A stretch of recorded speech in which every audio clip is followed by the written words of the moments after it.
Tony Hansen, your host, joined by the rest of the Oi Dungeon crew, Ross Bertaro, Catherine Hunter, Dan Isgro, Ryan Aquafrida, Liam Lynch, and today's special guest from Arcane City, from Celestial War, Brooke Armstrong.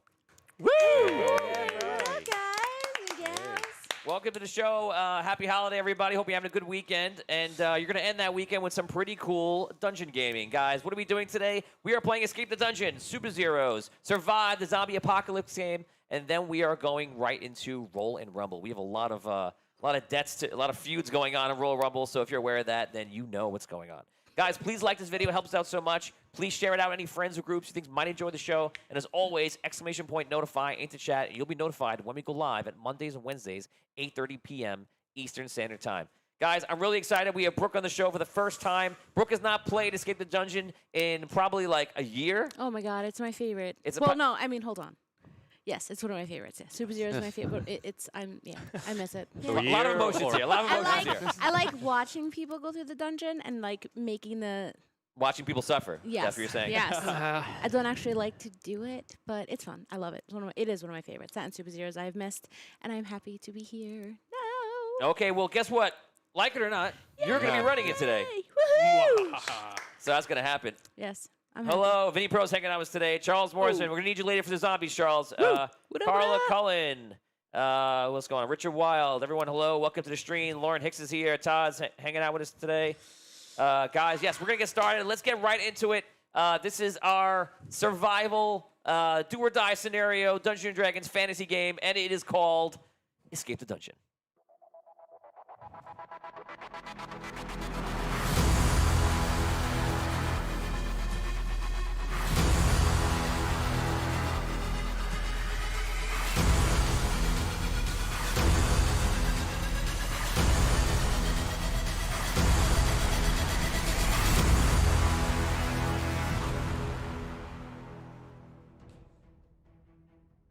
Hey guys, what's up? I am Tony Hansen, your host, and welcome to Escape the Dungeon. Today's escapist is none other than Brooke Armstrong. Brooke, how you feeling? Have you won this game before? I'm nauseous, and no, I haven't. Oh wait, I did once. You won this game?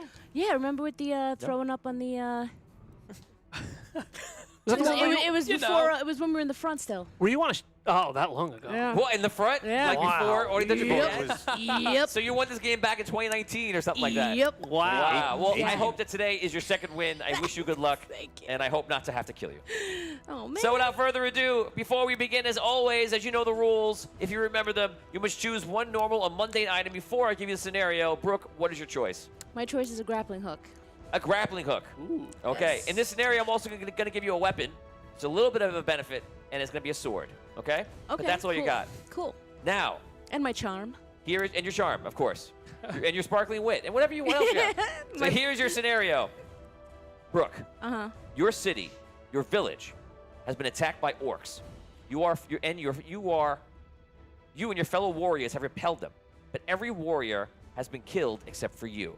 To make matters worse, in the distance, you hear the orcish war cries begin again, and they will be here soon, once again, to attack. There are 10 orcs left. The elder of your city has just come to you and given you a magical bag. You are our last survivor, our last chance to win.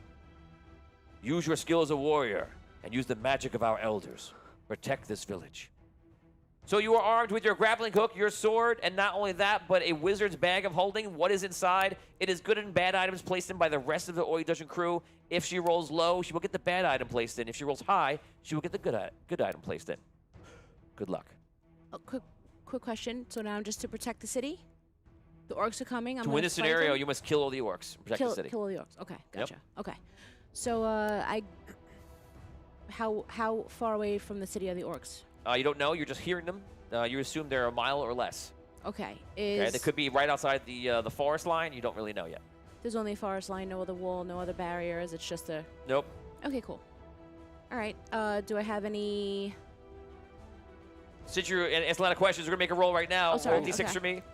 And if it's a 1, you get attacked. 2. No attack. What do you want to do? Okay, I want to go into my bag. Going to bag of holding. We also have. Here we go. We also have 500 stars from Lauren Hicks. Thank you very much. It is for a reroll for Brooke. Go get it. Oh, Brooke. yeah! Thank you, girl. All right, here we go. And I rolled a 4. Nice. Going into the bag of holding, Brooke, if you rolled bad, which you did not, you would have gotten a metal fork with plastic prongs. Oh my god. That's very creative. I like it.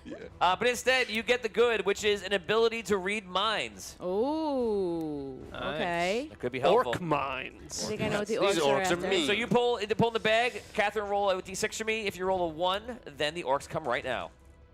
4. They do not. What do you want to Okay, do? I want to go into my bag. Going back to the bag of holding. Let's do it. Again. 2.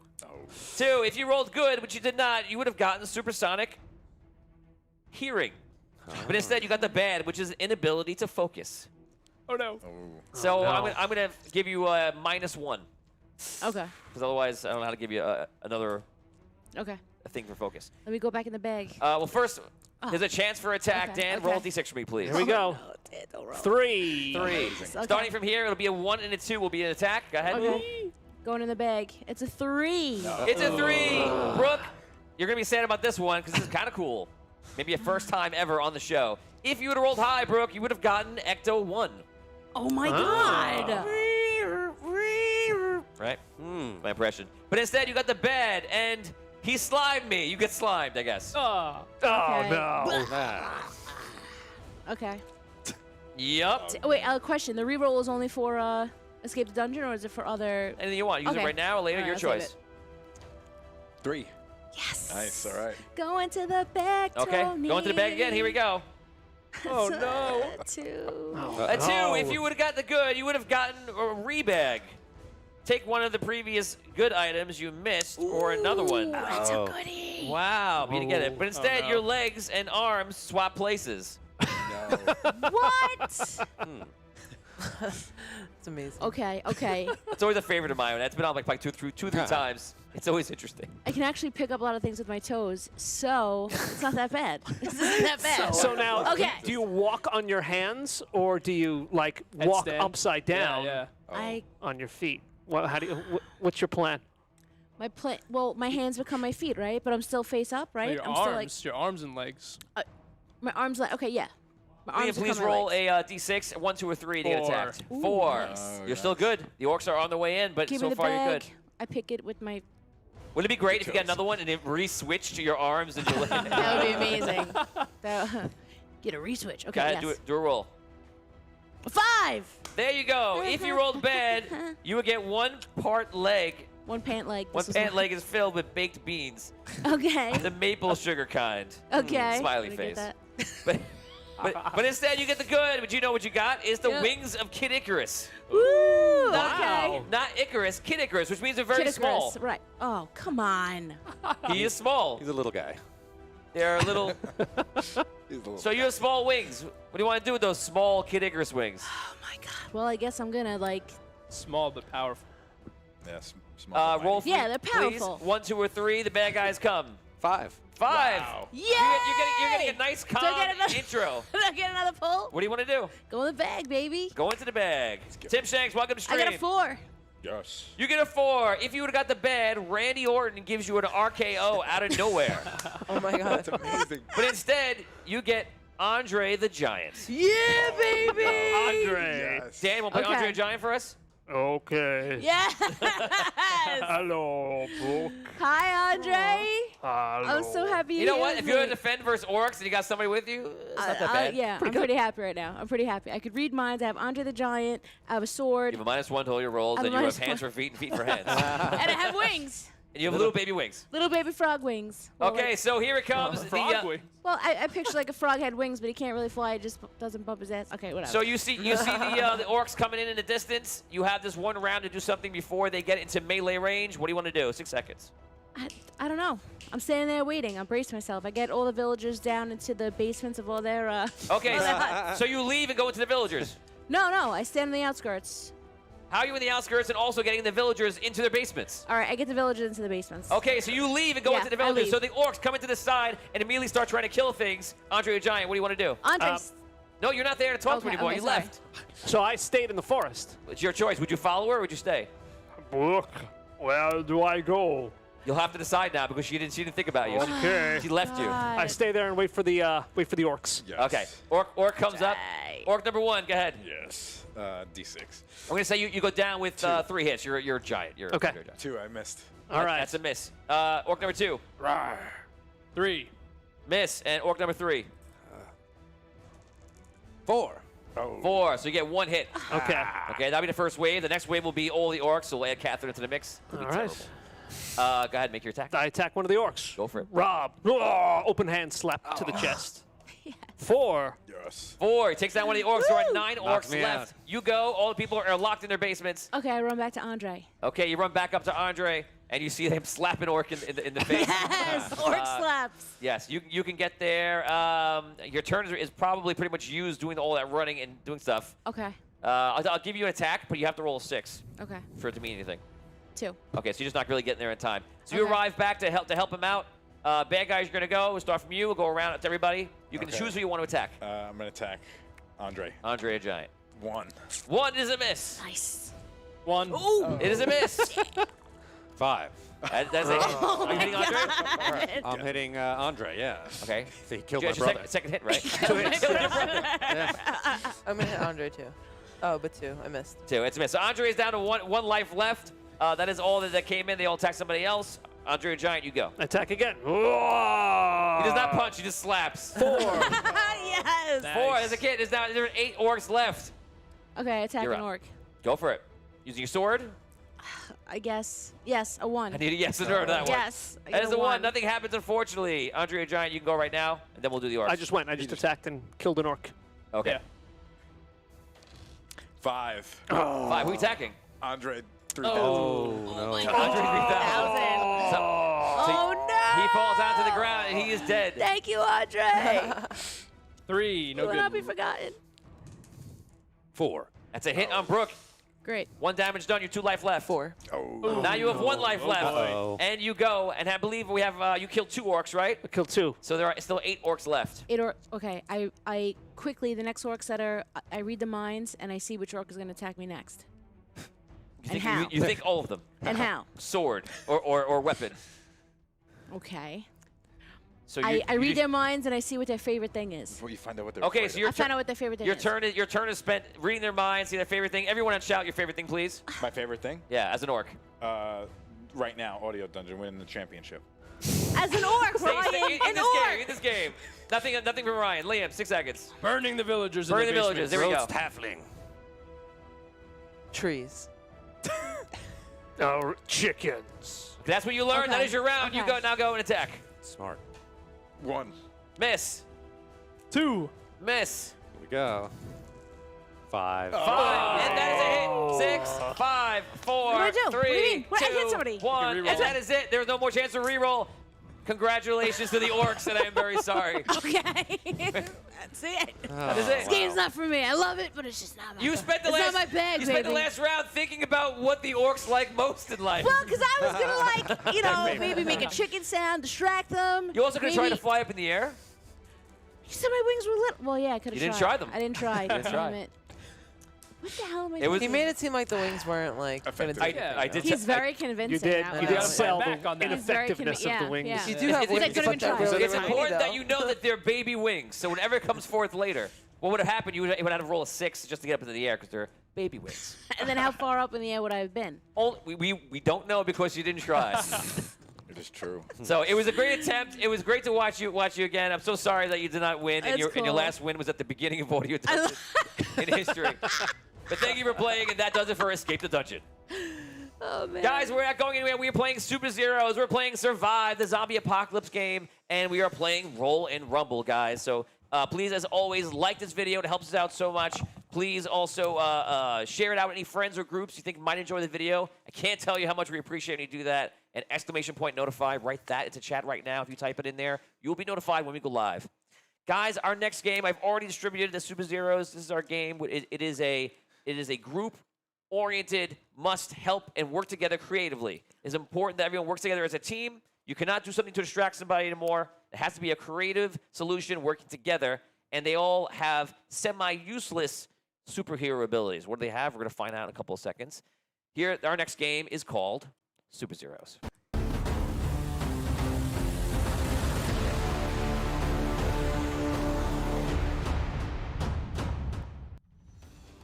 Good evening. I'm Tony Hansen here for Audio Dungeon News, here to tell you that something crazy is going on in the world. What's happening?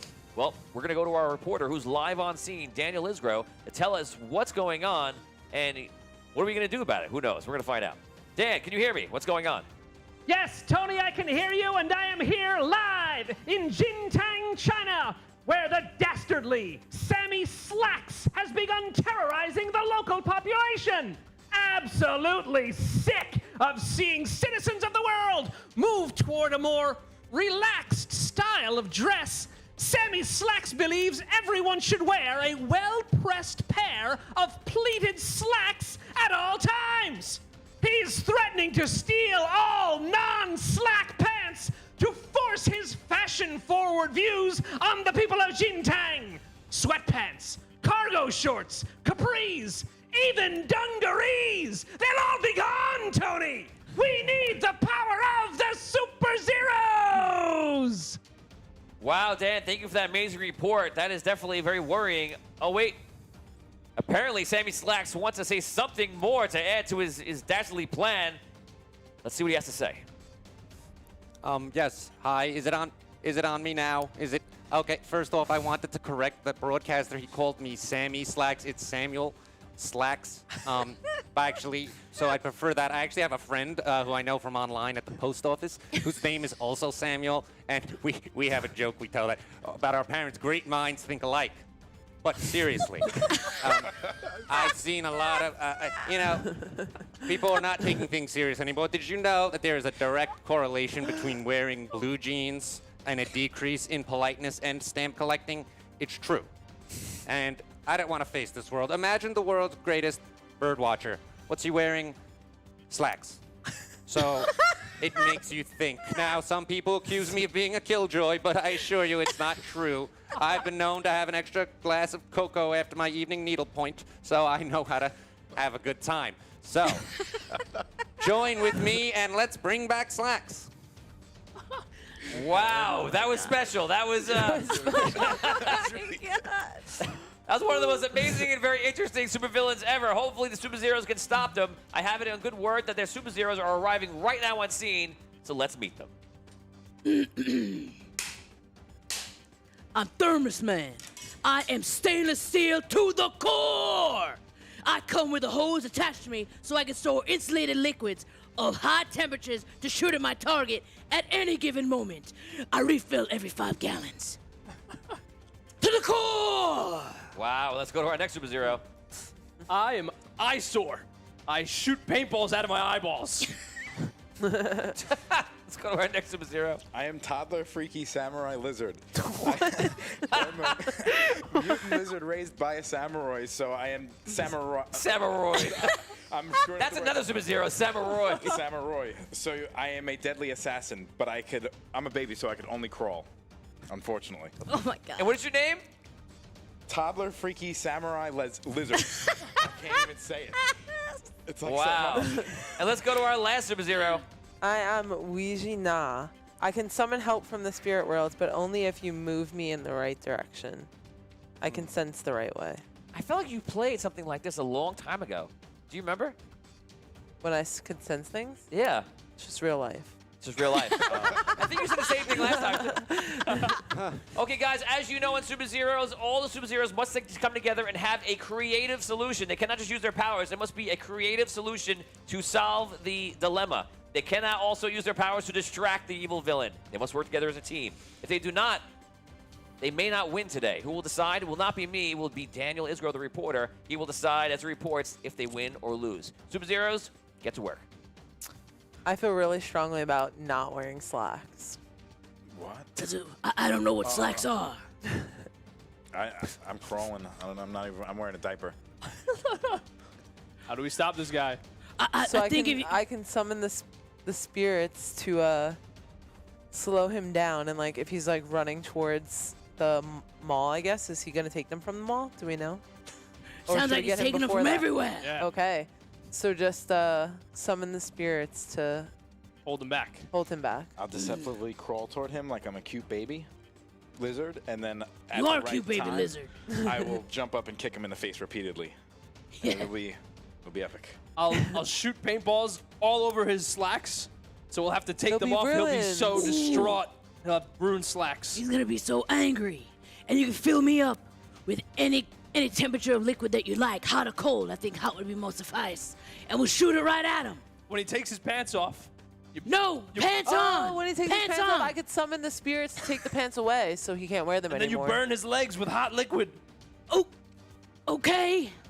Tighten the belt around his feet, and then he'll trip, Yeah. and he can't go anywhere. But every 5 gallons, you gotta refill. Only 5 gallons at first. Okay. Have I water got you on the handy. 5-gallon mark. How are we getting to him? I'm crawling. I'm just sensing it. I know the way. I can sense where Take he us is. to him. Yeah. Have the spirit show where he is. By the mall, like I was saying. She's gonna take us to him. Okay. We got the plan going now. Okay, is that pretty much the plan? That is the plan. Let's take it over to Daniel Isgirl. Please tell us what's happening. How did the Super Zeros do?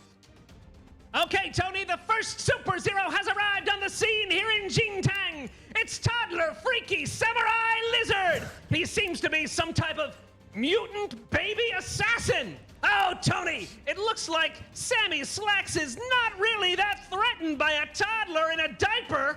Not Slacks. But it looks like the toddler jumps up into Sammy Slacks' face. And he's kicking him repeatedly. Oh, no, Tony. Doesn't look like Sammy can fight back too much. But here comes Eyesore. And oh, my goodness, Tony. He seems to have a problem with his eyes. There's something in his eyes. What is it? Oh, my goodness. It's paintballs, Tony. And he's shooting the paintballs at Slammy Sax's beloved Slacks. Oh, no. He's very, very disturbed, Tony. No more clean, pleated slacks for Sammy Slacks. And here comes Thermos Man. He's refilling every 5 gallons. That's every 5 gallons in case there's any doubt. Thermos Man is refilling every 5 gallons with hot liquid. And he's further staining the slacks of Sammy Slacks. And finally, here comes Ouijina. She's summoning the spirits of the underworld. Tony, the spirits they're here! They're committing the ultimate insult on Sammy Slacks! They're stealing his beloved Slacks! Tony, Sammy Slacks is standing here in a pair of boxer shorts, no slacks, no shorts, no cargo pants, no capris! He has no pants at all because none of them are available because he has destroyed them all! Tony, Jintang is safe! Thanks to the Super Zeros! Back to you! Wow, Dan, thank you very much for that amazing reporting, and congratulations to the Super Zeros. Oh, wait. It looks like Sammy Slacks has something he wants to say. Oh, well, this is really very disappointing that I don't have my slacks. I was planning to go to the Perry Como concert later tonight, but, you know, I have the Pontiac all waxed up, but I don't know what I'll have to do. Maybe head down to Woolworth's and see if they have anything I can pick up as a replacement. Okay. I love this villain. Guys, so sorry to Sammy Slacks and so sorry to Slammy Sacks. Neither of you have won today. But congratulations to the Super Zeros because you did win. It looks like Brooke was a good luck charm today and she helped bring the W. Congratulations. And that does it for Super Zeros. I have one request. I think in Survive you should play Sammy Slacks. That's his punishment. The Super Zero shipped them off to send them- Survive yeah, Island. Yeah, they send them there. we ship all the villains off to Survive. They tell him to take him to a very cool concert. And they drop him. Oh my God, was that all on the spot? Did you come up with that in advance? A few minutes in advance. My God, That was incredible. It was absolutely incredible. It was incredible. It might have been the most interesting real villain. I felt like I was just watching a person. Yeah, great minds think alike, Joe. That was Oh my God, that was amazing. right, and I love you said Slammy Sacks. That was great. No minus from your performance because it was amazing. It's just I would slip up. I would have not got that wrong every single time. So. That was absolutely fantastic. Guys, please like the video if you haven't done so already. It helps us out so much. And please share it out with any groups or friends that may enjoy it on this fine Memorial Day. And also, please, !notify, write that in chat. You'll be notified when we go live. Guys, our next game is a zombie apocalypse game that we started a few weeks ago. It's been a lot of fun. Sometimes they die, sometimes they all die, and sometimes very, very, very barely they win and get a victory. Last week we had a victory out from Scro. Congratulations to him. And because he won, he needed to like take a break for 1 week and just bask in the victorious life outside of the zombie world. Yes. So congratulations to him. But will somebody win today? I don't know. So without further ado, let us play one of our newer games, Survive.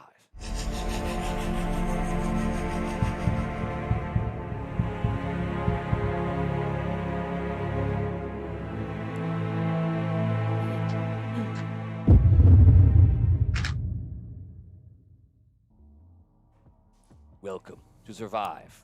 I am Tony Hansen, your host, joined by the rest of the Oi Dungeon crew. And today, somebody here, hopefully, will survive the zombie apocalypse and make it to the helicopter at the stadium and try to buy their seat on the helicopter and get out. Will somebody win today? We don't know. Right now, we're going to go around the room, and everyone will roll a die, a d20, and they will randomly select their profession. Let's start with Rob and see what they get. 17. An athlete. Rob, you're an athlete, and what are your abilities? Advantage on melee zombie kills and +5 hit points. Not bad. Let's go to Catherine and see what Catherine rolls. 12. I am a burglar. You are a burglar. Tell us what the burglar does. 50% total resources, plus 50% for total resources for the party. Advantage for scavenge, free action, steal 50 cash, 1 player. I love stealing cash. So you can try to steal. If you get a 6 or a plus, you actually will steal it. You'll steal 50, but if you get lower, they will know that you're trying to steal from them. And gold appraising.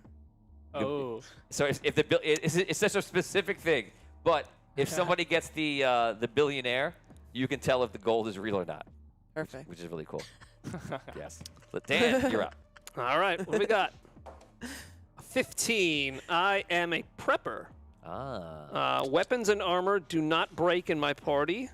Begin the game with 3 food and 100 cash, and I get +2 to scavenge. It's not bad. It's not bad.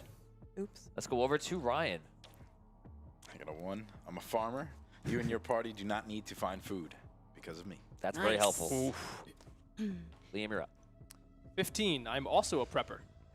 So, same thing. Nice. Great. Todd, let's bring in right now before we go to Brooke. Just so you guys know, anyone on the Patreon level at $25 and up, you can join us right now and play the zombies. I believe Charles is out there. Todd, if you can help them get in, and you'll be able to play against the crew today, and maybe you'll get to eat some of them and infect them with the zombie plague. That's always fun. Now let's now go to our special guest today, who is Brooke Armstrong from many things in the Audio Dungeon. Brooke, take a roll and see what you get. Okay. 11. I'm a scientist. Ooh, this is Sweet. one of my favorite ones. Tell everybody what it says. Okay. I During combat. during combat I have zombie control. I can control 1 zombie. A zombie follows me for the rest of the game. All in party receive advantage on resist. Oh. Yeah. So how it works is that instead of fighting a zombie, you can basically stab it with your needle because you're a scientist. And if you get it, the zombie will start to follow you.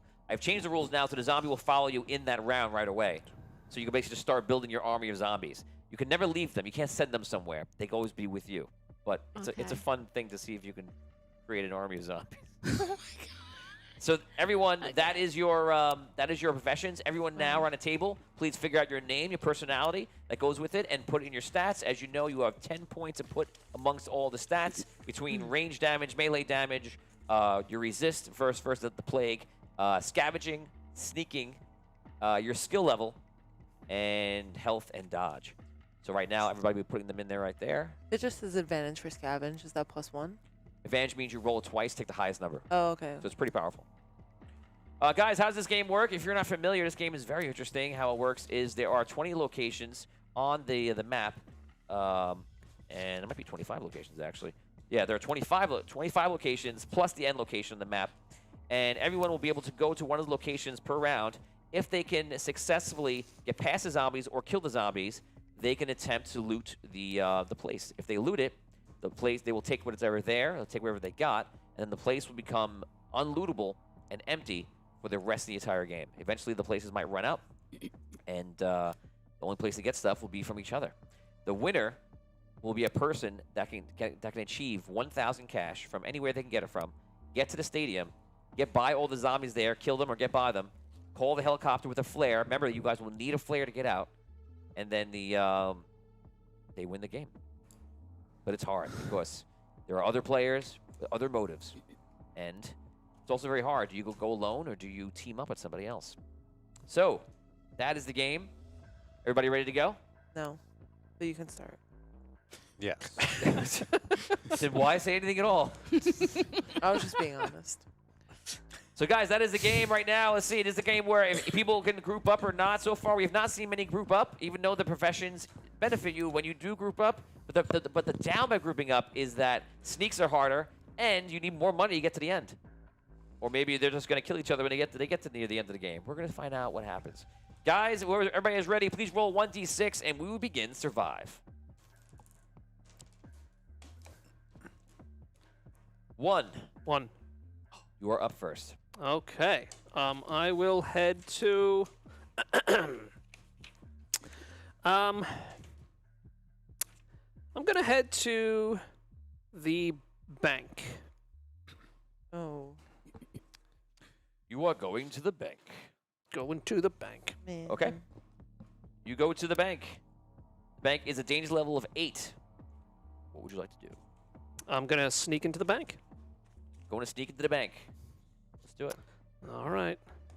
Yeah, 11. 11, you sneak into the bank successfully. You can now go for cash. You can go for a pistol, or you can risk it for a flashlight or an extinguisher. A fire extinguisher, by the way, guys, creates a cloud of the whatever is inside of it and allows you to escape the battle. Okay. Fire stopping stuff. I'm gonna go for the cash. Go for the cash in the bank. That's probably the best thing to do. All right. Now, do I add my scavenge to this D10 roll? You do? All right. Nice. Yes, that is a 10. Whoa. Oh, man. Oh my God! You just got 1,000. you just got it literally right there. Steve, if you want to show my screen real quick. Wow.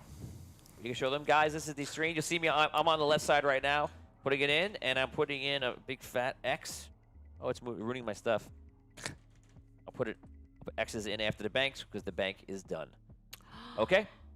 So that's it. No one else can go to the bank. You can go anywhere else you want, but you cannot go to the bank. And it's a scary time for everybody else because one person already has 1,000 cash. We've never had anyone get it on the first round. That's nuts. Yeah, Wow. that's amazing. Going to round 2. Sorry, not round 2. Who has 2? 2. Liam. 2. Who else? And Brooke. Me. Go ahead, guys. Role play. Who are you? I am Dr. Kanji. What do you do? I'm a scientist. What do you do? I'm a prepper. I've been prepping for this for years. Prepping. Yes. Okay. Well, I'm scientist. I have things to. You know what's going on with these zombies? Kind of, yes. Good. You want to be on my team? Sure, let's do it. Okay, let's go. We need guns. Yes. I agree. Where do you want to go? Gun 6 shop. seconds. Go. Gun shop. Going to the gun shop. You guys arrive at the gun shop. It is a danger level of 5, meaning there are 5 zombies outside. Remember, on day 2, day 3, this double and triple. I made it. D10. Roll D10, and what did you roll? Tell us the roll. I rolled an 8 plus 2, 10 total. Awesome. 7. 7. Yeah. Plus your sneak. Yeah, so you're fine. Well, So the 5 plus 7. Okay.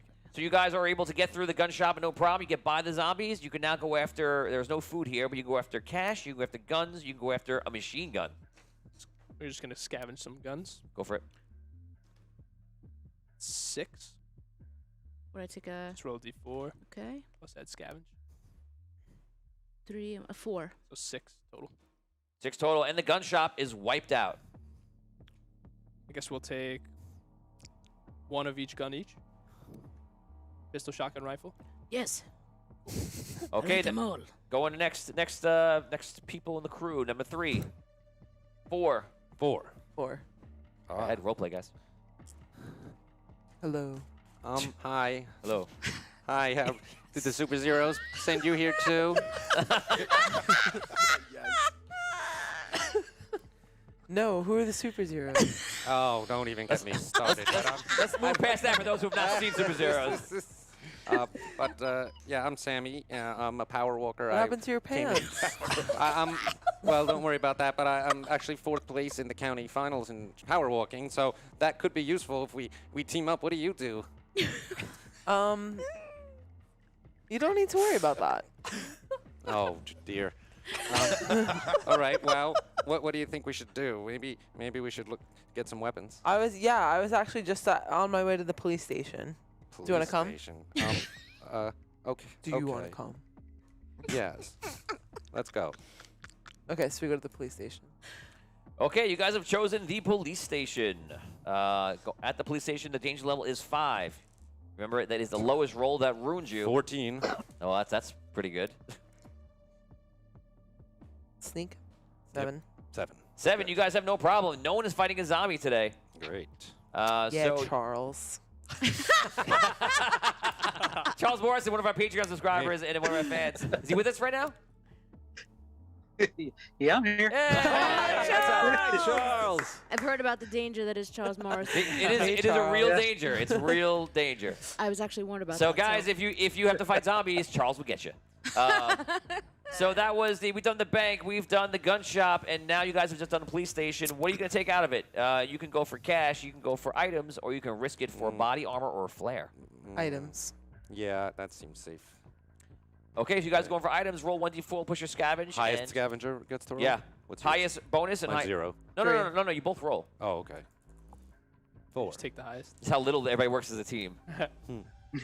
5. 5. 4. 4. Okay, we Also got 4 4. things. So, pistol, rifle, and riot You shield. cannot take a double until you take everything. Yeah, so we'll take One of each and 2 rifles, I guess? or 2 shields, so we 2 can both shields. be Yeah, protected. Yeah. Okay. 2 shields and a pistol and a rifle. Shields give you a bonus if you check it out. Gives you a bonus to your protection, There you go.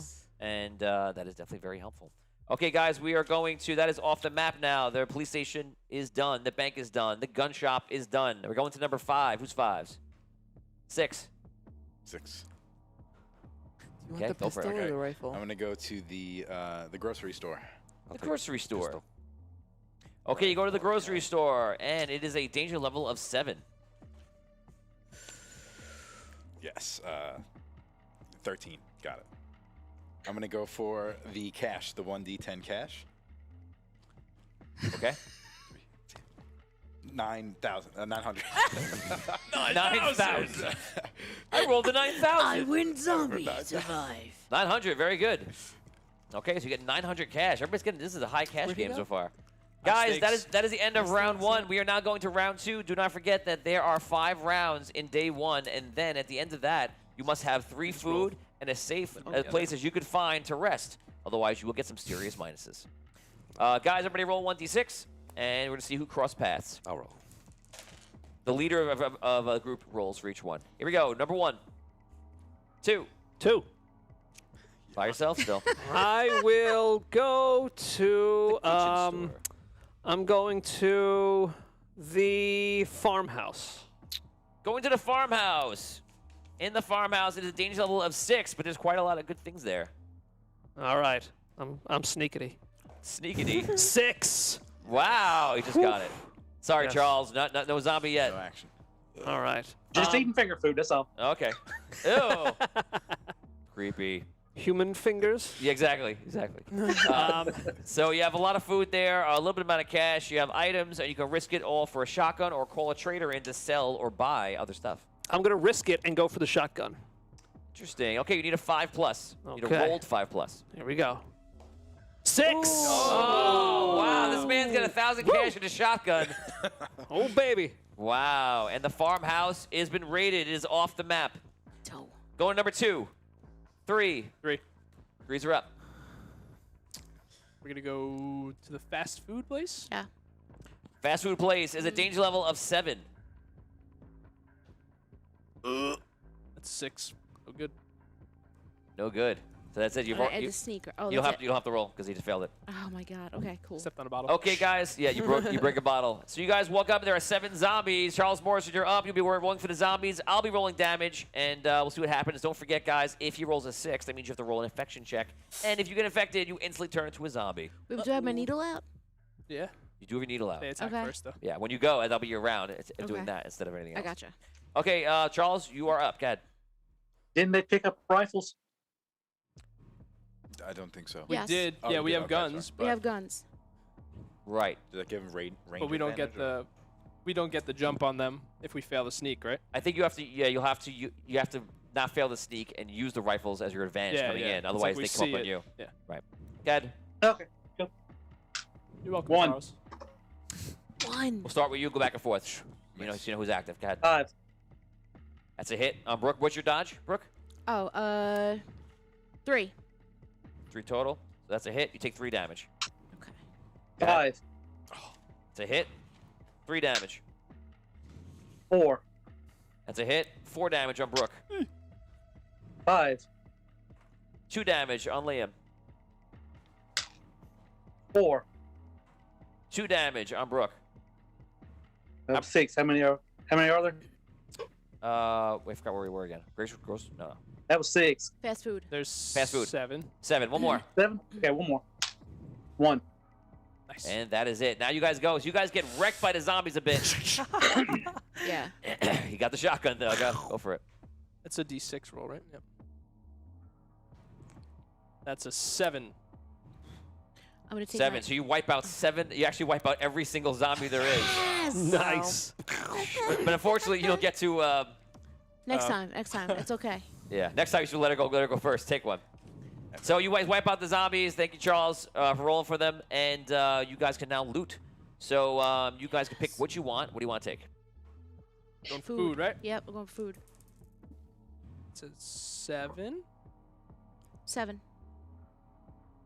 7. You take 7 food, so you guys get that. And you can split up between you however you like. We're going on to the next number. That was 3, I believe. 4? 5? I'll take 3. 5. For 5. Okay. Well, what do you think? Should we go for money or food? We have weapons. I think we should go for money. Okay, And get maybe food next round. the hotel. 6 seconds. Hotel. Sure. Okay. Hotel is a danger of 8. Danger of 8. We're still around 2. You still got plenty of time. 12. 12. You make it through. You have to roll for Catherine now. 7. 7 is a danger of 8. no. Oh, no. So you pull in 8 zombies. Zombies attack first. Charles Morrison, you're up. We'll start from Rob, and we'll zigzag from there. Oh. 4. Oh, wrong thing. Dodge is 4. Your dodge is 4. Yes. So you need a 5 to hit you. What's your dodge? 2.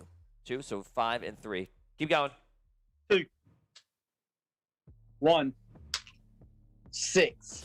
Uh-oh. Okay, so here's your damage. You take 4 damage, Catherine, and let's see what's the infect roll. Don't roll a 1. Oh, so it's just don't roll D6. 5. 5. You were good. Let's continue. That was 4 zombies, I believe. So, Yeah, this is number 5. okay. 6. Oh, no. Me? Rob, you take 3 damage, and here comes your roll. Power hitters. Don't roll a 1. Don't roll a Okay, 1. good. Not that bad. 6. Nice. Very good. Continue. We're up to the 6th one. 1. It's a miss. 7. 6. Oh, no. Man. Wow, this is Damage is 2 damage. Okay. 4. You gotta beat it. Oh, boy. You have to achieve a 4 I or can do higher. that. I can do that. Ah, 6 again. Okay. Nice. Ooh. And last one. Last one, yeah. 2. 2, and that is a miss. You dodged it, so 3 needs to hit you. Okay. Excellent. Okay, so you guys have gotten through the first attack from them. Now you go. What do you want to do? Should we fight or run? If you run, they all get one other attack, and then you run. Let's fight. We got these Yeah, run. guns. Run. I Run shoot. away. Run away. 3. 3 is a miss. You need 4 and 4 plus. Oh. 2. Miss. Oh no, this isn't gonna Oh, go well I'm for gonna you guys. die. Okay, Charles, you're Raise that up. down. Neither of us have ranged ability. We have these guns. 5. That's a hit. 4 damage. 3. That's a hit. 3 damage on Catherine. 6. Oh, man. That's a hit for 3 damage, and roll resist check. 6. Oh man. Don't roll You have a plus? I have a +2. You gotta roll a 4. Oh, no. It's 2 plus 4. Let's see your best impression of my going down from God. zombies.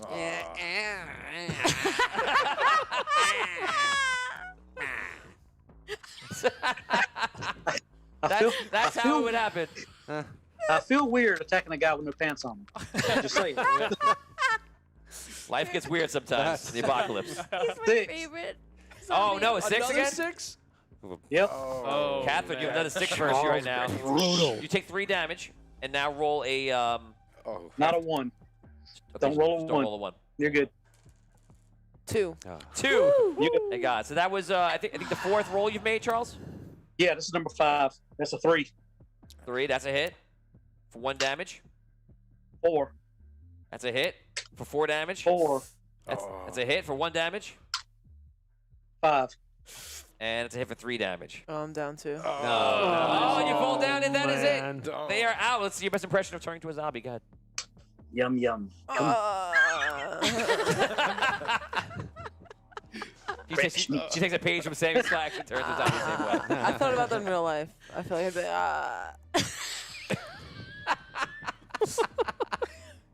Okay, so you turn into zombies, and that is it. That's how it goes. We are up to, I don't know if you finished around yet, 4 or 5? Man, 6. Yeah. I was 6, so yeah. ready. I'm We went gonna down go quick. to I'm sorry. the I was firehouse. turning to a zombie. Going to the firehouse. The firehouse is, let us see. I should put these in alphabetical order. That'd be much more helpful for me. 15. 7. Is it 15? Yes. No, it's 7. Oh, it's Number 7. 15 is. Oh, number 15, yeah. 7 danger rating. Go ahead. Yes, I got it. What'd you get? What's the 10. number? Awesome. 10. Okay, you get into the firehouse. You can take a food, a flashlight, a flare, and an axe or a fire extinguisher for risking it. I'm gonna take the flare. I'm gonna go for scavenge and take the flare. Okay. 3. Okay, so you can get a flare, a flashlight, and one more other thing. There's only 2 things there, so I'll take those 2. Right, you can take one more extra of one item. Of one. I guess an extra flashlight in case the battery runs out. Right, good call. That's probably the best call you could have made in this game. You think so? 2 flares?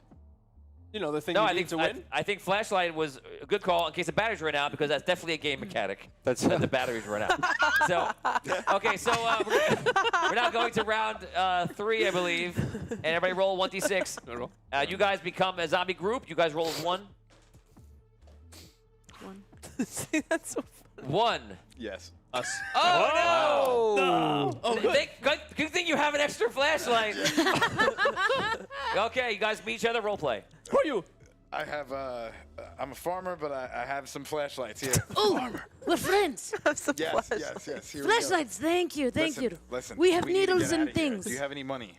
We got guns. We got to get money. We have guns. Okay, I have some money, and I got a flare, so we're in the clear. We could do this. You get more Yes. money? We could get How much outta money you here. got?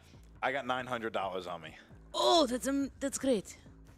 We need more money. You guys seem like decent people that wouldn't do anything shady or anything screwed up. No. We can build zombie army too. Come with us. Let's do it. That's what you said. And we can build a zombie army. Totally normal. Wait a second. And listen, I have unlimited supply of food for all of you because I'm a farmer. So I'm worth something. Let's do it. Great. Yes, together. Here, take this pistol. This is Thank you exactly very how much. people really talk. I'm worth something because I'm a Showing you my farmer. importance. Bait. Okay. Takes out his Words mirror. aren't my best, I am worth it. Okay. but food is great. Okay, We're so gonna kick some ass. okay, so you Yes. guys have met each other. What do you want to do? Where are you going? We need more money. We're going to. How about the Renaissance Fair? It's a lot of zombies, though. But The food. No. The Let's auto go. shop. I was gonna say movie theater. 6 seconds. 6. Go to the 5, movies. Go to the Movies. movies. Four. Movie theater. Movies. Go to the movie theater. Going to the movie theater. Yeah, movies. Okay, you guys go into the movie theater and let's make a roll for sneaking. Nice. Is it- 11. Is a danger level? Is a danger level of 9? You need to all achieve a 9 or above. Oh, all. Okay. Oh, I got an 11. I got a 9. No, I got an 8.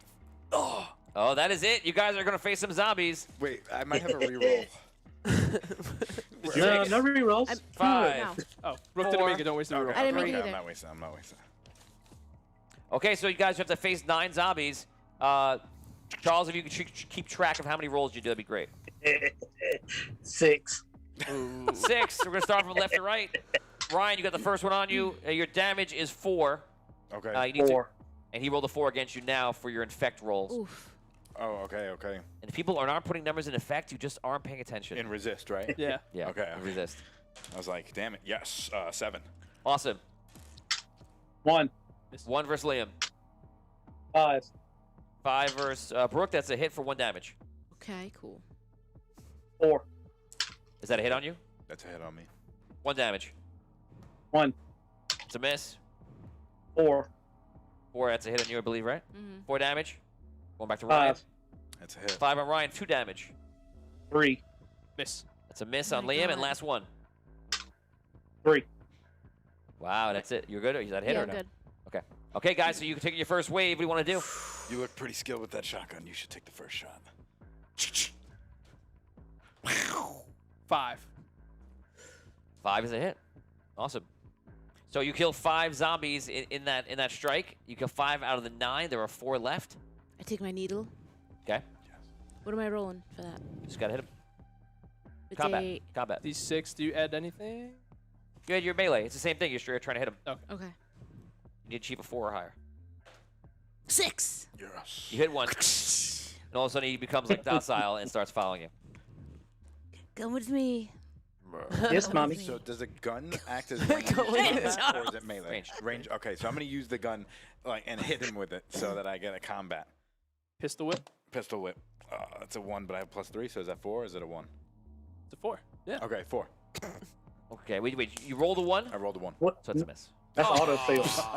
No. Wait a second. Does a gun jam if you try? That's great though. Well, I was just gonna say. That's why I paused. I was gonna say like it really should jam on the 1 because that's what you've done. So you I can't hit fire. it so hard that You can't fire the gun. Okay, cool. They didn't plan on it anyway. Yeah, exactly. That's why. That's exactly the conundrum. I was staring at him because I'm like, do I have to propose a rule here? He's. I take out a bullet and I hit somebody with it, I put it in my mouth and I spit it and I out. spit it out. That's better than what the gun does. Okay, so you guys have finished your turn. There are only you kill 5, right? And then she stabbed 1, so You yeah. stab 1, so there are 3 left. Ooh. Charles, roll for 3 zombies. Yes. 1 each. 4. Is that a hit on you? Charles. 3 damage. 4. Hit on Liam. 1 damage. Oh, no. And 1. And a 1. That's a miss. Okay, you guys are up. Let's go in order now. Let's start doing. Okay, I'm gonna go swing again with my gun. Nice. 6. Great. You kill 1 guy with that gun. Thank you. Shoot away. 7. And that is it. The zombies are dead. Oh. 1,000 stars from Evan Moniz. Happy birthday, Brooke. Oh, yeah. Thanks, So that is that's 2 rerolls from you or 1 power roll. Your choice. Ooh. Okay, I'll do power roll. Okay, that's 1 roll with Thank plus you, 2 on it. Evan. Yay. Okay, guys, you now can go inside and you can loot the movie theater. What do you want to do? Cash, right? Cash. Yeah, cash all day. Cash money. Cash. All day. Money. Going to the movie theater, there is Shiny, 1d10. Everybody shiny. roll 1d10 times 100 plus your scavenge. And take the highest. 9. If got you roll a 10, by the 7. way, you get to roll again. What? I got a 9. Okay? Plus your scavenge. Oh no. 10. You have to It's achieve. 10. You have to roll a 10. Unnatural. But yeah, Okay. that's still awesome. 1,000. Would I get 1,000? Everybody will get 1,000. What are the other rolls? Yeah, I got got 300. 7. Okay, so you guys get 1,000 cash between you, however you want to do it. I just need 100. And to month take the old. rest. And month old popcorn. You need 100? Nah. All right. Give him 100. Then we have Then 900. 900 I already left. have 100. So you want to take? You have 100? You So if take 5. I'll take 4. Take 5, take 4. Take Then you have 4. 500, 500, 1,000. 1,000. Okay, guys, that is your round. I forgot what was your number. 1, 2, 3, 4. 4. Dead. Zombies on Zombies. 4. Where you want to go, zombies? Oh, I forgot we were. There were zombies. I believe we're in round 3 right now, right? 3. Yeah. I believe so. The Colonial House. Colonial House. We go there. We're gonna wreck it. Go for it. We are gonna wreck it. Okay. What do we have to do then? Can we just destroy it? Roll a 5 or a 6, you wreck it. Right. Here You we both, go. You both get a chance. 1. Ooh, 2. Ah. Use rerolls here. No, No. not worth it. No. Wow. Sammy. Sammy Slack. Sammy San slaps. Dan, I think you're last up. Nothing left. I'm heading to the construction site. Okay. Oh. Oh, right. Yep. Okay, it's a danger level of 4, not that bad. We're sneaky. We're sneaky. 10. He gets into the construction site, and he's now going to risk it. Roll a 5 or a 6, and you get a flare. We're going for the flare. Here we go. Oh, 3. Nice. Oh. Do you He have a gets reroll? nothing. It was on the 5, and then it bounced to He'll a be 3. there forever. Trust me. That's right. Last week, he had a big problem with that. Okay, so guys, that brings us In to box, not flare. that brings us to round 4 of 5. So you have this round, one more round, then the rest round. So everybody re-roll. Just a leader of each group. Round With the 4. lower danger level. 1, 2. 2. Yeah, so Two. they always, Oh, we're on 2 as well. Oh. so they Oh, always so zombies, you wander into the construction site and make a situation much more interesting. And Dan, you see them coming. You can both go. I don't know if it matters. Does anyone have anything else that gives advantage? I guess everybody roll a. Oh man, what's the mechanic here? Do I still get my athletic bonus from melee? Well, zombies always go first. Actually, so I guess the zombies should go first. We usually be both players. Everybody roll 1d1d6. The highest person will go for whack first. One from this group and one from Dan's. 3. 5. Zombies Zombies go go first. first. All right, I attack. Oh man, he rolled a 6 on you. Oh my god. Your damage is 4 damage. Okay. No. He's got to roll first. He's got to roll infect. You have to infect. You're gonna try to infect him. That's Yeah, you can roll again, but yeah. 3. Read a 3. 3. Oh, man. That's my +1 in resist saving me today. There it is. Got lucky. nice. Catherine, you're up. 1. 1 is a miss. Yes. You're up, Dan. All right, I'm loading up that shotgun. Oh. Look at what? 6. Oh. Wait, if I died with a rifle, does my zombie have a rifle? Can't use it. No, you have no idea. Dan can take it though. Oh yeah. You could be holding it, but You can still have you just it. drop it. I mean, it doesn't really mean anything. All right, so now I do 2d6 damage with the shotgun. Times 2. We're You're probably super going to kill both zombies. of them because it's 2d6 times 2 damage. They have 10 hit points each, I believe. Oh, so I haven't been doing 2d6. 2d6 times 2. Go ahead. 2d6 times 2. Wow. Oh, damn. Oh. Okay. That is 4. Oh. Uh-oh, we're done. 2 or 2 higher, is you kill them. 6. You got it. You killed him. All So right. it just goes, Oh. poof, explodes your So now armor. we're out of the game totally? Yes, you're out of the game totally. Oh, man. How many times do you need to lose this game? Every time, apparently. Infinite. If you're losing every Infinite time, maybe you're times. doing something wrong. Getting killed by zombies. And then dying as a zombie. Dan, you can now continue your turn. All right, I'm looking for that flare. Go ahead. Here we go. 4. Oh, and he's not get it. 2, 3, 4, 5. Go ahead. You guys are I all take one my team rifle, now. shoot Ryan in the head. Oh, no. Taste of his own medicine. Yeah. There it is. It's a 4-7. Oh. It's a hit. Oh. 7. So now, with the rifle, because you're doing it and it's preemptive, you get to shoot Ryan first with this. Okay. So you do your damage. If you hit him, you do your damage first, and then we'll roll for the rounds. Okay, so I hit him, right? And now I just roll this damage, 1d8. Yeah. 1d8 damage, okay. 6. Plus my range combat. Yep. Yeah. So 10 damage total. You just pieced me. I'm dead. Oh. Oh. Bye, Ryan. Prepper, I accept it. He was useless, but he's got money. And he's got flares. you're right. We're good to go. And food. Yes, let's go, Prepper. That's right. You fired it for 100 and 1,000, and you're ready to go. He just did math. You have no food, though, guys. We got food. We have Wait, food. he has 2 flashlights. Take one of these. Oh, thank you. Yes. It all worked out. And batteries. This is a perfect time This one doesn't have batteries. Batteries. to go. Don't no. What? He has to announce it. He's going I know. to the It's, restroom. I don't understand. Okay. He was So, squirming in his seats. I mean, really? okay, that is your round is killing him basically. So that is going to be, yeah, I guess. That took a whole round. That was one shot. Bow. Yeah. Okay, you can. Yeah, you can go. God, What round is this? 4? this is 4. 4. Yeah, God, you can loot another place. God. I don't really need to loot somewhere. We should. I think we have it that if you attack somebody in a round, that's pretty much it. There's zombies attacking you. I think that is going to be your round. Yeah, we'll just Yeah, we're going to kill the round. We're going to round 5. Everybody roll 1d6.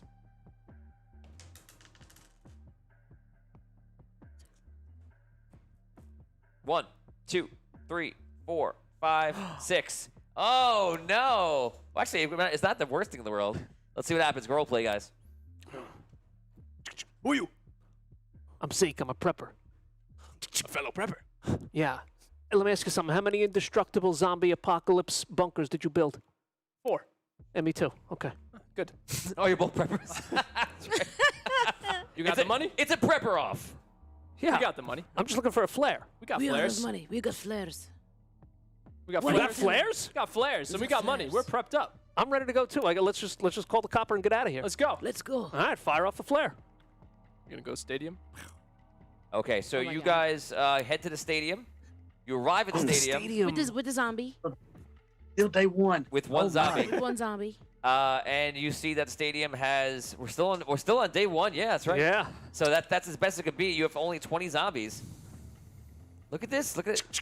Okay, guys, you arrive. I assume you're in attack and not try to sneak through. We can sneak. The only yeah. way you can sneak is getting a natural 10. You have Yeah. to- So all of you. use our rifles. We can all go first. Can my Yes. zombie talk to the other zombies and be like, hey? No. Okay. It's one shot. So I'll take No, a, mommy, not a today. rifle shot. Okay. That is a 11. What? 11. You kill 11 zombies in the beginning before the zombies get picked off before you come in. Anyone else have a rifle? I do. I do. I don't roll the 10, right? Yeah, D8 afterlife. plus your ranged. You don't have any. That's not 9. D8. No, wait, that's 7. You have to roll your attack first. Don't forget. Oh, attack is what? Just D6. Oh, okay. Yeah. Oh, 6. A 3. That's a miss. Okay. Fortunately, you're not going to get the free attack. Oh no, I'm sorry. You get the free attempt to attack. That was your round. I'm sorry. So I'm gonna reroll. I'm gonna reroll. What'd you roll for the D8? 7. 7. That's actually what you did because you get that's a free roll. It's not an actual attack. Okay. Okay, so you did 7. How many did you do? 11. 11. So you guys killed 18 zombies even before we began. There's only 2 left. I still have to fire my shotgun too. Yeah, well that's a preemptive round. The rifle can do preemptive. Oh. So now, Charles, you have 2 zombies. I usually do left to right, so we'll do Dan and then Liam. Go ahead. 3. Miss. 3's a miss. And a 1. And is a miss. You go first. All right, I fire my shotgun. 4. That is a hit, and you're probably gonna kill. Yeah. Actually, you kill automatically. 3. Yep. 2. You 5, guys, so yeah. you guys wiped them out. You guys head. You guys head over to the We're doing it. stadium, and now you go. You're There's a zombie. Okay, I'm just gonna And bite Liam. You make you make your way to the stadium, and you see all 3 of them there. Yeah. Uh, I see the shotgun that took me out, and my eyes glow up. so this is a for initiative roll. Alright? Can I take you So with, we see him with the coming needle? and- Can I go too? Okay, wait. Can we all mess him up? Whoa. So we have 5,000 stars coming in right now. Let's see. I have no information yet. Let's see who it's from. That's awesome. Thank you, guys. It's from Evan Moniz. A huge reach, but can I send Ryan a dragon from the old Battle Royale game? If not, whoever wants can play rock, paper, scissors, winner, pick who gets what. No, I'm gonna let it go up to a vote. If you want. I lost. So Evan has a dragon from the old Battle Royale game that he has not used yet. He's using it right now. So if you guys want, I'll be a deciding factor if it comes to that. You will have a skeletal dragon, undead Zombie dragon? zombie dragon. Yes or no? Should we allow this, or will Evan have to use it somewhere else? Zombie dragon, yes. Yes. No. No, No. You do not want a zombie dragon. I do not want a zombie dragon. Yeah, it would be epic. I'm gonna say yeah. No. So it's a tie, and it comes down to me, and I guess I'm going to say absolutely yes. Of course. So here we go, in a huge change where I thought that 3 people were going to win for the first time. Oh my God! You arrive, and all of a sudden, that zombie dragon Yes. goes around. This dragon is going to have, I'll give it 50 hit points. Oh. To play this dragon, Charles, you have to play the zombie dragon. Oh. Yes. It is going to be a +2 to its attack. In my mind, just so you guys know, we won already. In my mind, we won. Okay. So this is just extra. The dragon, Charles, the dragon has 1 attack. secret We're going to boss. say that it shoots out like a mist, and the mist forces an automatic, no damage done, but it forces an automatic infection roll for everyone. Wait, but can I stab with the needle? Imagine. I mean, We ride out on the zombie Perfect. dragon. Roll a perfect 6. Roll a perfect 6, and you stab the dragon and make Right it yours. now? Well, we are first gonna see who goes first. it's mine. So this is his going. Who do you roll initiative yet for you? No. So roll initiative. D10, right? Yeah. No. No. 4. D6 we were doing. D6, yeah. Against us? 3. Yeah, roll initiative. This is for everyone? Oh, 4. So you guys get to go first before the dragon and before Ryan. We go left to right. Dan, you're up first. Wait, we were Go higher? first. Yeah. He Yeah. rolled a 3. Oh, okay. I was thinking lower. Okay. I'll fire at the dragon. Okay. Range combat 6. Very nice. That's, Alright, that's so- double damage.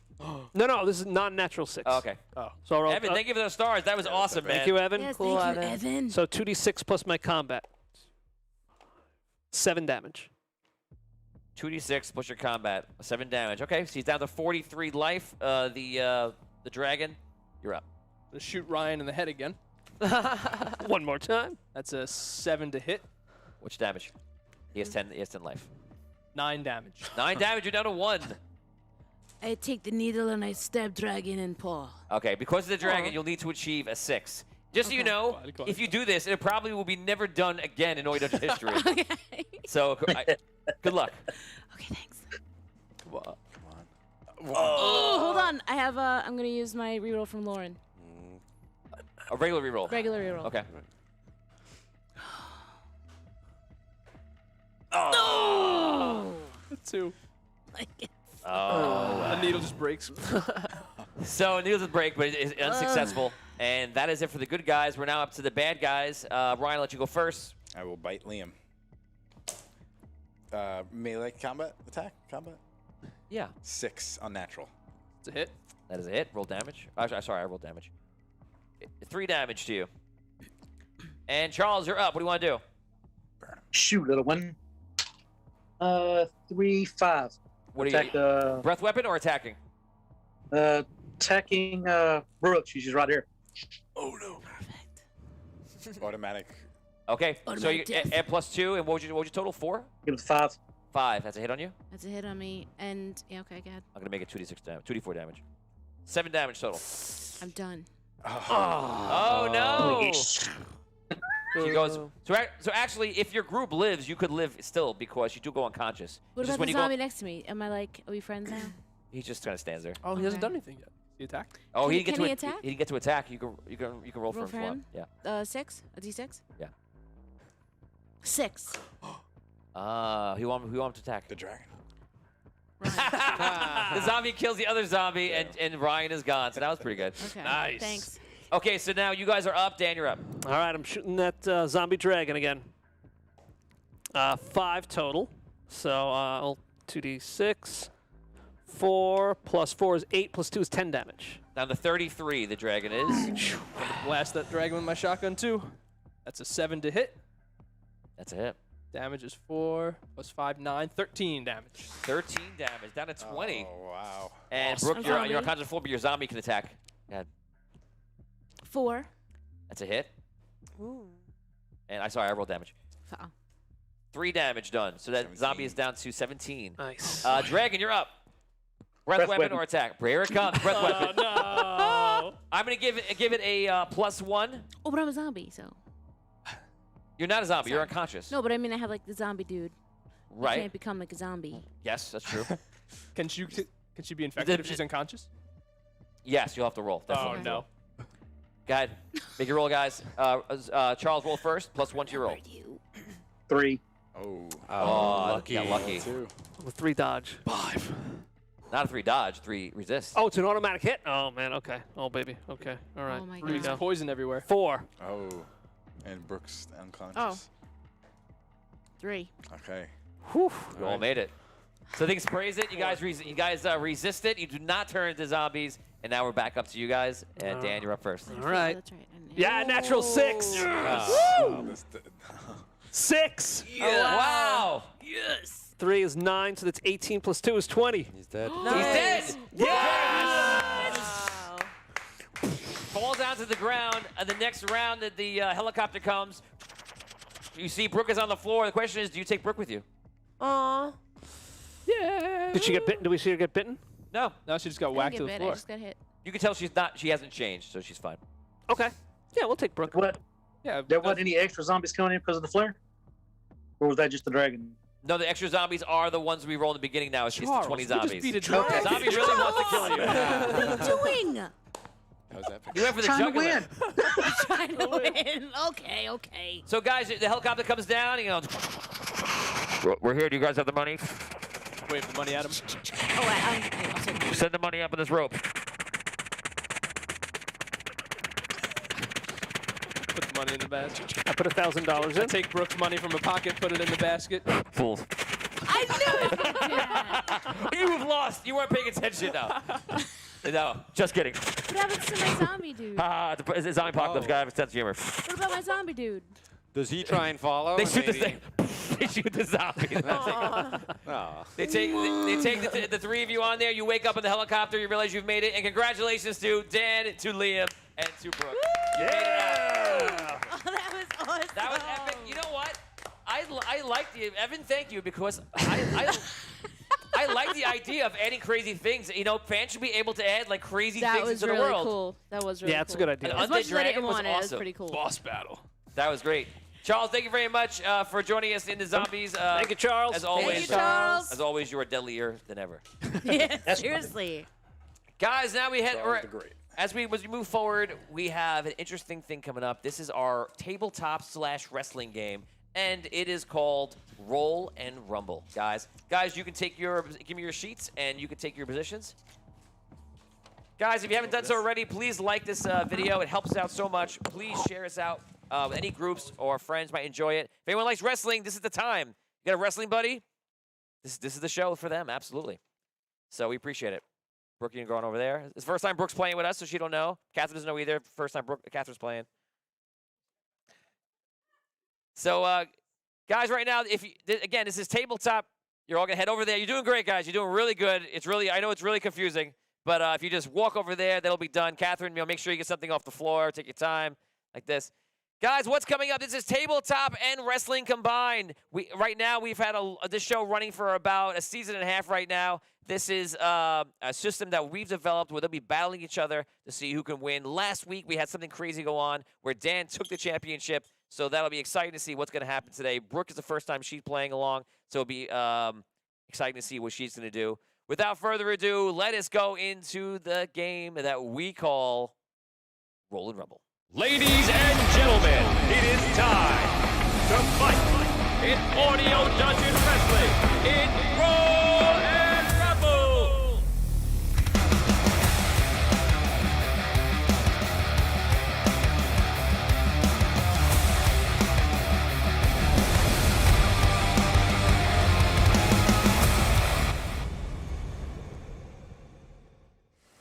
Ladies and gentlemen, welcome to Audio Dungeon Federation's Roll and Rumble Wrestling. Today, we have an epic lineup for you of wrestlers in the Federation fighting for the glory of Title Weight Gold. Today, we have a match planned for Hedge Delta versus Savior, the Bartenderess, a new wrestler, versus Queen Sunshine, and Gambling Guy versus Librarian. There are no title matches, but everything is on the line for Gambling Guy and Librarian, as Librarian will be giving up his seat if he loses, and Gambling Guy will simply be retiring if he loses. What will happen, we'll find out, but first, let's meet our wrestlers. First up, you know him as a 4-time champ. This man holds a tag team championship and has won the title 3 times. He is the Savior, Rob Spataro. Next up, once the Gambling Ghoul, now the Gambling Guy. He is still looking for his first win, but today he fights to stay in the Audio Dungeon Federation. At 6'6" and 83 pounds, somehow he is the Gambling Guy. Next up, now not the only royalty here, but maybe the only royalty that matters, we don't know. Here she is. She is Queen Sunshine. Next up, he is the man with the chair, because chairing is caring. The man that once, some long time ago, held the championship, but he still has the tag team championship. He is Librarian. Next up, the man, or the woman actually, we'll go with her first. She is new to Audio Dungeon Federation. She went from tending bar to tending the wounds of her opponents. She is the bartendress. And finally, the man with a portfolio that is rising weekly.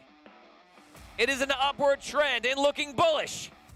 He is Hedge Delta.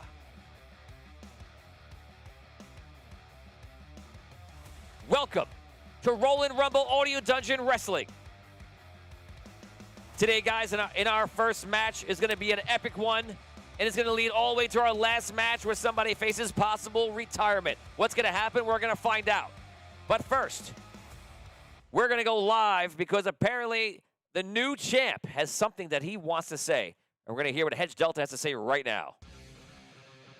You know, when doing technical analysis on Wall Street, sometimes a highly valued stock underperforms. And an inexperienced investor may be prompted to bet against future performance of this highly valued stock. It's what we on Wall Street call a bear trap. A loss against the gambling guy, another loss against the Monte Cristo King. Did you honestly believe that you were seeing the best of Hedge Delta?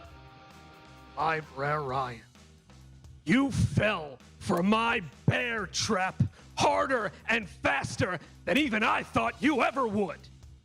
And I exposed you for exactly what I said you were from the second I walked through those doors. Overvalued and overinflated. Well, you could ask anyone on Wall Street. The best bet against inflation is a strong investment in gold. I am the Rollin' Rumble World Heavyweight Champion, and I'm about to go on a bull run, the likes of which this place has never seen. I will rattle off 3 successful title defenses in a row, and I will prove myself to be the first ever Hall of Famer in Rollin' Rumble history. But I come with a little bit of bad news tonight. As you all saw at the end of Rollin' Rumble last week, I suffered a heinous attack at the hands of the Library Ryan. And as a result, not only has the Audio Dungeon medical team failed to clear me for competition tonight, but I paid a visit to my own personal care physician, and he's written the following letter. Dear Rollin' Rumble fans, staff, and Commissioner Hansen, please be advised that on May 26th, my patient, current, undisputed Rollin' Rumble World Heavyweight Champion, Hedge Delta, that's me, visited my office after suffering a heinous attack at the hands of a cowardly opponent. Mr. Delta registered at a CT Level 10 Red Alert after undergoing my own custom concussion protocol. For this reason, I am not clearing Hedge Delta for any and all in-ring action on Monday, May 31st, 2021. Regretfully, Dr. Anthony Fauci. Looks like I won't be in the ring tonight, boys.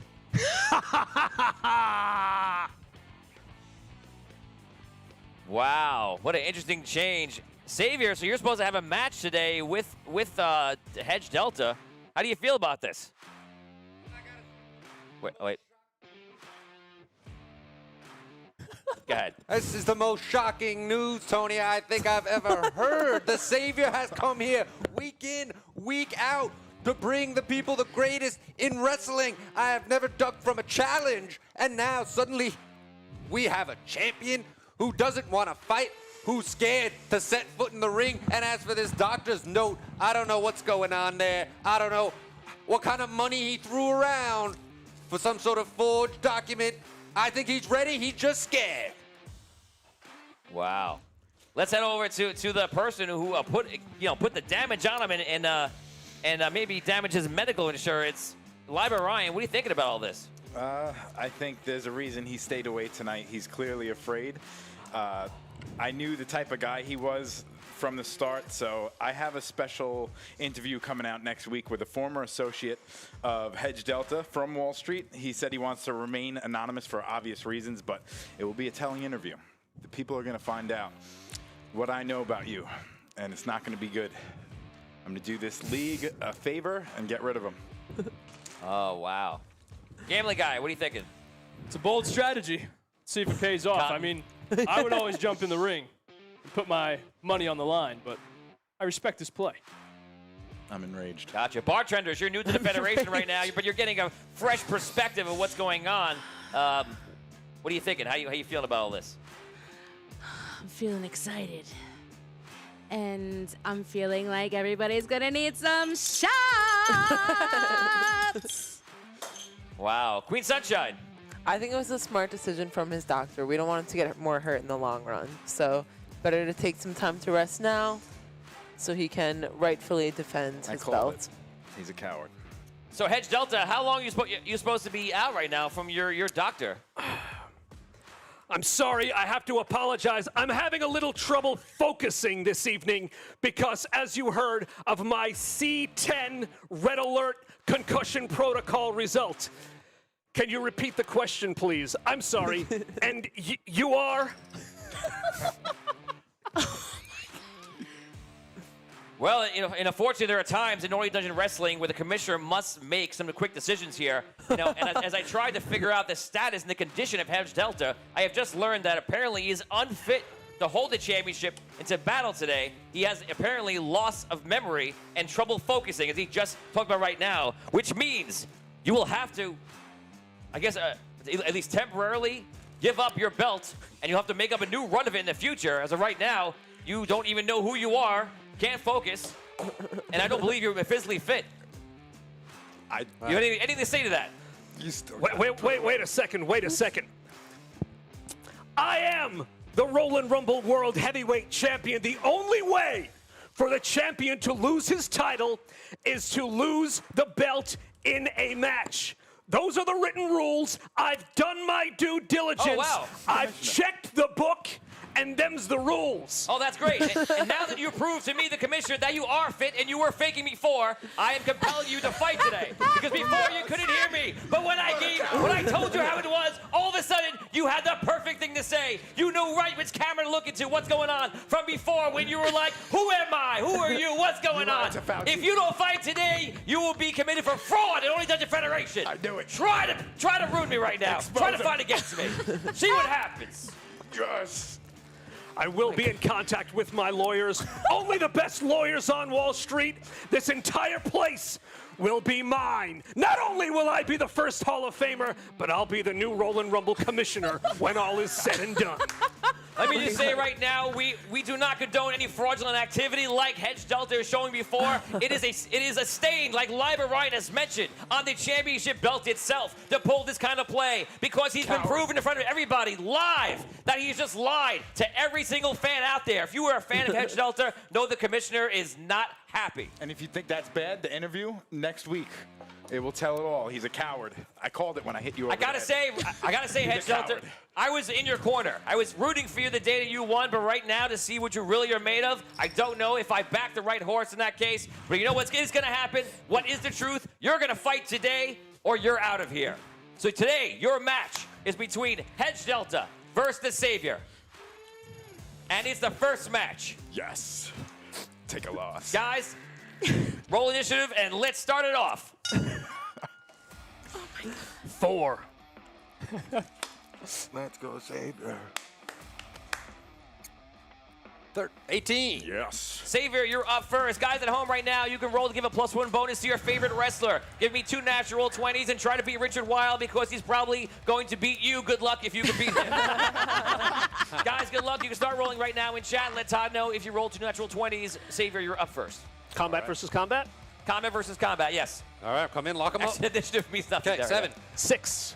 6. Aha. All right, I'll put him in a headlock, drop my bulldog, do the 4 damage.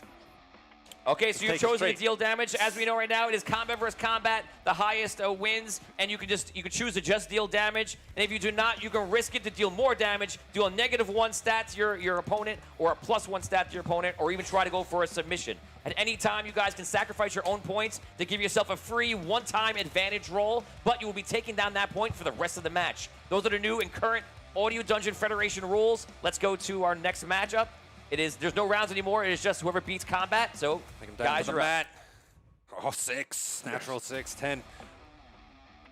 7. Natural 6 is an automatic hit. The only way he'd beat you if he rolled a natural 6 himself. So, you got it. Take him down. Flurry of punches. I'll do the damage again. Take another 4. Yes. Hedge Delta doesn't know what's going on here. I think he's caught a little off guard. Sorry, I'm announcing my own fight here. Oh. 2 rerolls have come in for Hedge Delta. What? Hey. And they are from Todd Heaney. Oh, Todd. Wow. Thank you, wow, Todd. wow. I guess that money's being passed around. More than we know. All right, another combat roll. Here it comes out. 6. 9. Do another 4 damage. Todd, apparently, I'm getting it that Todd is. Wait, Todd is the financial advisor? Oh, I see. So apparently you've been taking on Todd as you are his financial advisor. That makes sense. That is what he does. You've made a wise decision, Todd. You've made a big mistake, Todd. All right. Sam Marshall, congratulations. Who are you going. giving a +1 to? 7. 1. And Savior takes it. What are you going I to do? know what? I'm going to re-roll that. Okay.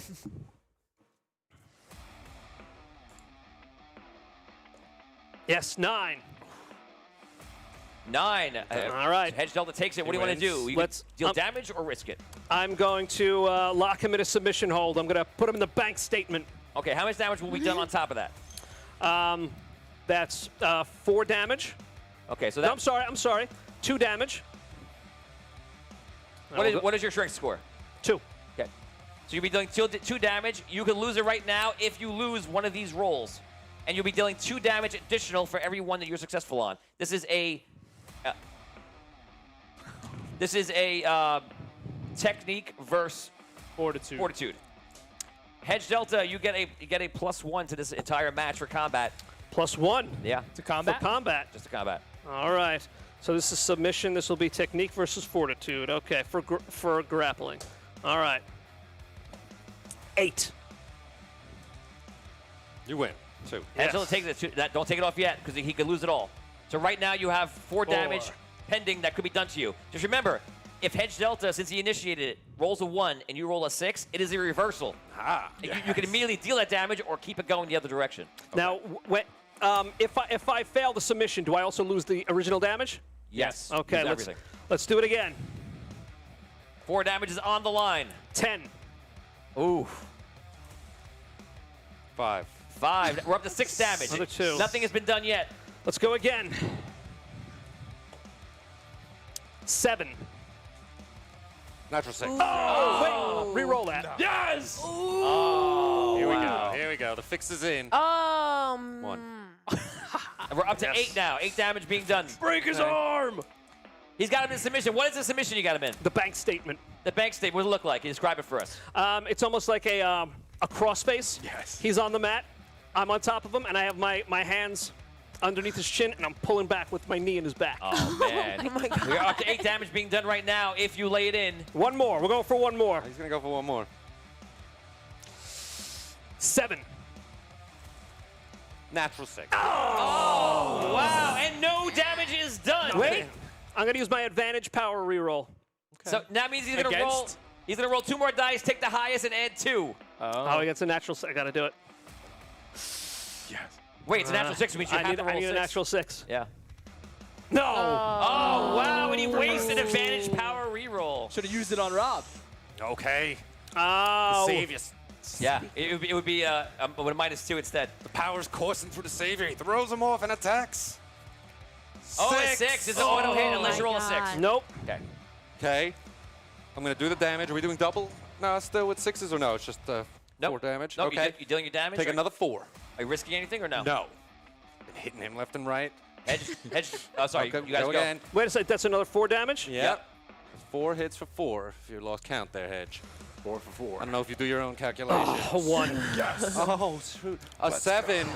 I connected. How about the revelation? I'm going for the finisher. Oh, no. Here it is. Here it is. 3. 3 left. No. They got it. You have to be above it. Have to be above it? Oh! Okay, so I miss it. What's that? Nail in the coffin attribute. I do 2 damage anyway. Take 2 damage. Even though I missed the finisher. Okay. So you go down by 2 more. Does Rob lose a little bit from failing? You lose 3 for failing, yeah. Ooh. Okay, no problemo. All right. Hedge we go. Delta, this is it. Here we go. 9. 9, tie. Roll again. Roll again, Oh, roll I again. got a +1. That's right. To combat. It's 10. Too late. Before you do it, just so you know, you guys will just roll again because there's no defense. You just roll again. Yeah. Right. Oh, right. Okay. But so I got a +1 to took- combat.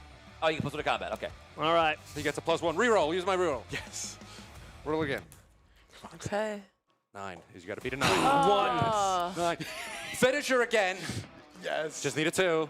I just need a 2. Expose him. 4. Expose him. Oh, and that's it. Hedge Delta. And the Savior takes it. What's the record of our current champion?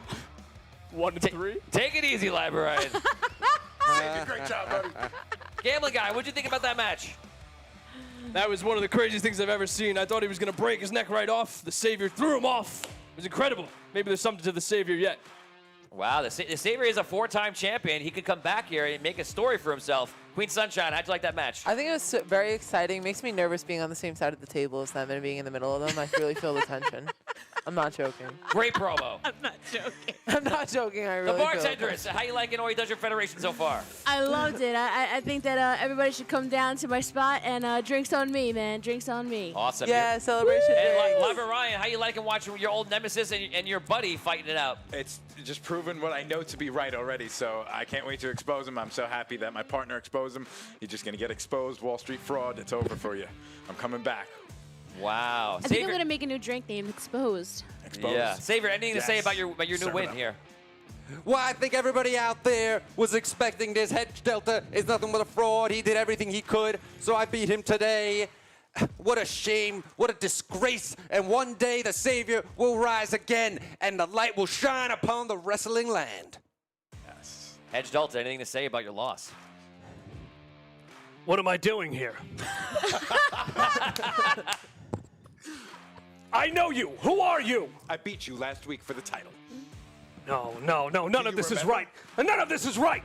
What am I doing here? I should be on Wall Street right now. That's right. Give me the belt. Why am I in a ring? Why are there fans here? I should be hearing the opening bell on Wall Street. This is all wrong. This is all The wrong. title. I agree with you. Get out of here. It's all wrong. Wow. Okay, guys, we're getting ready for our next match. This match is between the new incoming wrestler, the Wait, bartenderess, I have a question. versus Is this right? the current loyalty in the royalty, Not right. Queen Yeah. Sunshine. That's what I thought. Yep. Guys, Hey, girl. Hey. guys, get ready. This match is starting up right now. It is simple combat versus combat. So you guys roll. Guys at home, if you can give me 2 natural 20s, you can give your favorite wrestler here right now I knew it. a +1 bonus to all of their combat rolls. Start rolling right now. And now Sam Marshall and Richard Wild are the ones to beat. Good luck. That's right. D6, yep. Let's do it, guys. I don't want to Plus fight, my bro. combat, right? Yes. 6. 5. And we're not rolling initiative anymore. Great. Just roll D6. Oh. We're right into combat. 6. Natural 6. Natural 6. Oh, not natural. Natural. You win it. You can deal damage, or you can risk it for double damage. You can deal -1 stat. You can take a +1 stat. -1 stat. -1 stat. So you have to risk it technique versus technique. Okay. Roll D6, add your technique. 4. 7. Oh. It is defended. You do no damage, no technique. right? And you guys roll again. Combat. Natural 6 again. 6, not natural. You take it. What do you want to do? Just damage or damage and risk something? Damage and risk. What do you want to do? +1 Still again minus. with the stat. Minus Okay. stat. Go ahead, roll technique plus D6. 3. 5. You get it. What stat do you want to minus from her? Minus 1 to her strength. Okay, bring your strength down by 1. Can it fall below 2, Tony? is 2 yeah, the baseline? I think no, I think go to 0. Okay. Okay, so guys, once again, combat. Ooh, 8. 1. You take it. You could deal damage, or you can risk it to deal something else and damage, or double damage. I'm just gonna deal damage. Okay, so you're dealing your strength in damage. What is that? 2. you Oh, take- it's plus 2. You take 2 damage. But I What just is- gave you what is your minus total 1 strength? to your strength. What's in the circle?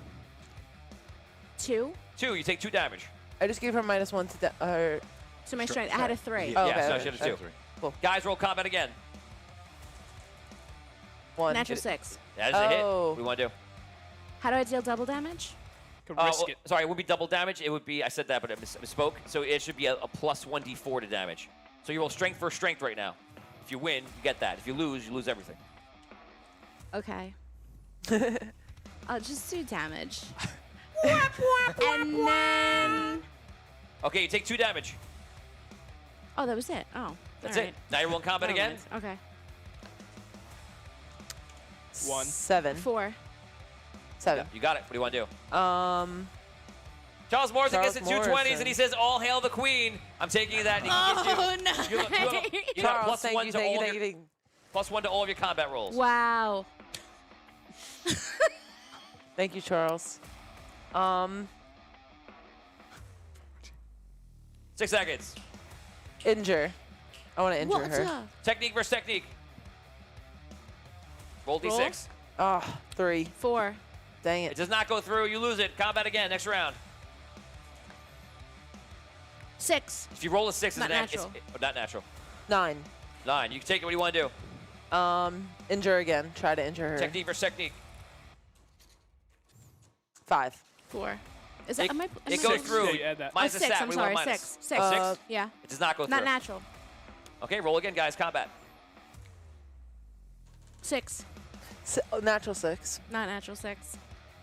So I win. Natural 6. Yeah. And by the way, don't forget about your moves. Let's see the moves you're doing. You'll need to announce your Oh. moves from here on in. And from here on going forward, if you don't announce your move, I'm gonna announce it an invalid strike, and it starts again. I could just do a move like Just say anything you want. Punch 'em. You Okay. gotta say something. Kick Move. 'em. Okay, so I hit her with an uppercut, and then I'm gonna go for additional damage. Can I say that? Okay. Strength versus strength. 7. 6. It goes through. You add 1d4 to your strength, and that's how much damage you deal. Total. 7. 7 damage Ah. dealt. That is a big hit. Okay. Here we go, ladies. That Combat was versus a combat. strong punch. Yeah, uppercut. As an uppercut probably knocks you to the ground for a second. 4. Natural 6. Natural 6. What's your move? What are you doing? I am. She's already in the air, and then so I just slam her to the floor after that. Okay, so it's like a Pick her Marvel up and superhero put her movie. down. She I'm punches like, you "Girl, I and wanna you go up in drink the air with like this. you." She just takes you and just slams you down to the ground. Oh my god. Let's see it. What are you doing? Damage or are you doing damage plus D4? Damage plus D4? yeah. Strength versus strength. 7. 4. It goes through. Deal your damage. 'Cause 5. 5 damage dealt. I don't want to fight. Why'd you? Well, that might be a problem for a wrestling match. Combat rolls. Let's do it. 8. Natural 1, so. You're up. What's your move? My move is the muddle. The muddle. The muddle. Explain to us what the muddle is. The muddle is I stand up Oh no. She puts and me take on it the down floor. here, this and I time. take my knuckles and I go, look at a muddle her head in. Oh, man. I muddle her brain.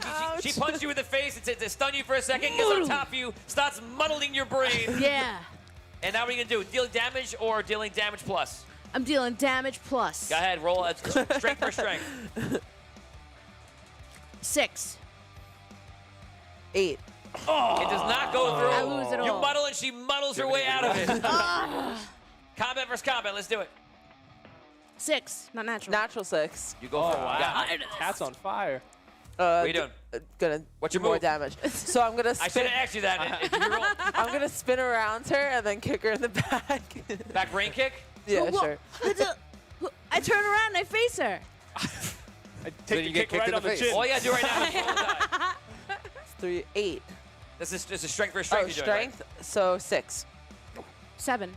Oh, no. It does not go through. Brooke, you're up. Oh, so sorry to hear that. 5. Combat versus combat. 7. You get it? What do you want to do? Damage. Okay, go ahead. And it is invalid. Natural 6. Oh, no. Why? You had Gotta your say warning. the move. You gotta say the move. Oh, yes! Combat versus combat. Yes! 6. Not natural. 7. Tired of Got it. it again? So I'm gonna just turn around and punch her on the side. Because I'm already spinning around Come her. on, She's come just on. spinning Yeah, no, I'm just Spinning like spinning that. around her. Okay. Yeah. Are you doing plus or you just dealing the damage? Plus. Okay. Strength versus strength. 8. 1. Oh, not getting the Oh, rolls strength today. to strength 3, yeah. Good. You got it. So Hold on, plus I'm D4. 5 damage dealt. Okay. Next combat. 6 natural. Oh, natural 6. If you roll natural 6, you'll defend it, and then it'll be up to pluses. 5. You got it. I'm doing my move, Tony. It's tap the keg. I'm tapping the keg. How's how the keg go? I pick her up, Tony, and I take her by the hair, and I pop down and I come down with my elbow, tap the keg. Oh. I tap the keg and then Ouch. I take my hand and I punch her, You saw my face, right? You lost it. and I punch her in the mouth. I tap the keg. I'm sorry, if you can't finish it, I can't put the move through. That's what I do. Elbow to the head and it's punch in the mouth. And what's it called? Tap the keg. Tap the keg, okay. Okay, go for it. Okay. That is a natural 6. Oh, man. And 5. It goes through. Roll 1d4 and add that to your strength, and that's how much damage you deal. 1. 3. And to my strength plus 3. 3 damage dealt. All right, I'll take it. Back to combat, guys. Okay. 6! Yes! 6! Natural 9. 6 over here. A 6. What do you want to do? I want to cause damage. Go ahead. What I do with the D4. The roll is invalid. Oh, I didn't Gotta say make a what move. to do. Oh, you said I want to Good deal move. damage. Oh, I didn't know it. Okay. You had a cold move. Okay. Combat. Darn. Ooh, auto miss. Auto miss. Ooh, ooh, ooh, ooh. As long as you roll a 1. 1. Just don't roll a 1. 1. Oh. Again. Because Roll we the don't roll again. really want to fight, do we, Queen? Yes. 1. Oh, you want to fight me now? Okay, let's fight. That's an 8. Yes. Oh, I'm going man. to take, can I do the finisher? You can go over fish. So here are the rules, just to advise you. I'm not saying it's bad or good. Tell me. Just want to make sure you know in case it's a mistake. Tell me the rules. So you have to achieve a number that is higher than the amount of energy she has left. So for example, if she has 2 energy, you need to achieve a 3. If you miss it and you fail, you take 3 energy damage yourself, and then the match continues. I'll do the finisher later. Let's do something else now. All right. Tony. Combat covers combat. Combat versus combat. Well, 8. She just 7. won- She won that. Oh, I'm though. sorry. Oh, I won the 6, keep, right. Keep your roll. Are you ready? I'm in the 8. Right, okay. That was an 8. Right. What strength for strength you're doing? Oh, now I'm doing Oh, strength. 5. What was your roll? 7. Plus your strength? My roll was 5 plus a, plus Okay. a 2. That was That's what- 7. Okay, I didn't know if it was. Okay. 5. Okay, you get it. Going through. Roll your d4. Add that to your strength. Ooh, ooh, ooh. 5. But she still didn't say move. You didn't ask me. Was that before? If Hold on. I missed it. I can't remember because we argued about it. oh, 5 so we were damage I talking dealt. muddled about- that we were talking all about up. The finisher stuff, so it got I yeah, asked you yeah, about the finisher, yeah. yeah, so I can't Fine. do that. 5 damage dealt. Combat versus combat. Ooh, 7. 10. 10, you're up. What are you doing? Damage. Double damage. Okay. With a... You're getting the bottom rack with an tequila. elbow slam. You're getting Elbow the slam, okay. Ooh. You're getting the tequila on the bottom shelf. Strength. Dang it. 7. 4. You won. Nothing happens. Combat. 5. 8. Come on. You win, Queen. What's up? I'm going to lower her strength by 1. Okay. Impossible. Impossible. Oh. She didn't say it again. No, this, Yeah, is, no, this see? is the double damage. I already Oh, she's went saying to move. the... She didn't say No, move. no move. It's invalid. If Yeah, the you You same have to do another move on top of that? You're out. If the same I way hit you're her with doing the it, elbow slam. That's right. Did you see the elbow? Elbow slam. Yeah, she did say the elbow. It's okay if that's double damage. You just gotta say one move. She did it. She She's said fine. the elbow. She's Okay, fine. okay. I guess. Sorry, I missed it. My mistake. What was your roll? 4 plus what? Strength? Yeah. 7. Well, I'm sorry. You're doing the. You're taking away my strength, right? You said. Yeah, taking That's away her technique then. strength. Oh, 6. Roll. What was your roll? Technique roll. Technique. Oh. Add technique. Add the roll. I think it's just the +2. Yeah. Whatever's in the okay. circle is your technique. 6. It says it's in the circle, That. which can't be. I think before you rolled the 6 and you wrote it You there. wrote a 6 in there, I think. Okay. 7. At Then the a beginning, 7. at the Then beginning, it's a everything was 7. correct. Sorry. Started getting crazy. Okay, it's 7. What's your proper number? 7. 7. That should be 2 It's just in there. 2. Yeah. Sorry. Yes, I'm waiting for you to write 2. There we I'm go. sorry. Okay, 7, and you achieve the what? 6. 6. Oh. So it does Oh, not what do I happen. do? Happen. You're up. Combat for combat. Combat the hell out of you. Ooh, 1. 6. You got it. Oh, What do you want to do? Ooh, I'm gonna muddle her again, Tony. I'm Okay. gonna muddle her. Okay, you're going for a muddle. Take that crown right. Just. 4. 1, so. You get it through a 1d4, add it to your strength. 4. Wow. 4 total. 4 damage is done. Mm-hmm. Combat versus combat. Go ahead.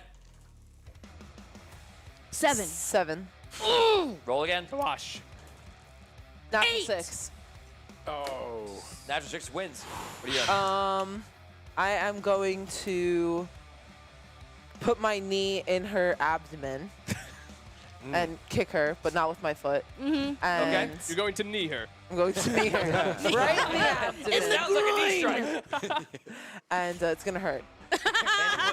What's the move? What is the thing? You're doing an injure, or you're doing a damage, or An injury, yeah. an injure? Okay, technique versus technique. Go ahead. Oh.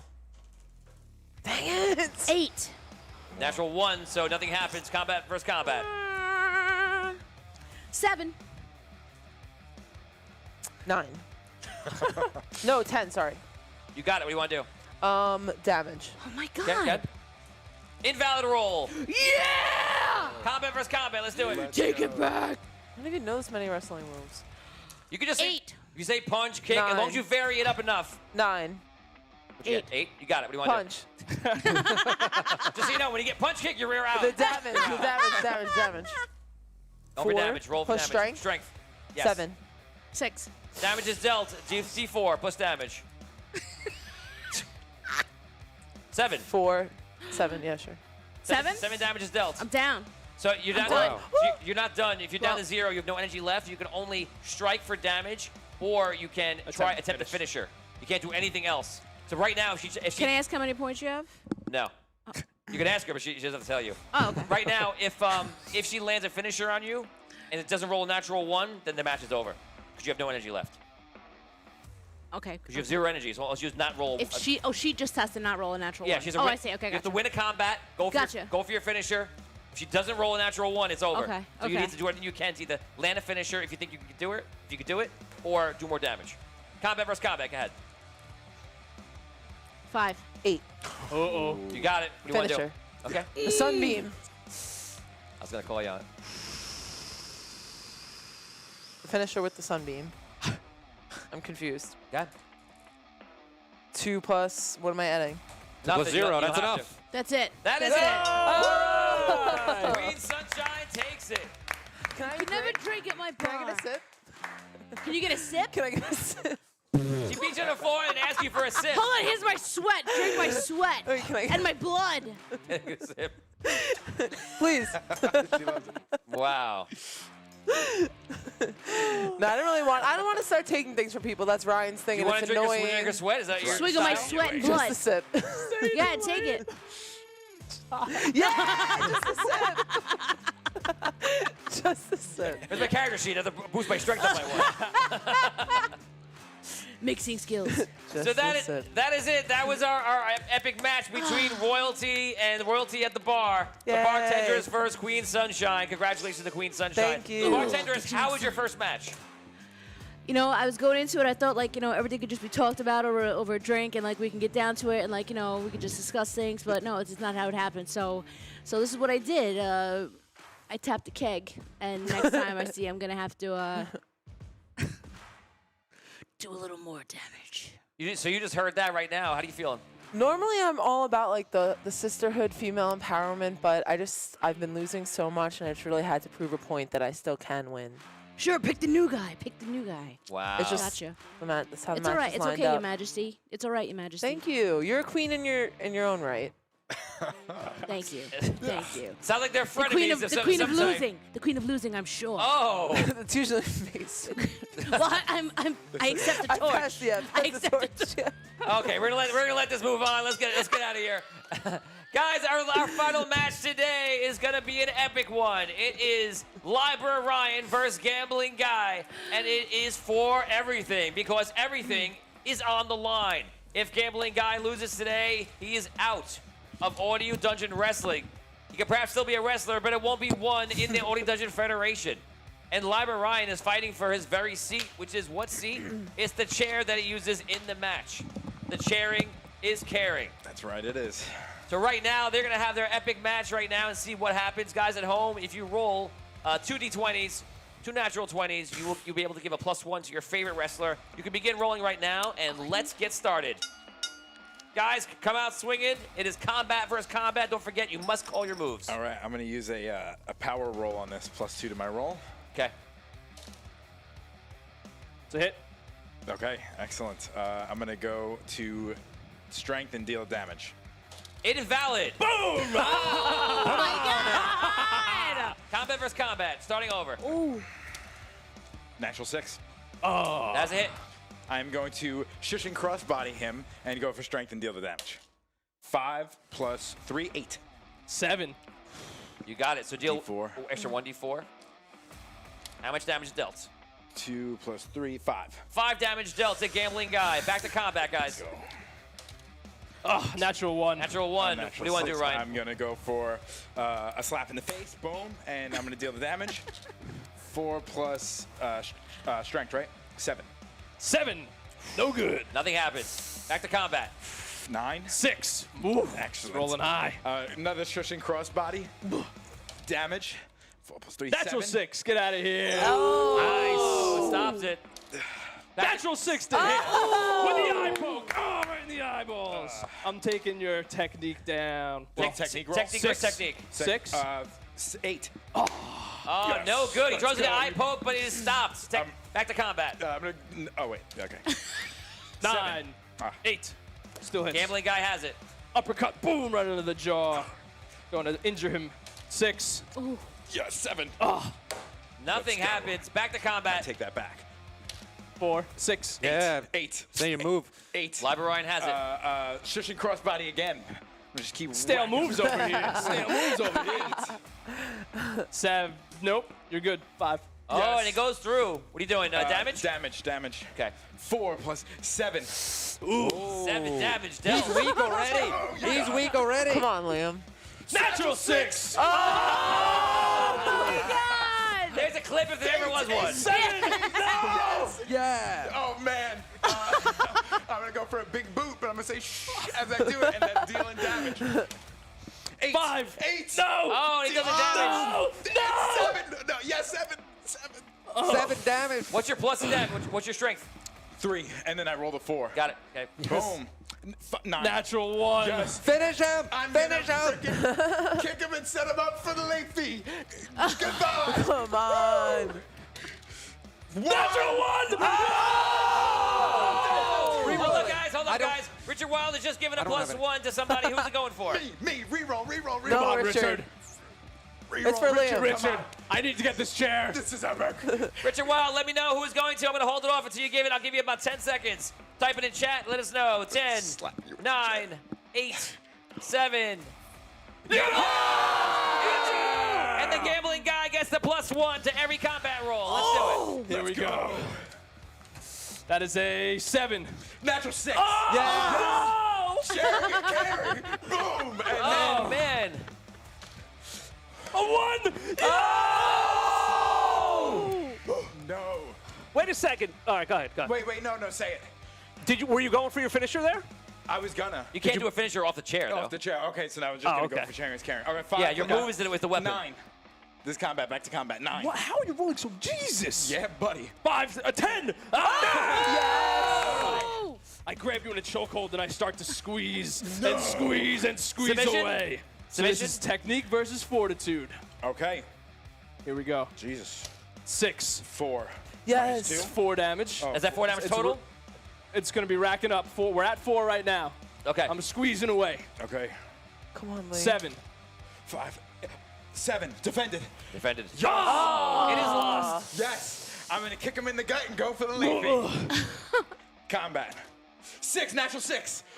It's a hit. Oh, it's a hit. And now Finisher. Finisher. Finisher. Good night. Retired. 5 plus 5. Is that it? That is no! Live Ryan defeats Gambling Guy and Gambling Guy. Oh, no! What is happening here? Oh my God. We need security. Oh no. Oh man. Yes. Blood. Thank you, security. Security. Oh my God. Take him out of here. Take him out of here. Security, take him out. Take Live Ryan out of here. Take him out of here.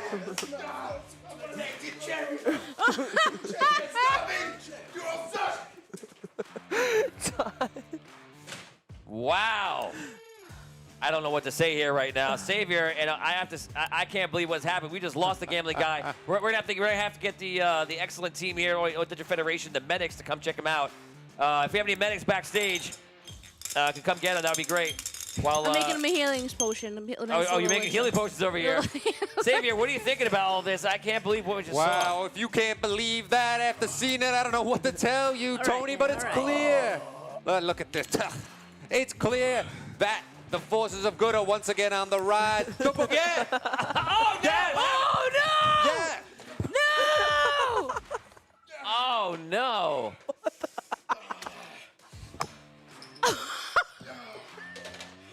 We can't be held back, Tony. So you're okay with this? I saw it was a little Where's doubtful. security? Where's security? This is not okay. Right. Hedge Delta's next. Liber Ryan, I'm going to have to ask you to leave. You've done enough.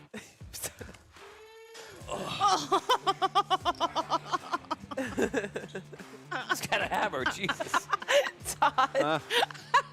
Hedge Delta, what do you think about this whole display right now? What do I think? What do I think of the second week in a row of reckless attacks happening left and right in Roll and Rumble? I think if you want wrestlers wrestling in your federation as the commissioner, you need to stop these things from happening. Librarian is out of control. He needs to be placed under immediate suspension, or you'll be hearing from my lawyer. Wow, some tough words here. Queen Sunshine. I agree. That kid is out of control all of the time, and he does need some extra screening. If you want people to wrestle on a wrestling show, they can't be unconscious. Take care of it. Wow. Gambling Guy, how you feeling right now? Any words right now? All I know is I'm done in this ring, Tony. But I know some people in Vegas. I might send someone to take care of Librarian. That's all I'm saying. Oh, wow. Okay. Guys, that was an epic group lineup of matches today. Next week is going to be a very special week right now. Of course, we're going to figure out behind the scenes what's going to go down. But next week is going to be our first Roll and Rumble Royale. And it's going to be a Survivor. So basically, what's going to happen here is we're going to open up these rules. And I have to say, I may not like Hedge Delta, but I do agree partially what he's saying is that the antics caused by Liber Ryan is not okay, and it cannot continue. So I'm thinking here that Oi Dutch Federation, we're going to be looking for new blood. Here's what I'm putting out there. For anyone, if you're one of the top tier fighters in our Patreon fighting camp, I'm asking you to come out and try your stuff here at Roll and Rumble next week and join us. in the Survivor match for Roll and Rumble Royale 1. Next week, though, because we got to keep it interesting, and I imagine you'll be okay fighting because you seem okay to me, we're going to be putting the title match on the line. Whoever wins Survivor Roll and Rumble Royale next week gets a title match. And that's pretty much it. A title match, or they win the title? Nope, they get a title match. So next week it'll all come down who will take it. Now, I am going to open it up, though, to all. If right now, even for you, Gambling Guy, for anyone who is outside of the Federation, this is your chance to get back into the Federation. This is your chance to come back in. And if you don't want to come back in, and if you to win, you can give anyone you want a shot at taking down Hedge Delta for the championship. And anyone at home, if you're joining in, if you're in the Patreon tier fighting camp and you want to take a shot at it, you go in, you take it, you get the, if you can go on all the way, get the match, and even take down Hedge Delta yourself, we will send you that belt, and you will join as one of the champions in Roll and Rumble Wrestling. Guys, next week is going to be a doozy. It's going to be an entire episode devoted to Roll and Rumble. For Audio Dungeon, I'm Tony Hansen, joined by the rest of the Audio Dungeon crew. Thank you to Brooke Armstrong for hanging out with us today. Brooke. Guys, we will see you on Wednesday, and we'll see you next time on Monday on Dungeon Games. Woo!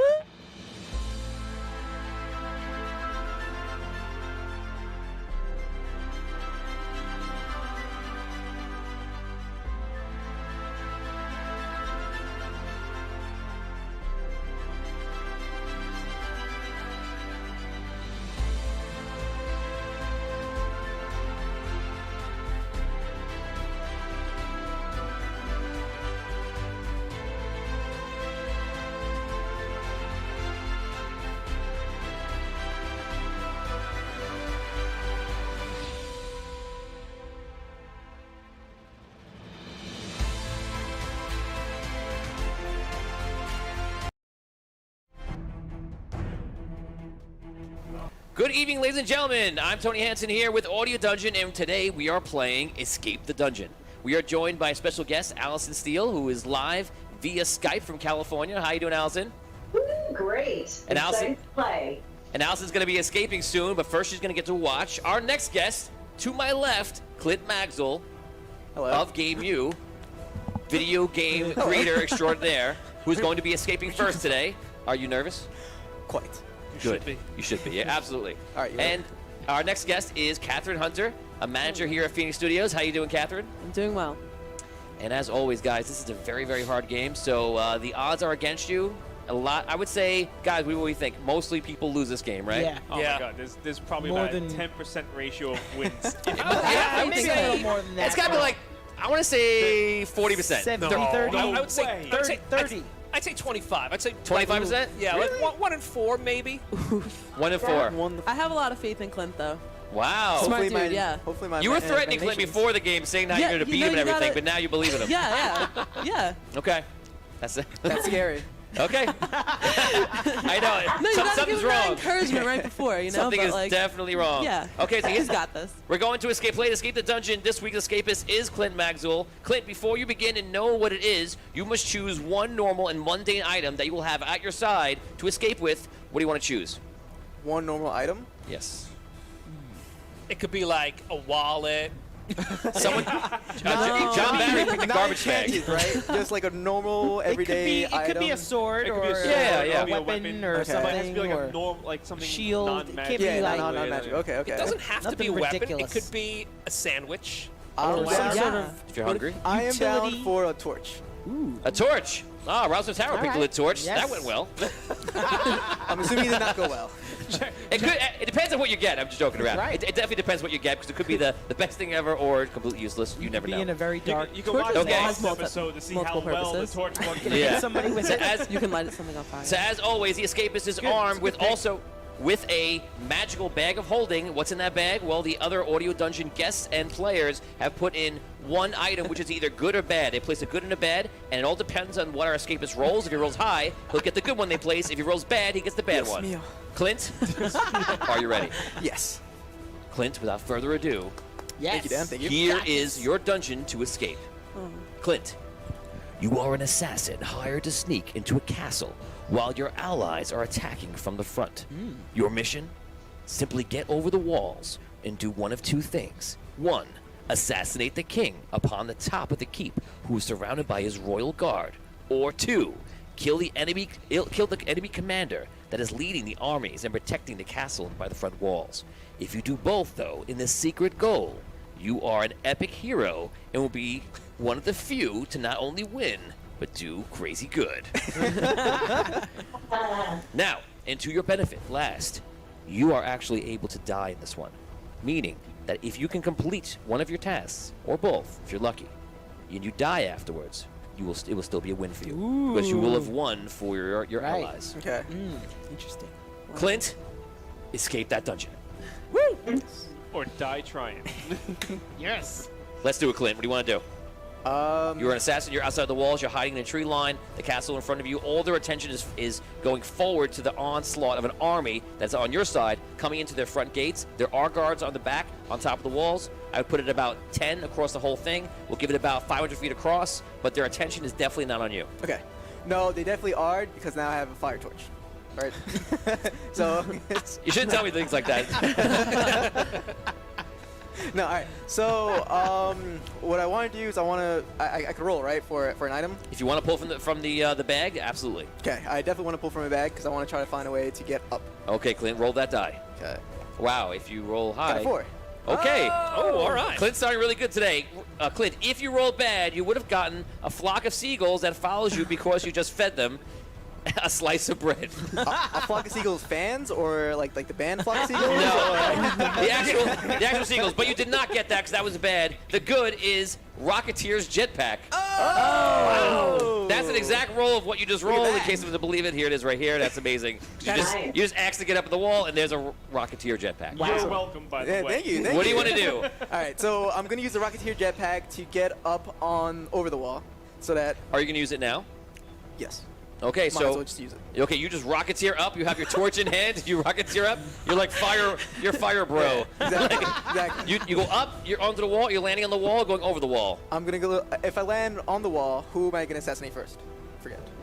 Yourself. Your original mission was up to either to get the you. king or the commander. The commander's on the front wall. The king's in the middle of the keep. If you Okay. want to try to Rocketeer all the way to the front on top of the keep, you can do it. But remember, he's surrounded by his royal guard, which are badasses. Okay, so I'm going to go after the commander later. I'm first gonna go after the Emperor/King.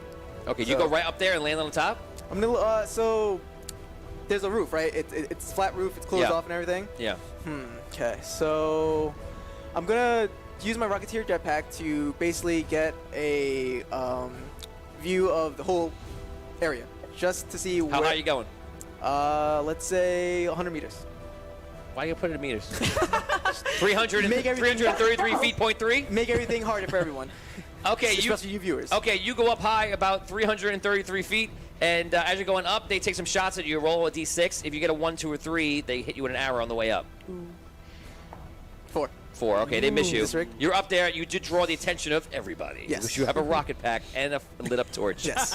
What do you want to do? You're high up. I am going to go for my. I'm gonna look at my Second my item. movies. Make that roll. Yeah. Go for it. All right, come on, 5 or 6. 6. Hey. You rolled a 6. If you rolled bad, you would have gotten a foul-mouthed SpongeBob.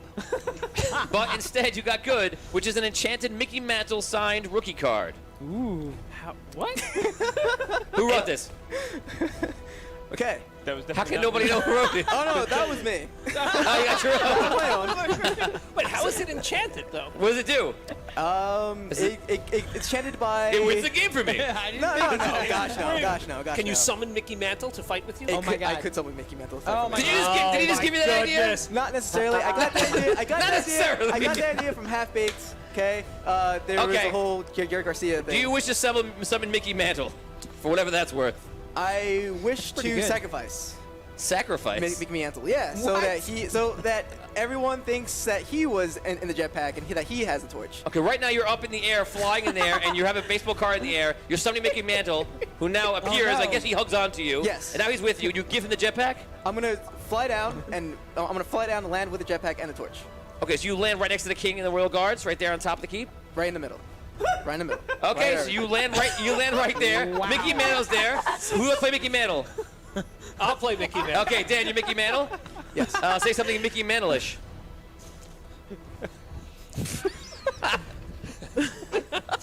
Let's start swinging at some heads. That's exactly what Mickey Mantle says. I love that. I assume I have a bat? Yes. Yes. Yes. I feel, Well, okay. I guess I have to sound more drunk than that, though. Oh, was he a drunk? Oh. Did you just say that? I don't know. He's not Mickey Mantle. swinging at some heads. Besides the basics. Wow, okay. So what are you telling Mickey Mantle to do? You see him there, he looks a little woozy. Okay, so I see that he's a little bit woozy. I regret my choice immediately. So after that, I give him my torch. I'm like, all right, I'm gonna take your bat. Here's Good the luck, torch. Here's my jetpack. Have fun, and everyone's gonna think that you're me now. So now everyone that was looking at, everyone that Okay. was staring, at, Just- just hear me out. Just hear me Yeah, out. I'll hear it out. Everyone that was staring at me, okay, obviously think that someone is coming to land, right? They don't know who it is. They just know that someone landed, right? So Hey, it's Mickey Mantle. yeah, they don't know who who Mickey Mantle is. So I'm at this starting to person, it's like, see the okay, idea I behind don't the know. plan, anyone, okay. So I have a decoy, Mickey Mantle. So let me know when I can speak. Yeah. In due time, good sir. In due time. Oh so, my gosh. with this decoy, I'm gonna tell my decoy to make a distraction, and I'm gonna roll for that.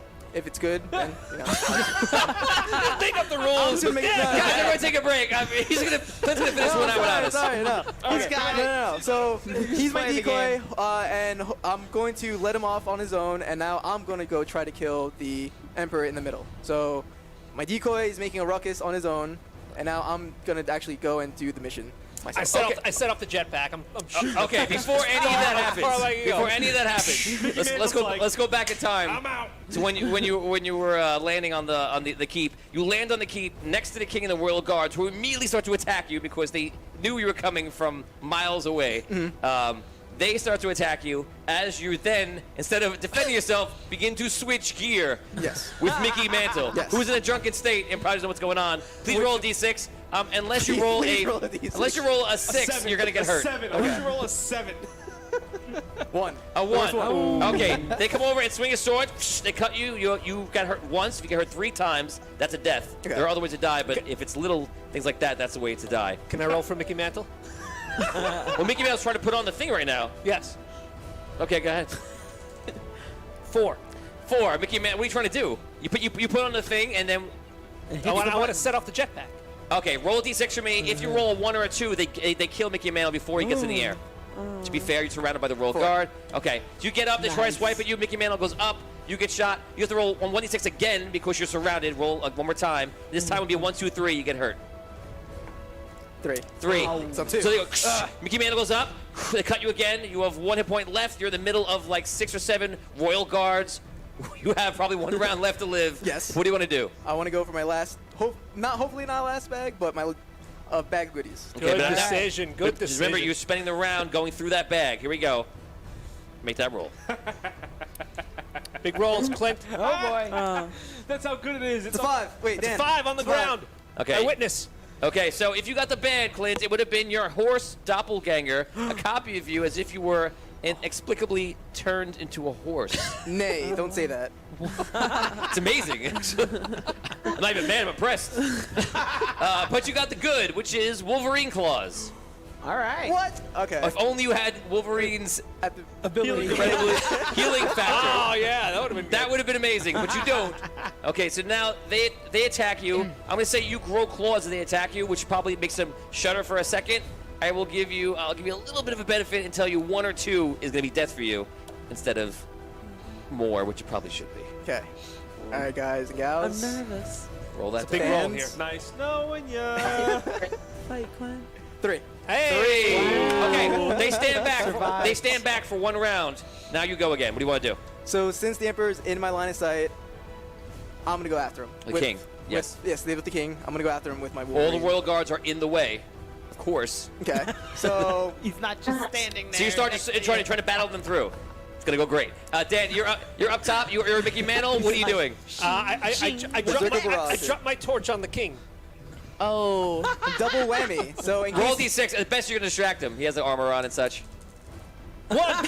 Okay, Instead, my God. Instead, you hit Marilyn Monroe. should it hit? I'll let you guys, by show of hands, does it, does it hit Clint, or does it just fall off the hit nobody? It hits Clint. It's a 1. I don't want to. No, I don't want it to hit Clint. It's up to you, Vin. Nah, he's having enough shitty luck. Okay, so the torch falls on the ground, and it does really nothing, and you start battle your way through. What you're going to do is roll a d6, and Pray to God. 6. I got it. I feel like he's being surrounded by 6, 7 royal guards. What are you doing? I'm just gonna just He's start, attacking with. He's start attacking. Wolverining. Yeah. He's Wolverining. Everyone. I'll give you Anyone. Everyone. I feel like Everyone, I'll Dan. give you a 5 or 6. That's fair. That's completely He's fair. like doing the I mean, weapon yeah, X. because But it is adamantium, Yeah, though. So like, we should be as It right is, but he's now- surrounded. All you gotta do is cut him once. Yeah, as of right now, 5 or I'm 6. in the middle. That's 5 all I or gotta 6. Do. That's all I gotta do. do it. Yeah. 2. Oh no! And that is it. Now we do something that every once in a while we get to do, which is a lot of fun. Mickey Mantle, you now are the last person to try to complete this mission. You see that he has gone down.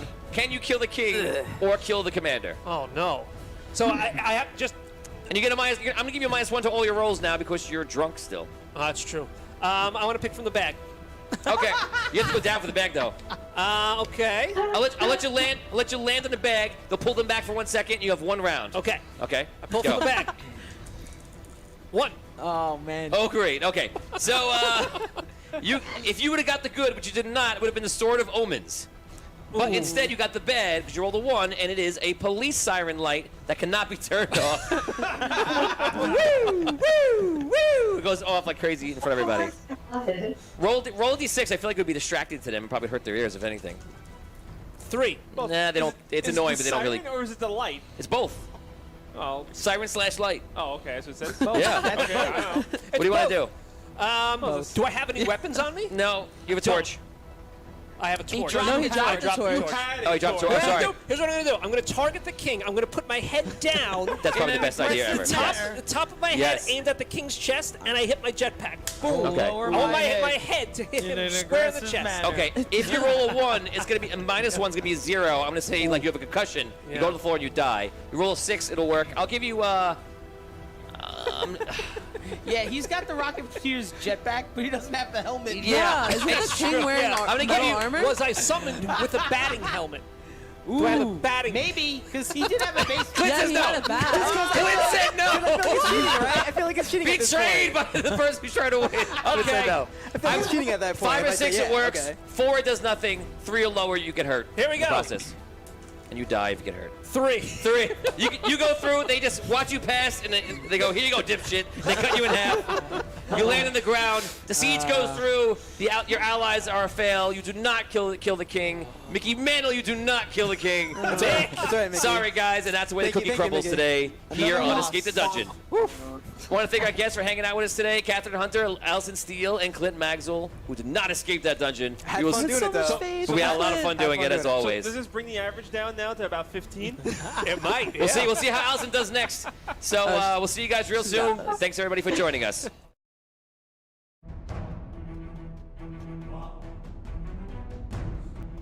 Hey, what's up, guys? This is Audio Dungeon, and today we're playing, as always, Escape the Dungeon. We're joined by our special guest today, John J. Barry, professional guitarist. He's known for many crazy and interesting things. He also has his own show. How do people find you on your show? Oh, just John J. Barry on YouTube. That is where you could find me. Nice and easy. Nice and easy. Love it. Direct route. Okay, so today we're playing Escape the Dungeon. Who is the escapist today? It is the very one and only John J. Barry. Woo! Are you ready for this? I hope so. I think you can do it. I hope so. I think you can do it. But you did get a really hard one because that's the way cookie crumbles today. And good luck. Are you ready? Yes. Okay, John, as is the rules, you are allowed one common mundane item. Not knowing what the problem is going to be, you may choose your item now. I'm going to pick a garbage bag. That is so helpful. Very mundane. Well, I got something brewing. Okay, I hope so. Okay, you're armed with a garbage bag. As you know at home, if we're going to roll a die, and he's going to be able to reach into also, besides the garbage bag, a bag of holding. And if he reaches in, he rolls 1d6. If he rolls a 1, 2, or 3, it's bad, or 4, 5, 6, it's good. What items are placed in there? They're all items placed by the Audio Dungeon crew. If he rolls low, it's bad. High, it's good. We'll see what he gets, and we'll see what they chose for him to either screw him or help him. Let's get right to the adventure right now. John J. Barry, the adventurer. You've been walking along for a very long time in the woods of Menuminum. In the heart of the woods, you find a dark cave, and you know that this cave, while heading in about a couple of feet, goes to a tunnel that heads straight down into the lair of the evil dark spider. You know that the spider is capable of poisoning you and trapping you, but what you need is behind where the spider lurks, which is a golden key. The key is beyond the spiders in a cave, and it's a cave of a troll. You must get into the cave, into the tunnel, past the spiders, defeat or bypass the troll, get the key, and escape. Wow. John J. Barry. Good luck. For all the people not knowing this, the other guy was like, "Oh, it's Hello Kitty World. You get a cotton candy stick, and then you win." That is Kids Escape the Dungeon, and we don't talk about that one. Oh my gosh, do a kid one. Okay, you have to go through the land of lollipops, fight your way through the cotton candy monsters, and steal the cloud. Okay, sure. I can handle this. You got the garbage bag. The garbage bag. Armed with a garbage bag and a bag of holding. John, it's gonna come in handy. here we go. 2 bags. Okay, well, so is it's dark, you said, but can I see in that dark? Like, have my eyes adjusted, or am I Good question. Yes. Okay, yes, great. Good question. So how far in, how many feet again is it before? About 10 feet. About 10 feet, and the drop is how far? About 50 feet. 50 feet. To just ground or spider web? Ground. Okay. So I'm gonna have to go into the bag of holding here. That's what we do here, John. Here we go. It's the name of the game, folks. And oh boy. Whoa, 5. I'll take it. Okay, if you rolled the bad, you would have become mute, which wouldn't have been that bad. Yeah. But and what you got the good isn't that good. It's thieves' tools. Thieves' tools. Okay. Yeah. So it would have been good for perhaps another problem, but for this one, we'll see how you can use that. Thieves' tools like lockpicks or something? Yes. Right. Lockpicks. So do I need to get the key? Is the question. If it's locked up, yes, that'd be a great thing to have. We'll see. Might be a locked chest. It might be a locked Right. chest. Well, I can't get down this 50-foot drop. Oh, is it climb downable here, or It's rough. You could get hurt. I could get hurt? And Okay. roll a die, and you possibly could die. Going back for the bag. You know Great what I'm saying? idea. Yes. Did I redo that? I just dropped it. Just roll another Just roll one. right in front of you, John. Amateur roller here. Just roll right in front of you. 2. John, if you rolled good, you would have gotten an iPhone. What version? We don't know. But Siri would have been of no help. But you got the bad, which is Crocs. Yeah! I'm gonna go ahead and put those bad boys Yeah, on. and you can't get them off. They're saying you have to use them, so they're on. Might as well go again, you guys. Oh my God, you're gonna win no matter what you roll here. Okay. Here we go. 6. All Wow. Ooh, I'm so torn. Okay. Yeah. You got the good, but if you got the bad, you would have gotten Macho Man. He appears and thinks you are trying to take Miss Elizabeth. Oh, no. That is very bad. That is very bad. Oh yeah. Oh, yeah, John. But instead, you got Captain America's shield. Ooh. Nice. Which I will say you can use like Captain America and throw it and return to you for fun. Oh, okay. Nice. Okay. Oh, wow. Still no way down this. Is it a steep drop, like a? Yeah, straight down. Oh man. You Can't have- even you have- skillfully like surf on that thing. No, Maybe you can. can try anything you like. You can try. You could try and get eaten by the spider. Yep. It's kind of fun to get everything out though first, because then you know what you're working with. Yeah, that's it. I'm gonna keep going. Or I'm you're keep just go- screwed.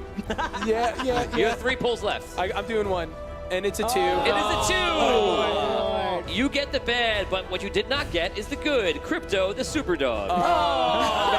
What you did get was the bad. Your shoes always squeak, your Crocs, like you're running on a gym floor. Okay. That's very offensive. That's so great. Is it you? That was me. That's interesting. Oh my god. Yeah. Go ahead, next time, next pull. Yeah. Let's do one more. Squeaky Oh my Crocs. God. You won't be sneaking up on anybody. That's totally a 1. Is that a 1? That is a 6. That's a 6. That's a 6. Oh, that's a 6. So Okay, good, if thank you would have rolled the bad, which you did not, you would have gotten the original pair of Ronald McDonald shoes. a lot of shoes. I know. Thank you. What are you guys doing right now? What's wrong with you? We're on the But what you did get was invisible acne cream that Oh, lasts for Acme. 3 minutes. Acme Invisible Acme. Cream. What is it? Acme, like like Wile E. Looney Tunes. Coyote. Oh, Acme. I thought it was acne. Acme. Okay, so you can turn invisible for 5 minutes. 3 minutes. 3 minutes. Wait, 3 minutes? That's pretty minutes. good. That's pretty good. Yeah. That's helpful. Okay. Perhaps the first thing to tell. Well, Captain America Shield's good too. Captain America Shield's pretty good. And Okay. the last one. Here we go, folks. Oh wow, my God! You're gonna get your own. 5. Ooh. Okay. So you actually made this one up. If you got the bad one, you would have gotten a disease similar to Tourette's or something like Yes. that. But instead, you got the good, which is a cloak of invisibility. Whoa. Today's Escape Dungeon is brought to you by lots of shoes and invisibility. John, you are out. Shoes. Yes. Your shoes You are are out great. of No one can pulls. see them. What do you want to do? Okay. You may die. I may die. I may die. Maybe, folks. hey, maybe you could use your garbage bag as a parachute. You can't help him. Are you serious right now? What are you doing? No, but that wouldn't work. I mean, would it though? Like, can we roll for that? Right? Don't give him any ideas. No, no ideas. No helping. Okay. What do you want to do? Okay. This is what I do. I don't know how stupid this sounds, but I ruffle the garbage bag and throw it in another direction as to distract the spider. Wait, did you get on the hole yet? Well, before I start climbing down, I do that so there's like I don't know. Okay. That's what I've done. I've committed. So you make noise where you are and go down the one passageway. The spider's like, oh, thanks for telling me you're coming in. It's like ringing his doorbell. Okay, so you come down, the spiders converge to the bottom of the tube. Okay. Because you made the noise. And I use And your shoes are going. But I'm trying to throw him off with that cream. Okay, so I'm invisible. You doing that now? Yeah. Okay, so Because you I also have a cloak, so there's really no danger. So are you still rubbing cream and wearing the cloak at the same time? Yeah. Okay. Because I just like to feel. So you feel the invisibility. You have double visibility. You go down, the spiders are right there. You reach the bottom, you're able to climb down. Okay, I'm down. I'm at the bottom. I have 2 invisibilities, loud shoes, Crocs, They can smell and hear you. shield, and Thieves' tools. You say that? Yeah, thieves' thieves' tools. That's it. So I have to get past the spider. Yes, who and you have, clearly knows you where I have am. 3 minutes and 20 seconds Who left. clearly knows where I am. Who? The spider knows where I am. Like I can't tell you what the spider thinks. Okay. You gotta do So what you gotta do. I try sneaking around. Is the shield invisible, everybody? Yes, No. it's on you. You're holding it. Okay, so the shield's invisible. So I can't sneak by him, so I have to fight the spider. All the spiders are below you when you come down. When you're climbing down, they're right there. They're all converged there. I thought it was one giant spider. I'm telling you what you see. Okay. So, can I like ride the shield? I try to ride the shield over them. You know what I'm Okay, saying? so you Like- drop down, you smush the Awesome. spiders, Yeah. and that works. It scatters them a little bit, and then you see the big spider in front of the web guard the whole thing, and she's like, Okay. So But there's a bunch of little spiders Yeah. and the big spider? Yeah. Okay. Help me out here. difficult. So now, yeah. There's only 2 parts here instead of 3 parts, actually. The whole is nothing. The hole is the. Oh, yeah. What do you think of the hole? No, so. Hole is nothing. Hole is nothing. Moving on. So I throw my Nothing shield. special. I throw my shield like Yes. Captain America at this spider. Okay, which I said you could do. Boom. It hits it. It takes her head off, and she dies. Yeah. Oh, she's done. Okay, great. Alright, okay. Now I'm going. Nice. I'm going. I You run collect- through the webs in your face. It's icky. But can I not collect the shield again and like You got, lead you with got, the, you got know the what shield. I'm saying? Yes, yes. So I'm trying to. I was just making it interesting. All right, I feel Got you. a shield. So I'm- Stop Well, that, I mean, Tony. it's like- Spiderweb. You go. Now there's a door. You. There's no door. It's just a web. It's just web everywhere. You No, break the web apart. You look said in the here. troll, right? Yeah. Okay. You walk into this larger cavern, probably about, say, 1,000 feet by 1,000 feet, and you see a large troll, probably about 25 feet, walking around a big club. And he sees, like, looking for his food, like, scouring around. Oh my and in the middle of the whole cage, sitting on a little pedestal, is a golden key. He has a pedestal. He has a pedestal. 'Cause he does. Golden key. Now I get the golden key. Is there a destination I forget that I'm going after I get this golden You key? just gotta get out. I just gotta get out. Yeah. But I have tools. No, I'm Yes, fighting and the you're still troll. invisible. I'm fighting the troll. I want to. I feel like You either go hard or go home, guys. And That's it. I've come here to throw down. If you fight the troll, I'm trying the troll. Now, If you're gonna be a bear, be a grizzly. Go Yes. for it. You know what I'm roll saying? 1d6. You start fighting the troll. Oh if my you roll a God. 1 or a 2, the troll gets the best of you in this first round. Go ahead. Okay, here we go. Give me another die, please. Oh, God, I got a 2. Okay, you go up to the troll. You hit him with a shield. He takes his thing. Could you hit him? He looks down and just makes a wild swing and actually nails you and Boom. knocks you once. Okay. He goes, he takes a swing, he rolls a 6, unfortunately, because I happen to roll high all the time. I can't stop it. He comes over again and bats you into the wall. You're getting pretty dazed. You can try one more time to fight him. If you get hit one more time, you're going to die. Okay. Don't roll a 1 or a 2. Don't roll a 1 or a 2. Oh my God. 4. Okay, you get a hit on. It's pretty good. I'll let you try attack again. Okay. Or you don't have to attack again, but that's what you're doing. No, we're taking him down. We're taking him Okay, down. go for it. That's what we're here for, guys. 6. Awesome! Oh. You hit him. Okay. You Captain America him a couple of times. Yeah. And then now Get the it's 1-2 coming. You bucket guys are running machine. together. You know, like Neo and Agent Smith. It's like and roll one last time. Oh boy. Don't roll a 1 or 2. You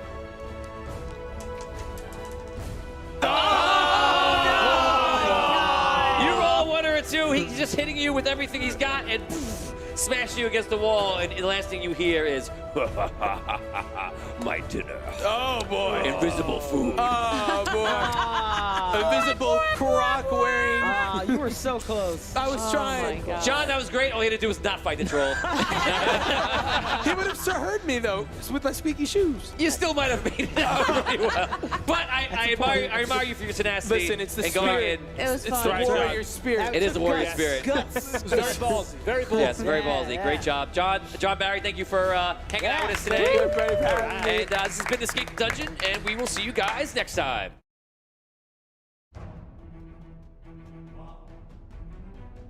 Hey, what's up, guys? This is Audio Dungeon, and today we are playing Escape the Dungeon. We are joined by the Audio Dungeon crew, as always.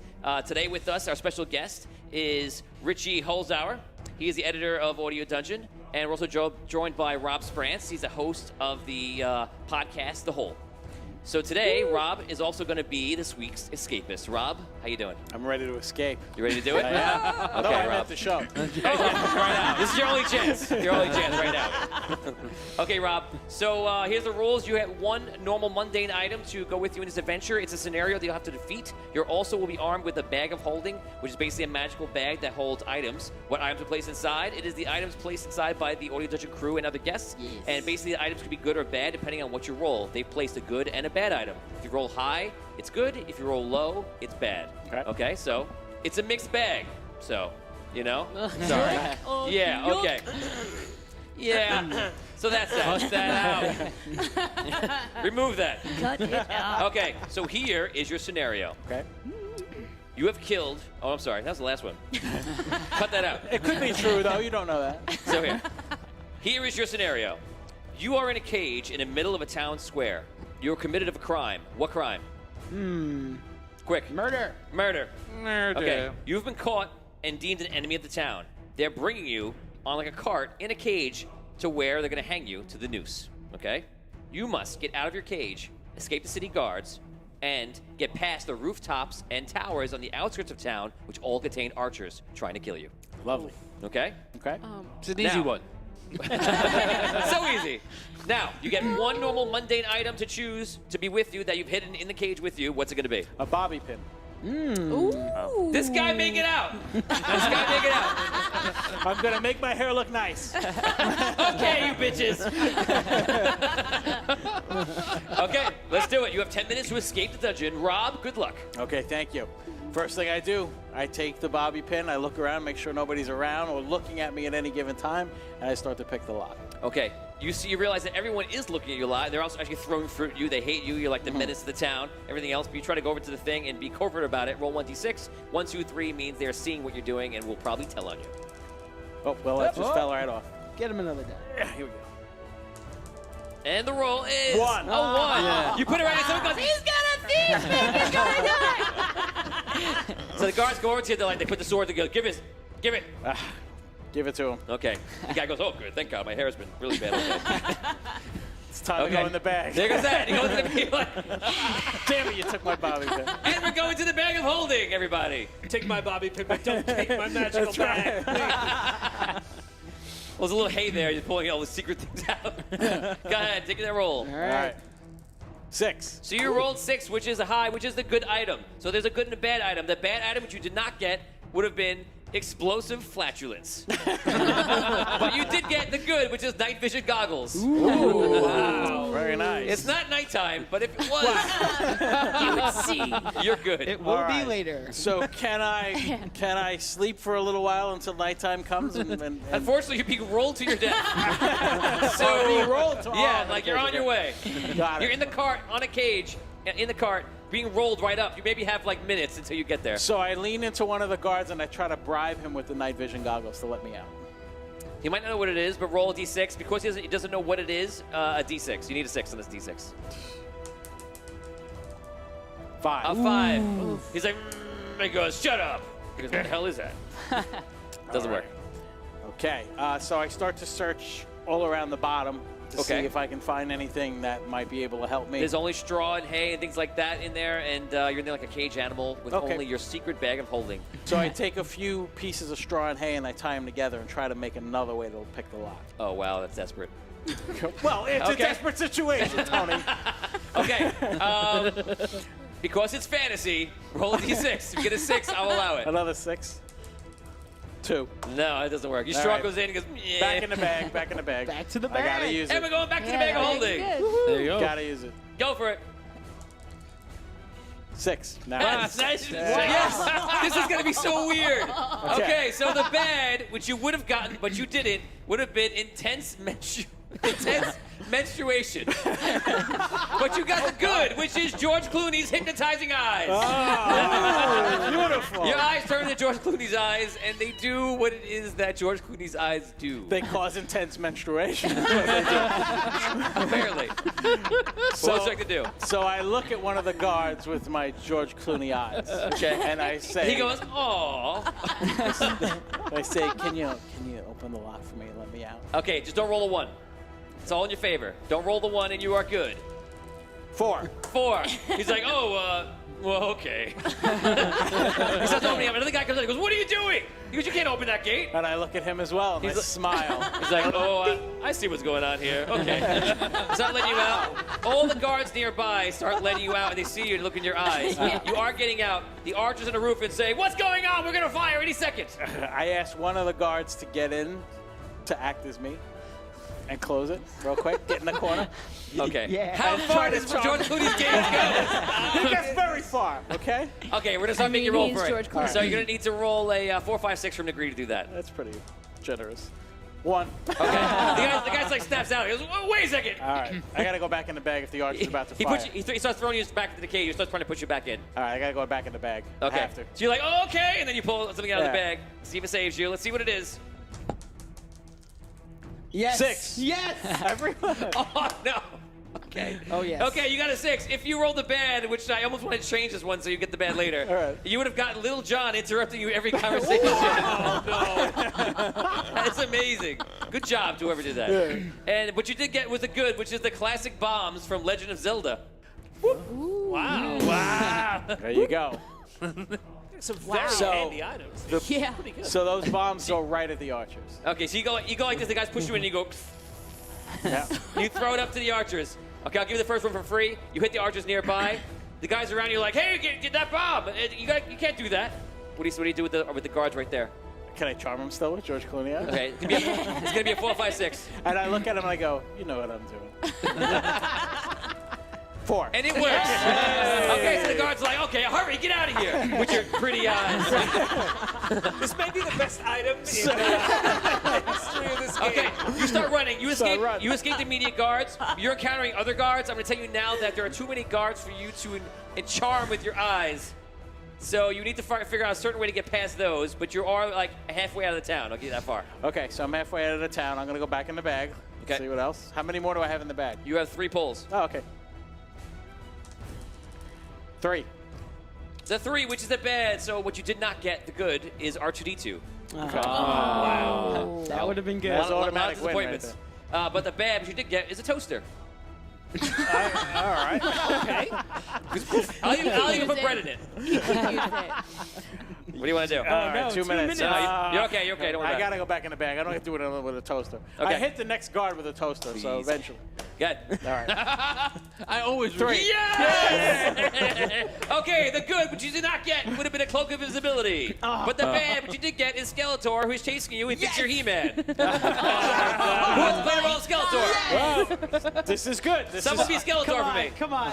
Yeah, do No, it. I can't do it. Nah, come on. Come on. Skeletor. Somebody be Skeletor. God. Yeah. Good. All right. So what I'm gonna do All is of a sudden you see someone coming at you who's blue. I'll get you, He-Man! I'm gonna use this to my advantage, and I'm gonna run around all of the guards, so Skeletor starts running into the guards as well.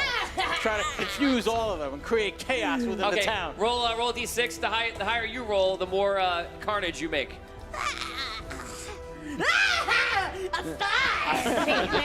There you go. Okay, so he's like tearing apart the guard that goes in the direction. This will allow you to get to 3/4 of the way through the town. You're almost out, and you see the archers are your biggest problem right now. Get past the archers, Do I and you still can have the escape bombs? the town. You still have bombs. I'm throwing the bombs at the archers. Okay. You throw them up. Roll a die. 4, 5, 6. 1.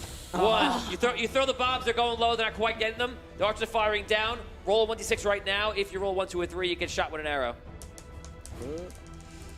4. 4. The arrows are flying by. What do you want to do? You can try again. Something else. Bag of tricks. One more time. Bag of I tricks. got one more. And we're going to the bag of tricks. Come on. Tricks. 2. Yeah. A 2. Oh my God. I don't know what this means. Okay. Oh, interesting. Okay. This is going to be a very tricky situation for you. I'm ready. A lot of strategy is about to be played here. Okay. If you got the good, but you didn't, it would have been the boomerang bow tie from Pee-wee's Big Adventure. But you got the bad, and a red portal opens up. Oh, shit. Just opens? It opens. Now, you have a red portal in front of you. You also have the town guard shooting arrows down you. You know you can escape through the portal, or you can try your hand and running forward and getting out. But that was the bad one. All right, I got. Sometimes the bad things aren't bad, and sometimes they are. You never know. I'm gonna jump in the portal. I What? don't try. Oh, I'm so sorry to tell you that portal was a portal to hell. But that's where I wanted to go. Who wrote that portal? Tell him what he's won, Dan. Well, you've won an eternity with Satan and who else? Richard Nixon. Congratulations. Wow. Yikers. Rob so Krantz, close. you were so close to escaping that dungeon. You did wonderful, actually. Thank you so much. And well, that's it for us, guys. Thank you to Richie coming on the show as well. And we will see you next time at Audio Dungeon. Hey, what's up, guys? This is Audio Dungeon, and we're playing Escape the Dungeon. Today, we're joined by the Audio Dungeon crew and special guest, Rich Cansey of 5 Times Foundation, mate. How y'all doing?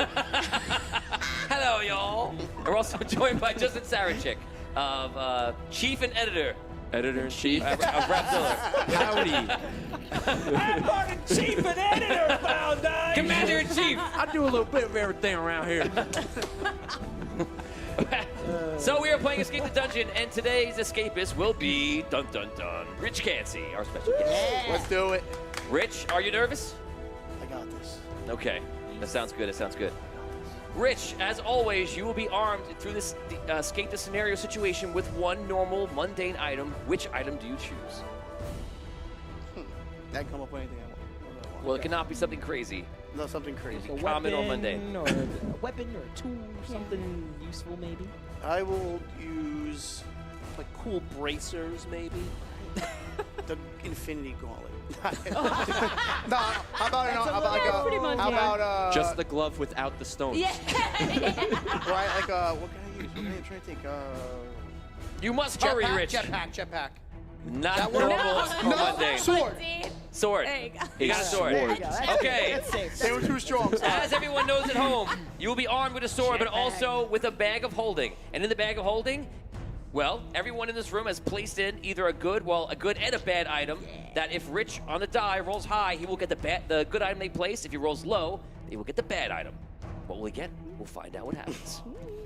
Rich, are you ready? I am ready. Okay, Rich, here we go. You are on the top of a mountain and have just stolen the golden egg of a golden dragon. You're running out of the dragon's lair. You notice already that the dragon is waking up and the cave's already starting to collapse. You know when you get outside, because you just climbed it for a very long time, that it's about 300 feet to the bottom. You will have to get out of this cave before it collapses. Don't get eaten by a giant dragon. Get outside, get down to the ground. If you get your feet on the ground and are not dead, you're alive. Just in case stereo. You win. Are you ready? I am ready. Rich Cassie, escape the dungeon. So I would. Interesting. I would. You're now running from the dragon, and the dragon's waking up. It's like coming up to life. What do you want to do? I would take my sword, Mm-hmm.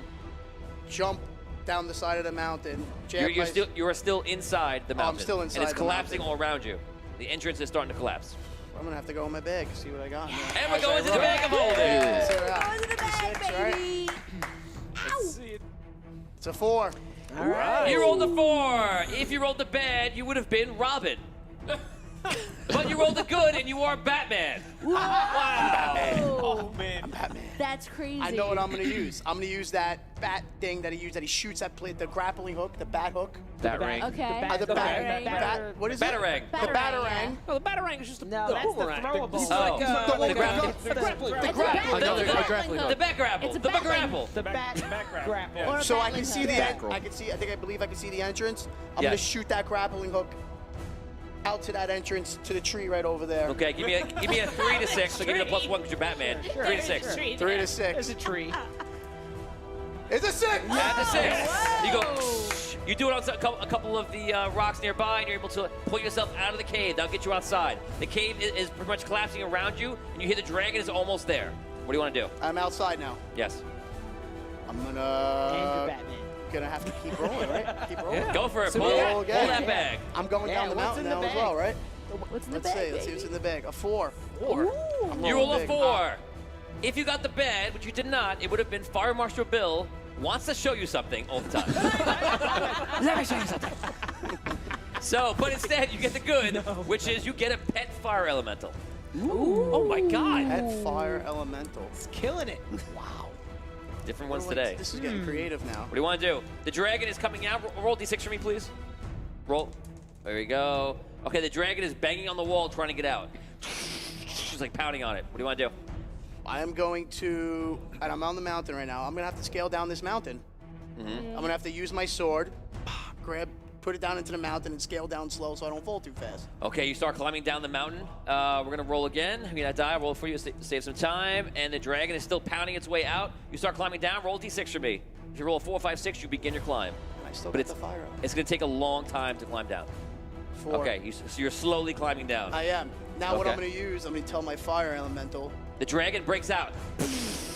All the rocks go shattering everywhere. I'm gonna have my elemental behind me blowing fire at him as I'm going down to distract him. Okay, the fire elemental goes up, and you hear the noises of fire elemental attacking a dragon. How that turns out, you'll find out in a moment. What do you want to do? You can continue climbing, or you can pull from the bag. Pull from the bag. And we're going to the bag. Let's do it. Go to that bag. Go to that bag, baby. Oh, I'm rolling good, man. Wow. 4. If you roll the bad, if you roll the bad, you would have got a -2 on your next bag roll of holding. Ooh. Wow, someone's. But instead, you get the good, which is the bionic arm from the Bionic Commando video game. How ironic. Wow. To match my bionic leg. There you go. So my bionic arm. Oh, man. You're Batman with a bionic arm. Batman with a bionic arm. Pretty awesome. Man, That's am I going to wait crazy. for this dragon and just punch it right in the face with my bionic arm? I don't know. Are you? That's a good question. I think I'm going to wait. I think I'm going to punch this dragon right in his nose. If that's what you think you want to do. You know what the snout, what they say when something's attacking you, hit it in the snout or something? Or an eye? Dazing. Yeah. How big is the dragon? Yeah. How big is this dragon? It is large. It's an old dragon? I'll put it at, well, it's not an ancient, but it'll say it's about, when it's rearing back, it's probably like 50 feet tall. Wow. It's pretty I mean, big. it's not that I big. might get a little creative here. I'm going to have to roll again, but I might have the fire elemental guy. He's already up there. He's already up there So fighting. he's already facing him. Right? Yeah. Am I going to climb back up and punch the dragon right in the face? Maybe. Roll D6 for me. Let's see. 6. At 6, that dragon, you see the fire elemental has been extinguished. Oh. I'm the dragon? Yeah. And the dragon comes over and you see it circling around looking for you. Don't know. I think I'm going to have to, I'm going to keep scaling. I'm going to have to go in my bag again. Go for Go to it. the bag. Go to the bag. Go to the bag. Bag. Come on. 5. I'm hot. If you got the bed, it would have been your hands and fingers have no bones in them anymore. But you got the good, which is Silver Surfer's surfboard. Oh my god! Oh my god! So you wouldn't even let me have a jetpack. Now there's another. Batman with Bionic Commando. You have to escape this dungeon. So what I'm gonna do is I'm gonna use my bionic arm. I'm gonna take the Silver Surfer board up to the dragon, and I'm gonna knock the dragon's lights out. Yes. Go up to go punch him. Yes. But it's gonna be ninja-like because I'm Batman. Roll a d6. I'm using stealth here, by the way. Roll a d6 for me, please. A 4. 4. You pass the dragon once, boom, the dragon gets like knocked to the next century. You see, it's like all dazzled. If you hit the dragon like that 2 more times, you will bring the dragon down enough where you can escape. You're on that board flying around. What do you want to do? I gotta go to bed again, just in case. Okay, I'm gonna stun the dragon for this round. Go ahead. Oh man. 6. Wow. Dude. Okay. Let's go to Atlantic City. Yeah, I was gonna say, jeez. Let's go to the casino. If you got the bed, you would have gotten Pat Morita's goatee. Yes. Yes. That is good. But you got the good, which is a ship from Flight of the Navigator. I mean, Ship from flying. It's basically a spaceship with a guy. You can tell him what you want him to do. He comes down. you Yeah, go like with a anywhere. robot, It's a UFO. basically. You go anywhere. All right. Ship with a robot. Any world, anytime. So I'm gonna take time my travel. Silver Surfer board. I'm gonna Which go up can to a safe also height, travel and I'm gonna notify the flight Yes. navigator. The dragon can fly you. There's no safe height. Oh yeah. Shit. Yeah, I'm we gonna have have to a call the flight spaceship. navigator. I'm gonna have to fly the flight navigator down. board. He's here. I'm gonna fly. He's I'm gonna flying. keep doing circles around the dragon to get him dizzy with the surfer board. Okay. I'm gonna get him crazy. I'm gonna get him spinning dizzy. I'm gonna bing him once in a while with my bionic arm. I'll give enough time for the flight navigator. What are you to doing this come round? One thing. Attack him or distract him. down. Distracting him. Okay, and what's the flight navigator doing? Anything or nothing? He's gonna attack him. Okay, so he goes through them. If you roll for the flight of the navigator, ship 5. It bashes the dragon. The dragon is all messed up. I will roll a d6 for the dragon. If you roll a 6, the dragon can act. 1. The dragon is like flying around circles. It doesn't know what's going on. If you don't I'm gonna have to attack again. Oh my You god. want to attack with yourself? It's like the craziest I'm gonna have to thing. attack her myself. And the flight navigator or no? And the ship? And the ship. Okay. You can- yeah. Roll twice. We gotta hit him double attack here. And for the hell of it, roll the ship. 4. Wow. Oh, the ship. The ship missed. goes by, and the dragon turns around and is like, ha ha ha, and you come in. I'm Batman, Silver Surfer, Bionic Commando, bitch. And the dragon goes, hits the ground. And Rich Cansey, you have won. Escape the dungeon. Congratulations. I survived. Of course he did. He beat cancer 6 times. With a bionic leg. A dragon is nothing. That was a hot rolling session. Wow. That was crazy. Congratulations, Wow, Rich. Thank you, Justin, for coming on the show. Thank you, Rich. Audio Dungeon crew, thank you as always, and we will see you guys next time.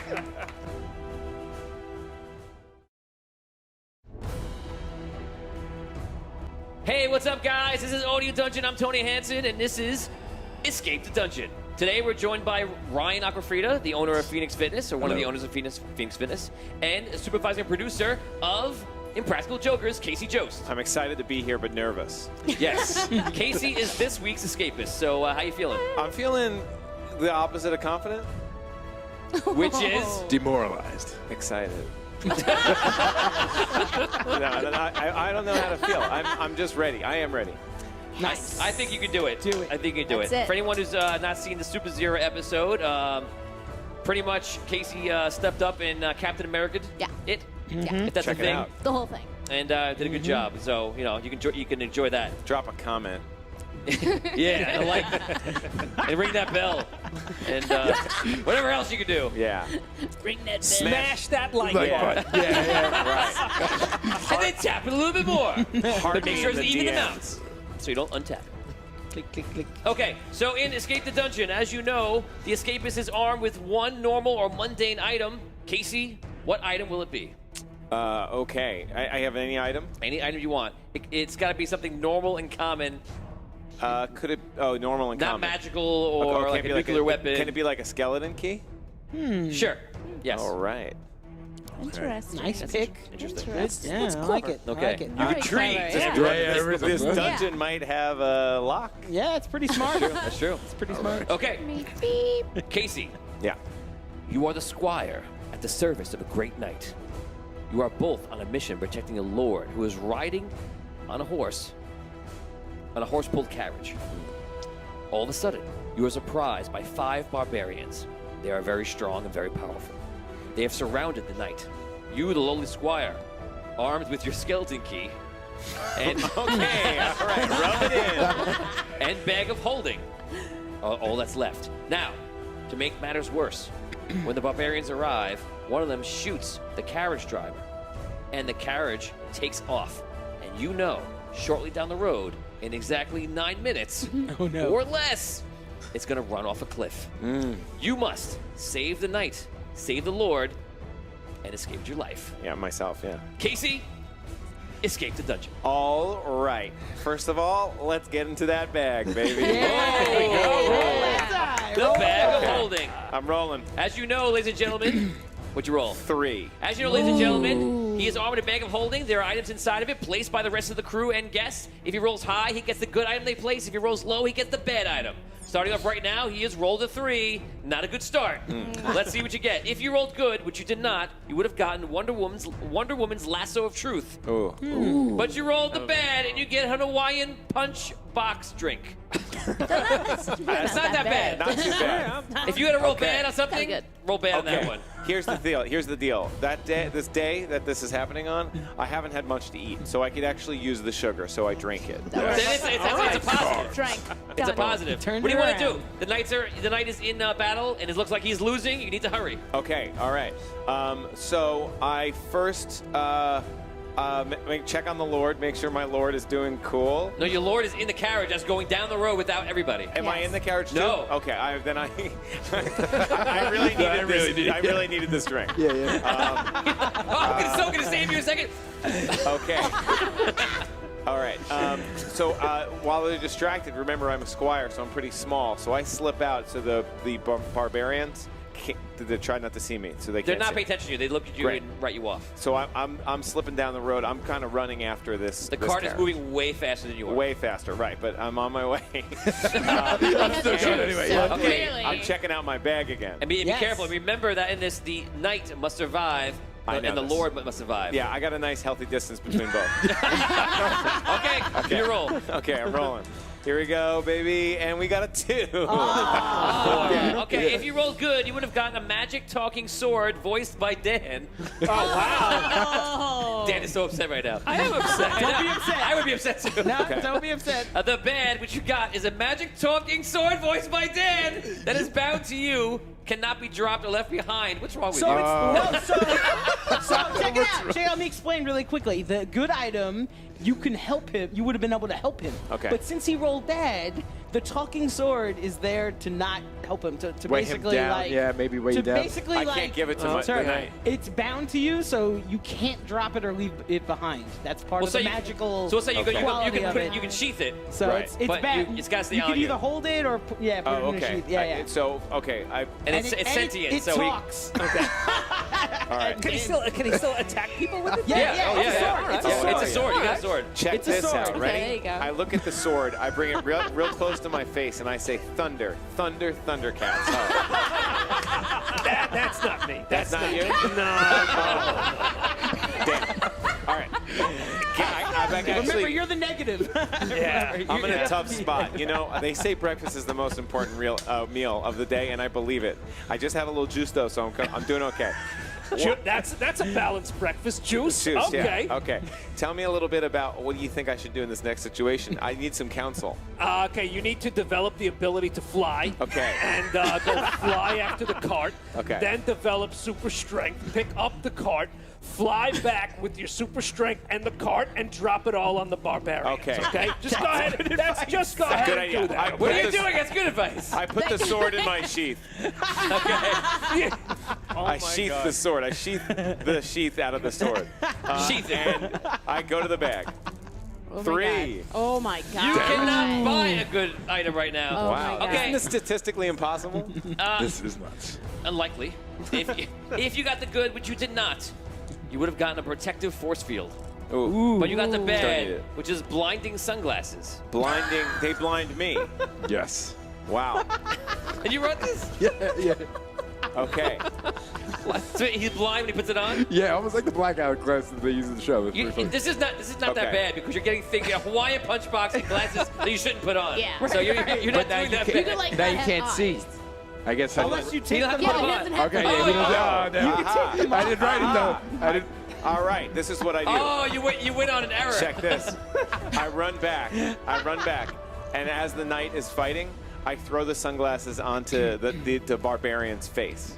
Ooh. Okay, roll that, but you need to roll. If you roll a 1, 2, or 3, he's gonna attack you. All right, here we go, baby. 5. Yeah. Okay, you're behind him, put it on. He starts getting blind, and then the knight sees it and stabs him. He dies. Nice.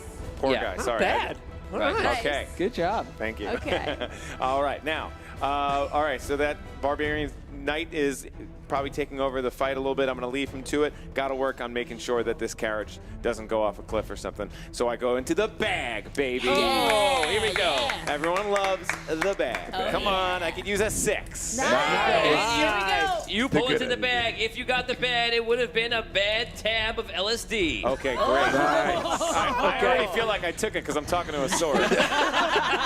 But you got the good, which is Vigo the Carpathian. Yes. Oh. Yeah. That's good. How's that good? I don't know. Because he's a warrior and he can friggin' slay shit. Come on, what do you All mean how's right, that good? real quick, He's I working pull the for sword you. out Who's and gonna I play- say to Dan, what? The sword. Who is Vigo? Vigo the carpet. Is He's this the bad Ghostbusters? guy from Yes, Ghostbusters Ghostbusters 2. Got it, that's what I The thought. guy, the sentient guy in the paint. Who wants, you know? who wants to play Vigo? Oh man. Me? I can play Vigo. Yeah. Okay, you're Vigo. No offense, I put I sheath. Yeah. Scro is Vigo, who appears right next to you. Vigo. Wow. Dude, I need you right now, bro. Push me to Zoom right now. Look, What do you want? I'll make an exchange for you. I'll make an exchange. Ready? If you can stop that cart using your skills, if you can stop that cart, I will let you inhabit the body of the Lord. Oh. Whoa. This just got dark and quick. Body would be good. That'd be powerful. I don't know if I can do that. Okay, Vigo, all right, you sold me a lot. No, I you thought. can. You Yeah. can because that's why they had the baby in Ghostbusters 2 is because he was going to possess Right, the well, baby. that part I know. And he controlled the cart. He controlled the baby Yeah, cart. yeah. Right. So So he therefore, has- you can control that thing. He has Magic powers? supernatural Got some powers. telekinesis. Yeah, yeah. Yeah. Okay, you're gonna have to hurry. I will try to I'm do giving you that. 2 minutes left. Okay, am I rolling for that, or is that cool? Does he do it? I will try to do it. I don't know how fast Vigo can run. Is he a spirit? I Well, don't he know. has telekinesis. He could make Yeah. the cart He's fly. a painting. He did that. He made. Yeah, It's, he it's made up the to you. carrot. Is he a spirit? Because doesn't he? That looks like a no. I don't know. Is it Vigo, No, Vigo, I feel Vigo? like he's the physical Vigo the Carpathian. He's Okay, already so embodied. he runs. You know he's not gonna catch him, but he's running. Okay, he's running. I'm gonna have to go to the bag. Okay. It doesn't seem like that's gonna be effective. I will stop cart. I thought that. You got 2 more pulls. Vigo's got a real snake oil. You got 2 more painting. pulls. 2 more rolls. Okay, great. Here we go. Rolling 4. Ooh. Oh, Okay. interesting. Okay, if you got the bed, your wrist is handcuffed to your ankle. Okay. With the sword. But you got. Is this yours? No, it is not. This one is mine.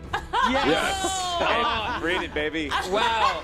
What's the good? What you just gave yourself was the genie lamp with 3 wishes. Wish number. Wish. Oh yes, you're right. You're Be right. careful here. Okay. Yeah. Wording is everything. Wish number 1.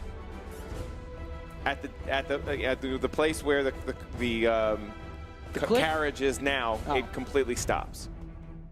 The carriage stops. Okay. You're failing this wish. It stops. The carrot. Every word you say. I'll let you start over. You can say the one line, and every Okay. word you say is the wish. The Oh. ums also. Where the carriage is, it is. Wait, what do you mean? Where the carriage is. The carriage comes to a slow stop. Ah. The carriage comes. So I wish the carriage. I wish the carriage would come to a slow stop. Yeah, I saw that Okay. carriage just going like. Okay, so I'm going to do what I envision is going to happen of your answer, whether I think it's Okay. the same, but I'm Heavy also with- going to favor it with the D6. Okay. 6 is exactly what you want. Come on, baby. 1. Okay, so That can't be good, sword. So you so. know I don't think instantly so. in your head that the cart is still moving, but very slowly now. Oh, okay. It's slow. Which might okay. work out because Vigo is Vigo's on the chasing way. it. Great. Does it slowly come to a stop over the next 100 years? Yes. Is that- Yes, but it's rolling slow right now, but it's still rolling. They're just like, what's happening? Your second wish. All these consequences. You don't Okay. have to use your wishes. I mean, I would imagine you want to. Okay. My 60 seconds. You gotta do this. 60 seconds. Okay. My second wish is my lord becomes a movie stuntman. Okay, roll d6. 6. Ooh. 6. So instead of teleporting him out to a movie somewhere, this is what I was thinking. So he gets out. He would have been safe. He would have been safe. He would have been safe. Yes. So he does a weird, cool flip out of the thing. He's like, ah! It's just rolling real slow. He's like, yeah. That would have been good if if it was going really fast. And he looks back and he goes, oh my God! He sees Vigo running after him. What do? You reach him. I ignore him. I'm going for the cart. He told me to stop the cart. Okay, so you that's good. He's just like, okay. I'm your trying third to wish. stop. I stop Okay. cart. Roll a d6 for me just to see how the knight's been doing. Whoa. That's a roll bad. again. Roll again. Sorry. That was cool though. Huh? Yeah, that was nuts. If you didn't. Dramatic. 5. 5. Okay, the knight's doing pretty good. He's killed 3 of them so far total. 2 left, but he's hurt. He needs your help. What are you gonna do? Okay. This is it. Look, it wouldn't be right if I just cared about this knight. I pull out my sword and I turn the sword into a real person. I can't. I allow my sword life. I don't want it bound. So make the wish. I don't want it bound. So I want to make. I wish to make my sword a real person. Roll d6. 6. 6. Oh my God. Okay, he becomes a real person, and we're gonna say he's a warrior with the same sword, and he's pretty strong. And what do you want to do? awesome. Dan, you're still the same character. All right. How did you do that? I wished, my friend, and now it's time to kick some barbarian butt. Okay. Here's I the love thing. it. You are a real person, but you're still bound to him. You have to hold hands the whole time. Beautiful. Thank you, squad. I would have it no other way. So we Now the most beautiful montage ever in history. we kill the barbarians. Okay, roll d6. Dan, roll d6 as well. All right, come on, buddy. 6. 1. Oh. You go up and kill everybody during the battle. He gets stabbed through the heart. What's your last words? You gave me my greatest gift. Wow. And he dies on the floor. The knight lives. The Lord lives. Vigo lives. The Lord comes over to you. Squire, thank you so much. And all of a sudden, Vigo Mortensen.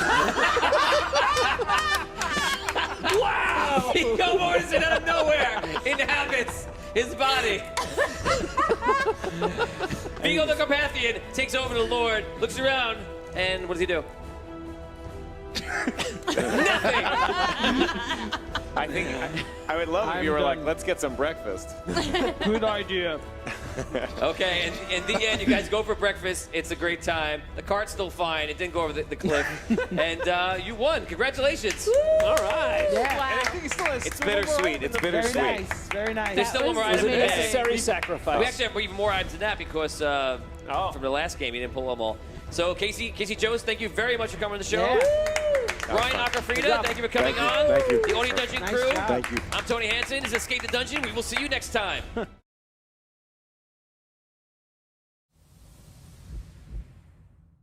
In a world where 7 people will play a game like never before.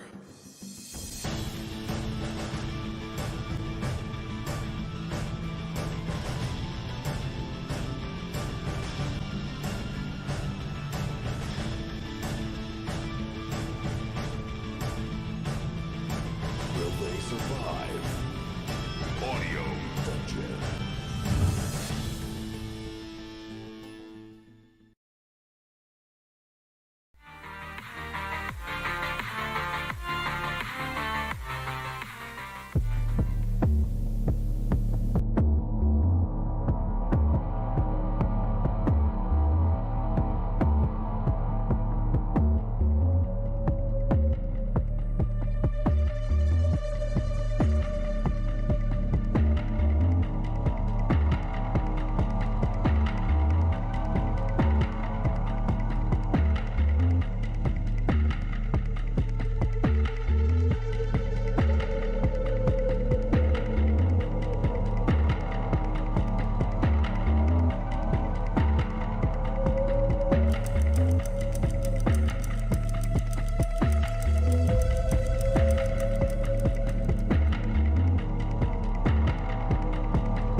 Good evening and welcome to Arcane City. I'm your host and DM, Tony Hansen, joined by the rest of the Audio Dungeon crew, Rob Spataro, Damian Scro, Dan Isgro, Brooke Armstrong, Vinny Pro, and Tom Kokoza. Today's episode of Arcane City is Season 1, Episode 1.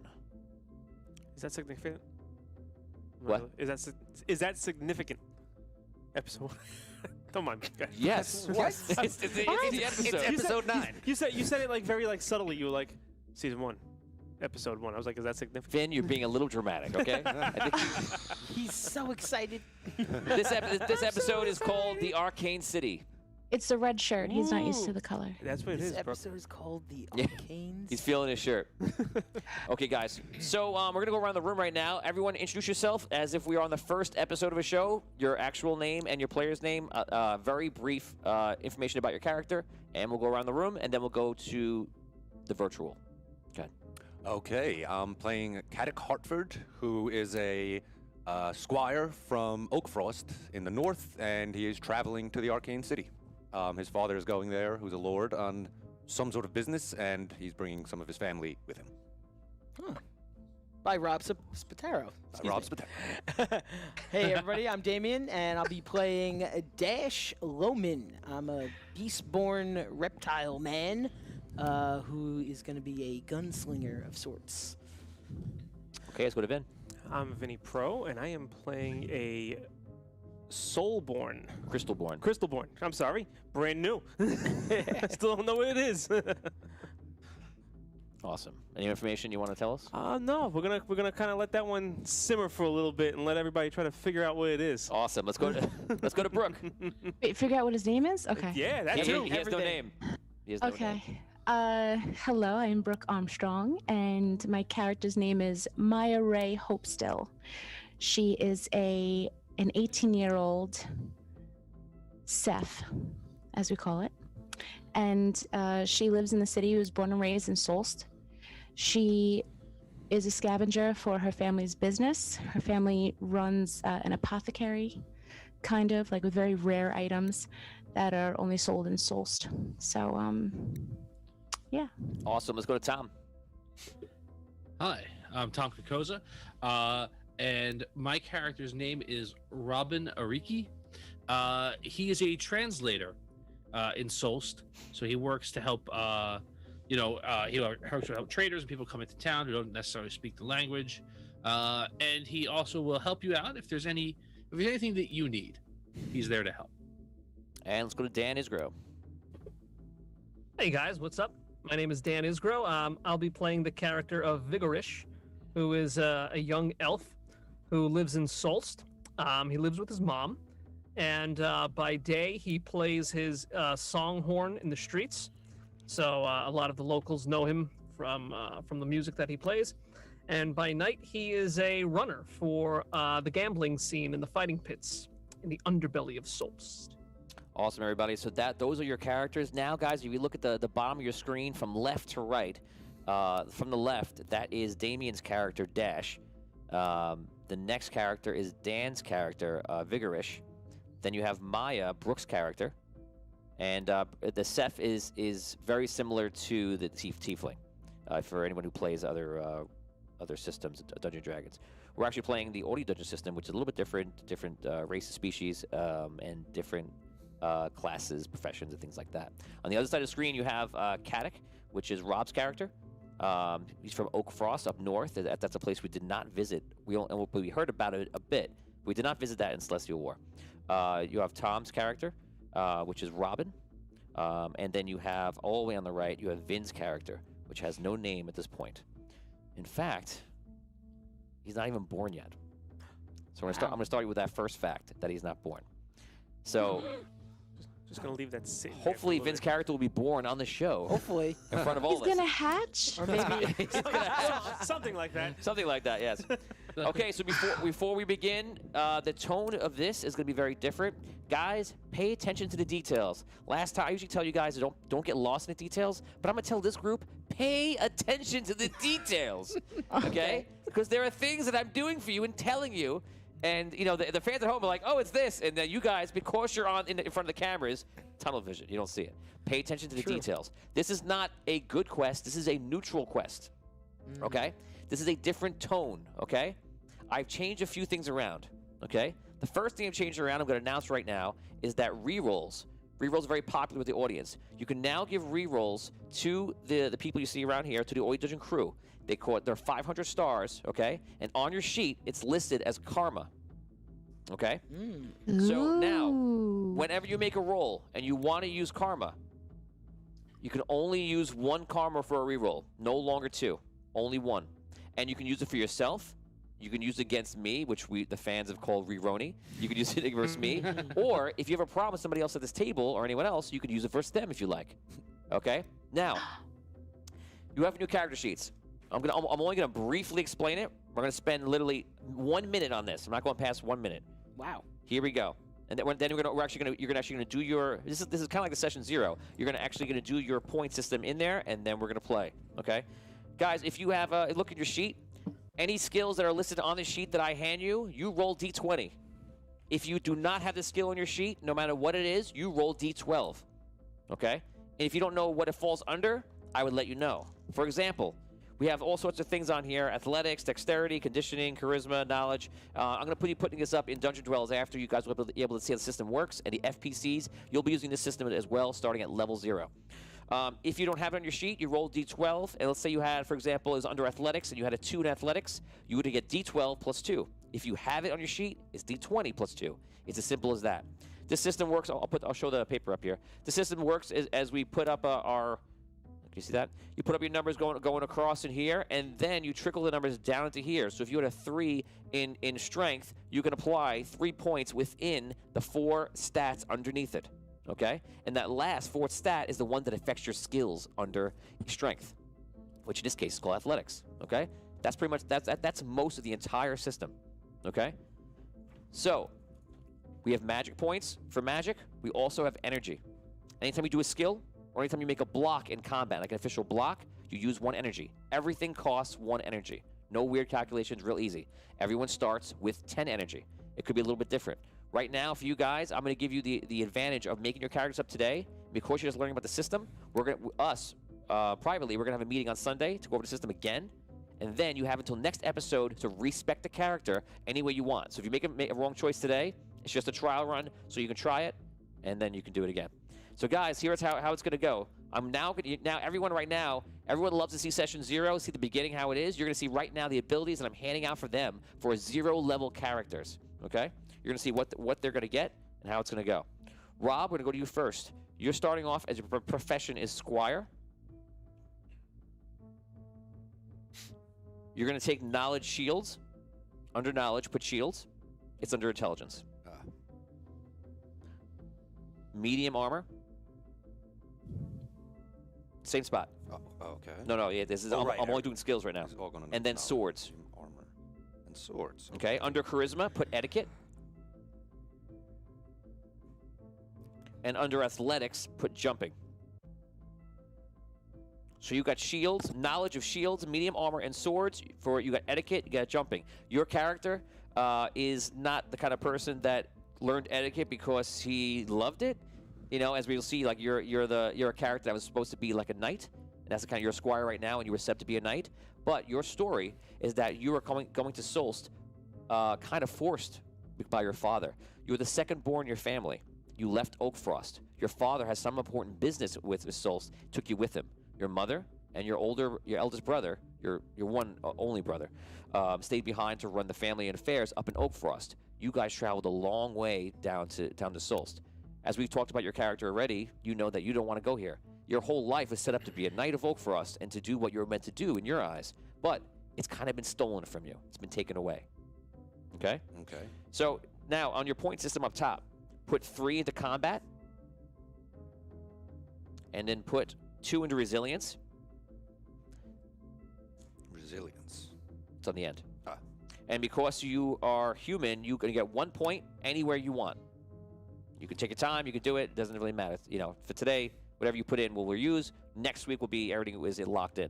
Right. Let's go to Damien's character. Damien, your profession is a thug. You're a dash, you're a reptilian born, you're a beast born. You're gonna take charisma, intimidation. Under charisma, put intimidations in the middle of the sheet. Under knowledge, right next to it to the right, put pistols. Then put blunderbuss. Under dexterity, underneath agility, put sleight of hand. And then under survival, near the end of the paper on the right, which is under resilience, put scavenging. Now, in this system, every time you take a skill, these are given to you by your role-playing, your background stories to me, okay? You get a point. Whenever you take a skill, you get a point. You know, like for example, you might take swimming, and it goes under athletics, but you took it because you need to survive, which could put you under resilience. So resilience would get a plus. So this system is not like, you can say, well, my character is very, this way. Well, that'll happen automatically by your choices, and you'll be unable to say what he is because the character's sheet will represent it. It's a very intuitive system, and you'll see how that grows. Okay? Every choice you make gives you your pluses. And then you have some leeway where you can choose your own pluses. Like in life, we have our own objectives, our own goals. We push ourselves in a certain way, but we also have our certain choices that we make that affect us in the long run. Okay? So you have those are your skills. You have a 2 in talent. Talent. It's in the right, middle right. You have 2 in combat. It's in the O in the left. O in left up top. I see it. And you have 1 in resilience. Okay. And your 1 for your race, because you're reptile born, is 1 in agility. Okay? You work as a thug for the Iron Circle. Guys, this quest takes place in Solst, the Arcane City. Imagine like a grimy New York City. All the cities are clustered together. And but it's a beautiful city. It's covered by a shield. It's surrounded by walls. The Walking Tower, if you remember from Celestial Wars, is out in the bay nearby. It's more like a Great Lake than a bay, I suppose. And the streets kind of like go through and kind of wind through. I have artwork for that, and you're going to see those streets today in this episode. And I'll show you to you right at the end of this this beginning. So you're a thug. You basically work as like the muscle, if you will. Your guy is more fast and strong, but still you're a 7-foot reptile man. I would run the other way if I saw you. Even if you were 6 foot, I'd run the other way. Probably if you're in 3 foot, I would run the other way. So. So you work for them. The only other thing you do besides manning the door and doing a couple of odd jobs here and there is sometimes you protect the runners. There's a few guys like you. You guys all know each other. It's probably about 5 or 6. You don't work for them on the high end. You work for the lower guys. Okay? Okay. The guy that you work for is Silas with a C. Okay? Silas is the guy people know, and they know that he's got a boss, and that boss is a boss, and then no one knows who the supposed Iron Circle are. People think the Iron Circle are the elites of Arcane City. No one really knows. Any questions about your 2 characters? No. Nope, I don't think so. We're going to go over to Vin. Vin, you're not born yet. You know nothing about yourself. Excellent. You have a small experience of life. Here it is. So you have that in a moment, and then nothing. Okay. Oh, man. Okay. Next. That's your backstory. Excellent. I like it. That's your backstory. Simple. Okay, now we're going to head over to Tom. I can work with that. Oh, man. Wow. I hope it's a little bit more than the Oz. It's 2 Oz. Tom, on your sheet. You want if you don't, I know digital for you, but if you want to just write it down, you can. So under knowledge, you have languages, in quotations 3. Okay. You have under charisma, which is in the middle of your sheet, you put gather information. Okay. Under charisma also, you have bluff. Okay. Under expertise, which is under talent, put performance. Talent in the middle of the paper to the right. Yep. And charisma under will, you're going to put etiquette. And guys, like I said before, if you don't know the system, we're eventually going to be putting the system out probably sometime this week and let you all know, FPCs, you'll be making a character in this system. Tom, you're going to take the following points. Put 1 point in intelligence. Okay. 3 points in talent right next to it. 1 point in resilience. And Tom, your race is half-elf? Yes. So you're going to put your 1 point in either will or talent, your choice. Okay. So, Tom, you work once again. Guys, if you know Tom and Findalar from the last quest, wait for it. Tom works for the government. Again. You can't help it. Big stretch. If Tom's going to go into a fantasy environment, he's working for the government. Look, I want to it's be a a leg knight. up. Nope. It's a good job. Got benefits. Look, he's already dressed for it. So this is an opportunity. That's all this is. Exactly. Guys, we have stars coming in. We have 100 stars from Evan Moniz. Bribery to reveal what Volt did. Evan, you're gonna get a little sliver of what Volt did in this episode. 500 stars from Scott Weber. Just general bribery. Doesn't want anything. General bribery. This is a bribe. I'll tell you what I want in the future. Yeah. I'll tell you later what I want. Here's the money. I'll let you know what I want. So what that is you just gave karma. Scott, decide who you want to give that karma to. You cannot give general karma anymore. You must give it to a player. So in essence, karma is in the air. The fans who may favor or not favor somebody by their choice, whoever they want to give the donations to. So Scott, one karma to somebody, and Peter just gave us 1,000 stars. Here's to new beginnings. Thank you, Peter Flagg. Awesome. Oh, thank you. Thank you. So Peter, pick 2 different people or one person to give 2 onto. That's possible also. Okay, guys. So Tom, you work for the government. You work at Arcanum's Tower. Arcanum is the magistrate for Arcane City. He handles everything to do with the law and the policy, and he's a very important figure. He technically, Zerilius is still in charge of the city, but people know like Arcanum is really like a power player for the governmental society in the Arcane City. You work in all different jobs. Wherever they need you to apply for translations, as people come in trading, if it's a diplomat, even royalty, they set you up, and because you can speak probably 4 or 5 languages, you're able to kind of either get by and do what you have to do, or you're fluent. One of the things that you speak is Seth, which is similar to like a tiefling character in Dungeons and Dragons, very similar. You speak Seth. You obviously speak you obviously can speak Elven and Common automatically, and then you can pick. I'll let you pick 3 more actually on top of that you could speak. Nice. All right. Okay. Okay. So yeah, you've worked for a while there. Your father is actually the fan player character in Mistar, which is Richard Wilde, or I believe he's here right now. That's your father, and your father's not around that much because he's constantly out working for the exchange and doing things like that. Tom kind of is kind of trying to be or not trying to be, being a bit of an overachiever, and trying to do as best he could, and did achieve a lot because of that. So you found your way into a good position. In this city, in the city of Seoul, so the Arcane City, many people are not even considered citizens. To be considered a citizen is a high honor. So it's like they see that you're part of it, but they don't recognize you for anything significant. Around the city, they have what's known as Seekers. These are wizards who go around and basically enforce their power. Think Judge Dredd, because they can say that you're guilty on the spot, and they bring you to Arcanum's Tower, and then there's like another process to go through about your guilt or your innocence. And that's where it gets dicey. That's where it gets real dicey. So they could just take you in if they want to, or they pass judgment, whatever it is, and they have a lot of authority, and they constantly abuse their authority. Okay, they can be bribed. That's a known thing. And the city is very diverse, going from the rich to the poor. The poor live in what's called the Rim, which is the outer parts of the Arcane City, and the rich mostly live in Center Circle, which is in the center of the city. That's where Arcanum's Tower is, very, very close by. This city is located on the water, where there is docks. There's a marketplace called the Bazaar, and there's a couple of different taverns around the area. You'll learn about that. Tom, do you have any question about your character and what he does? Nope. Okay. Go.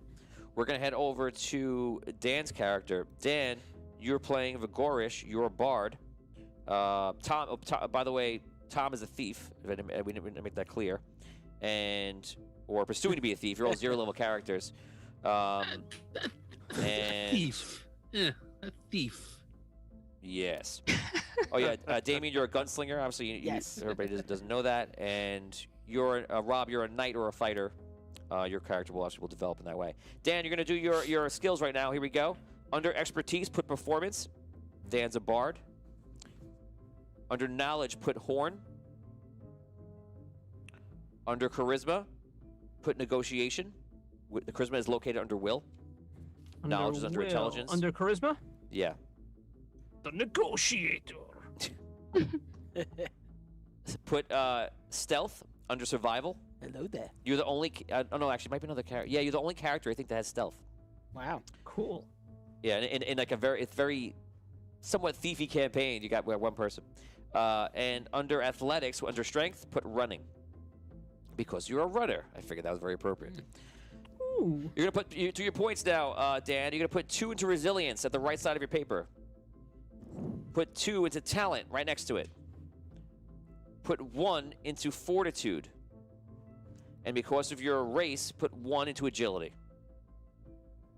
Dan works as a runner, so as we talked about Scro's character, where you are kind of the thug, you're the muscle. This is one of the runners that kind of, they're friendly, they talk to people, they just kind of just act. Some people know they have no real weight in the Iron Circle in their society, but they're also protected by them, which makes them a very dangerous person. And they know that usually somebody else, like an enforcer, like you, Damien, is floating around to kind of apply some pressure if needed.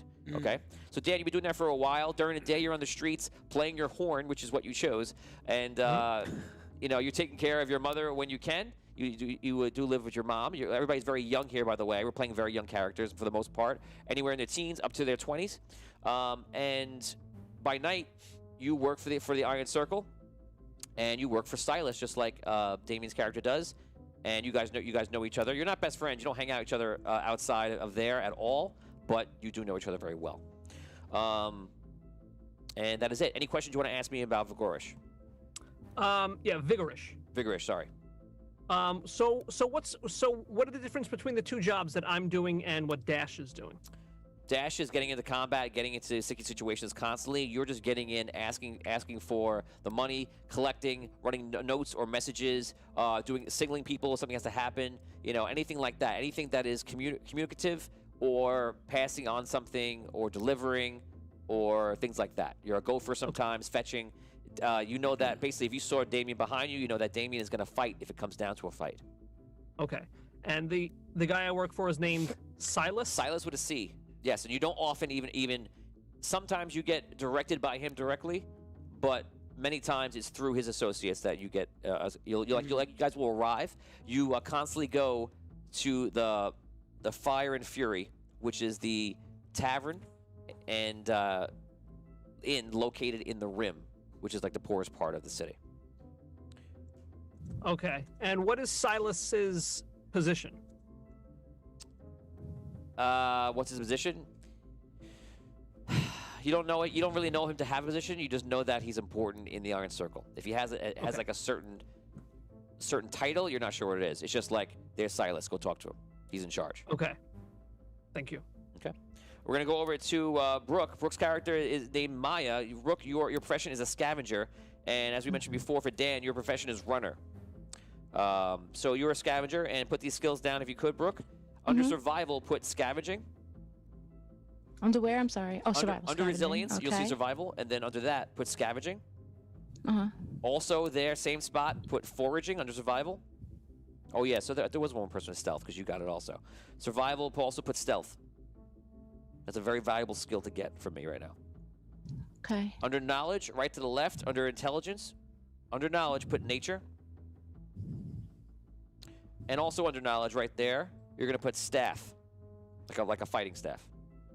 Okay. Like a quarterstaff. For your points, put 3 points into resilience. Put 1 point into intelligence. Okay. You're gonna put, because you of your race, you're gonna put 1 point into will. Okay.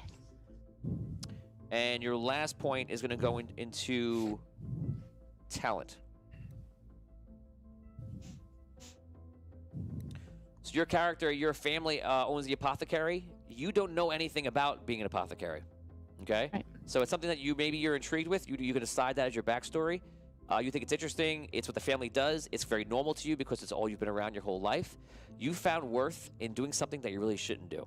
Your parents started sending you out to the bazaar to go get different things. The bazaar in Solst is probably one of the best in the world, only rivaled by the Queen Cities. The Queen Cities are known for immense trade. Solst, especially the fact that it's stayed isolated, but it allows trading to come out and in.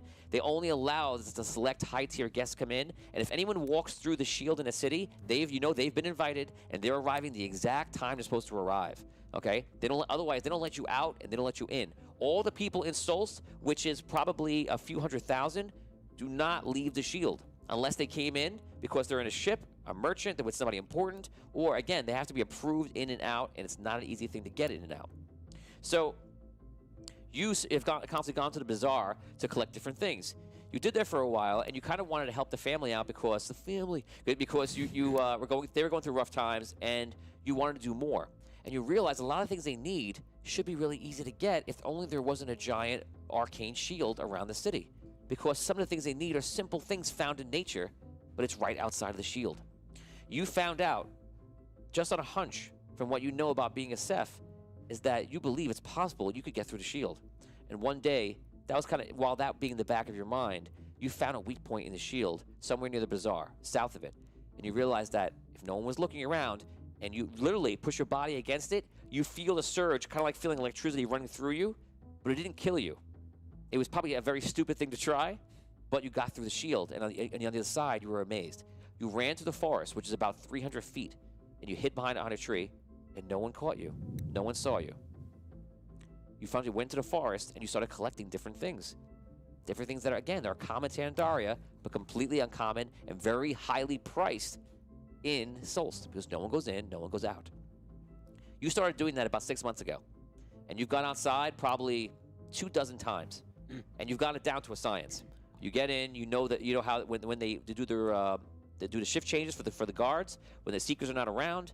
Sometimes you time it with the daytime. You know when they let traders in. You pretty much have all of the routines down. You're not a thief, but if you were, you're the perfect scout. You've scouted everything. You're the ultimate location scout for the entire Souls. You know pretty much everyone who's outside. In buildings, you know nothing, but all the walls, everything like that, even down by the docks, you know the changes because you feel like it's important. And you're making so much money doing this, your family is, not you, that like, this is very valuable. Have you told your family? Nope. They have no idea you're doing it. They don't understand how you're doing it. They'd say that you got the magic touch, and they don't understand how resourceful you are. They compare you to your grandmother about how resourceful and clever she was, and you've just been helping out your family. You try to do it a little bit more than you have to. Like you make sure the family doesn't go down to broke, but you're keeping them alive simply by what you're doing. It's very important to you. I imagine, like your last character, Abyssia, that family is very important to this character as well. Yes. So that's something you always do. Do you want to ask me any questions about your character, Maya, the Seth? Well, you answered it already about my parents knowing for sure or not, so. Right. Yeah, they don't know. Okay, good. Okay, and that's Thank you. it. So once again, the review, you have Rob, who's Caddick, a squire, human. You have Scro, who is a beastborn. He's a thug and a gunslinger. Dan, Vigorish, who's a runner and kind of like a bard. Everyone is level 0, don't forget. Brooke is Maya, a scavenger. She's basically on her way to being a ranger, if that's what she keeps going for. Tom is Robin, a thief. He is half-elf. And we have Vinny, who we don't know much about right now, but we know he's crystal-born. That's about it. And there's not many of him around, if any. Guys, that is it. Those are your characters. If you want to apply the points right now, you can. You can. If you do it, you can utilize it. Otherwise, just put them up top, and that's what it is. Those are the points you will have. Those are the skills you have. If your skill is on your sheet, you can roll D20. And if you applied your points, you can add the first bolded category stat right above that chart. So if you're under knowledge, just whatever knowledge says, if it said 2, you can add 2 to it. If it's not on your sheet, D12 plus 2. If it's on your sheet, D20 plus 2. Really simple, real straightforward. Got it? Got it. Okay. Now, I have one more thing to award you guys. Everyone except for Rob, because you know Rob, who wants to give him something for free. Oh. I want it to be harder for you. No, I'm kidding. So everyone is going to take magic, okay, and put it under talent. Yay! Okay? You don't have that, you're from Oakfrost. And everyone, including Rob, can also take knowledge daggers. In this world, it's not like 2021 on Earth where there's a lot of common knowledge around because of the internet. Everyone knows a little bit of everything. You could be a person that's never swam in the water before. If it's not on your sheet, you don't know how to do it. You've never done it. You're completely ridiculous. Maybe your athletics is so good that you could survive and do well because how strong you are, right? But you don't know how to swim. You don't know how to climb a wall. If Tony Hansen was to go to a wall and climb up on a mountain, I would die. Now, that's because I climb what? My stairs, and I climb other things, and I go camping once in a while, does not equate the fact that I can climb a wall, everything else. I would die. So D12 is probably very generous for reality. Okay? This system is, you'll see how intuitive it is. It's made for role play. You'll see, you'll get more. I'm just giving you guys the very basics. There's more to it, but for the realm of the show, that is it. That's how it works. You have your points. You have your skills. Let us begin Arcane City. You're saying there's a chance. Yes. There is a chance. We get any magic points to start? No. Okay. Not right now. I tried. It was a good try.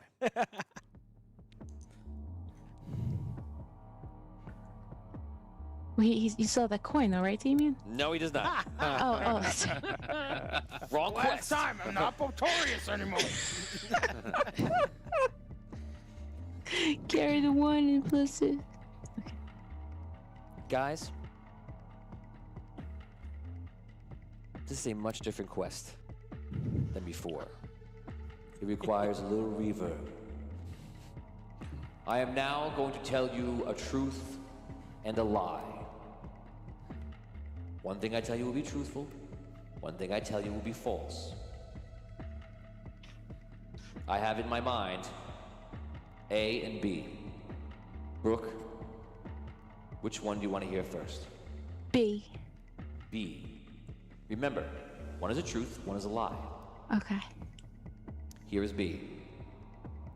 One person in this quest has split personalities, and their second personality is very violent, that they've designed.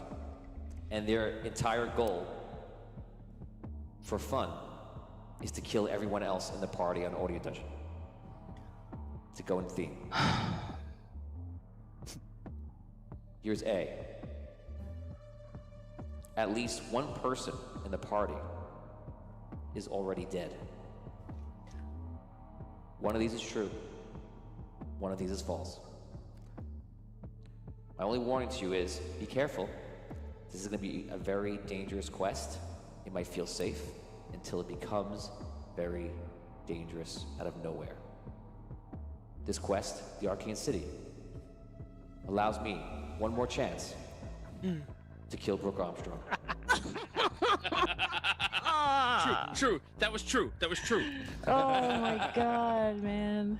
Or one of your other players to kill Brooke Armstrong. Dream. Remember, all these decisions are based on you guys. It's what you wanted, and I love it. Let's just say that. I love it. So be careful. You are 0 level. You do not have many hit points. Which brings us to our next question. How many hit points do we have? It's a good question. What a great question. How's like 100 sound? 100? Yeah, how about that? Sounds like a no, Damien. I tried. Everyone, you will start with 5 hit points, plus what is appropriate for your race. Okay, Rob, you will add 6 hit points to that. 5 plus 6. Damien, you're a reptile born. You're going to add 7 to that. Ooh. Vin, you know what you are. You're crystal born. You're going to add 2 to that. Brooke, you are a Seth. You're going to add 4. Dan, you're an elf. You're going to add 5. That brings you to 10. Tom, you are half elf. You can add 6.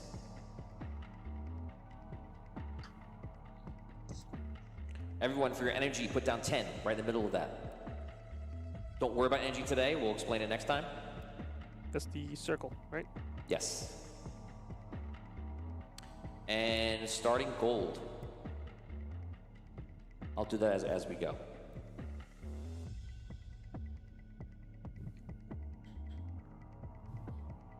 And so we begin. Kadok,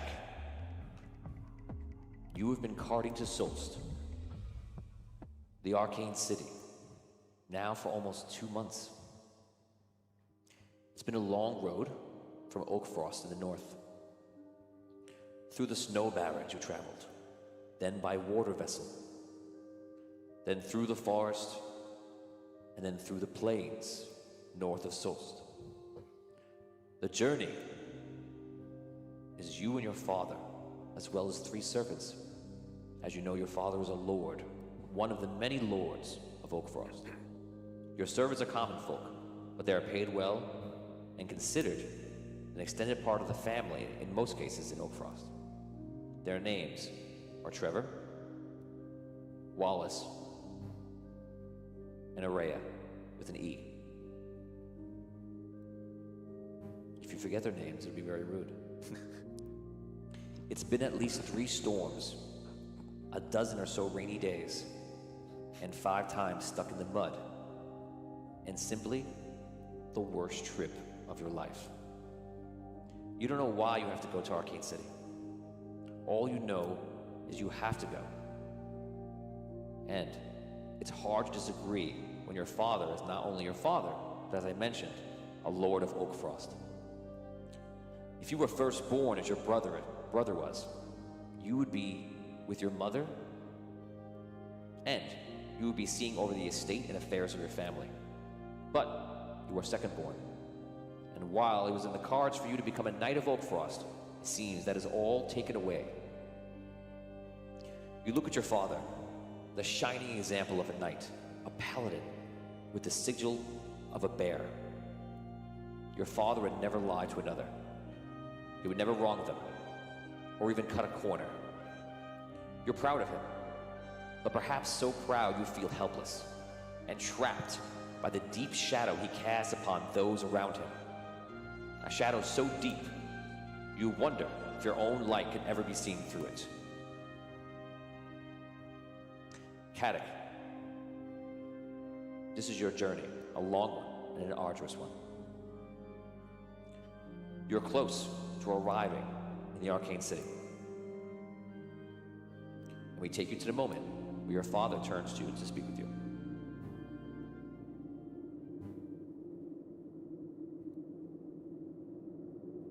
Caddock, check the bags. Make sure the food is still fresh. Out of game, he asks you this every hour of the entire trip. Yes, Father. I'll check them again. Check the bags. Everything looks great. No problems. You come back? Yep. Now what you do is you turn around the cart, and you see the servants are there. Some supplies are there, and you're kind of just like, checking on things. Nothing really good. It begins to rain in the distance. That's not fun, but you're kind of used to it at this point. You've had your fair share of mud for literally the rest of your life. You come back to the front and sit with your father again. You literally take your position, reset up, sit there. You look up and you hear the thunder and the light, and you see a bit of lightning. Your father looks up. Your father is dressed to the T in his full plate mail regalia. Never a day off. How's everyone else doing back there? Everything seems fine. But Caddock, you didn't even look. I noticed them as I was checking the food, Father. And now I beg you one last time. Caddock, I asked you to look and check on them. I don't want to know who they were 2 minutes ago. I want to know now. How are they? Follow your orders. I will check, Father. I go back and check on them. You look in the back. You see that 2 of them are sleeping, and Araya is awake, staring off into the distance. And she looks at you with a bored but content glance. She gives you a thumbs up and a quick smile, like, okay. She's pretty much very go with the flow. Your father turns to you. Do you think this storm is going to get much worse? I've seen enough storms in this journey. Knowing our luck, it's only going to get worse.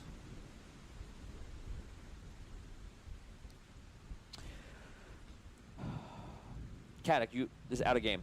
You have always had a knack for storms and rain. You always are able to sense danger. You're not really sure. Maybe something in the air. A certain feeling about the clouds rolling in the distance. It's perhaps the one thing your father asks you and actually trusts your answer on. You feel like without that, you'd almost would have no worth to him. Whether that's true or not, you don't know, but that's how you feel.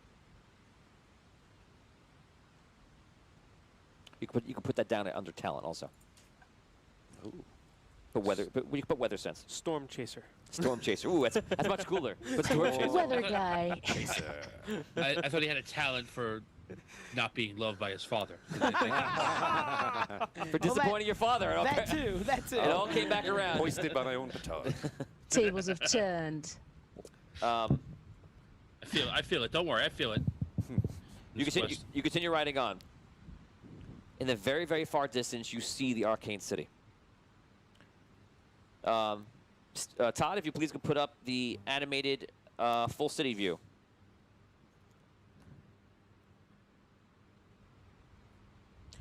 You guys continue to ride forward, and in the distance, this is what you see. Minus the person sitting on the left. You see the lighthouse in the distance that is currently on, shining around, and you see this entire city. The entire planet is one giant city, surrounded by great walls. In the past, in the last quest in Celestial War, there were no walls. They've been constructed, probably by magic. The shield is erected around the whole entire thing, and you see beams of light on the outskirts and within the center going up into the sky, creating and manifesting and stabilizing that shield. Many ships are out in the docks. People are coming in, trading, and you can't really hear much of the city, but from where you are right now, you could definitely see it as you are right now. Any questions about what you're viewing? No. So the walls are inside the bubble? The wall, yeah, the bubble actually starts on the walls. Well, actually, it goes a little bit past in some cases. Questions from all of us? I'm sorry, or just Rob? You can ask a question if you want. Okay. What is the land directly outside of the bubble? It's basically forest. It's quickly forest. It starts off obviously like as a shoreline, but then about 300 feet in, it becomes like a bit of a forest. Okay, I'm just questioning the buildings that I see on the drawing, on the animation. I have a question. How much of the city has water surrounding it? Like the whole thing, or? So in the past, in the other quests, it wasn't like that. It seems to be different. It's almost like they either the water rose, or they let the water in. It's one of those two things. Okay. Like that. Is it all around the city though? Do we know or not? It is all around the city. Well, you guys, you live there. You know. You've never been outside, but you know. Right. The only place to get on now, it seems like they're trying to make it very defendable, and they're worried about the world. So the world now is full of dragons, as you know, and it's also full of many of the monsters that came from Dragano that still roam and now are multiplying and like that in some cases. And it's the typical world of a tabletop where now there are monsters there, except in this world, instead of me writing a backstory that this is a world of monsters and knights and dragons, no, you know exactly how the monsters got there. Right, it already happened. Yeah, you know how the gods got there and where they went. You know how the dragons came in. You even know how the Grim Reaper was made in Super Farmer. You know everything about every society by watching the Celestial War, which I think is really cool. It's awesome. I didn't have to write it down for you. I didn't have to give you a 21-page document. But it is all there in the entire quest, and you see what it is from the beginning to there. So yes, there are monsters around, and it looks like they've been defending themselves a lot better. Any other questions? No. Nope. Okay, so you start your riding in on the cart. Caddick, our house is in the center circle, near the Arcane Hall in Arcanum's Tower. You'll like it. It's the nicest part of the city. Just make sure you look presentable and always represent our family well. You'll stick out a bit here, but like a true knight of Oak Frost, I know that you'll do the right thing. Father, you know I would never bring dishonor upon our house. But I beg you for one last time, don't make me go to this place. This city is full of cutthroats, and thieves, and charlatans. My presence here can't be essential to your business. Caddick, you know I am a lord of Oak Frost, and you know I have fought for what is right, what is lawful, and what is good for very long. I have been summoned here, though I cannot speak of it, for a very important purpose. And it has to do with exactly that. A bit of Oak Frost might, if you will, brought into the Arcane City. Yes, perhaps there are thieves, scavengers, street rats. He looks up at the rain. Yeah. He gets the horses to go a bit faster. But I will tell you, I will do what I can, as I did in Oakfrost. And I want you to do the same. You will have your own purpose there. It's important that you, again, represent our family well. They do not know anyone from Oakfrost. They will know you, and they will know me, and they will judge us all by how we behave. Why should we care about the judgments of this sort? This is our home now. Oakfrost will no longer be our home, for the time being at least. You should not care about the opinions of others, but you should care about the mission that your father does here. And like it or not, you are a part of that mission. I hope you understand, and I hope I am clear. I understand, Father, of course. You guys continue on, you make your way. And now we're going to head over to Maya.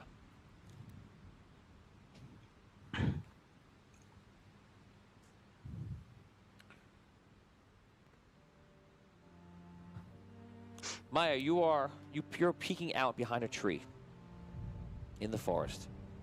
Who knew people would be on the road today? Rainy, stormy, and it certainly is not in the schedule. That is with traders, anyone being invited, or anything that you've seen before. So you were caught off guard, and you had a dash for the forest and hide behind the nearest tree. Rarely are there travels coming to Solst. You know the magistrate Arknum doesn't like any visitors off schedule, and usually it makes it very easy to sneak out because of that. You're now in what everyone in Solst, in the Arcane City, call Outer Solst. What's out here? Not much. There are a bit of farms, some outlanders, the lighthouse, and a few other buildings around. But 99% of the city is within the walls, within the shield. Right now, you're caught in the middle of a storm. It's wet, it's rainy, it's not fun to go into, but it definitely covers your tracks, and it definitely makes it easier to sneak out. So you're not really upset.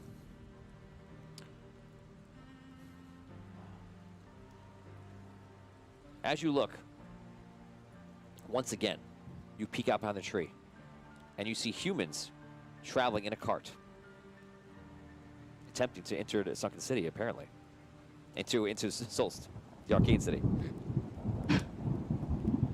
You're pretty sure that they saw you.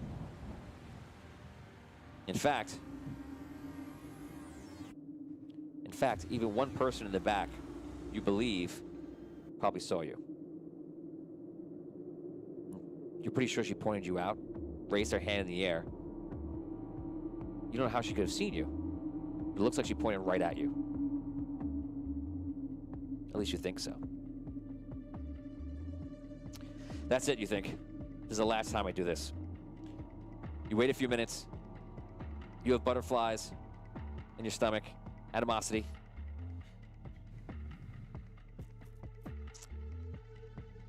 And you turn around to look as what you should do. Travel back, or get the supplies for your family and do what you must. And you do know that you must. You notice birds are in the trees taking shelter, small animals creeping around trying to stay out of the rain. Take a look at your list. You pull it out of your pocket. You wonder, what do I have to get today? On your list is forest berries, elderroot, any eggs you can get your hands on, and something you've always looked for because you know if it's the legend of it, the white flower. You forget its name, but supposedly the wizards always say it grows one day a year only. But which day? No one knows, or no one cares, or no one told you. Finally, the cart reaches the inside gates. They seem to be in some sort of conversation. And finally, they let them in through the gates. That's you. You arrive into the city. Here we go, you think. You now have the opportunity to travel back and run into Solst, no penalty of failure, or go out into the forest and get what you need. What is your choice? I go out into the forest.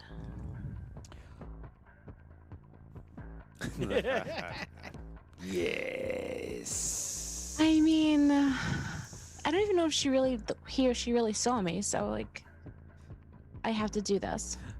You're doing the right thing, Brooke. The right thing. I think so. I step into death. Caddick, we're going back to you now.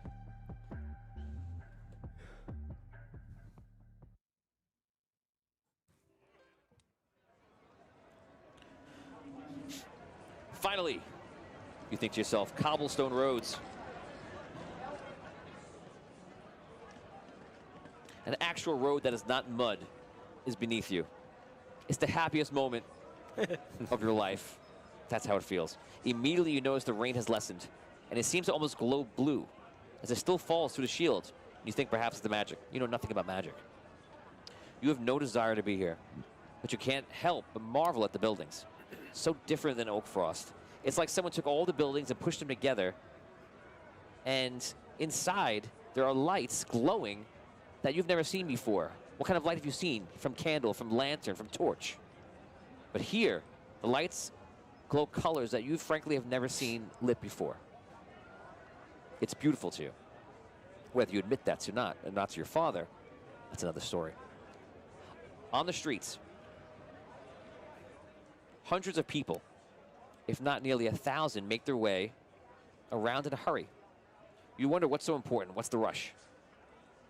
You pass through some areas that seem to be poor areas, citizens wearing plain clothes, kids playing in the streets, and even a bard playing some sort of horn on the corner.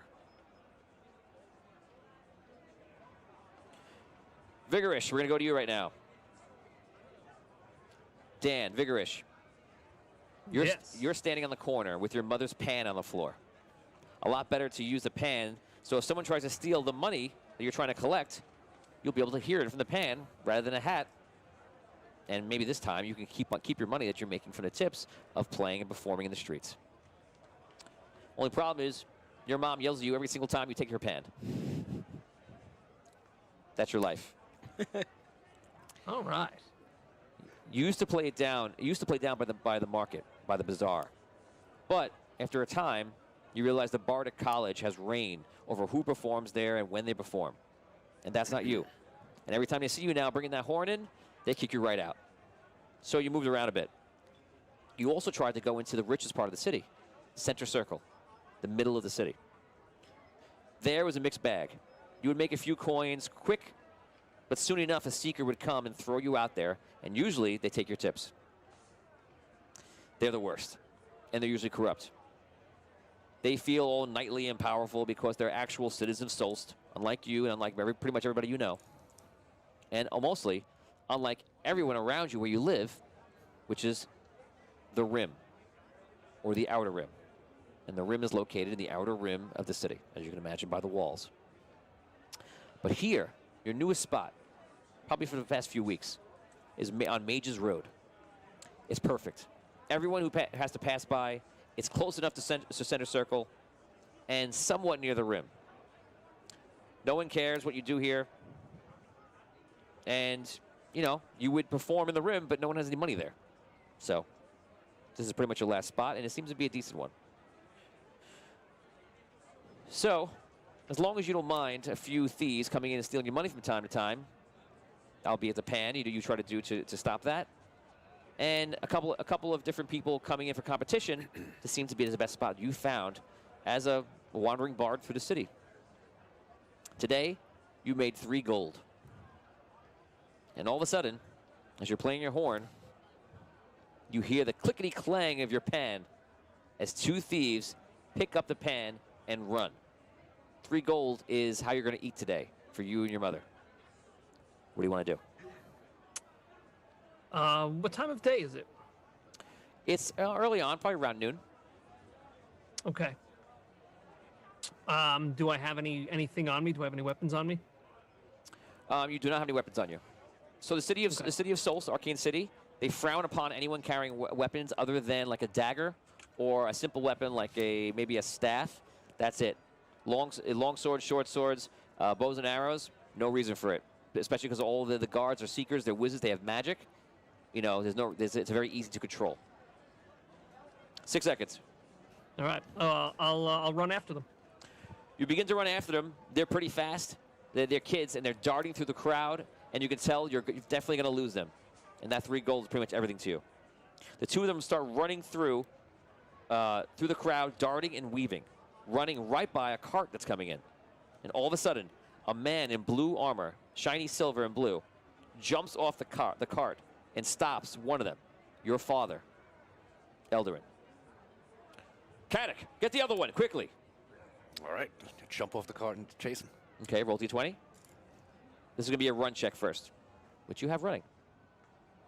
10 is the roll. Do I add my strength? Yeah, I don't know if you applied it yet. So as of right now, your roll is 10. 11. If I can add the 1 from strength. Okay. You start chasing him. You almost catch him. You're right behind him. He's making his way. You're a good runner. You know, you're from being a squire. You're on your feet, carrying lots of equipment. You're used to this, but this kid is fast. Okay? So I don't know what's going to, as DM, this is not scripted. I don't know what's going to happen here. I'm now going to roll to see how fast he runs. This kid knows how to run. We're rolling a D20. So he achieves a 14. You can counter this now. This is your next round running. Come on. If you lose 3 of these, you're going to lose them. 11. The kid breaks away. Here we go. It's your last chance to catch him. Need something high here. I rolled a 10. My total's a 10. I rolled a 6 plus 4, 10. I'm gaining on him. Roll 15 or above, you catch him. Roll between that, and you just gain on him. Go ahead. 8. You lose him in the crowd. Do I have a dagger or something? No, I guess I don't want to start killing people this You early do, on. you do have a dagger on you. He's a kid. If you want to take a shot with a dagger and throw it. No, no, I won't. Don't help him, Brooke. Think about what you're doing, Brooke. I don't want to murder someone. Let this man do what he thinks is correct. I will not knife a kid Don't in the never back. stop Rob from being Rob. Yeah, I'm so glad I'm not This born is because true. you might throw a dagger and hit me. Yeah, it's like you throw it, then he walks by and he hit him accidentally. And it begins again. Oh my Okay, and God. I just kind of yell out to someone who's near him, like, stop that boy. Okay, give me a charisma check. D12. I have etiquette. Does that have me roll a 20? No, etiquette doesn't help you. Okay. You're not a good speaker. Good sir. It's just like, Stop yo, that. it's like somebody, you know. Right, You're I'm just kind of yelling at him. Yes. Oh, God, 9. D12. Oh, okay. Something you got to get used to it. I know. A 7. 7, you call out, you just yell a couple of things, you're in a panic, you know, and trying to help him, trying to describe the situation. You can't. The boy gets through and is gone with the money, and you failed. Okay, I look back to see where my father is. What do you Caddick, you got him? I lost him. Caddick, he was right by you. You're a squire of Oakfrost. You can't catch a child running through the streets? Where is he going to go? We're in a place that is surrounded by walls and a magical dome, and you can't catch this child? Thief like that. Runs, no doubt, every day. I've never seen someone run like A thief. It's a boy. A boy with a pan. You're a grown man, for crying out loud. You're right, Father. Get back in the cart. I go back. Brutal. Oh my goodness. Get in the cart. Where's his thief? Do you say that, or you just like that? No, I look. He comes over, and you see he has a thief, and he's holding him by the back of the collar, and he brings him over to you, Vigorish, and he goes, well, at least give him back the 1 coin you see in your hand. And I would have gone after the guy with the gold. The guy with the gold? The guy with the gold was long gone for you. I was telling you, he had to jump on you and was running faster than you. He was already gone through the streets. And by the time you see them, the cart was in front of you. You had no chance of catching him at that point. You were set up with your performance, with your horn. He had too much of a jump. So if you ran out there, you probably would have followed a bit, but you just can't see what's going on, and you're unable to catch up. I would imagine you make your way back. Yes? Back where? Back to where you were, where the knight who caught the first boy, or no? What do you want to do? Do I know who the boy is? Do I recognize him from the town? Maybe, but you don't know who he is. Maybe you've seen him around. Okay. Give me my gold back, man. Where's your friend? Where is he? Drop the coin. The boy drops it. I pick it up and put it in my pocket. Does he have my pan too? No, the other one has your pan. Your mom is going to kill you. Perhaps that's probably the worst thing that just happened. That's the worst part, yeah. Forget the money. That was a brand new Teflon pan. Man, you stole 2 gold from me and you took my mom's pan. Guys, Listen, we're gonna check right now. I'm on the same corner every single day, all right? I'll be back there tomorrow. You get your friend, you come back, and you bring me my pan, and you bring me my gold, okay? Or I'm gonna find you. Okay, yeah, I'll be back later.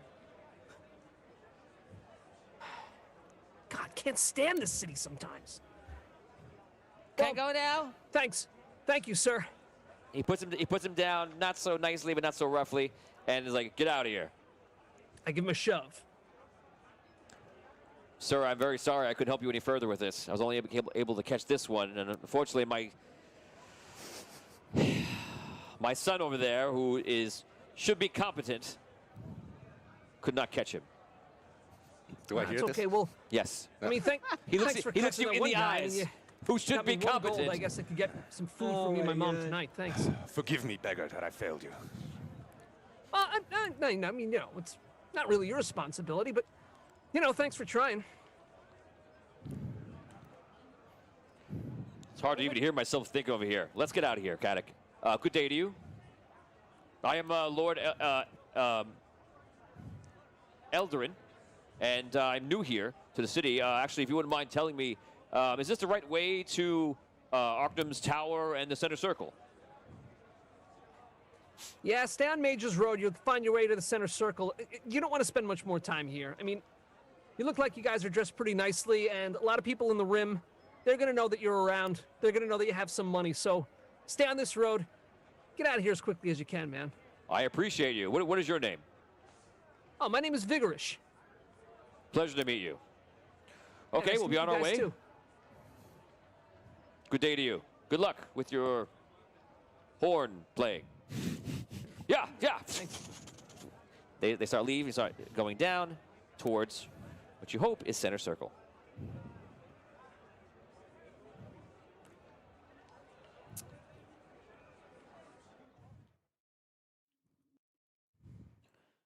Tom, you are Yes. outside. You are outside, walking around, and getting somewhat impatient. It's rain. It's cold. You're wet, and you simply don't like it. You must have walked around Arcanum's Tower in the middle of whatever storm this is 10 times now. You're simply not sure what is worst. Royals, diplomats, or the ones who just think they're important. You never know what you're going to get. And today is probably one of the most annoying days you've had in a long time. Because in this case, it's a gnomish king who just won't stop complaining to a Seth by the name of Soltal. They've been trying to communicate and have asked you to follow out of earshot, which means you're not even working. The gnomish king waved you off earlier, and you've been circling Arcanum's Tower for literally over an hour in the rain, not even translating. And they're both trying to communicate, talking in common, very poorly, and nothing's happening. And for what words you can hear aren't right words. So, you're not having a good day. All right. That's unfortunately typical, I guess. I'll start. I'll just start singing a song to myself about the rain in Seth. In Sephian? Yeah. Okay, you start singing, and as you do, perhaps because you sang it, or perhaps because it was just the right timing, the gnomish king waves you over. I come over. Listen, Your Highness, how? I need something. He's talking to the Seth Soltal, but he's like looking at you. He's doing the judge, points at you, but he's talking to somebody else. So listen, I need something that we can make a much larger explosion. Let's just say that I need to get past a shield of great importance to me, like this one around the city. I need something stronger, though. Bellman looks at you. Well, translate! Of course, Your Highness. I turn to the Cephian and I say, His Royal Majesty is looking for something, a strong enough force to set an explosion that can destroy a wall like the one around the city. Can you help him? Soltal looks at you. It seems to be very learned. You can tell this guy is someone who's, and when you know him a little bit, that he's involved in the Iron Circle. He's involved in Arctum's Tower a little bit. He's well connected. But he's also pretty intelligent, and in a weird way, he's very respectable. But you're just also aware of everything he does. I have lived in this, he says in Cephian, I have lived in the Arcane City for some time now, and can say that magic around the shield is very powerful and unique. And I believe it is powered by soul crystals. I do not believe the Gnomish King can open this shield by the soul crystals he owns alone. He looks at you. This is a game of memory. Your Highness,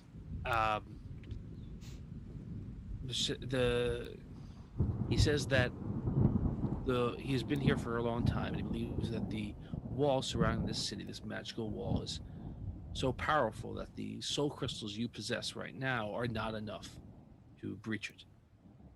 Soltal begins speaking again. The King's crystals with red rock or any other combination would not be enough. There would need to be a powerful spellcaster strong enough to resist the shield's magic and push through.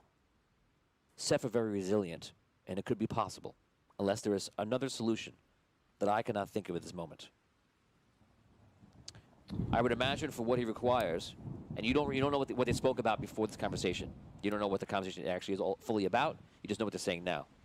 I would imagine what he require would be some sort of thief to disarm the traps inside, a few others to protect that thief, and probably an enchanter to disenchant the source of the magic.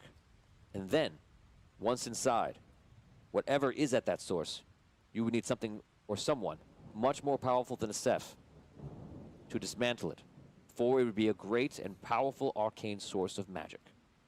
Please translate. Okay. Your Highness, he says that the crystals with red rock that you have are not enough to breach the wall.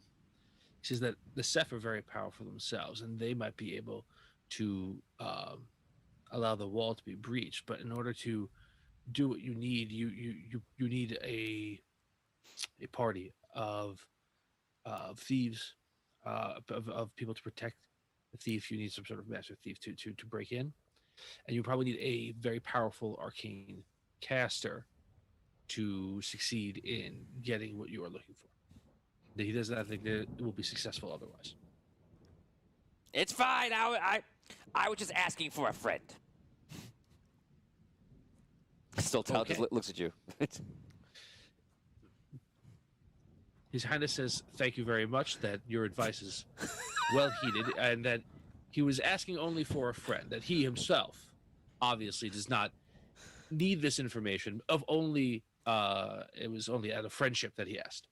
Right now, Tom is Key and Peele anger translator. Right now. Yes, well, good. Everything is set to arrive tonight. He looks exactly at Soltal. The cargo marked Volt on the side. It is for you.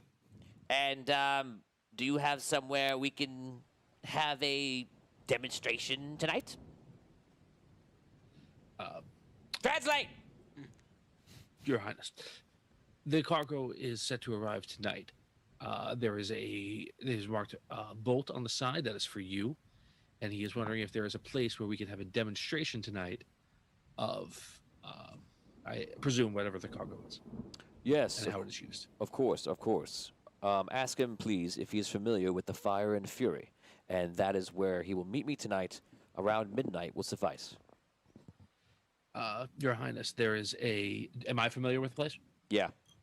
It's popular. Your Highness, there is a establishment called the Fire and the Fury. He suggests that you meet him there at midnight tonight, where a demonstration will occur. The place is one where you may want to hide the fact that you are Your Highness. It is not a place of it is a place where ruffians. Fine, fine. I will have my guards with me. Tell him I will be there with my elite gnomish guards. His Highness plans to be there at midnight with his elite gnomish guards. No. This is unacceptable. He must be alone. Otherwise, the Iron Circle will see this as a threat. Understood. Your Highness, he expresses concern that if you arrive with your elite guard, the Iron Circle might see that as a threatening gesture, and he insists that you arrive alone. Nope. Tell him. Are you translating? What's nope in Zephyr? Make it up, It's Tom. very similar. What's nope in Zephyr? I will say it is. Okay, that's very similar.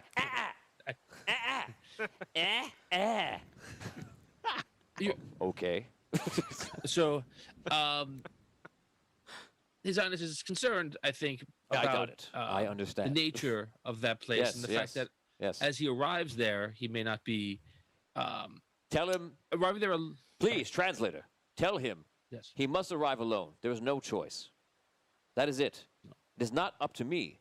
It is up to the Iron Circle. And I can tell you, they will not approve him bringing any sort of weaponry or guards with him when he travels to the Fire and Fury. Okay, I will let him know. Your Highness, he says this is not a decision that he is making or even advice. This is a decision of the Iron Circle. They will not allow you to enter with weaponry or guards. What about Your him? Highness, What about this guy? I need a translator. He comes. You go with a blade? I have used a blade in the Good. past. You're coming Your with me. You're going to translate. And if something goes down, you got to protect me. It would be my distinct honor. I know. Tell him. His Highness suggests, as a compromise, if you would allow me to travel with him as a translator, and at least he would feel some protection. And he has someone that he knows here in the city, and I suppose that if he's in any danger, he would throw me at the danger. Would that be okay? I believe they would be okay with the translator, since that seems adequate and appropriate. I will let them know. Please tell him I will see him tonight at midnight, and I will apparently see you there as well. Good day to you both. He nods to the king, and he takes about 5 steps back, and then turns around and goes. Your Highness, he approves of me as your translator. Where would you like me to meet you? So we will travel there together. I'm staying here at Archnum's Tower, so you can meet me here. Bring a big sword. Very easy to do. I will bring what I can bring, Your Highness. He made it very clear that if I bring a big sword, they will not allow us in. Bring a small sword. I will bring a small blade. But I will bring myself, and I will do everything I can to protect you. You have my word. Fine. Bye. Be here on time. He walks off. He goes into the tower. Okay, Kadek, we're going to go back to you right now. All right. Kadek, you pass into center circle. A few wizards appear next to the cart. They're wearing yellow robes. Lord Edrin, you are expected. Your house is here. The address is 7211 Center Circle. We will show you in and magically ward the house from those who would seek to enter unlawfully. Everyone here in your party would, of course, be safe and never have to worry if someone comes in your house unwanted. They would be struck by the dangers of the magic that we use to protect you in the next few minutes. And you, sir, are you the son of Lord Eldrin? Yes. Yes. This is my son you will direct to me. He is not intelligent enough for these sort of situations. Let's just say. Kadek, get the bags inside. I go get the bags. And when you get inside, choose which room you want. If you want one by the window for a good view, you may have it. as long as it's not the master. Very well. Very well what? Very well, Father. I shall do as you say. Very good. Trevor, Wallace, Araya. Come this way. You will get the other bags. They kind of nod as they bring it in. You guys go into the house. Rob, you could take a room on the first floor, the second floor, or the third floor. These houses have very interesting looks. Guys, if inside, if you can put on the center circle artwork, please. So you can pick the first floor, second floor, or third floor. You're just going to see the artistic design of the houses right now. And Vince right behind you if you want to look at it. Oh, I thought you were looking at your phone. A second. So you see in the middle, there's actually an area that's actually projecting a light up of a floating crystal. And the crystal looks like one of the blue sapphires. And it's actually being directed right into the center of the giant arcane shield. Your house is probably off and to the right now. And you can see Arcanum's Tower in the back. Arcanum's Tower is actually split into two. And that is the one you see in the very distance. Across the street right here is some sort of opera house. And there's many shops here. Everyone in this area is absolutely and easily targeted as wealthy or with money. Very different from what you saw on the rim, and very different from what you saw on the way, even as far as Mage's Road brought you. You've made your way through this area and off to the right, and the building that you see with the orange lights on, that is your building. Oh, nice. To have such a significant building in the center of the town when people are poor, starving, or barely have anything to live in, obviously you can tell of the worth of your father's mission and why you're here. Which floor do you take a room on? The first, the second, or the third? Where is the master? The master is on the second floor in the back. Okay, so I'll take a third floor room with a window. Third floor with a window. Okay, so all the other servants take floors on the first floor. You're the only person on the third floor. There's other storage areas up there as well. Okay. There's actually also like a small little room for like parties and such up there too, like a dining hall. It's probably the size of maybe like 40 feet by 40 feet. Oh, it's just across the hall from your room. There's parties in there every night. You're never gonna sleep. It's gonna be noisy all night. You know. No, just kidding. Dad's gonna be ballroom dancing right next to you. Yep. Okay, we're gonna head over to Dash. Dash, working on the docks has been some good pickup work for you. Being a Beastborn has its benefits. The reptile part of you doesn't need too much sleep. About 4 hours a night does you pretty fine. So you're able to work these hours during the day at the docks and at the fire in Fury at night for the Iron Circle. Usually you're working with runners when you're working for the Iron Circle, making sure they do their job and help them out if someone doesn't pay them. Of course, there's all sorts of things they use, but for the most commonly thing that you do, you're following runners around, make sure they're safe, and you apply a little muscle when a little pressure needs to be applied. Today it's rainy and windy, and all the dock workers have been complaining. And there's been a lot of accidents on the dock already because of the high winds and the storm and such. You just keep your head down, don't draw attention to yourself, and keep working. After a few hours of working, you look over to see an oddly dressed person come in. And you're not really sure who they are right now. I'm gonna stop you right there. Going back to Caddick. Your father comes down after figuring out the rooms. And he says to you, Caddick, I just got to, one more thing to speak to you. I have to head over to Arcanum's Tower right now. And apparently, you can head down to the docks right here. There was a note on my bed here. And you're to see Ogun. And Ogun will have some work for you at the docks. And I know we talked about what you'll be doing here. So I basically signed you up here at the docks. You'll be working there for 8 hours a day.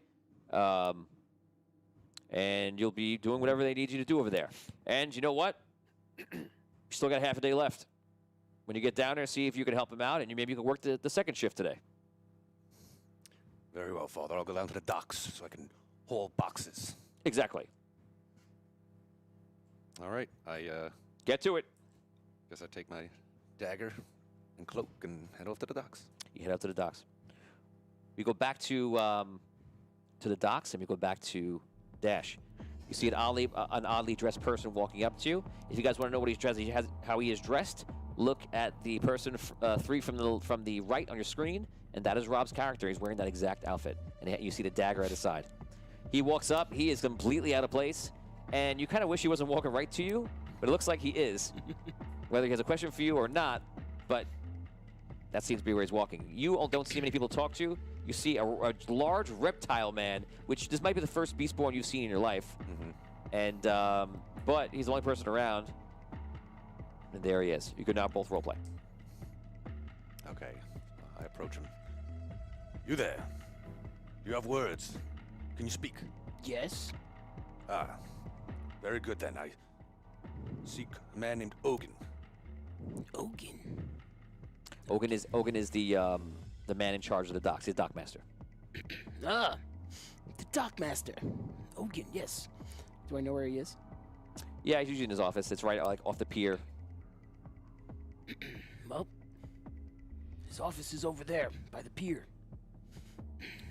Many thanks, creature. And I walk to the direction he's given me. Creature. He called you creature. Yeah, yeah. I'm used to that. You got a little bit of your father in you, it looks like. I'm used to that. You walk up. You see Ogun's there, going through some stuff. I enter. He looks up. Yes. Greetings. I'm Caddock Hartford. I've been sent by my father, Lord Eldarin, to seek you about employment here. Oh, yes, yes. Your father is some big hotshot, looks like. He wants me. I have explicit instructions to work you hard and to make sure that you're here every day, on time, in and out.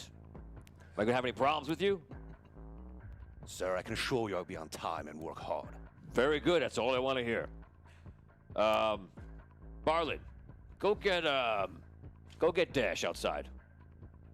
Yeah, sure, boss. So, this works out very nicely. I could use you today. You have time today? Yes. Good. We have 4 guys hurt on the job today. This storm, these winds are crazy. So I'm glad you're here. We have 3 ships coming in. One's from Queen's Reach, one's from Safe Harbor, and one's from Rhaegar. All you'll be doing is pretty easy. You'll be unloading them, bring some stuff on the dock. Dash is a good worker. He'll help you. Be like Dash, you'll have a long career here at the docks. Very well. Dash, they bring you in? Hey, boss. Dash, good to see you. Do me a favor. Break them in today. We have 3 ships coming in, Queen's Reach, Safe Harbor, and Rhaegar. Need them all, loaded and unloaded. Apparently, Rhaegar has some merchandise that's a little bit fragile. I have a note about that. And just do your thing. All you're going to do is Dash will lead you. Just get the stuff off the boats. Get it into the appropriate warehouse. You do your job.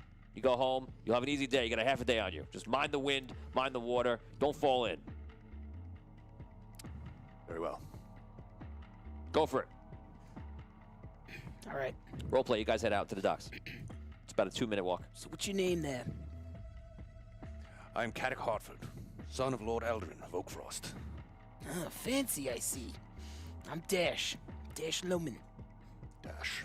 Well, it was a pleasure to meet you. Dash. So, you said many men were hurt today. It's this weather. There's too many accidents on the docks. Everything's slippery. There's too many boards not fixed. So be careful. Watch your footing. Watch your step. Yes, well, I have no fear, but I'm not the most experienced on ships. But I suppose I'll get used to it. You'll be right. He doesn't take to the seagulls nearby. You make your way to the docks, and you see the ships are actually coming in.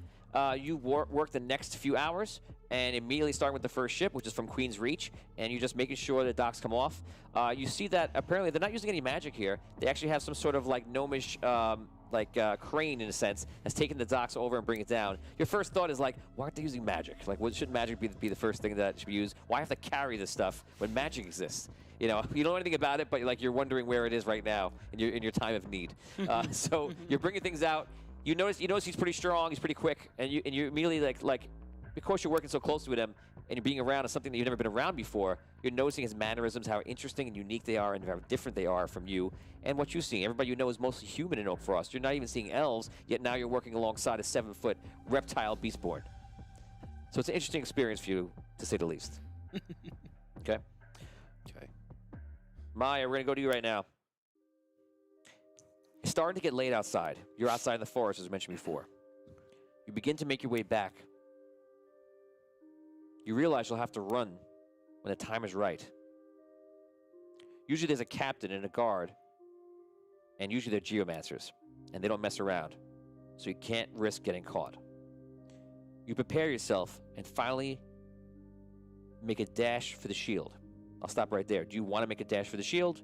This seems normal to you. It seems like it's going to be an easy run, something you've done many times before.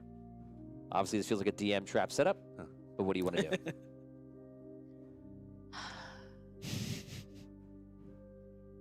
So I shouldn't run for the shield, right? Because then I'll live. I'm not saying that, and you cannot pull your friends.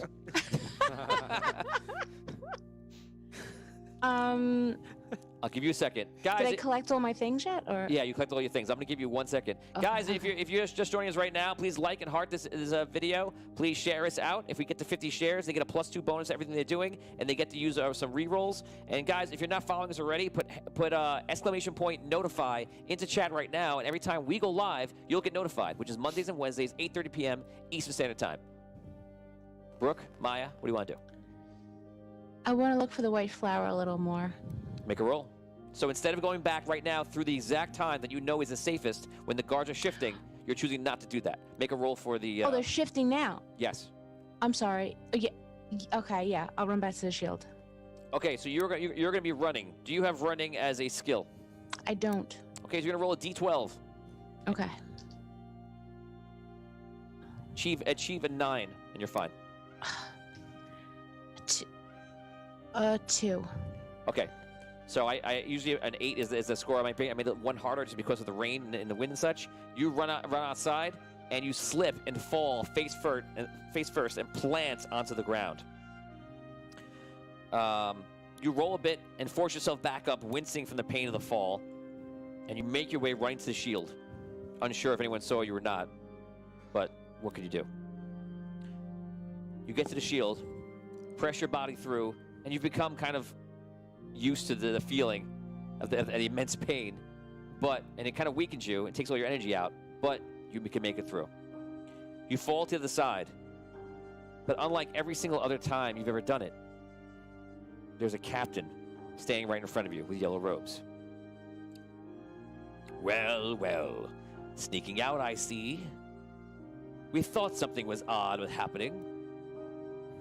Then I saw your fragile Cephian body wiggling its way through the water and dirt. Pathetic. How do you plead? I plead not guilty. I fell through the wall. You fell through the wall. Show me you fell through the wall. I was just running. Show me how you fell through the wall.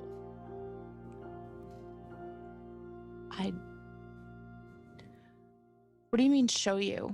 Show me how you fell through the wall. You claim in your defense you are not guilty, and you fell through the wall by accident. Show me you fell through the wall. How did you fall? Okay, I was just running. I tripped and I fell through the wall. It's raining. There's mud everywhere. Do you see the mud? He brings his face. You are caught being outside of Arcane City. I didn't go outside on purpose. I came back in as soon as I went outside.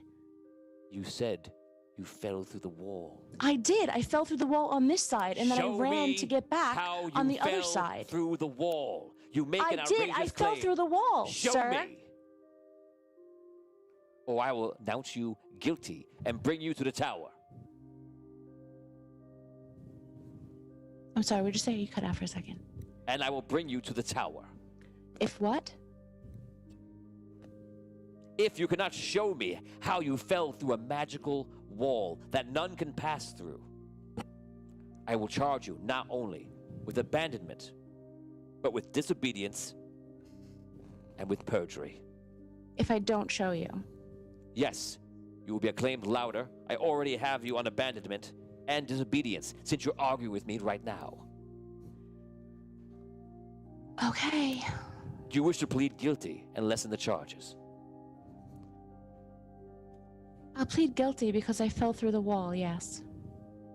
So if that's my charge that I went through the wall, then yes, I'm Do you guilty. plead guilty to going through the disobedience, wall. abandonment, and perjury?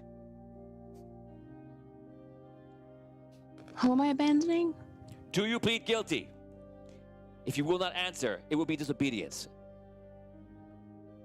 Is that better? Do you plead guilty to a disobedience, abandonment, and perjury? Your last attempt I will make.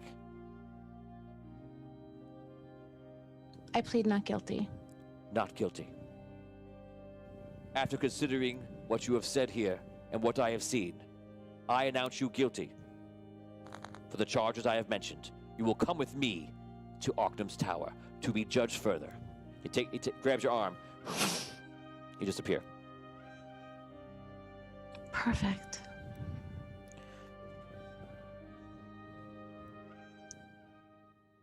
Are there lawyers there? Or is this like... You hope so. Where's my phone call? Vin, you see... Vin, we go over to you. You see a flash of light. That's what you experience. You have a moment of life, a moment of light, and nothing else. And that's it. Vigorish, we go over to you. Dusk comes, and you make your way to the Fire and Fury as you do every single night. Silas, you know, will send you home if you're even 1 minute late. Not someone you ever want to get on the bad side of. You've already faced your mother by this time, and she wasn't pleased. You walk into the Fire and Fury. You're way too young to be in here, but everyone has come to know you. And while it's one of the most dangerous places in the Rim, no one gives you a problem because they know who you work for, the Iron Circle. Obviously a playoff center circle, many see the Iron Circle as truly being the power that runs the city. Of course, Aurelius, who is the prime wizard, is in charge. But everyone knows the true power of the city lord, Magistrate Archnum. There must at least be a few people above Silas, you think. But you don't know who they are. You head to the back, and you give the password to one of the guards. What is the password you give?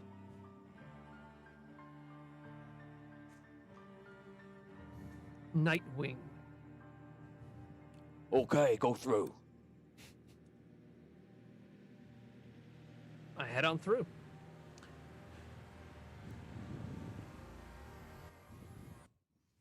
You head inside, you walk in, and you see typical things you see down here. People gambling.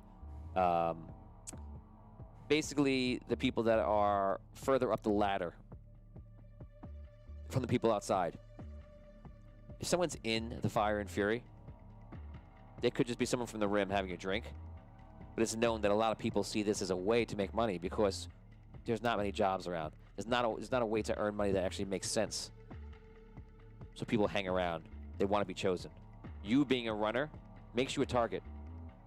But also the fact that you're a runner protects you. You feel the jealousy of others around you. But when you walk back here, in the back area of the Fire and Fury, into what you consider to be the Thieves Guild, you feel protected. You feel wanted. You feel a part. Obviously, your mom doesn't know. But it's putting money on the table. She thinks that all the money you earn is just from playing in the streets. And her only request is be safe, be smart, and don't use my pen. One of those you broke today. Well, he doesn't worry about the pan part no more. Yes. Not a worry any longer. Give me a name of a thief. Candy. Handy? Candy. Candy? Candy. With a T. Tandy. With a T. Who's on first? Tandy. Existentialist is next to him. Okay. Tandy. Thanks, Rob. You're the best. We're on a creative show. Tandy. Okay, Tandy walks up to you. I got a message from the boss for you. How you Up, doing Tandy? today? You make any money out there? I had a rough day. Got Oh, some yeah. gold stolen and I lost my mom's pan. You lost your mom's pan, eh? Or just Yeah, it's not stealing a new funny. one? What? I say stealing a new one. I'll get her a new pan. Don't worry about it. Good for you. What's up? What's the message? You gotta take care of your mother, you know? What else you got in life than your mother? Yeah, it's true. Listen, I know. Silas has a job for you. Tonight, around midnight, head to Center Circle. Don't be seen if you can help it. You're gonna meet some gnome by the name of Bellymon. What you're gonna do is gonna bring him here. And there'll be one more chap with him. If there's anyone else, you don't take him. No more than 2 people. You got it? Okay, yeah. Is that it? That's it, real easy for you. No pans involved. All right, Tandy, enough pan jokes. Have you been, man?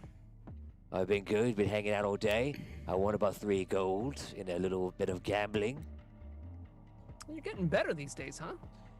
Well, when you play as much as I do, you gotta be smart. Gambling's a good way to keep you sharp. All right. Well, thanks for the message, Tandy. I'll see you around, man. Say a good journey to you. Okay, you make your way back out, and you travel. Well, you still have a lot of time to midnight, so you actually don't have to leave right now. What do you want to do? You have about 3 hours or so. You seem like a yeah, I'll hang around summary. the fire and the fury. Don't want to do much gambling, but you know, I'll say hi to some of my associates and some of my friends in the Iron Circle. Okay. You make your way around. You're hanging out, and you basically see Soltal sit down, which is a Seth that you know not pretty well, but like you've had a couple of dealings with him. You're often, like I said, a runner, and he's someone that you're always running for. So while you're not friends with him, he knows who you are. He likes you. Whatever. You do see him sitting at a table. You can talk to him or don't. It's up to you. Yeah, I walk past him. I just kind of elbow him. Say, hey, Soltal, how's it going? He speaks in common, which is kind of poor. Good to see you. Good to see you, too. Having good luck today? An odd time. Odd time? Why do you Yes. say that? Yes. I dealt with. You don't. How many languages do you speak? Are you how intelligent are you? Did you get any points for intelligence for me? No. Difficult day with gnome. I sit, drink ale. Difficult day with a gnome. Which gnome? A very powerful gnome. What was his name? Bellymon. Bellymon. Well, what's his deal? He does not gamble. No deal. No deal. No, yeah. I'm sorry. I meant like, why was he giving you such a hard time? The time was very hard and long. In the rain we walked, talking about nothing. Oh. Okay. Well, is there anything more you can tell me about this guy? No, I am sorry. Okay. All right. I'll leave you to your drink. Try to take a load off while you're here, okay? Cheers to you. Good seeing you, Soltal. He nods. Okay, so you kind of hang around. You make your way around. So some time passes.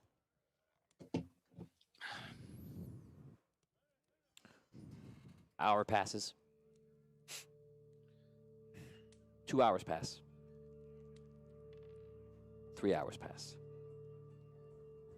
It's around 10 o'clock, 10:30. You guys have reached the final boat, the boat from Rhaegar. You begin to unload. There's quite a few things in here. But finally, you come across a very large crate. And it's double braced, which to you is very unusual. And on the side of the crate, stamped in, or imprinted in, or inked in, you're not sure, is Volt across the entire thing.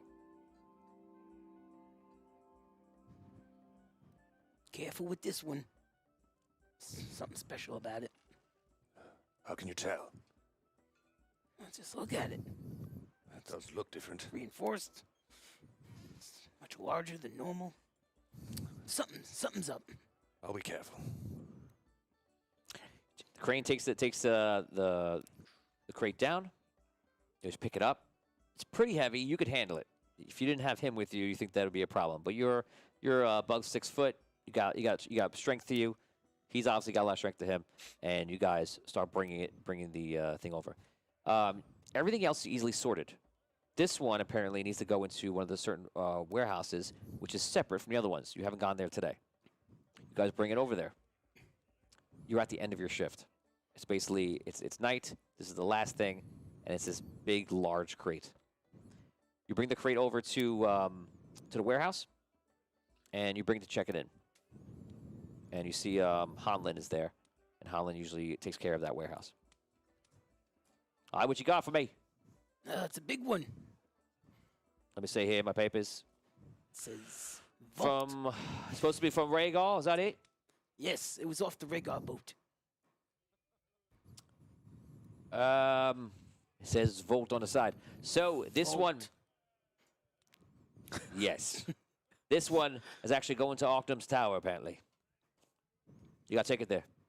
Take it there. And We you gotta go. take it there. You gotta take it there. You gotta be careful. Let me tell you something. Anything that delivers to Octum Tower, if there's even a dent on it, it comes back with a reprimand. That goes to Ogun, and that would go to you. Make sure you get it there. You don't put a scratch on this crate. Yeah, I know. Go there and you can go home. Bring it there with you. We'll see you tomorrow. All right. All right. Okay, you guys bring the crate, and you guys bring it for probably about a few minutes. You guys are not saying much to mine. You've worked together the whole night. You know, you've ran out of things to say. That's common talk or small talk. Streets are emptying out. A couple of seekers pass you. They don't pay you any mind. They know they see you're dock workers. It's pretty clear. You finally reach Arcanum's Tower, the tower that I showed you in that picture that's split in two sides. The seekers are there. They see you. They look at the paperwork that Hanlin gave you. They let you in. You guys walk in, and you're basically just waiting for someone to talk to you. All of a sudden, you hear a noise in the crate, like a bang. Roleplay. There's an animal in there. Could be. I don't want to know. I didn't hear nothing. Leave it. Whoever's gonna take it, get out of here. That's it. Don't ask nothing. Don't say nothing. That's it. Do the job. Does it seem like this thing could like break out of the crate, or that's pretty? You don't know. You do know you have to you have to deliver this to a person. You can't just leave it here. You can do it if you want to, but you do know it'll be. Oh no, I thought somebody was. Did you just say? Yeah, somebody's coming to get it. Oh, okay. Yeah. But you have to give it to a person. You can't just leave it around. No, I didn't mean it. Yeah. Let's get out of here. I just want to make sure you understand. And you can do what you want. Right. No. Yeah. I didn't mean that. I meant. Just Yeah. So you're sitting here. This is obviously a pretty large tower, and there's a couple of people doing stuff. It's all mostly clerical, and they're all wizards just doing literally wizards doing paperwork. Isn't that exciting? Wizards doing paperwork. That's what they're doing. It's my kind of place. Yes. Sounds like, oh my God, love this story. Love this story. So, okay, I'm a wizard. I do some paperwork. Is Helen there? Is who there? Helen? Oh, you know what? Make a vote on it. Majority vote. Do you want Helen to be working in somewhere in this tower? Yes. Yes. That'd be pretty cool. So Helen from season 1, episode like 6 or 7, whatever it is, from the Sunken City, has found a job in clerical work somewhere in Arcanum's Tower. She works there. Moving on up. Maybe, you know what? She's got a very good resume. She was the best she of the does. best. She does. She must have been a big She actually promotion walks by right now and sees you. And she goes, "Oh, hi. And she walks on. And she walks through. I like her. All of a sudden, you see someone saying, good night, Helen," and that's this gentleman over here, Robin. Good night, Helen. Good night, Robin. Robin, you're standing down there, and you're seeing these two fine gentlemen sitting here, and they seem to be waiting in a very large crate, and you're waiting for King Bellaman, who's obviously staying somewhere in the tower. You just need to wait for him. All right. I look around. Are there seats? Are there places that I can sit down, relax, and wait? Or yeah, you can sit down. Yep. All right. I sit down. I'll observe them, see what's going on with the crate. Okay. These two guys don't fit in, right? Definitely not. All right. All of a sudden, Well, he's kind of well dressed, right? A little bit. He is well dressed, but like for the wrong era and city. Still looks out of place. Yes. Big time. All of a sudden, wrong time. All of a sudden, the crate bangs louder than you can imagine, like a gunshot. But it stays. It holds. Is it? Yeah. Did it open or anything or? Nope. Oh, okay. It's just a Why would it loud open? noise. Just a loud noise from inside. Okay. Why would it open? Charles Borza says Helen she's old AF. What? It's only been 29 years. Oh, he's right. Oh, he's right. Since she's been around. Good point. That's right. Good point. You're right. 29, yeah. But she's bringing in the big bucks now. You know. She's high up. That's why. She's doing really Listen, well. if you got This Helen is- working for you, you're doing a good business. She got promoted, and Yeah. that's it. She's probably going to retire before long. Evan Moniz for Scro. Don't mess up my box, man. Fire with the stars.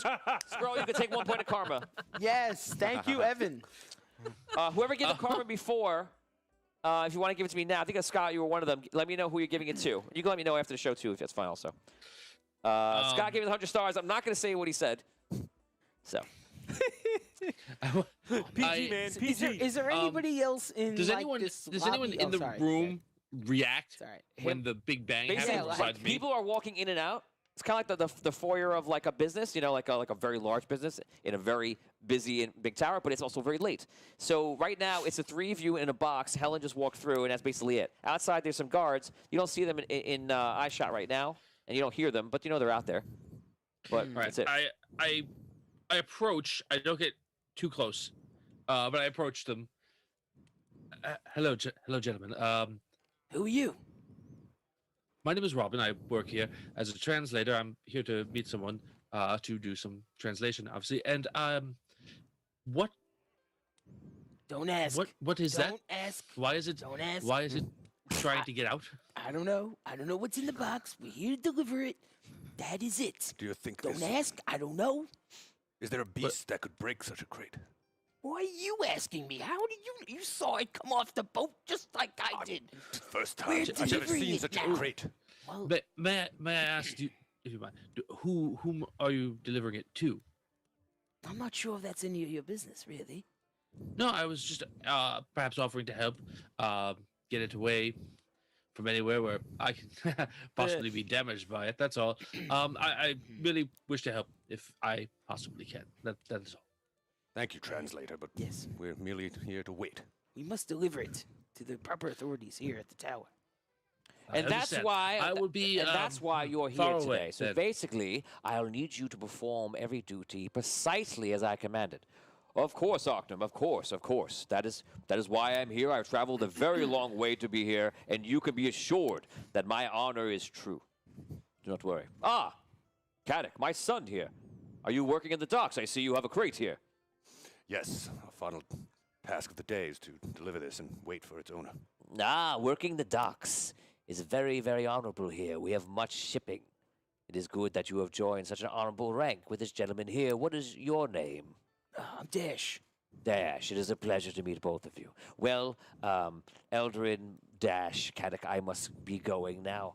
I will see you soon. Enjoy the tower, and good luck with your delivery. He disappears. Caddick, I'll see you at home, and glad to see you putting yourself to use for once. See you soon. Yes, He walks outside. Vince just loves it. Vince just loves it. That's the best character so far. It is. It's like a whole ton of karmic payback for his one episode of Astro's Dad. Yeah, I said like 2 insulting things over the course of the entire Celestial War to Voltorius. And now, Exactly. If you believe, It's way too much. if you, Don't get me wrong. if you see life as just punishment from this, that's how you see it. But But God. we're all dealing with different. everyone, by the way, is putting money on the fact that Rob has multiple personalities. It's gonna kill He's gonna kill everyone. The psychological torture is way too much. Just be careful if you're alone with the person. If it's real, that will be not good. Anyway, Yeah. so he leaves. He walks by. All of a sudden, you see a smaller fellow come in, an elf. He walks in, vigorish. You walk into the scene.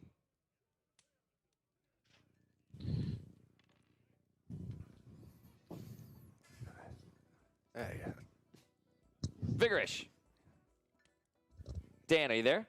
Muted, I Yeah. think, Dan. I think you forgot his character name. Who is there? So you walk in and you see 2 gentlemen. One's a giant reptile man, and the other looks like he's some sort of like northerner. You never really see him in person, but that's what it looks like to you. And you see another guy with his arms folded. Looks like he works in the tower, and they're all just talking to each other. You don't see the gnome though. Does Dan This is 3 Dan people. recognize the one guy? we saw each other. Oh yeah, you can roll. You can roll to see if you recognize him right away. Roll d20. Wait, I was also told not to be seen, so I'm trying to avoid being seen. Right, that's true. You walk in and you walk in. Failing. You walk in and you see that no place to most of hide. the area, like no one's really here, and everyone that matters is gone. So nobody that's working here is around. Most of the guards are usually here or around, and you're at the point where this is what's left.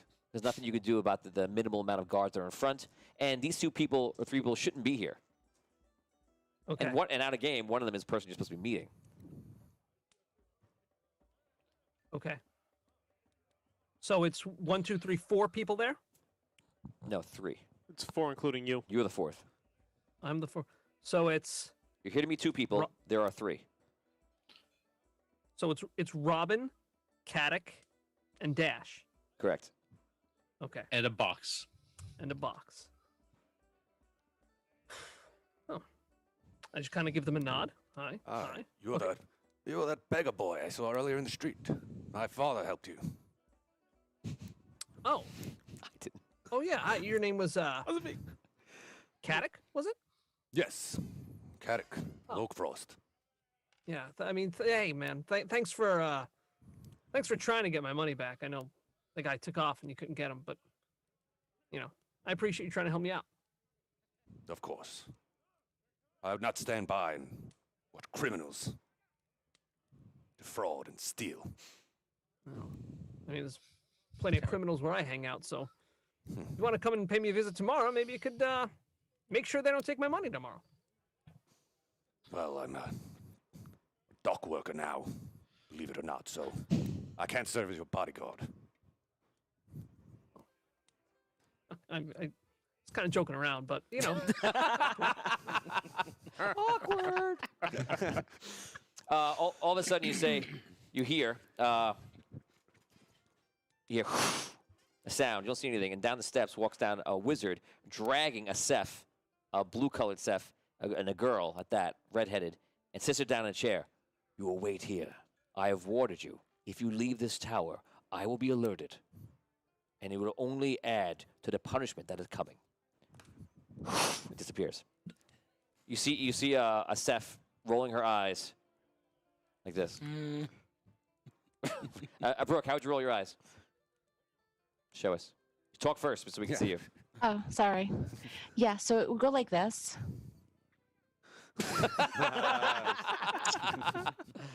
So she's sitting in a chair. So it is pretty much everybody sitting in this room. She's sitting down. The 4 of you are now talking, and you have your crate. Here it comes. And all of a sudden the crate makes a large sound. It's good though. It's double braced. It's fine. No problems. Double braced. What was that? It's the box. The box? It's the box. Yes, I think we all know it's the box. I think the question really means what is in the box. Well, we don't know. You truly have. It's not our business. Whose box is it? As I just said, it's not your They business. don't know. Oh, they know. Oh, they know. If this thing breaks out of the box, I'll have to kill it. Sounds dangerous. I can't imagine. It's a thing? Our employers will be happy, though. Is it alive? Sounds like it. Some animal or something. I think it would be better served if I were not near you when the box, explodes. So I'm going to go over there. All of a sudden, Oh no! the box explodes as he says that, and you see it's the wood splinters out everywhere. Everyone takes 1d4 damage, 4 points of damage, the max I could do to everybody in the area. The wood gets stuck into you. Choose choose who gets knocked down and what, if you think you get knocked down or not. But if you're closest, you're definitely knocked down. And Brooke, you're already sitting in a chair. I'm really close to the box. Okay. Yeah. So all of a sudden, Absolutely. all of a sudden you sit there. You see a suit. Guards. A gnomish suit. Guards. Shh, what are you calling them It's for? kind of standing Guards! there. And the suit is right now not lit up, but all of a sudden it pulses like, and you see like almost like eyes, like yellow eyes appear and then go off, and then come on and then go off, and then all of a sudden they stay on. And whatever it is, or whoever it is, looks around and seems to be wide-eyed, shocked, curious. You're not really sure. And role play. Guards! Guards! I'm yelling. What? Excuse me, Knock lizard my man, head. stop it. I'm yelling for the guards. Okay, you yell for the guards. We're gonna roll right now. That's right. Guards! Guards, help! Anyone, help! You don't see anyone yet. What is this thing? You yell for the guards. Form of magic is this? Quick. Dan's character looks significantly younger than the rest of us. He's like a Yeah. teenager, right? Yeah. I'm 18 too. All right, kids, children, kids, just back away. I'm 18. Okay, great. Oh, I'm sorry. Young adult, back away from the robot monster. All right, you're already in enough trouble. We don't need you dead as well. You're very judgy. Yeah, I am. Yeah. You were brought in by a seeker. I was talking about you calling him a monster. You don't know him or it or what that is. You're right. You're right. I don't know him. It's very possible he's a kind, learned soul who loves to collect puppies. Or he's Could a be. giant Love to living collect puppies. Robot beast. Why the beast? See, you go there. You go again. What are you two doing? Well, he's he's not. How we don't know he's close are we beast. to the front door, like where we came in? You're probably about 50 feet away from it. He broke out. The front door, it actually Giant swirls eyes, around, and glowing there's a eyes. shield outside I look too. over at Outside, like, Vogarish. It's like a little the shield to walk in. building? It's not like a door. It's a shield. door, like, Vigorish. to walk Sorry, through. I'll go okay. over Vigorish. I'm like, Okay. Brightman? And- Who is this guy? Yeah. I keep yelling know. for the guards. I think. And All right. I knew that there was You know guards what? I outside, changed right, my when we mind. came in? Yeah, two wizards. Young, wanna learned go- I'm gonna adults. go towards them and try to Please get their attention. explore the robot. Get as close as you wish to him, and when you become friends with him, take him for a tour around the city. I apologize for trying to protect you from danger. I am sorry. I truly am. I did not mean to offend. Thank you. I take my hat off. Yeah, it's working. Your Bob Loud. judgmental It's really- language you is gotta- in no way protecting us from danger, but I appreciate the gesture. That's exactly what it intends You hear the Yes, suit of I'm armor. being judgmental of the You giant know. robot that broke out of the box Where and am saying I? perhaps he will hurt you more than the wood that's already inside. talking. That Well, is stuff what I like this, They don't even attitudes notice. like that is going to Stand keep backwards. Arcane City where it is. Unbelievable. I'm just saying. Good. Go. Great. Good. Everyone's going to hate each other. Okay, great. Where am I? You see the robot talks and it says, "Where am I?" She heard that. Whoa. Brooke heard. Now she heard it. I walk Now up she to the heard it. robot and I kind of like wave my hand in front of his eyes. Just so you know, you guys are familiar with gnomish suits, and you know they're mechanical and they work. Your first thought might be someone's inside of it, but you see that there's glowing light out of it. And you're using the word robot, which is fine. But yeah, obviously. Right. Yeah. But yeah, that's fine. Go ahead, roleplay. Beast wasn't good. Roleplay. All right, Greg, vigorish as he walks up to this thing, just kind of pull him back. Nice job. Stay back. I like This thing it. is awesome. Look at this thing, He's man. staying on point. I I've like never seen anything like It could that. be dangerous. I walk closer to him too. I get the guards. I look around the room a little I bit. step back away, and I go, "Metal suit, you are in the arcane city. What is Do not destroy us. the Arcane City? City of Solst. You guys can This is where hear you are. the vibrating like crystal or whatever it is inside of him when you get close.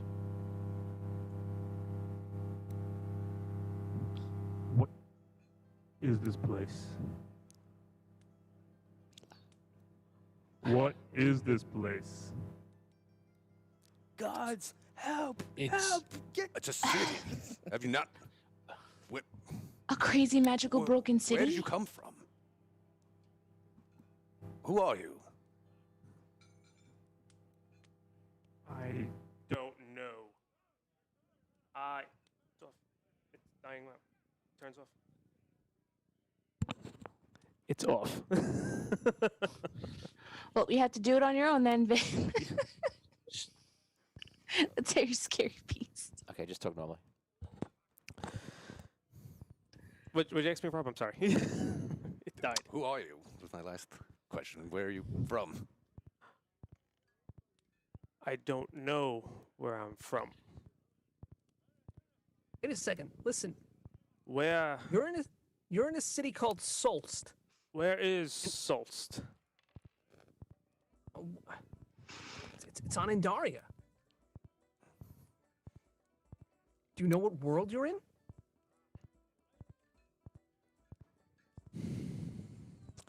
So you see that the pseudo armor seems to like look around. It's green and yellow. And guys, if you're not sure what it looks like, look at the bottom right of the screen, and you'll see the green armor with the yellow cape. The cape's all tattered up, and it looks like somebody took this armor, the suit of armor that was created by like some sort of dwarven steel or red steel, and it's been like patched and well patched with gnomish iron.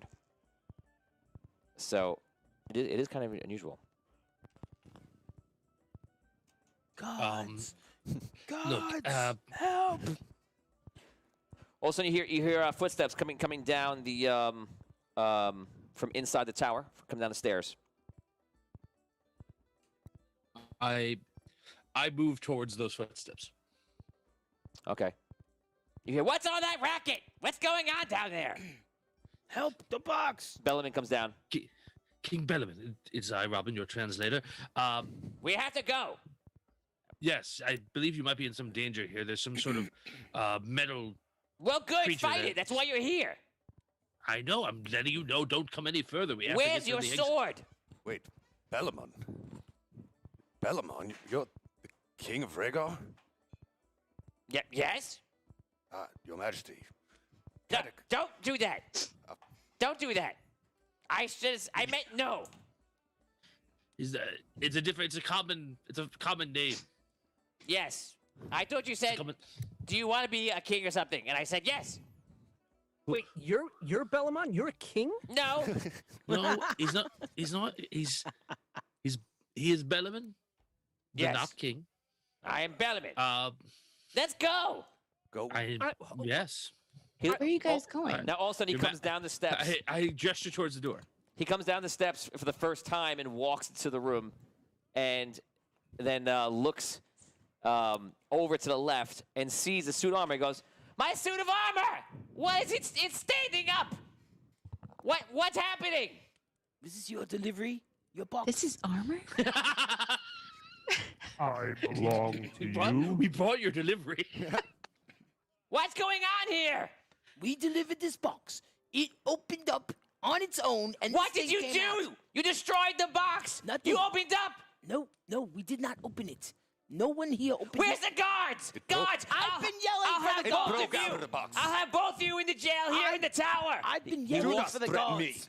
He No Do one not did threaten anything, me. sir. Are you threatening not a king? No, of course not. No, he's not threatening follow. anyone. I'm You getting could the guards right now, and they're coming for you, and you, get the and guards. everybody here. I've been trying to get the guards here. You're all a part of it. Whatever you did here, I'm gonna have you in jail. And he Can walks. you just listen for a moment? walks- Not he walks sir, outside. Please, Bring I the beg guards. of you. He walks outside and walks out to the guards. I start following him. Now wait, didn't I get to the outside guards before this? I try to follow him. Did you go I out there? did say like Trying to find my sea several legs. rounds ago that Well, I you was ca- going to get the guards. Yes, you did. Okay, so Okay. you argued him now, which means I have to take you back in. So you means you got to the door, you didn't go through, and then you came back arguing him. But you're in front of him. You can get there before he does. So as he's walking, now you would think about outside again, as you're telling me, which means that he's walking towards you. You can go outside first. You have one round to say anything you doing want it. to the guards. God. When you get outside, you notice that you can now hear outside. I can now hear outside. I couldn't hear what was outside before. Correct. Is that okay? Oh, all right. I got you.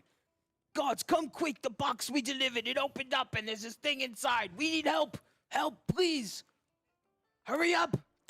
Help. Okay, so This thing came out. It's like a. this D20 will be in your favor for the reaction. Natural 20 is exactly what you want. They want to help you and get inside. Stop that. 1, they don't trust you because you're from the docks and you're a large reptile. 3, they walk over. It's like, why don't you sit down right here? You see him put his arm in you. He goes, don't move. He goes, we'll look at this. And you see the wizard come up, and you see the Bellman comes out, and he goes, that one, and everyone inside is taking all of my stuff off this ship. They brought it here. They're breaking it. I want them all thrown in the tower. The gnome lies. You're still outside.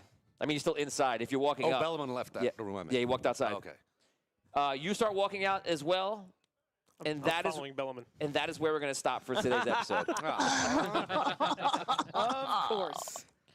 Guys, thank you very much for hanging out with us on our first episode of Audio Dungeon, The Arcane City. This is Season 1, Episode 1, Arcane City. And guys, we didn't get to do it last time for the last episode, but coming up, we are going to be talking in Dungeon Talk for a little bit. We're going to do about a 30-minute show and go over a bunch of stuff. If you have any questions you want to ask us, we'll do it right now. Guys, we have a lot of stuff going on Discord and on Patreon. Please join up. Guys, we sent out the first batch of Patreon merchandise out before, and we have a special, some special prizes for everyone else that's been a Patreon member for the first year.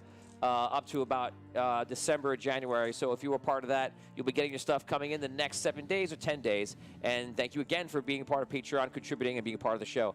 Guys, I hope you liked the episode. Let us know how you liked it, what you thought. Let us know what you thought of the characters. There's a lot of information to come about the show and what's coming up, including the Audio Dungeon system that is right here that we're starting to play with today. Guys, thank you for watching today. Put exclamation point notify if you want to be notified every time we go live, which is 8:30 p.m. Eastern Standard Time, Mondays and Wednesdays. And, yeah, join us on Discord, join us on Patreon, and follow us Monday, Wednesday, and be with us next Wednesday. Stick around. We're going to be going live with Dungeon Talk in about 3 to 5 minutes. Don't go anywhere. We have a lot to unravel. Guys, thank you very much. From Audio Dungeon, we'll see you soon.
Good evening, I'm Tony Hansen, DM and host, and welcome to Arcane City. I'm joined by the rest of the Audio Dungeon crew, and we are going to get started right into today's episode, episode 2 of Season 1 of Arcane City.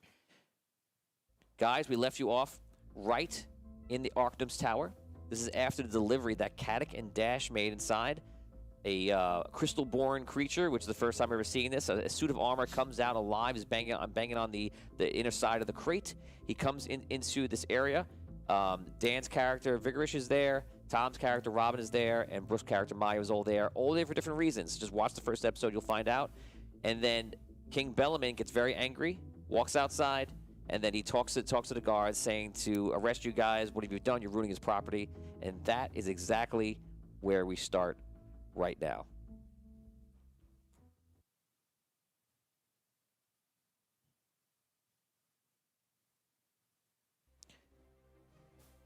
This is King Bellaman.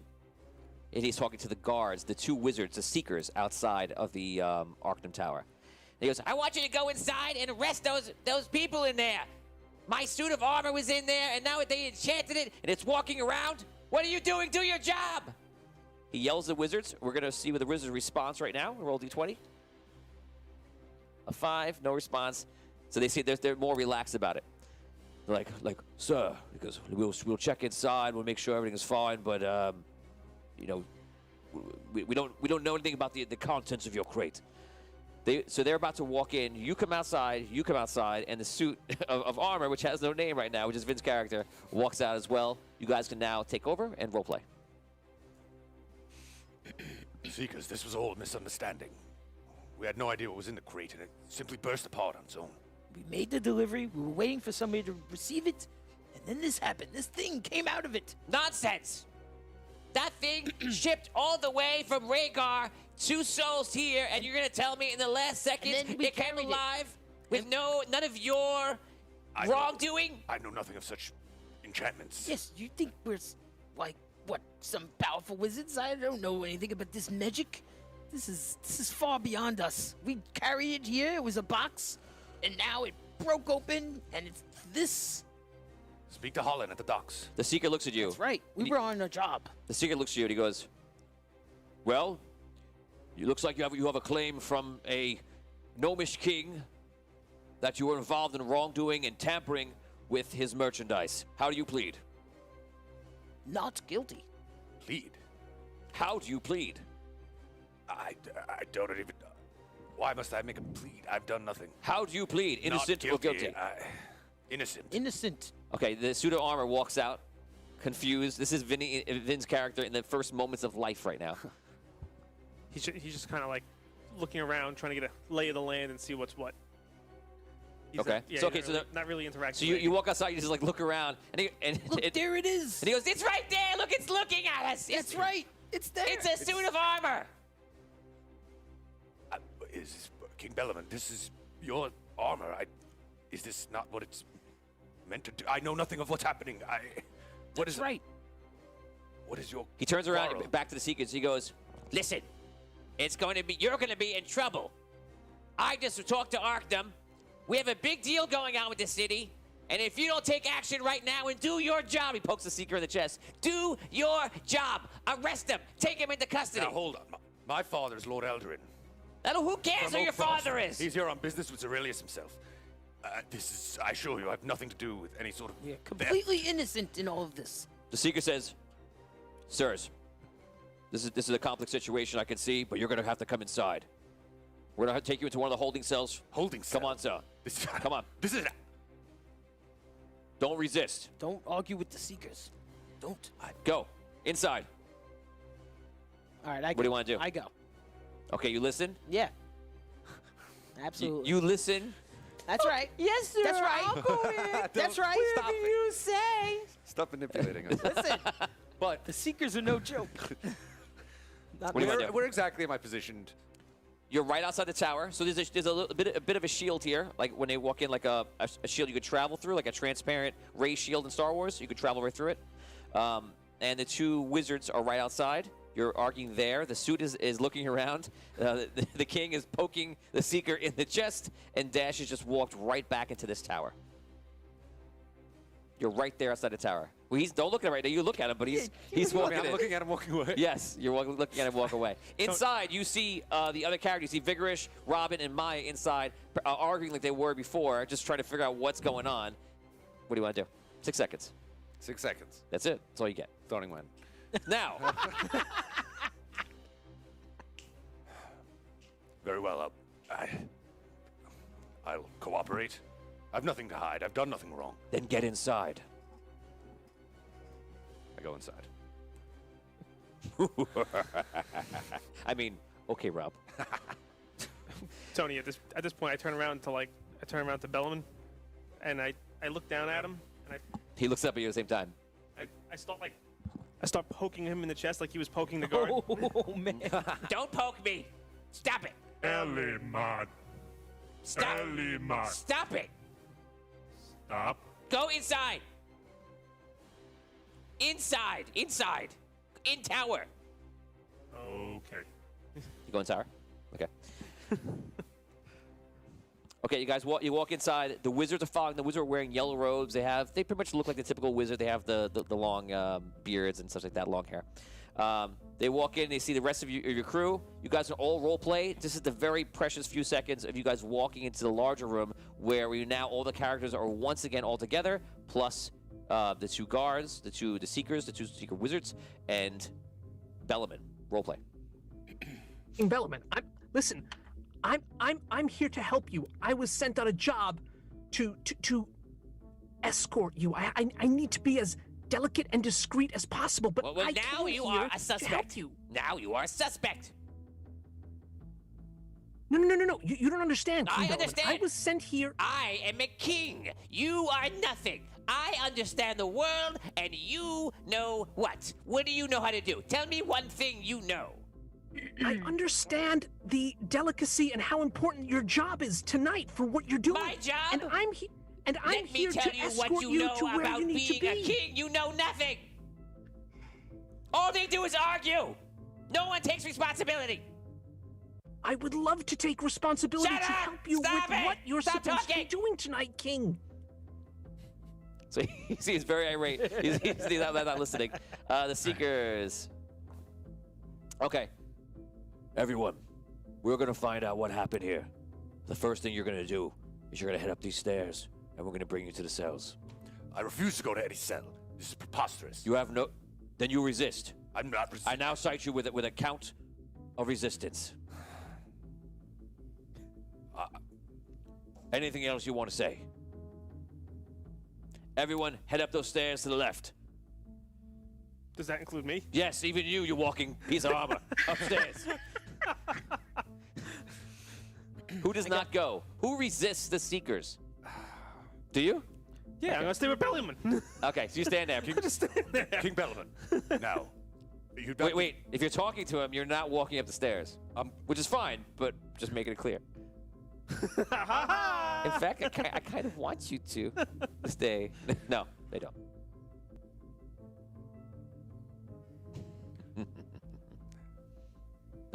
Okay, I woke up. Rob's decision hangs on the edge of a knife. He's teetering. like Yeah, teetering. you're just teetering there. Okay, you walk up. You give in to the man. You give in to the man. The guards wording, I told you can't. what you were gonna do, and you gave up. Right? You give in. I'm just messing with you. I'm just kidding. I'm just trying to get a rise out of you. Has anyone not go upstairs? Everyone goes. Besides you. Yes. Okay, so you all walk up. Bellaman looks at you and he goes, Go upstairs. Okay. And I walk up the wrong mic. This is not the day I thought I was gonna happen. Suit of armor. Certainly you can explain that we did not open the crate. If I don't know if you can. You're yelling to him in the back of the party because he's back there, but he's just like walking up the whole thing. You guys walk up and you see there's a room right there, and you see that the wizard behind you is teleported to the front of you, and he goes when he appears, and he goes in here. You all walk in. You walk in as well. Okay. As you walk in,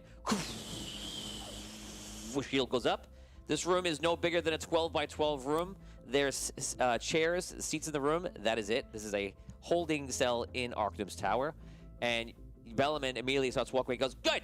Now that we have them up, we're going to talk about what's going on and what kind of security you're renting in here. I want to see Arkton right now. And he's like, well, sir. They start walking upstairs. Well, sir, like, well, it's very late at night. He goes, I don't care how late it is. I want him up in the tower right now. They start walking upstairs. You're now in the tower. It's the first time the entire party at a game is together. And for anyone who's just watching for the first time, these people don't really know each other that well at all.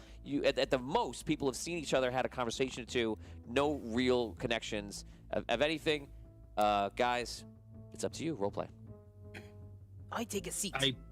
I go as far away from everyone as I possibly can. Okay. No, well, I'm going to go Take my- and approach... I take my hat and just put it over my eyes. No, I'm going to approach Tom's character, actually. You there, translator.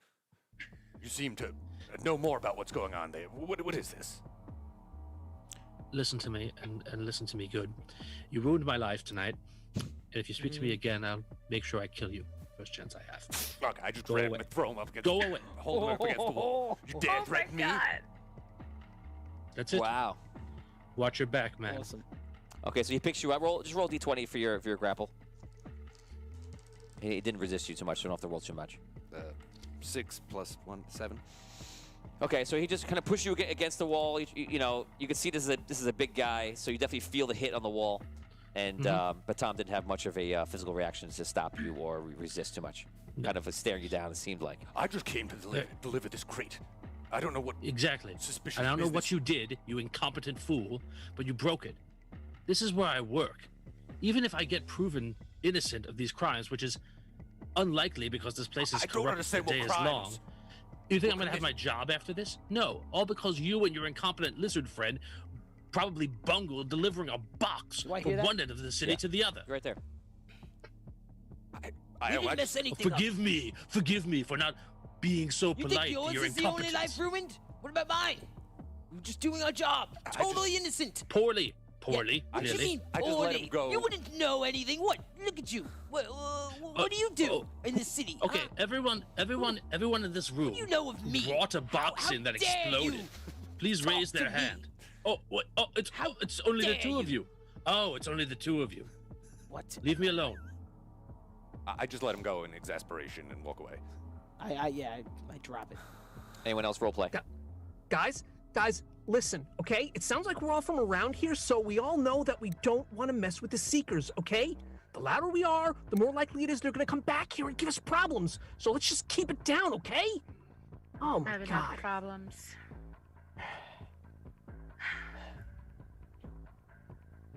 God, Silas is gonna kill me.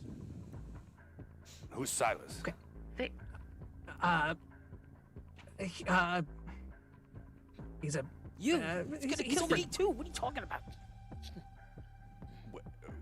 friend of yours, but he's What have going you to all kill gotten me you. caught up in? Nothing. Tony, I start We were doing an innocent job. I start like looking around the room at like the shield or whatever, and start like tapping it, see like what it does. Okay, you tap the shield, just repulsory. You guys see him messing with the shields as well. Metal man. Metal man, I like that. Sit down. Sit down. Sit down.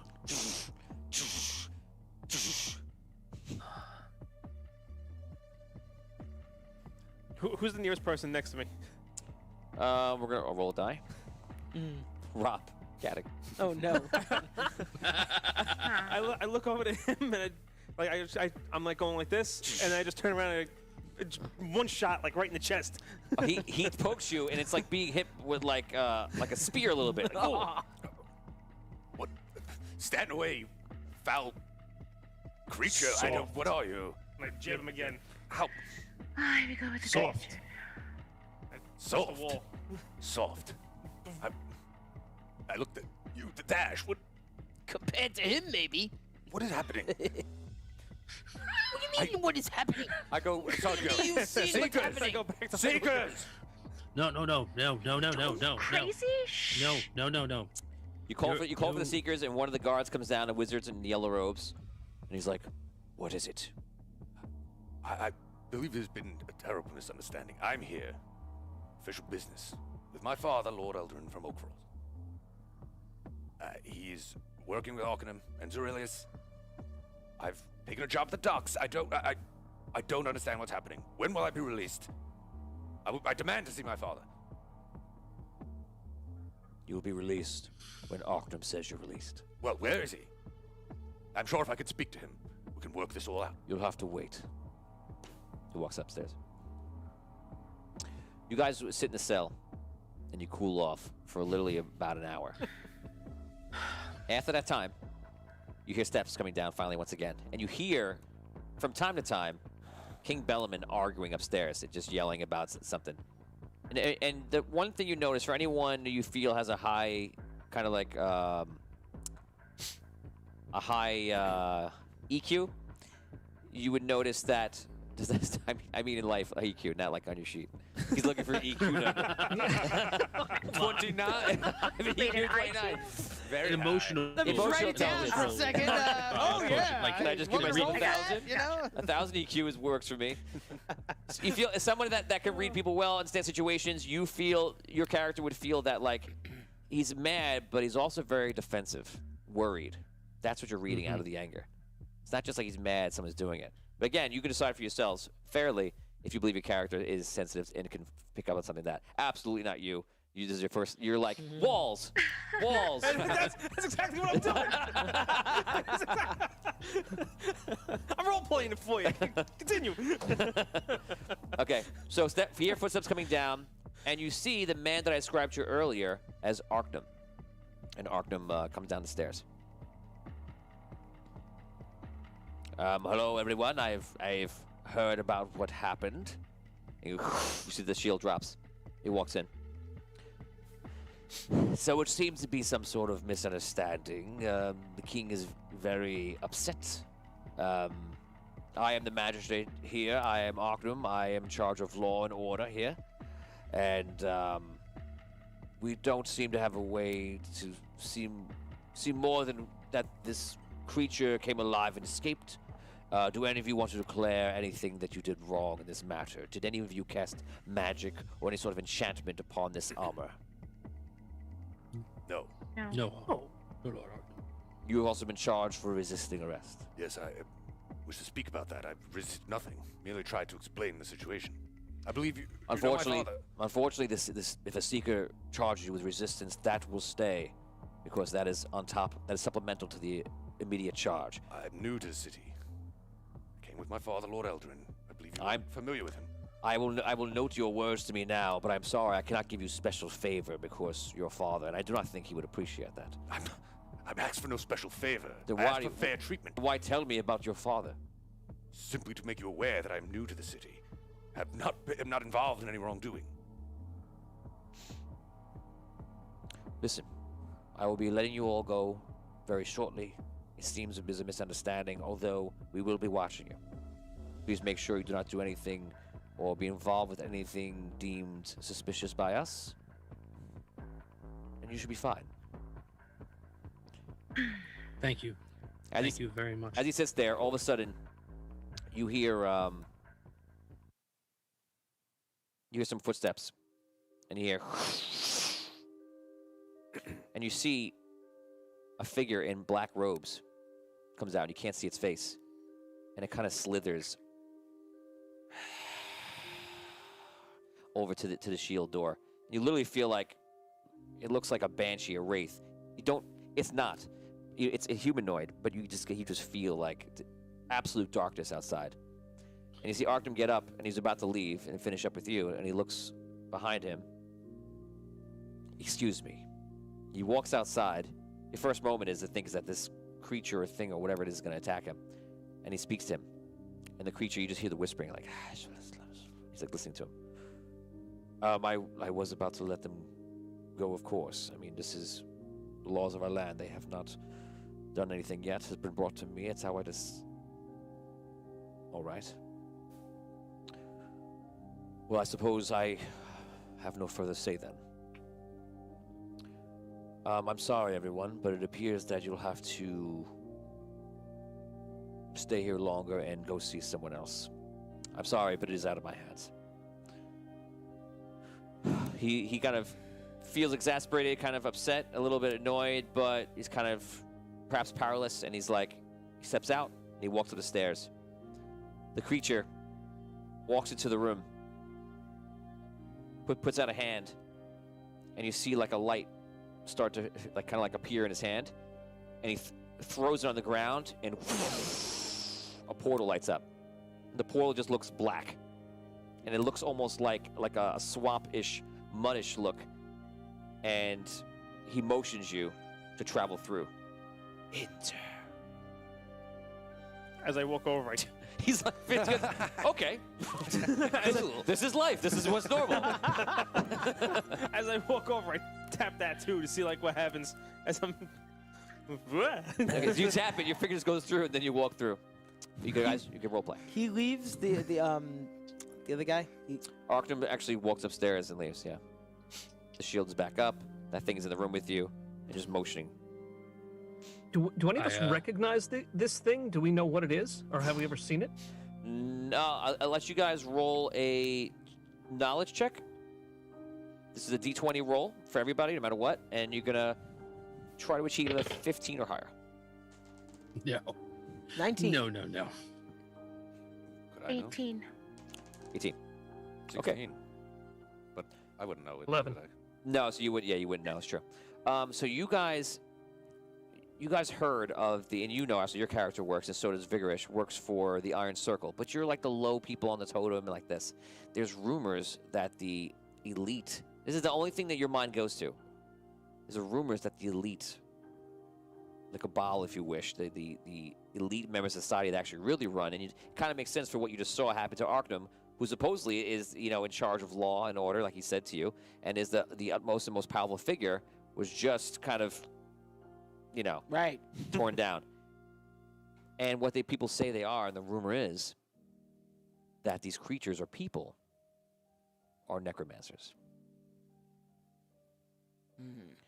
So when you're staring at this thing in front of you, motioning, which looks like perhaps a humanoid turned to something else, that comes to mind. That's what you think. All right, I go through the portal. Yeah, I go to walk through the portal. I turn to Rob's character. I'm like, I really think you should stay and tell everyone who your father is. And hopefully that will get you out of this. I go through the portal. Yes. I shove him out of the way and walk through. Oh, that's awesome. Too late. I already walked through. My God. Anyone not go through? Okay. You guys walk through. I can see this dynamic is gonna be awesome. I'm not gonna be able to take this.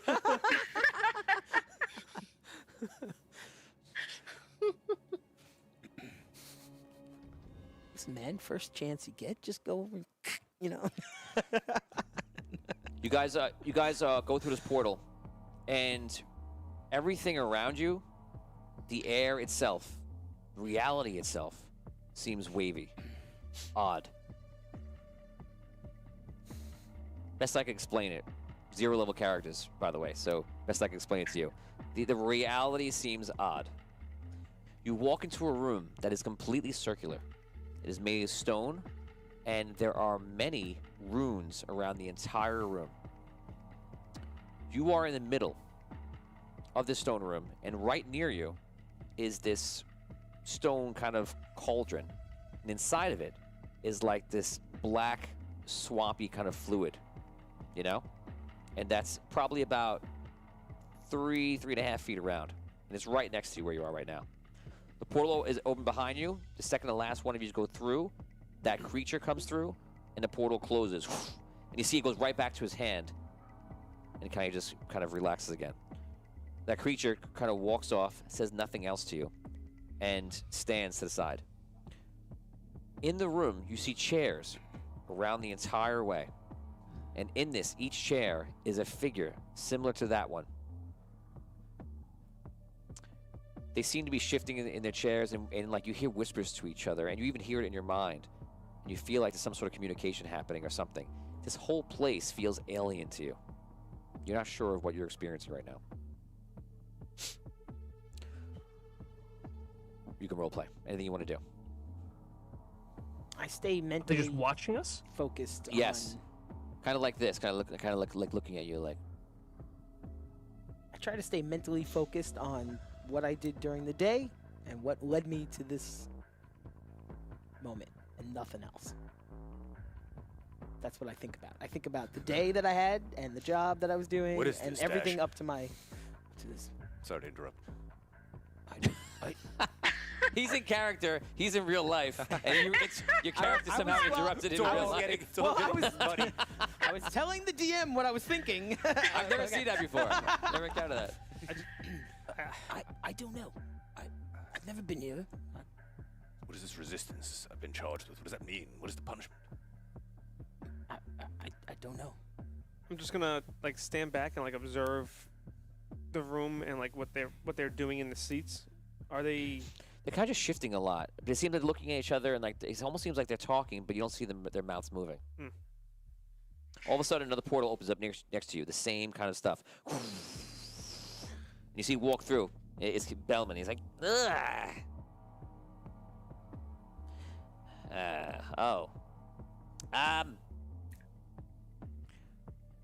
Iron Circle, yes. I have come. I am King Bellaman. Thank you for meeting with me.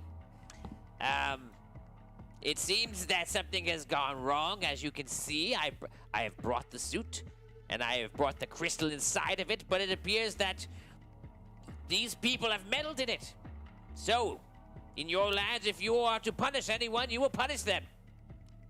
Feel free to take their lives. The creatures kind of look around. Is this a moment you want to speak, Rob?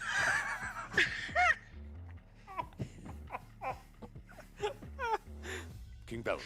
Shall I try one more time? King Bellaman. I don't know if you were listening to me before. All right, I am from Oak Frost. I simply delivered a crate. I have no desire to interfere in your business. Bellman kind of looks at you like he just kind of shakes his head. What are these creatures? What do we call them? Creature. You hear that word, and it sounds like it's in your head.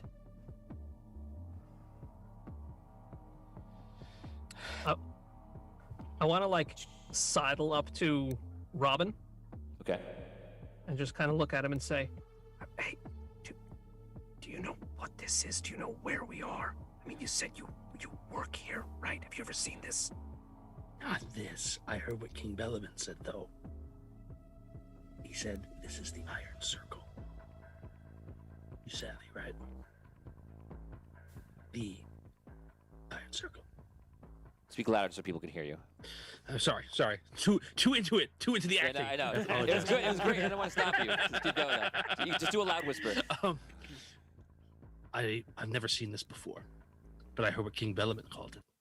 He called it the Iron Circle. You savvy? The Iron Circle. Right? Yeah. Yeah? Mm? You saw what they just did? Yeah? You're okay with that? Okay. So, if he convinces them that our lives are forfeit, then our lives are forfeit. So, yeah, let's try and convince them otherwise. Creatures, silence your minds and open them to the circle. All of you feel take like my hat off. all of you feel like a pull on your mind, like someone's trying to get in. You now have the choice to let them in or not. Everyone close your eyes. Raise your hand if you let them in. Dan speak and Brooke speak. Their hands are up. Thank you. I can see. Okay, put your hands down. Okay, so that was a decision made by all of you mentally. You can open your eyes right now, and you feel somebody is probing through your mind. It's the creepiest thing. It's kind of like, imagine a slithery demon is going through the Rolodex of your brain. That's what it feels like. Creepy AF. Got it. It happens for about 5 seconds, and then it ends. We have a donation coming in from Scott Weber, bribery for Vinny, and a suggestion for his name, suit of armor, Sumor. Sue Armor. 500 stars from Scott Weber also. Have the robot explain what happened from its perspective. Interesting. Now, only if I knew. I love you, Nash. I love you, Nash, but I'm thumbs down on the name. I'm sorry. Okay, the creatures kind of look around, and you see one is about to speak. On the contrary, Bellman, it seems your armor has worked. Speak to it. Let us learn its mind.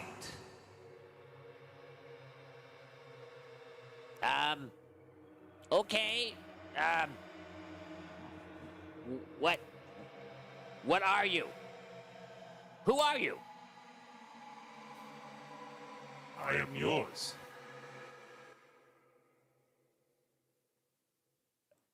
And who were you? Who were you before? Do you remember anything?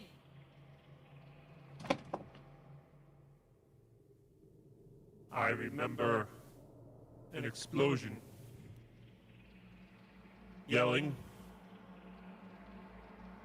And then being in a room.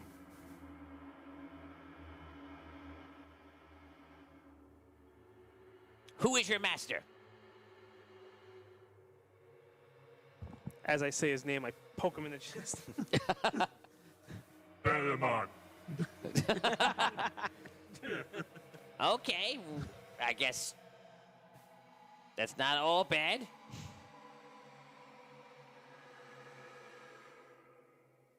You see all the creatures kind of like looking at each other, talking in like their unusual state. It seems to be in order. But not quite what we expected. What? So what happened? Like how did this happen? We surmised that the travel through the portal of the arcade city had brought it to life prematurely. And whatever necromancy was done on it was done by an inexperienced necromancer. What you pose to us, this army of arcane warriors, they will do, but not like this. This one is sentient. We require more obedience, less thinking. Well, yes, good. We can do that.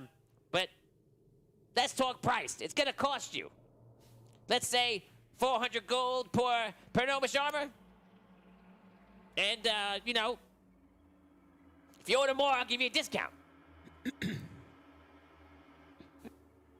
They begin to talk to each other again. Welcome to your first trade negotiation, Rob.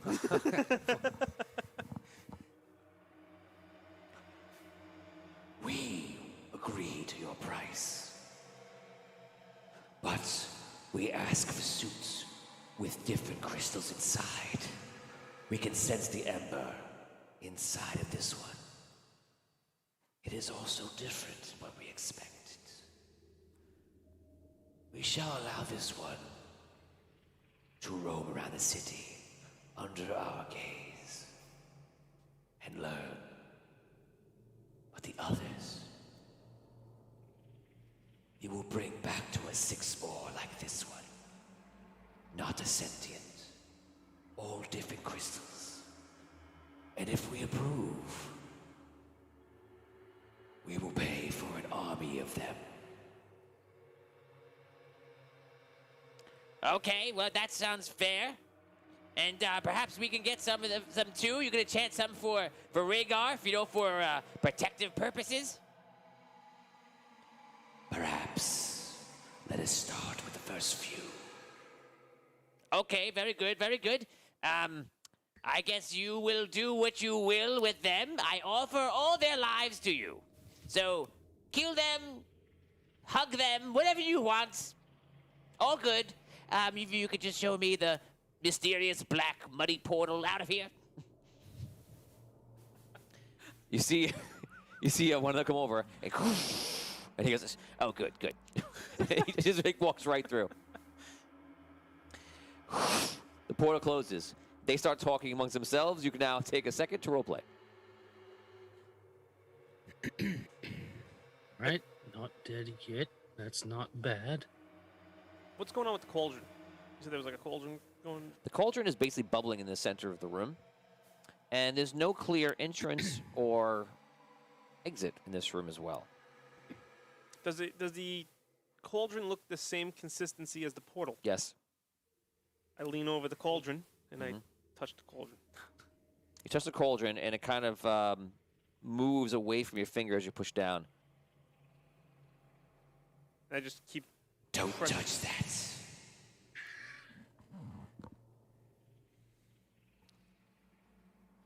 I was expecting an exit. Expect nothing. You will do everything we say and how we say. Do you understand? I thought Bellaman was my master. Do not think. We are your master. You have seen the trade. You are ours. And we will give you your first command. I order you to kill one of the other people in this room. That is not one of us. Begin.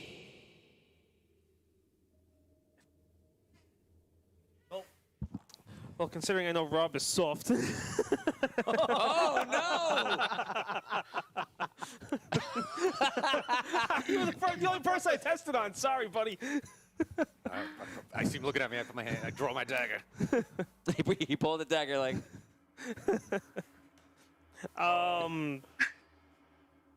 I take a step back. I just like step away, like a little, like very subtle. I just take a little subtle step away from both of them. All right, I begin to approach him. I just start like walking towards him. You begin to approach. Both those things mean begin to move. Prepare to approach. You can see the aggressiveness in Vin right now. I start to think about beginning to approach. I don't know how much distance there is between us. I approach him. I unhold my action, and then unholding. How big is the cauldron? In the middle of the I'm gonna room. remember About that. 3.5 feet on the round. Unhold. Unhold. And he's approaching me, or beginning to approach. He's beginning to approach. I look around. I see him. entering the medium phase of his approaching. The medium phase of approaching has begun. You see the movement of decided to begin. metallic muscles are beginning to steam up and begin to move over. Stand back, creature. And I guess I punch him. I have no idea what I can do. Roll So D20. Yeah, I mean, you're obviously in your first moments of life. You don't know. do you really want to know what it is? This is natural 20? Oh my Oh, no! He goes over. Boom! tell him who your father is. Rob's leaving. All right. So what you're going to do is you're going to do, I mean, you're made of metal. So instead of a D4, I'll let you roll D6, and you can add any strength if you have anything to damage on strength. No, I would put it to the other thing. So D6 times 2. That's what you do. Times 2? What? Oh yeah. I'm sorry. You have no critical yet right now. So Okay, that's fine. Yeah. yeah, technically you don't have a critical. So you just roll your attack. It's a dead hit. 5. I stagger back. You don't stagger back. You go on the floor. I've dropped to the floor, but I'm still conscious. Okay. I'm gonna roll. My action. I'm gonna roll to the cauldron, pick it up, and splash it up. Whoa. The cauldron is very heavy. I'll let you redo your turn because the cauldron is, you're not understanding Super what it looks heavy. like. Yeah, it's super Like stone. a big cauldron. I can't just. I'm gonna. But it's on a mount and everything else all connected. So it's just like hundreds of pounds. Yeah, exactly. It's too heavy. 3.5 feet in diameter. But I kind of want you to do it because then that action would be Just to roll go over and be he's like, "Ah!" You grab it. So I want you to do that because that's awesome. It's very real too. It's just, oh yeah, oh okay. something else. What do you want to do? I'll give you 6 seconds. All right, I'm gonna just thrust my dagger and then right into like his eyes or whatever the equivalent would be. Okay, so you thrust your dagger into his eyes. Roll. Oh, 21. 21. Okay, you stick the dagger into his eyes, and you don't know what you expect to hit, but you see there's actually some sort of like spiritual cohesiveness happening there, and you do strike something that does not feel like flesh, but you strike something, and it hurts. Okay. Okay, do your damage. Okay. 2. 2 damage. It's the first time you feel pain in your life. You don't like it. Suit of armor. I'm gonna run. I'm gonna run in front of Vin's character. Okay. And I'm. No. I'm just gonna say. Hey, just stop. We don't have to do this. Just calm down. Just be cool, okay? Do not. We don't have to kill each other. Just stop, please. Young one, move yourself away. I imagine your blood tastes very delicious. Move away. Look. I go over and I just like put my hand on him as gently as I can. As he stabs me, I yell first off. So Okay. you get the "Ah!" and I just sock him again. Roll. You attack. 8. 8. That is a miss. So you attacks. You duck out of the way. You Attack go. again. Same thing. You go for the eyes with the dagger. That's right. Unnatural 20. Unnatural 20. That's a hit. 4 damage. 4 damage. You still up? Yep. You see, every time you hit him, you see like a spark of yellow light. Like, he goes, you get knocked back by a foot or two. Go ahead. And I hit him again. Go for it. A 17? 18 maybe? That's 18. definitely a hit. Yeah, at this point, that's a hit. Okay. Damage. Unconscious. 3. Rob's doing the unconscious grab his head move. So Rob goes down. Very good. Yes. I pick him up and I begin to like drag him over to them.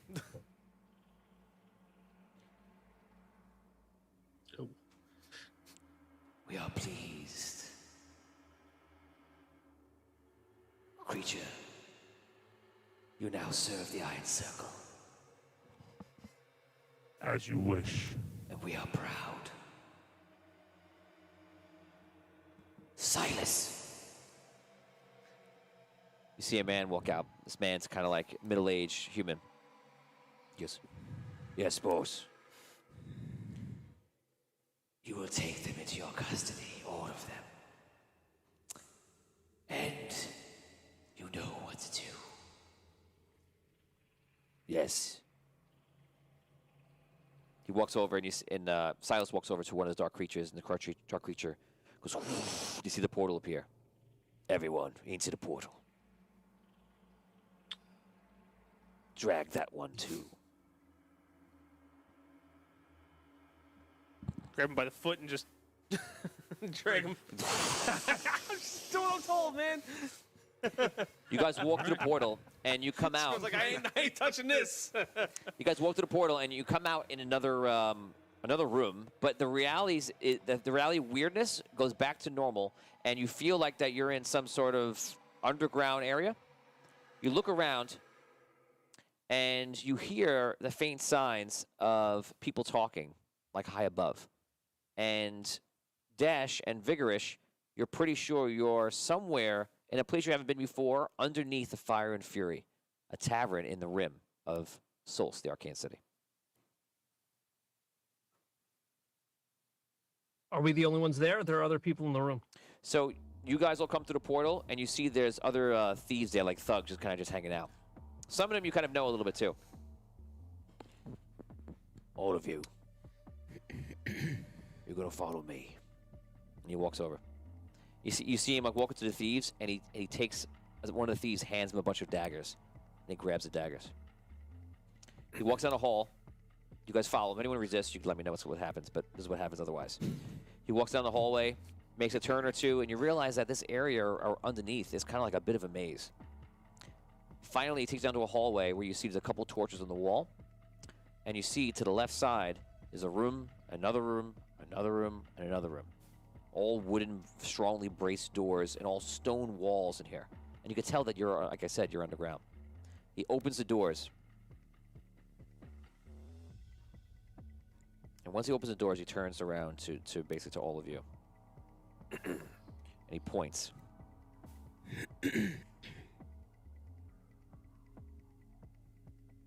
Everyone, here's what you're gonna do.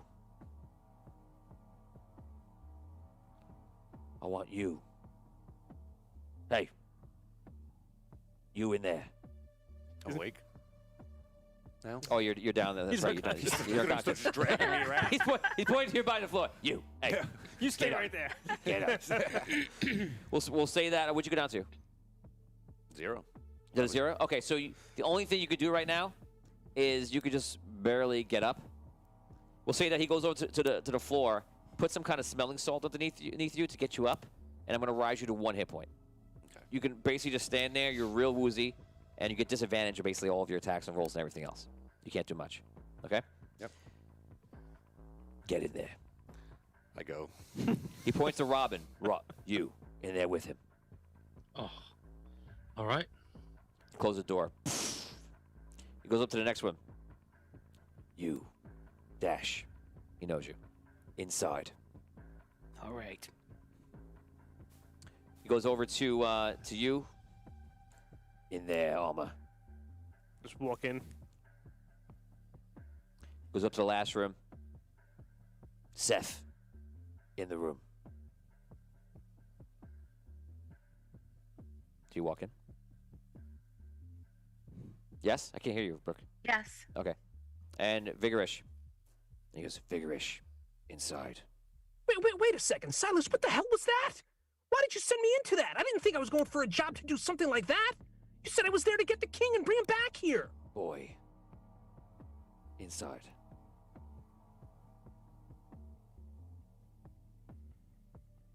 Hey, this isn't running numbers, man. I go in the door. The door's closed for a moment. You guys are all just kind of sitting there looking around. Each of you is as another person with you. You hear a lot of walking footsteps and things. You ready? All of a sudden, the room, this happens to all 3 rooms. The room goes black. You can't see. Some sort of magic has been cast. You're walking around trying to see what happens, and all of a sudden you realize you can't hear your own footsteps. All of a sudden, the light from the door opens, and you could hear him speaking. And I'll just say it once for all 3 of you. This happens to all 3 rooms. A dagger is thrown in the middle of the room. The door closes. You hear his voice. Only one of you can come out. Kill the other, and you live. You guys cannot speak. The room is dark. It's up to you to now take the quest and do what you want. So now what we're going to do is we're going to go to the first room. This room is Rob, Tom. Tom, say something so the screen goes to you. Hello. Okay, so both of you are going to now close your eyes again. Now, remember, there's no sound in this room. You can't see anything. You can't hear anything. Raise your hand if you grab the dagger.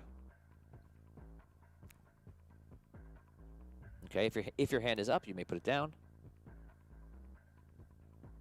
You may both open your eyes. Damien and Vin, close your eyes. Raise your hand if you grab the dagger. Okay, put your hands down. And Brooke and Dan and Steve, you can let me know. So I can't see them both. Raise your hand if you pick up and go for a dagger.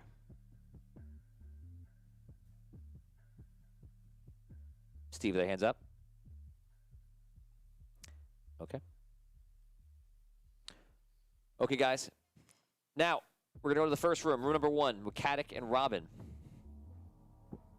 If one of you has a dagger, it would now be up to you guys to act. I'm going to go to Rob first. What do you want to do? I just sit like against the wall and do nothing. Robin. I pick up the dagger and I try and find him.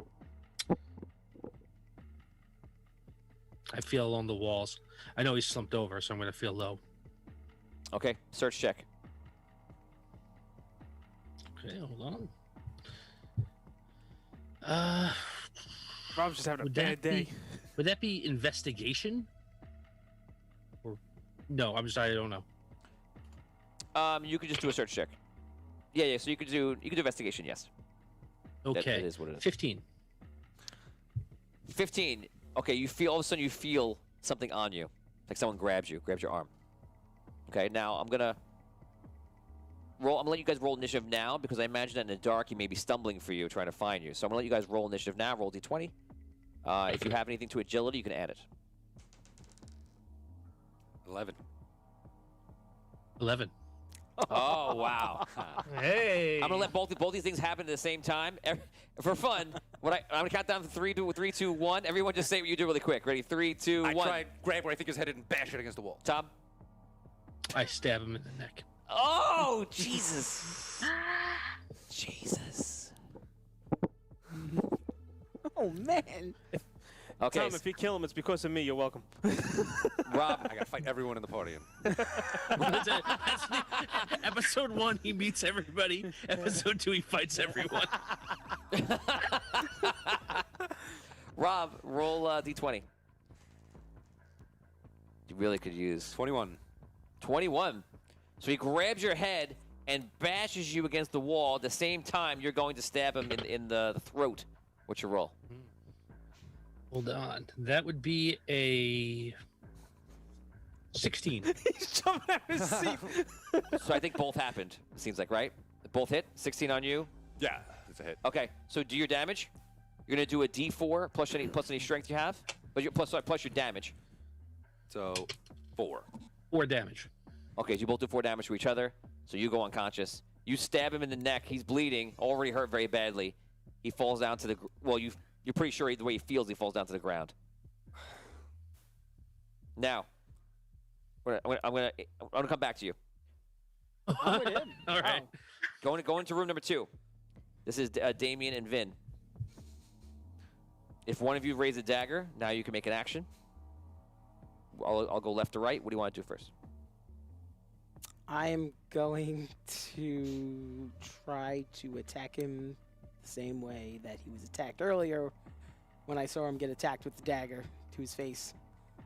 Because it looked like it hurt him. Okay, so you attack with the dagger. So I'm going to attack with the dagger. Okay, so Damien picked up the dagger before. And we're in pitch black, right? Yeah. Okay.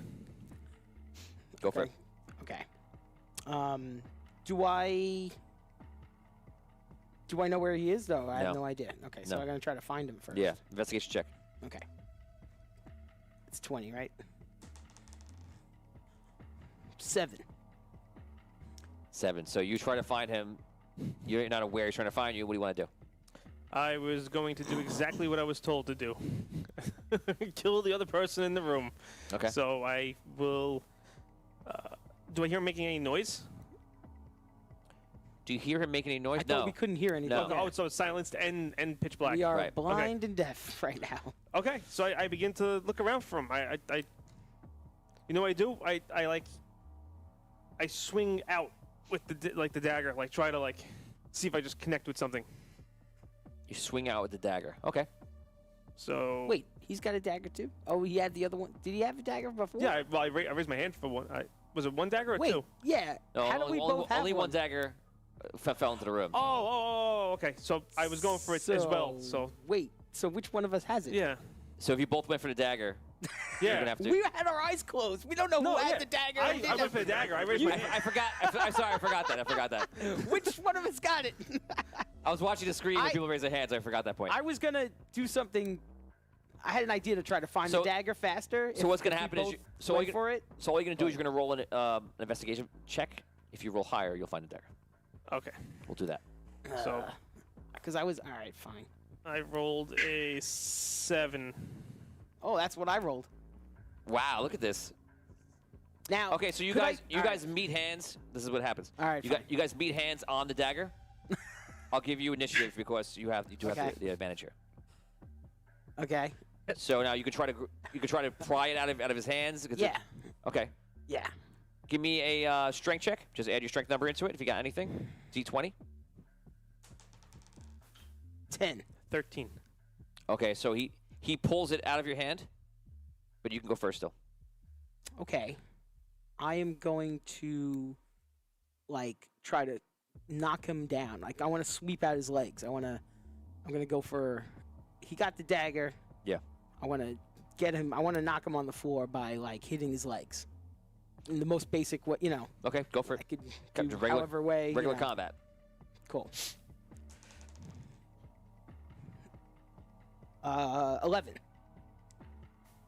That should be blocked by you, right? That is, yes. It's yes. Okay, so you hit his legs hard.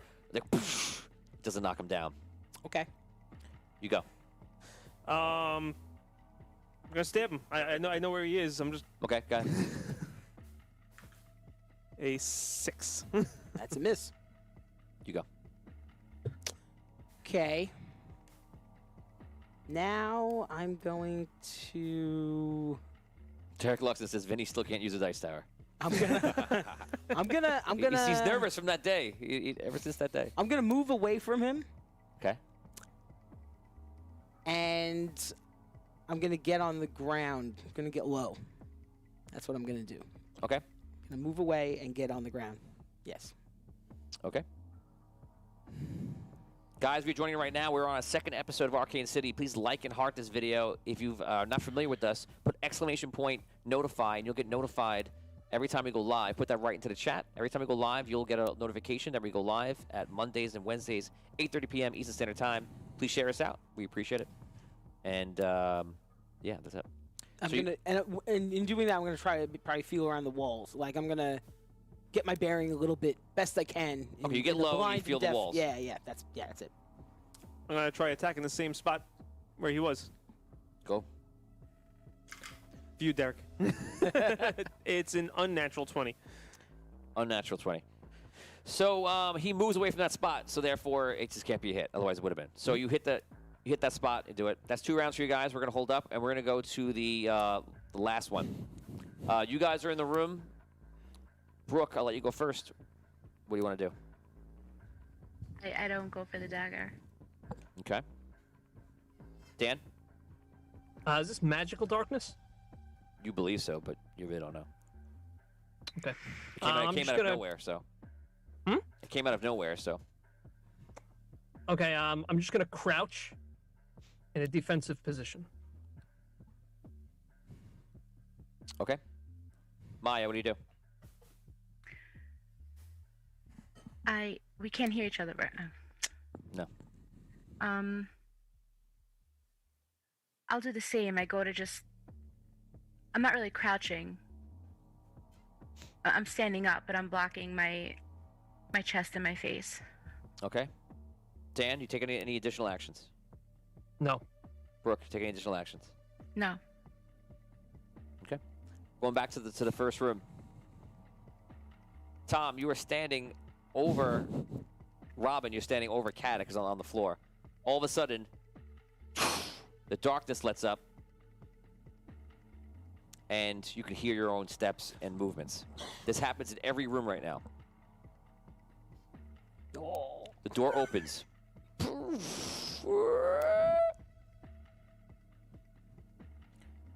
He goes through each room. It's up to you. You don't have to kill that person, but you can. Make your choice. I've got no reason to kill him. I don't even know if I can kill him. He's damn suit armor. I turn to him. What are your orders? Step out. Step out of the room. I step out too. Because he's kind of my boss too. So. He's kind of my boss too, right? He's kind of my boss. He's like my nighttime boss. You My know? nighttime boss. So. Vigorish and Maya, you two step out of the room, I imagine, since you weren't doing anything before. Yes. Okay, you guys I step walk out of the room. too. Now we come back. You can hear. Well, you don't. Rob doesn't Man, hear it. What an Tom- opportunity we all just had. Tom, you hear everyone is pretty much come out of the room. You're standing over Caddick. Robin is standing over Caddick. And Rob is well, understandably. So. beside himself right now. Do what you Robin, gotta do, man. Robin, I hand the floor to you. Tell us what happens next. I go to Silas is at the door. Yeah. Still. He smiles. He's folding his arms and leaning in the door, and completely just letting you do whatever you want. I said, Silas, I told this man that he ruined my life. That he attacked me. I told him I'd stick a dagger in him. Oh my God. And I did. However, if he's of use to you and he's a strong man, maybe he is. If you want to bandage him up and try and save him, it's all the same to me. I walk out the room.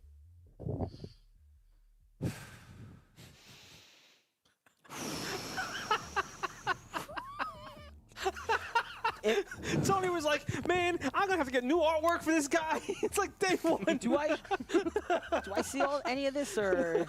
Can we get a close up on Rob? How you feel right now, Rob? I'm happy, I guess. Now you know if you have to be on the other side right of the shot. No, seriously, would I see this? Would I see that part or not really? You hear it, but don't see it. I think I would. I go over to Silas.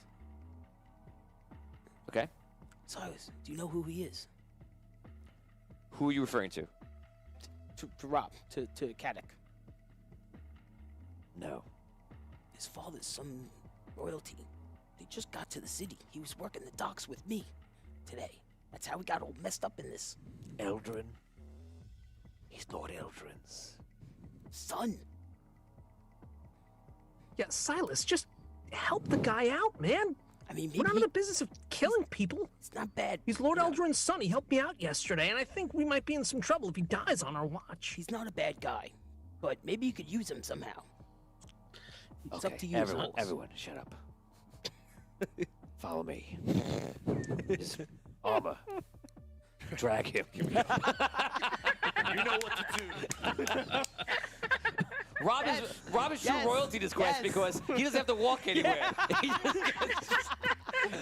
Unfortunately, he's being dragged across the floor everywhere. By the boot, I just grab him again by the boot. you guys walk the through. floors of Arcane City. Here's the next thing. There's also lots of turns. So it's like bang, boom, boom. And then you guys go upstairs. He goes into a back room. And I tried, buddy. You guys sit down there, and you see there's food, and there's like a wine and drink set up. Sit down. Oh, good. I need some energy. Eat. Relax. And they just leave you on the floor. Does Silas leave? Yes, I was about to say that. He goes, okay. Okay. I'll be back in a few minutes. He closes the door. I run up to Caddick and I try to just put pressure on his wounds, stop the bleeding. Okay, try to stabilize you. I bring him a drink. I look. No, seriously. Is there, are some they, water or something? Yeah, will this, are will they this help? napkins or anything like? There are napkins, yeah. Give him something to drink. Here you I throw napkins over to I don't know what Dan's character's name is, but I throw napkins over to him. I go, kid, maybe you can bandage him up with this. I crumble up the napkins and throw them back at him. Okay. I rip off a piece of my, I have like a skirt kind of thing. I rip a piece and I give it to Vigorish. Maybe this will help. That's probably cleaner than the napkins. I love it. Well, my hands are definitely cleaner than yours in this case. Yeah, who was already arrested once today. Rob, what did you go down to when you went unconscious? Oh, how much damage did you do to me? I only had 1 hit point. Oh, you did 4. Negative 3. Oh, negative 2. Negative 2? Yeah. Okay, and what's your total hit points? 11. Okay, so you've been bleeding out the whole way you went up. If you reach your maximum, you'll have to roll a death save. And it'll be 1 death save roll, not 3 checks or no checks. So it'll be that 1 roll, that's it. You've bled up, but by the time they get you up, you're very close right now. Dan, you're bandaging him?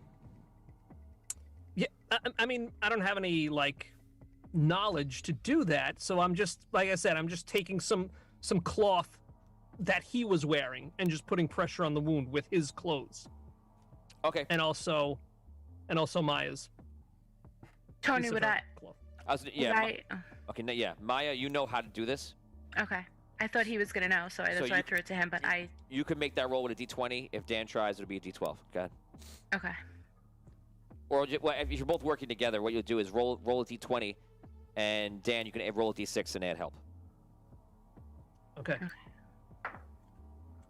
18. Okay. 18. Okay, so Plus 5. So use a skirt to wrap it up. You're literally wrapping around his neck, and as carefully. Dan is helping you put pressure on the wound, and you see him get pretty close to death, and you're pretty sure you stop the blood right before it gets very bad, before he warrants a death check. Okay. And that's it. There's blood all over your hands and the floor right there as well. Okay. Okay, you guys can roleplay. The entire time, my character's just sitting in a chair, looking at the stuff on the table, trying to figure out what to do with it. So I sit in a corner, kind of away from them, and I go, "Look, I understand that some of you at least are very upset with me, and I guess understand why. But if you could see," and I point to my head where he bashed it against the wall, and he attacked me. He was trying to kill me. It was 1 knife. I didn't know what else to do.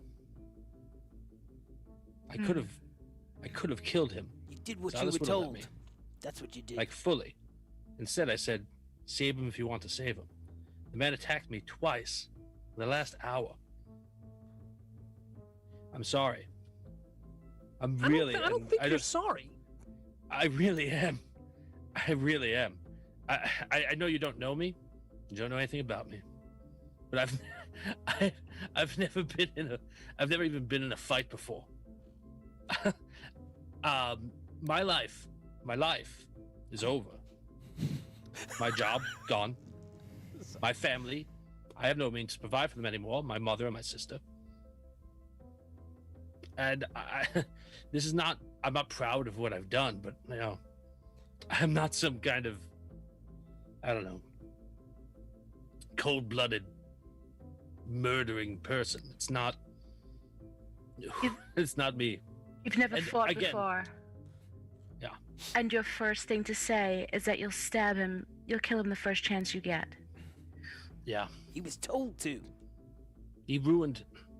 You don't know. I can. You don't know. I can understand the pressure of having to care for your family. Yeah. Yes. Lauren Hicks says he begins mad dogging. And I didn't think I would ever. Is anybody seeing? I didn't think I would ever actually even have a chance to do that. Is anybody sitting at the table with me? I'll go. You don't have to like me, but I just don't want you to think that I'm some kind of I don't know, person who goes around stabbing people. It's not me. I hope he's okay. Hey, listen, man, I think you're overreacting to spending a few minutes in prison. No, you said you wanted to kill the guy because you were put in prison. I understand it's embarrassing to have it happen where you're working, man, but you told him this before we were even put in a room with the dagger. Yeah, I know what I said. I don't know. And why would you listen to I'm not going to have a job anymore. Right? It's gone. I work there. They all saw me They all saw me arrested. Do you think that I'll have like the rights to meet with the people that I meet with on a day-to-day? Do you think I have like that anyone will trust me? I was supposed to be working to translate for the king tonight. Instead, he thinks I'm a criminal. You think your life is over because you can't have a swanky job for the king? Yes. Oh, man. That's sad. I agree. It is sad. Listen, man. I grew up begging people for change on the corner. Mm-hmm. So what do you think? I never had a life in the first place? Is that what you're trying to tell me, man? No, that's not what I'm trying to tell you. All right, then don't try to tell me anything else, okay? I'm trying to take care of this guy. If you think your life is over, then you sit there and you wallow in the end of your life, okay? I don't want to hear about how he didn't do anything or you didn't do anything, okay? You stabbed the guy in the neck. Yeah, well, he tried to murder me first. Did you grab the dagger? From him. Again, I didn't do this to myself. All right? He already attacked me once before for merely saying, frankly, which, look, I think it is, or I thought it was, now I guess it's not, his fault for moving the thing here in the first place. I don't think what I did was right, and I'm not saying it was right. I'm not saying you should think it's right. I don't want you to think like, oh, whatever, he's going to stab me next. That's not what I'm going to do. That's it. You have every right to be as upset as you want to be. I'm not telling you to feel any different.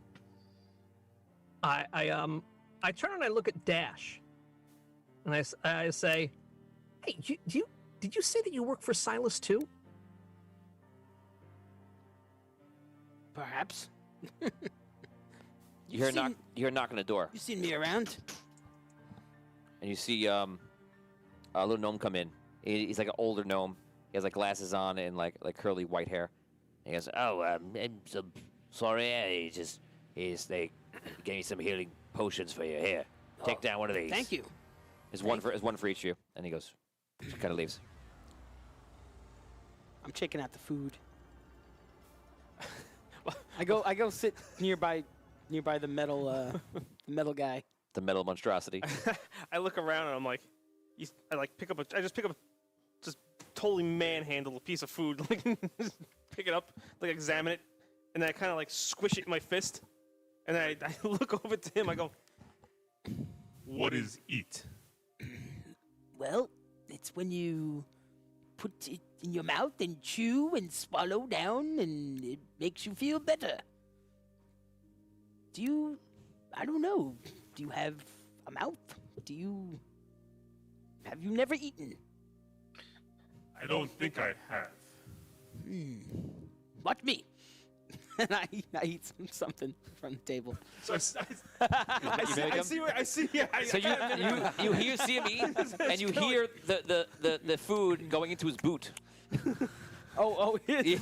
I just kind of like mush it, like the mushed meat or whatever I got in my hand. Yeah. Just kind of like sounds like it's rattling around. But you kind of like the feeling of how it goes through your body. You feel it like go through your like ethereal body. You're like, ooh, interesting. This is pretty decent and food. I just mash more into the. He's gonna smell soon. That's not going to smell good in a couple of days. Yeah, that's true. He's gonna really be gross pretty soon. Let's get you rinsed out, buddy. You got a hose? Yeah. What do the rest of you do? So you guys just eating? Tony, if I don't take the healing potion, can I put it in my bag? You can do what you want with it. Oh, I'm gonna take the potion. I'm gonna use the potion. What is there? A roll or I actually take my healing potion. Right down. And I you give take the healing potion. to 1d6. Okay. And you give it to who? I give it. I give it to Rob. It's a Rob character. Okay. So you pour it down his throat. Yeah. Okay. You gain. Well, you're below. And I You're just much more turn to the below. two- So you go to 1. I turn to the two annoying people, and I just go. So I turn to. And I go sit down. I watch what Scro did with his, and I guess I pop the top and I try that as well. Okay, you just pour it down. Yeah, I know. You're not sure what happens. Oh, I hope you're not wasting that. You hear the dripping. Oh, God. Do you feel better? I feel the same. Well, perhaps it doesn't work on you then. Metal Man, did you feel worse before? Would he when they understand like attacked what he, you? like would I understand like what they're talking about? You feel like the more you're alive, the more things make sense to you very easily. It's not like it's almost like you were learning things for the first time, like what existence was, and now it's more like things are familiar. Like you know what walls are, tables are, normal things. It's all coming back to you. You would say hourly, like you're getting more of a memory back of normal things, but still like a new life almost. If what you ask is if I feel like I did before, when I first woke, then no. Katic, you come to your senses. You get up and you hear the last parts of these conversations. You can roleplay if you wish.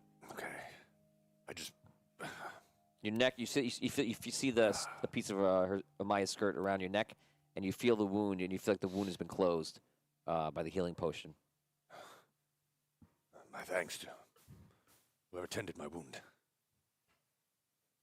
You're welcome. How are you feeling? Not well. Twice I've been knocked out in one day. This city. I knew it was trouble the moment I arrived. Here, have something to drink. I get him something to drink. Okay. Who is sitting down at the table trying to eat right now? Well, I am. yeah, I was, and I just got him the drink, and I'll go back to the table after I give him the drink. Dan, Maya? If Rob is up and about now, then I'll sit down and have something to eat. Okay. Yeah, I sit next to Vigorish. You guys sit down and you begin to eat your meal.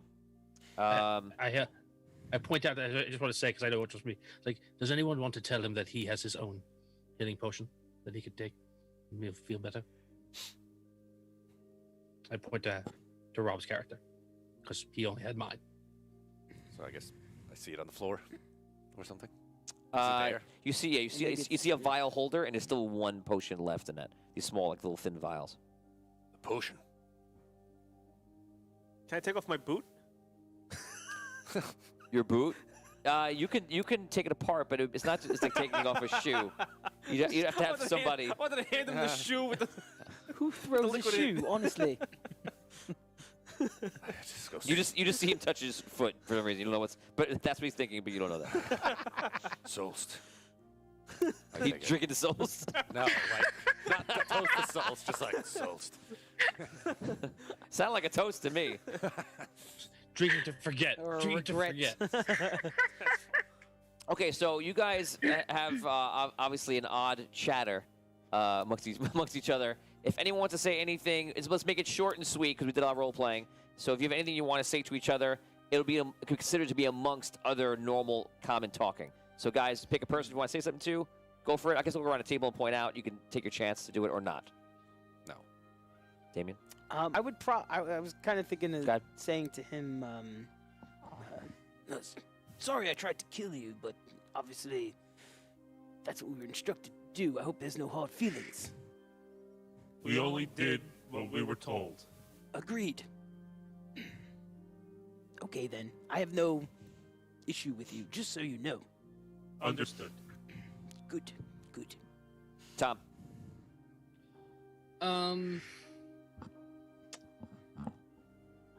No. Nothing. Finn? No, I got nothing. I'm just watching everybody. Just learning as I go. I look to Robin and I say, you're not a man sitting alone in a room. You're surrounded by others whose lives are just as much as ruined as yours. Some possibly more. I know I'm much younger than you are. However, I might know a couple of things about being responsible for those that I love. And my life could be over, as in death, certain death. So you're not the only one with things on the line. And I understand your pressure, but maybe think about everyone else around you a little bit. We're all together. I just take off my hat and I kind of bow my head towards it. Thanks, man. Okay, so you guys, thanks, man. You, man. No, he's not. Okay, so you guys eat for the next probably about 30 minutes. And Oh, vigorish.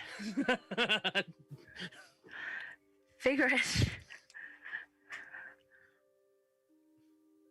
You didn't give Dan a chance. You didn't ask him if he wants to Oh, I'm say sorry, Dan, go ahead. I lean over the table and I look at Dash again. I say, "Hey, what's with Silas? He's never made us do anything like this before. Normally, he just has me doing odd jobs for him. And now he's putting me in a room with other people and telling me to grab a dagger and stab someone. You have any idea what's happening with him?" No, but today has been strange enough. I mean, look, we were. They said that was the Iron Circle. That was crazy. I don't even want to talk about it. No, I mean, it's been a difficult enough day. Just don't want to talk about it. But did you know that that's what the Iron Circle is? No. I thought it was just like thieves. I don't know. I still don't think I know what it is. Have you ever seen anything like that before? No. You? Have you ever No. I mean, have you ever heard about that's what they're really doing, or that's what they really are, like necromancy? No. No, I don't know anything about it. Nothing. I mean, this is all very new to me. Yes. It's new to me as well. I didn't know any of this. But I don't know if I want to know. All right, well, I don't want to talk about it now. Okay, I just, I figured you were working for Silas too, so, maybe you knew a little more about him than I did, or I don't know. Maybe you had a different kind of relationship with him, or I thought maybe you guys were like old buddies or something like that. You know what I mean? I know him, but that is all. Okay. There's a quick knock at the door, and door opens, and you see Silas walk in. He pulls up a chair, puts a chair down, and he sits in William T. Riker style. Excellent. You all did good today. Listen, you got involved in something that was far over your heads. But I told him that I vouched for you. There's a few of you I know. Dash, Vigorish, and Robin, I've seen you around a bit. So I said you might be good to join. And not as a runner or enforcer, as some of you. I mean, officially join the Iron Circle. Under me. So you went through your test. And you passed.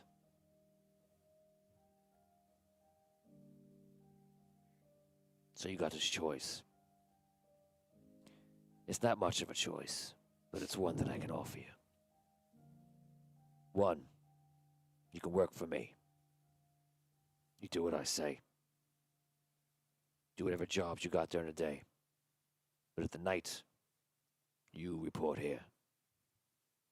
You can't leave Arcane City. You can't escape. You have to be here. Every day.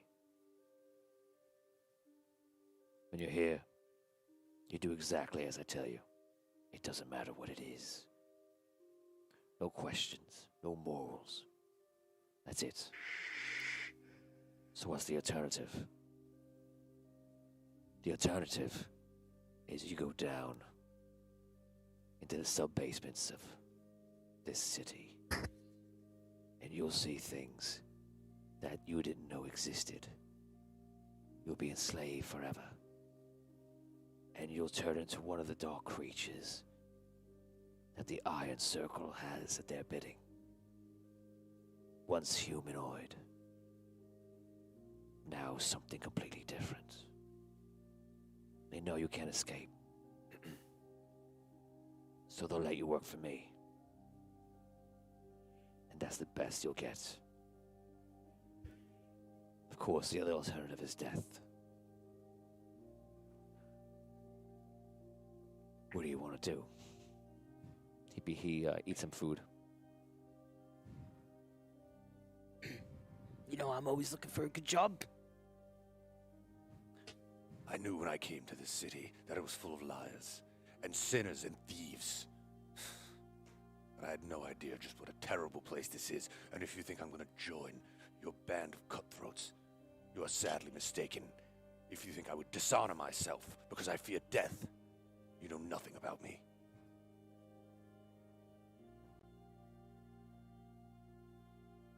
What the rest of you? Yeah, I'm in. Thank you. We get to go back to our families? Of course. But at night, we're your family. I'm in.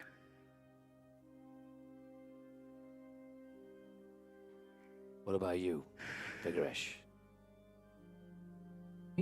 You told me I'm not going to be a runner anymore. What do you want me to do? You'll find that out when it comes up. You'll find that out when it comes up. But you can't go back to what you were before. Not after. Not after that. You've seen them. They know you've seen them. So either you're gonna die or help them.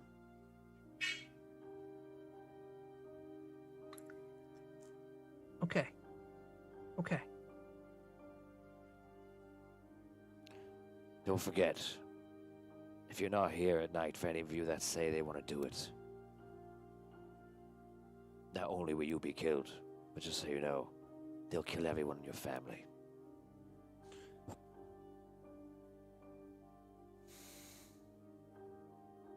So that's it. Kadek, looks like you're going to the bottom of the city. I don't envy what you're about to see. And you can never unsee it. My father, He stands up. What about him? He won't know of what you did.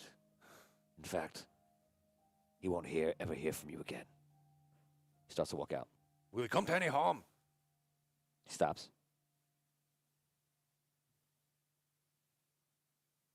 If you go down to the bottom of the city, into the tunnels, no, you'll just be forgotten, lost. If you work for us here, he'll be fine. If you betray the Iron Circle, everyone who came with you will be killed.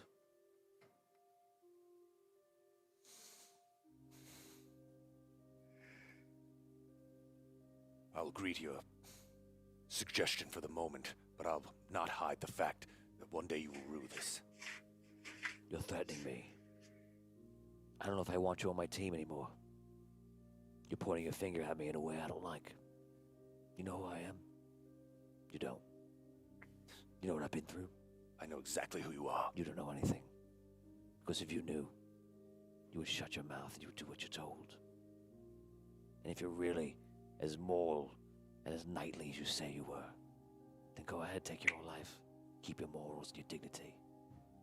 For your all-important father. But you stand here, and you have the gall to point your finger at me and tell me that you're making some sort of decision here. You're not. You're choosing the way you want to suffer. That's your decision. You have no freedom. So what you're gonna do right now is you're gonna say, please, Silas, I beg you to let me work for you in the Iron Circle. And if you don't, you can die or you can go below.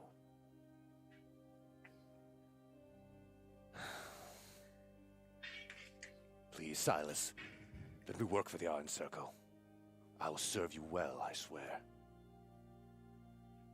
Please, Caddock, you're begging. It's disgusting. Fine, we'll give you an opportunity. Step out of line. You show those morals that I don't like, even a little bit. Nothing I can do for you. I barely want to do anything for you at all right now. The only reason I let you live is maybe you're of some use to me because your all-important father is favored by Arcanum. That's it. You got nothing else to offer. What am I gonna do in a night? I got a 7-foot reptile next to you. What are you gonna do? Tickle him? Your fight with the suit of armor didn't go very well either. And a translator almost cut your throat. But I'll give you your chance. We'll see what you do. Everyone, go home. Speak nothing about what you saw. Trust me, if you do anything out of line, they will find you and kill you. He stands up. He unrikers himself out of the chair. He opens the door, and he goes, The way out to the left. Right into the fire and fury. Perhaps have a drink on your way out. I grabbed some more food before. okay, are you going to eat that? I want to take that real quick. Okay. I don't have a lot of money. I'm poor. He opens the door. He leads them down the hallway, and he walks out. Role play. I'm just grabbing some food and some drink. Take a few drinks. You there? I point to Robin. You seem to know the most about this place, about these people. What will they have us do? It's basically a thieves guild around here, my understanding. So they'll probably have us steal things or go out on I don't know, some sort of like raids or things of that nature. I do actually have an inkling of what they might ask of us. I don't know if they ask it of us right away, but I did hear something yesterday between the king and a man that I was helping him translate for. There is some sort of mission. I don't know exactly what it is, but it requires muscle and a Seth. I imagine if that mission has not been filled yet, we are a perfect cannon fodder to attempt it. But in general, you'll probably get asked to do things that you won't like. We're new. They'll probably want to break our spirit.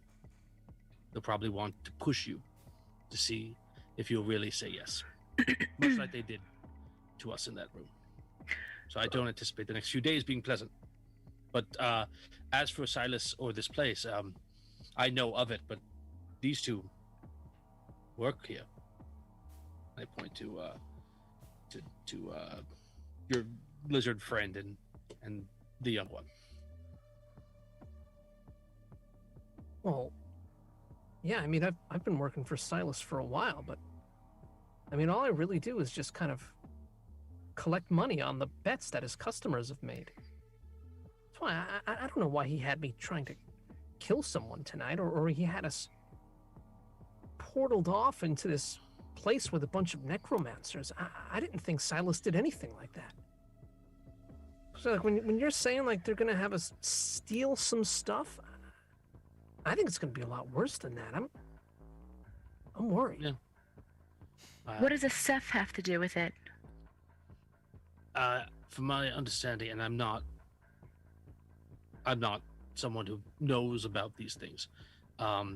There is some sort of magical effect that apparently people that Seth might be able to And forgive me, it's been a long day, but there's something that you can withstand that I would not, or anyone else here may not. Some sort of magical effect or barrier or something like that you might be able to withstand that we cannot. And that without, I don't know what the mission is, and I don't know what the goal is, but without someone who is a Ceph that can withstand that, the mission would not be successful. That's all I know. The little gnome comes back in, and he goes, "Oh, I'm sorry. I thought this room was empty. I was supposed to clean it up. Oh, we're leaving. We were just leaving. I just Sorry. came around you." He goes in and starts grabbing some stuff. Okay, you guys leave. Where do you go? Yeah. I leave my home, or wherever I go to sleep normally. Okay, anyone not call it a day?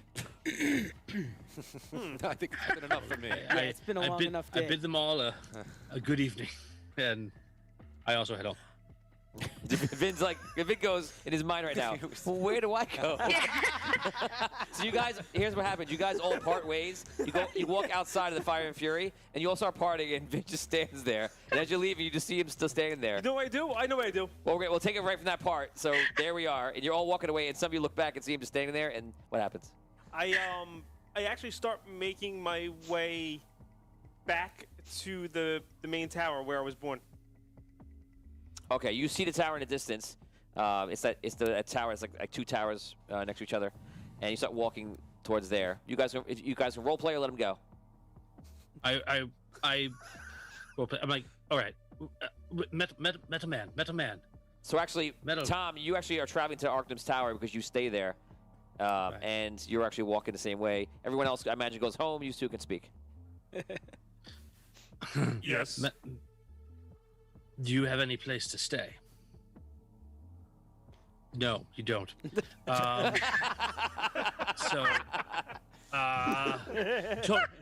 Do I feel like there's any way I could have him stay with my quarters tonight? You think they would? I mean, you know that the powers of be in this place know what you're doing. Don't say anything to you. Arctum has been, kind of shut down. You can't imagine if they would stop you. If they did, they probably would just tell you, don't. All right. I was like, all right, well, for tonight, you can come with me, and then hopefully either Silas or one of the other people that you found tonight will be able to find more permanent quarters for you, because there's not a lot of room. But come on.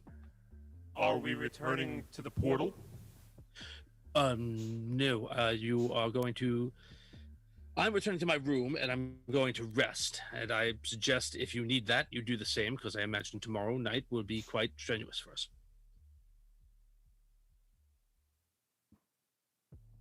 I just give him the nod, and I just begin to walk in the same general direction he is. Okay, you guys head back to Arctum's tower.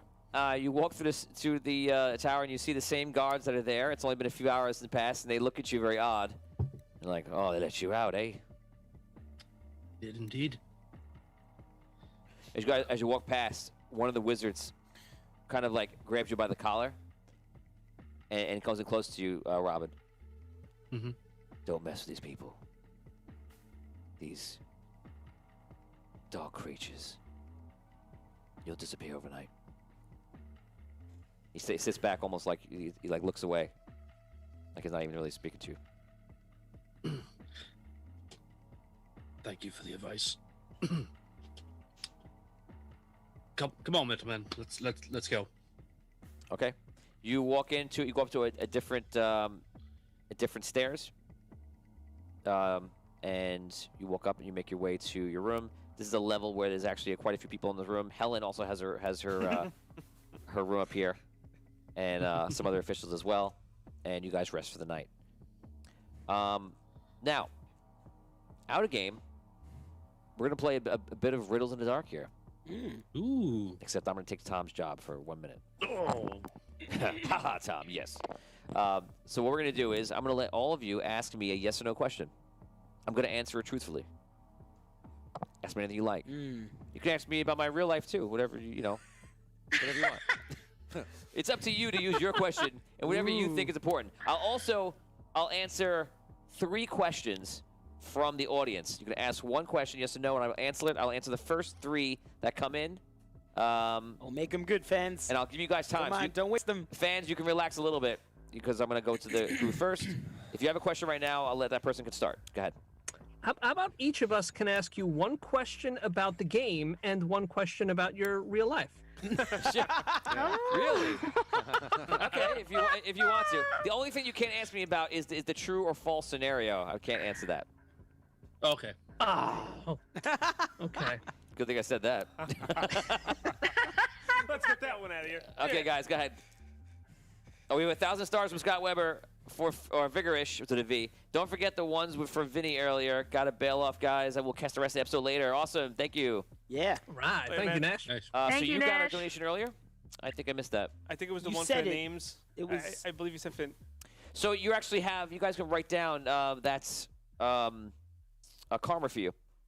Oh, that's right. So you can write down karma. I'll let you hold the karma for now, but you have to put it into tuition to keep it higher. Okay, so you can all have 1 karma as a minimum, but you can't collect any more in the future. Okay, so right now you got 1,000 stars. For whoever got it, it's for Vigorish. So Vigorish, you have 2 karma right now. And Vinny, you got 500 or 1,000 before? I don't know. 500 looks like. 1,000? No, 1,000. For Vinny, you have 2. And the Roblox playing. The 500 stars, the other one, which is it. That's it. Okay, so you have 2. Dan has 2. That's 2 karma. You guys can hold that for now. But eventually we'll have a cap situation. You can use it as a reroll for yourself, someone else in the group, or me. Anything else in the game. Whoever wants to answer a question first, go for it. I'm thinking. I'm thinking. Oh man, don't want to waste it. Here he goes. It's Mr. Hold. Well, I got It's a yes or no question. You can't wait to. I got real simple questions I can ask, but this is like. Tony, you say yes or no question, right? This is an Yes or no important question. Okay. If it's something I absolutely can't answer, I'll just tell you answer something else. Right. No, I have my questions are too easy. That's the problem. So yeah, this is going to be like equivalent to, in role play. It'll be something that you're thinking over, you're mulling over, you're trying to figure out. If it's something that you could have known in the city, you're thinking back in your past. This is you guys sleeping at night and thinking or going over that stuff. Maybe you had an encounter. Maybe you had some information from the past. Maybe you had a bit of information you're piecing together, and that's how these questions are coming to you. This is you laying down at night, asking a question, thinking about it, getting the answer. Rob has a good question in his mind. Look at him. Well, if Kadek were to try and flee the city, do you think it would work out well for him? And you're asking me my opinion. Oh. I mean, who knows? It's up to the dice and it's up to the game. Yeah. You should just ask me, like... It's not really yes or no. That's Yeah. not a yes or no. It's more of like a question of like, will he be hunted if he left Will the city? Kadek be hunted if he tries to leave the city? Yes. Okay. Anybody else? Next. I legit have nothing. What? My character would have nothing. Like I just don't. But have, Vinny can ask me a question. I know, but I don't wanna. I don't wanna. Yeah, okay, you don't have to. I don't want to ask you a I question. don't know if I have any questions either. Really, I mean, I feel like I should ask something, but You don't have to. I think I have a question. Okay. So the Iron Circle, is their reputation for being a thieves guild like a front for their much more dark and sinister purposes? Yes. good question.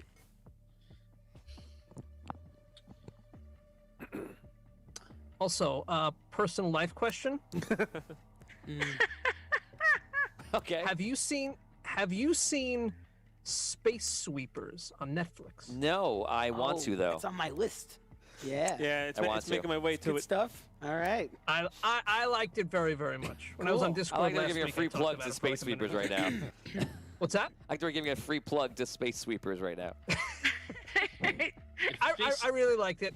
That's Sorry. If Space Seepers wants to send us any of their swag, There you go. Yes. Let's see. I have a question from Ryan Alcafrida here. For the people who raise Right. their hands and let the necromancers into their mind, will there be things that happen in the future because of that to them? And can the necromancers monitor them through that to make sure they don't plan to break away? Wow, those are solid questions. Ryan, I'm very proud of you because that is an excellent question. Unfortunately, as good as your second question is, I'm only going to answer your first one. and they're both great questions. So will there be anything that happens to them in the future because of that? I can only answer that with a maybe because it depends. But I'll answer it as if you're asking, is it possible? And the answer to that would be yes. Derek Luxon says, is the second question, is Xander the creator of Vinny's character? No. Mark Shank, last question from the audience, will future missions for the Iron Circle lead them out of Arcane City without risk of punishment? Yes, it's possible. But it could go the other way too. So I'll answer, is it possible? Yes. Actually, I do have a question, but it's more for personal. You want to know if I've seen Space Sweepers? No. No. Do the necromancers know who I was? Yes. Okay. That's a good question. Yeah. I like it. Personal question from Ryan. Tony, how are you feeling? I'm feeling good, thank you. It's Wednesday night. We're all alive. Everybody's healthy. I'm feeling great. I'm feeling good. I'm playing tabletop role-playing games with my friends right now. Wonderful. Live in the air. It's recorded. Good It's history for all time. And when I go home, I'm going to eat a sandwich. Nice. Nice. I love Wednesdays. It's a dream. Eating a sandwich is a dream. Yeah. Yep. Anybody else? Anybody else? Questions? Yeah, I'm thinking about how to phrase it.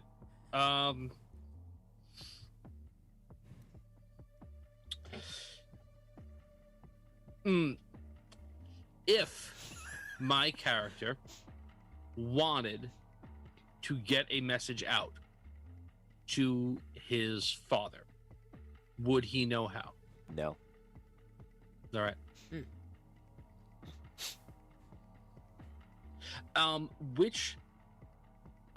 Which of us on the cast? Wait, how many questions you asking me? This is my personal Oh, question. personal question. Sorry, go ahead. Which of us on the cast would you least want to be stuck on a desert island with? Where it was just the two of you. Oh, man. Oh, wow. That's a great question. Do I at least want to be stuck with? That's a good question. That's great. Man, you know what? I'm going to answer that. I know that answer.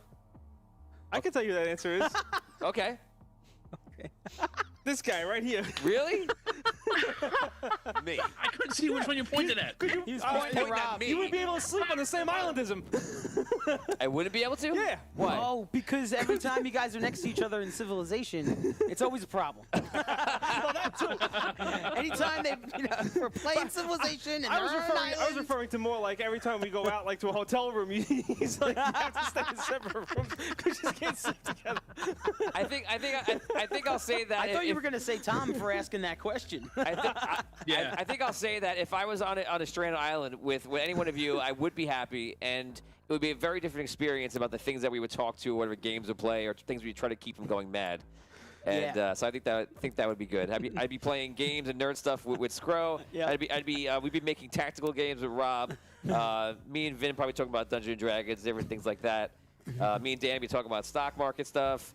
And old 80s movies. RBI baseball. RBI baseball. Me and Tom will be discussing all sorts of things of the rainbow philosophy, like we often did in the past.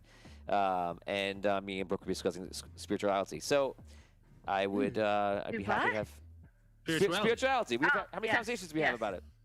Yep. So yes, I would be happy to have any one of you. Truly would not be upset. Very nice. Unless it's that one person which you know who you are. There's no way it's me.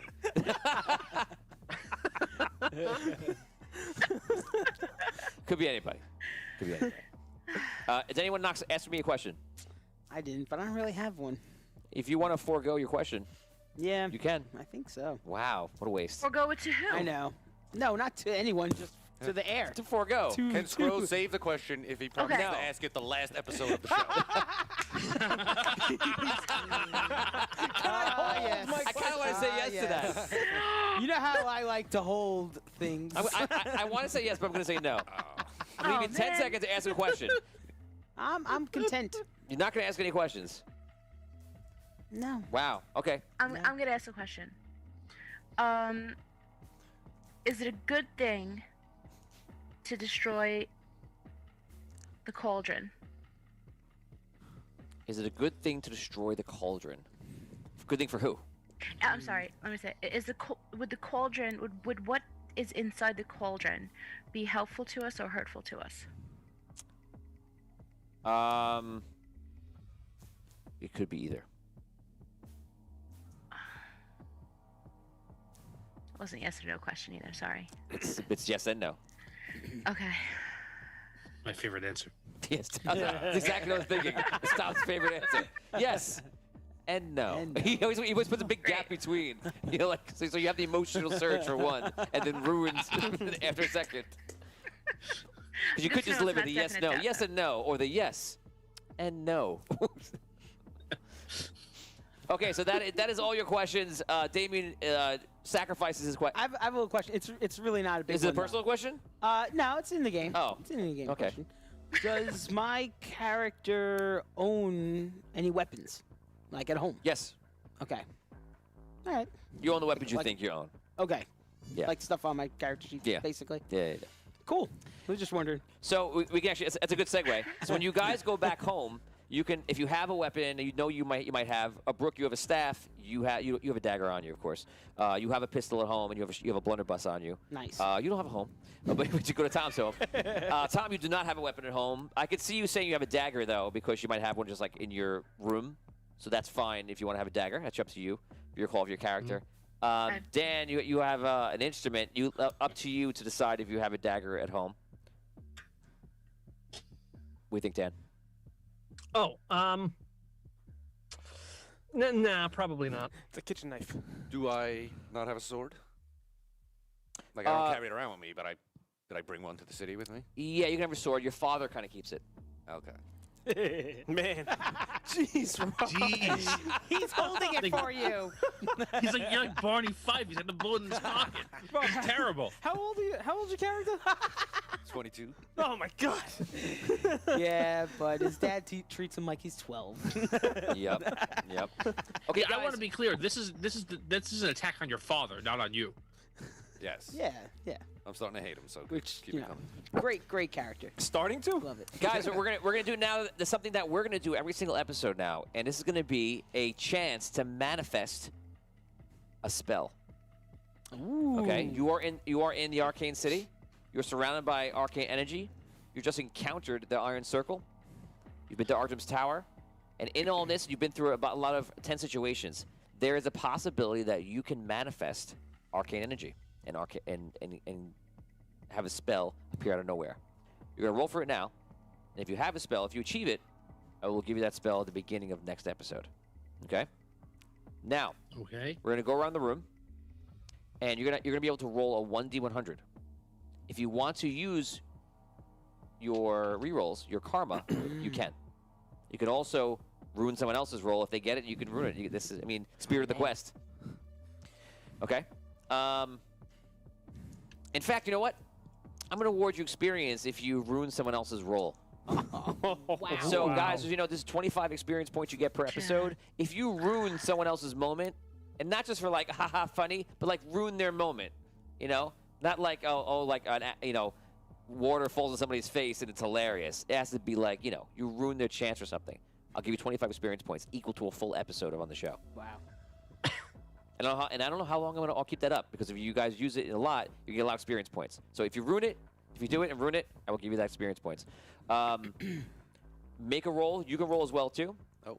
1d100. You need to achieve a 95 to 100 to manifest a free spell out of nowhere. Rob, here we go. 48. 48. You do not manifest a spell. Damien. Oh, 84. 84. No good. Vin. Drops it in the tower. Using the tower. 75. 75. Brooke.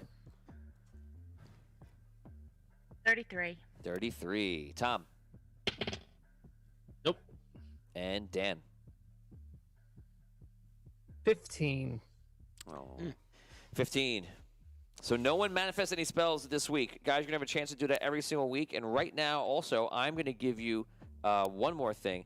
And what this is, guys, is in Arcane City, everyone has magic. Like I told you, magic is all around you, surround you. The fields are very strong. And like we just talked about, the real possibility of manifesting power is always there. But there's also an affinity to you automatically. So some of you are professions that will lead to non-magical, classes or roles, So you guys, though, have an affinity for at least one type of magic.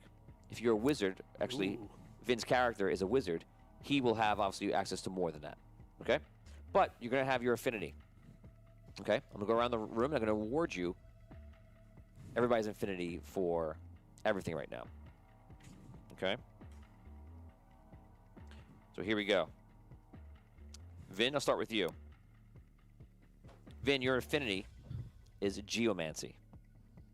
This is similar to evocation. But definitely very different. But that'll be closest. Brooke, your affinity is auramancy. Damien, your affinity is enchanting. Which means you can enchant items, weapons, armor, things like that. Not that you can do it now, but that's where it leads. Tom, your affinity is Sagic magic. Saging. Sagic. S-A-G-I-C. Okay. Dan, your affinity is mind bending. Ooh. It's like psionics. It's psionics is what it is. You should write down psionics. Rob, your affinity is arcanic.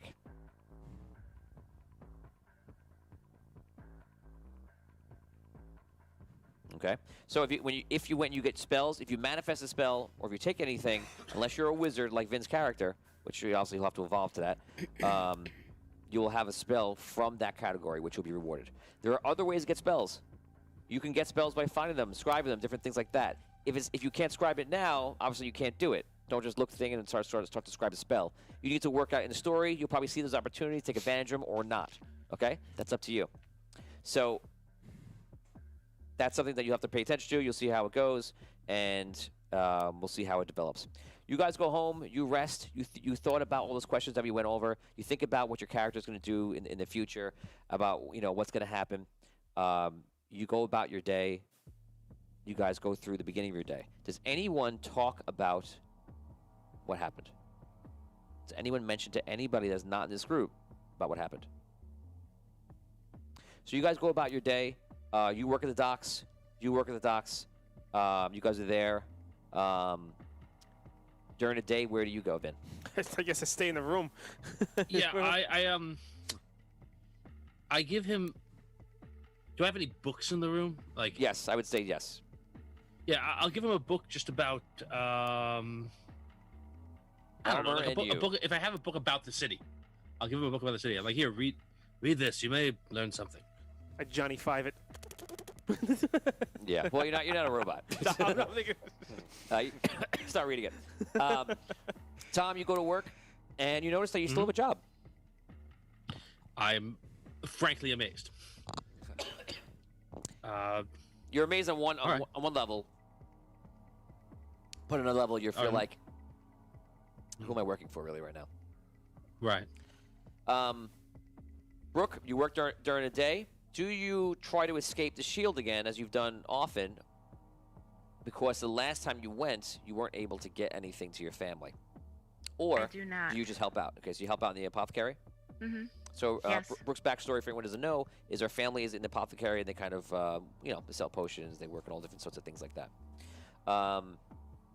Now, Dan, do you go back to playing in the streets, your horn? Yeah, I go back to my normal spot. Okay. So everyone does their same things, but as you can imagine, the feel, the tenseness, everything that's going on, the entire day you're just rolling over what you saw. You've never seen those creatures in your life. The darkness that you went to. Wherever you went to felt like you were going to another dimension, something, an alternate reality, something terrible, something dark, something dangerous. So it's literally like uncovering something in the real world that you never thought was possible or true, and it's so dark that it's affected you. In a sense, you've changed from how dramatic that experience was. The fact that you saw a man almost killed in front of you, or the fact that you were almost killed. So it's something that lives with you through the entire day. By the end of the day, you make your way back. Well, anyone not go back, not report in. Okay, so everyone reports in. You guys make your way back to the Fire and Fury, and you go back into there. You're in the front where everyone's hanging out. Briefly, so a brief 1-minute role play. You guys see each other again. Go ahead. I see you all showed up. Well, what choice did we have? Not much. Don't worry. Hey, since we're gonna be seeing each other every night, what's everyone's name? You know me. Yeah, I'm Vigorish. They call me Vig. I'm Caddick Hartford of Oak Frost.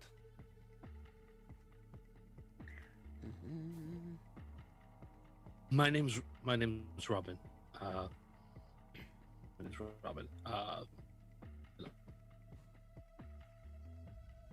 My name is Maya Ray, Hope Still. My Maya friends, Ray. and you can call me Maya. You guys look at the robot, or the robot. You look at the suit of armor as it's just standing there. I believe my name is Middleman. Well, that's what they were calling you.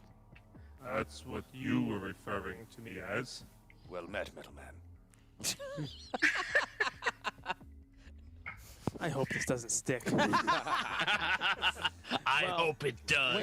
When you say that, you know. Guys at home, fans, we're going to put up some voting, and you guys, I believe Vinny wanted to do this, you guys are going to vote for Vin's name, for the character's name. Awesome. So we've reached that point. What is the name going to be? We're going to put it up at Dungeon Dwellers. Decide there. We'll put up a couple of things. Start naming them, I guess. Start putting them in. Start throwing out some names, and then we'll put them up. And then we'll put up the best ones for vote. Okay? So that's going to be a lot of fun. Suggestions welcome. You guys walk into the back. You see also the door opens, and you see someone come out, and it's the little gnome, and he's like, kind of motions you guys in. You guys head into the back. You make your way through the bit of the back area. You go down the stairs again. You pass those rooms that you saw, and you have the memory of what went down yesterday. And you go into a room, and Silas is there. And Silas is like, first day of work. Good to see you. Good luck. He walks off, and you see this somebody in the room here that apparently you're going to work with today. You guys walk into the room, and you see in this room, there's all sorts of papers on the wall. And you see there's a halfling across the other side of the room, like an older halfling. And he's not looking at you, and he's just like this, like pointing things on the wall, like figuring things out. And he has like glasses on, and he's looking at it. And you see there's maps pointing to things. There's like all these notes like written on the walls like this. And it looks like a detective is trying to crack down, try to follow down like a serial killer. You even see the string going across different things. The entire wall is filled with that. And it doesn't, you're not sure if it's one thing, because of those of you that have the intelligence to like look at it and think about it, you're not even sure if he's looking for a Pepe Sylvia or if he's trying to figure out some kind of mystery. So you don't know who he's looking for. And but you're not sure. You see there are chairs all lined up for each one of you to sit down. Do you sit down? Yes. Yep. Yes. Yeah. I actually walk up to the board and just like look over him and just start like looking in, like through all the stuff that he's got arranged, without touching anything, just like looking it over. Okay. Okay. So you guys sit down. You're looking at everything else. The halfling kind of is satisfied to whatever he's doing, and puts his glasses on. He turns around. He's an old halfling, probably 3/4 of the way through his life. He's got all like the thieving stuff like that. This guy's been around the block. This guy's looks like a master. He goes, welcome.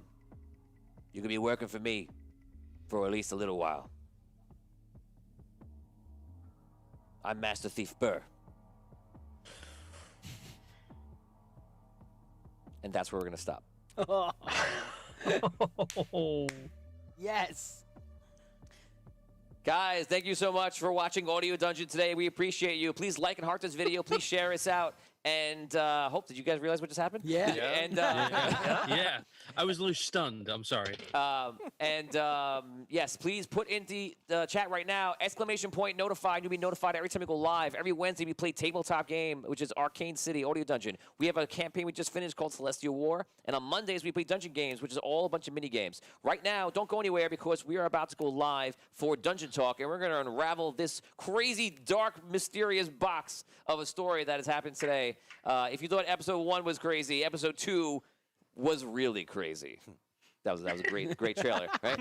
So, guys, we're only going to take about a 3-minute break, and then if you're on Patreon and Discord, go into our Discord right now. Todd, if you could put Discord into the chat right now, you can join our Discord and follow along. We have a lot of things we do. We even go live in Discord, just hanging out with people on every Tuesday. Well, we're starting to hold more and more things on the Patreon level. You can get to a point where you can play with us on the show, play with us your own mission, your own story, your own character, and we have fan player characters that they're about to get a whole load of story and stuff like that, and to join in, and I know they're excited to see how they're gonna get their joining in and use our new system.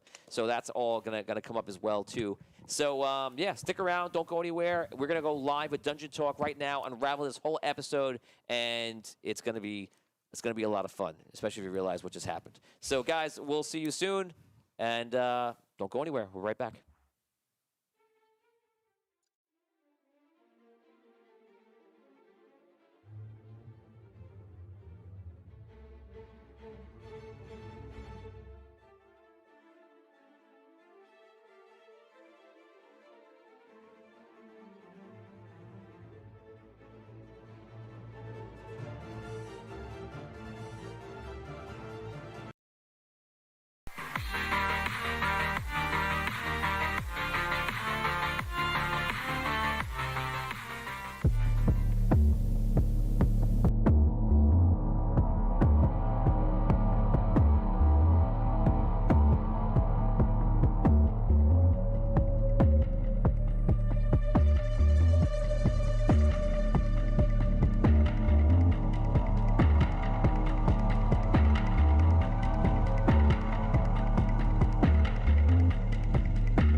Good evening, and welcome to Arcane City.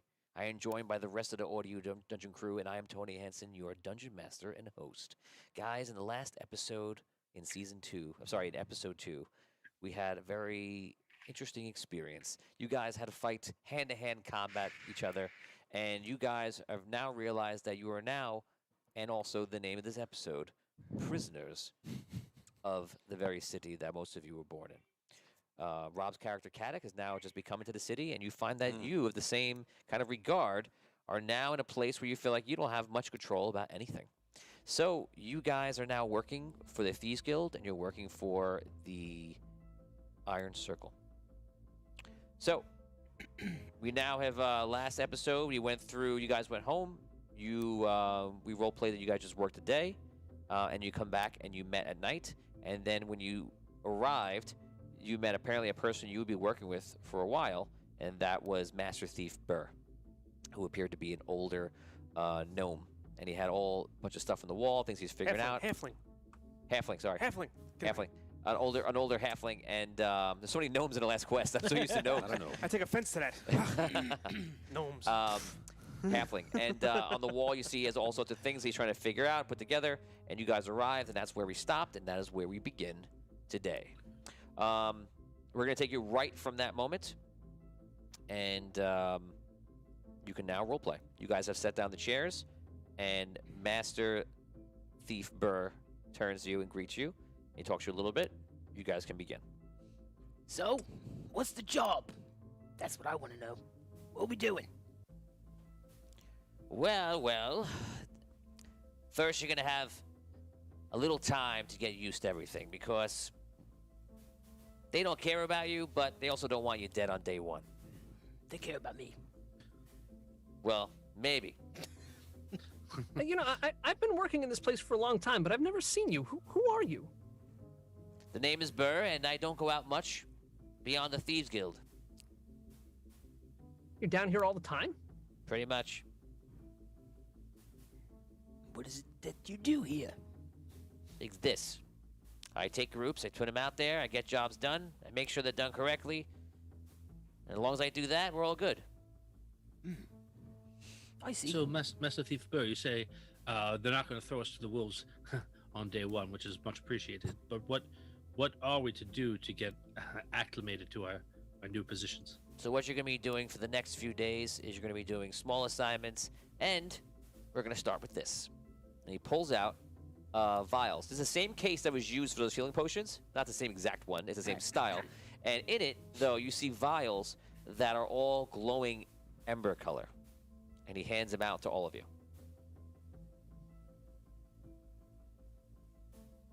All you gotta do is drink it, everyone. What is it? Let's just say it's something the Iron Circle uses to enhance your magic. So whatever magic you have inside of you, it will bring it to the surface. Does he hand it to me as well? Yeah. Okay. All right. I drink it. Fool, it was poison. No. I do the same. I watch him do, I haven't drank anything yet. Oh, no, I did. I drank the potion, so yeah. So you drink it, you hear some of it hit the bottom of your armor because you're a suit of armor with a spirit inside of it, but you're pretty sure not the same amount hit the bottom, so something went in, something absorbed. Yeah, listen, I've been living around these parts for way too long to just drink some potion that someone I've never met just hands me. Well, I don't think the Iron Circle is going to be someone you want to take up your complaints with. But if that's what you want to do, yeah. Did it feel different? Like I guess when it hit me or whatever. Like did I feel like it absorbed or something? You feel like something absorbed, yeah. Okay, so I turn to Dan's character. I'm like, If you don't want yours, I will have it. It's I not look around. It's I not look a at Metal choice. Man, Everyone is and I going to look take at one. Dash. Anything negative happening to them? I feel all right. Yeah, you look over at a giant reptile, and you realize you can't tell much about his features from his facial and I put moves, but you believe he's fine. If that's what fine is for a reptile. I put my hand out to his character. I'm just kind of like, No, Dash, are you okay? Yeah, I'm fine. What do you want? Drink up. Okay. I drink. Okay. Over the teeth, through the gums. Look at the stomach. Here it comes. Brooke, do you drink? I drink. Smell it first. I take a tiny sip, and then I chug it. Okay. All right. In that order. You're a bunch of wimps. Did you drink it? All Drink it right away. What are you talking about? In for a penny. I drink. Okay. That was very dramatic.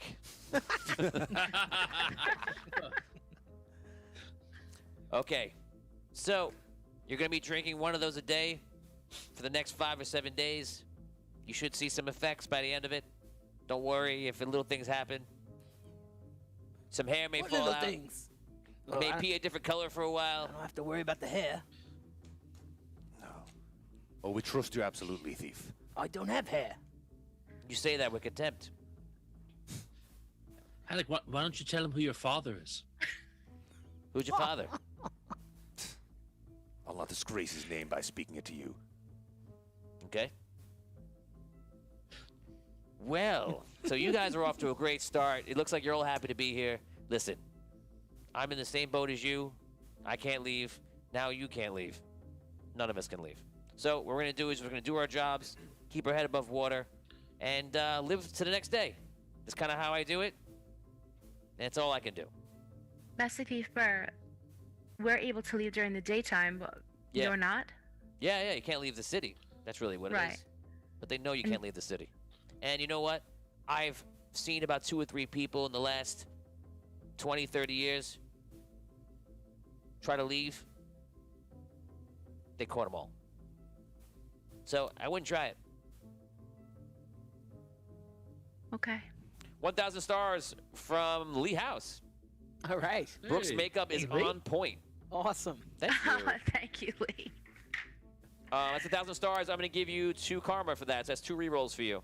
Whoa. You can take that now. Woohoo. Thank you, Lee. Lauren Hicks goes, high drama. Douglas Kramer says, is that why so many recognized who he was last episode? Thought I missed something. You did miss something if you didn't realize. That was, this is Thistle Lightfinger Burr's, Vinny's character's father. And this is where he was, and now you just heard right now why he couldn't leave, because he's been stuck with the Iron Circle the entire time. Okay, so summary roleplay here. Over the next 15, 20 minutes, he explains the ins and outs of work with the Iron Circle, and you basically get the ideas. Now, you guys don't go on any missions throughout the day, throughout this night, rather, but they send you out, and for the next, we're going to go through the next 5, 6 days, you guys spend time, you're working during the day, and you are reporting at night, and they're actually doing training with you, and every night you're drinking that potion again, okay? And every day you feel a little bit different from that potion, like it's affecting you.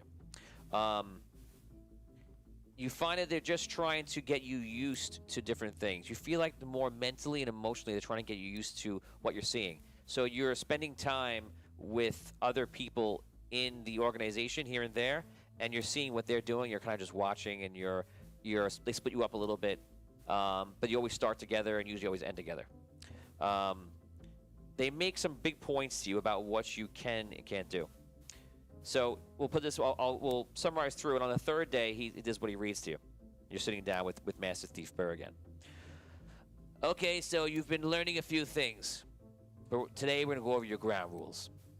1, if you're ever caught, you've never heard of the Iron Circle.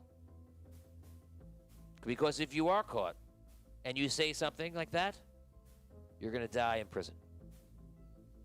Number 2, Lord Eldarin, this guy has come in, and apparently they're calling him the sheriff. And he's working closely with Arcanum, so stay clear of him. He's not one of us. He's a Boy Scout. Number 3, the Seekers. Some of the Seekers work with us. But all of them, they answer to Arcanum. And you never know who they're loyal to. Either the Iron Circle or Arcanum. Stay clear of them too.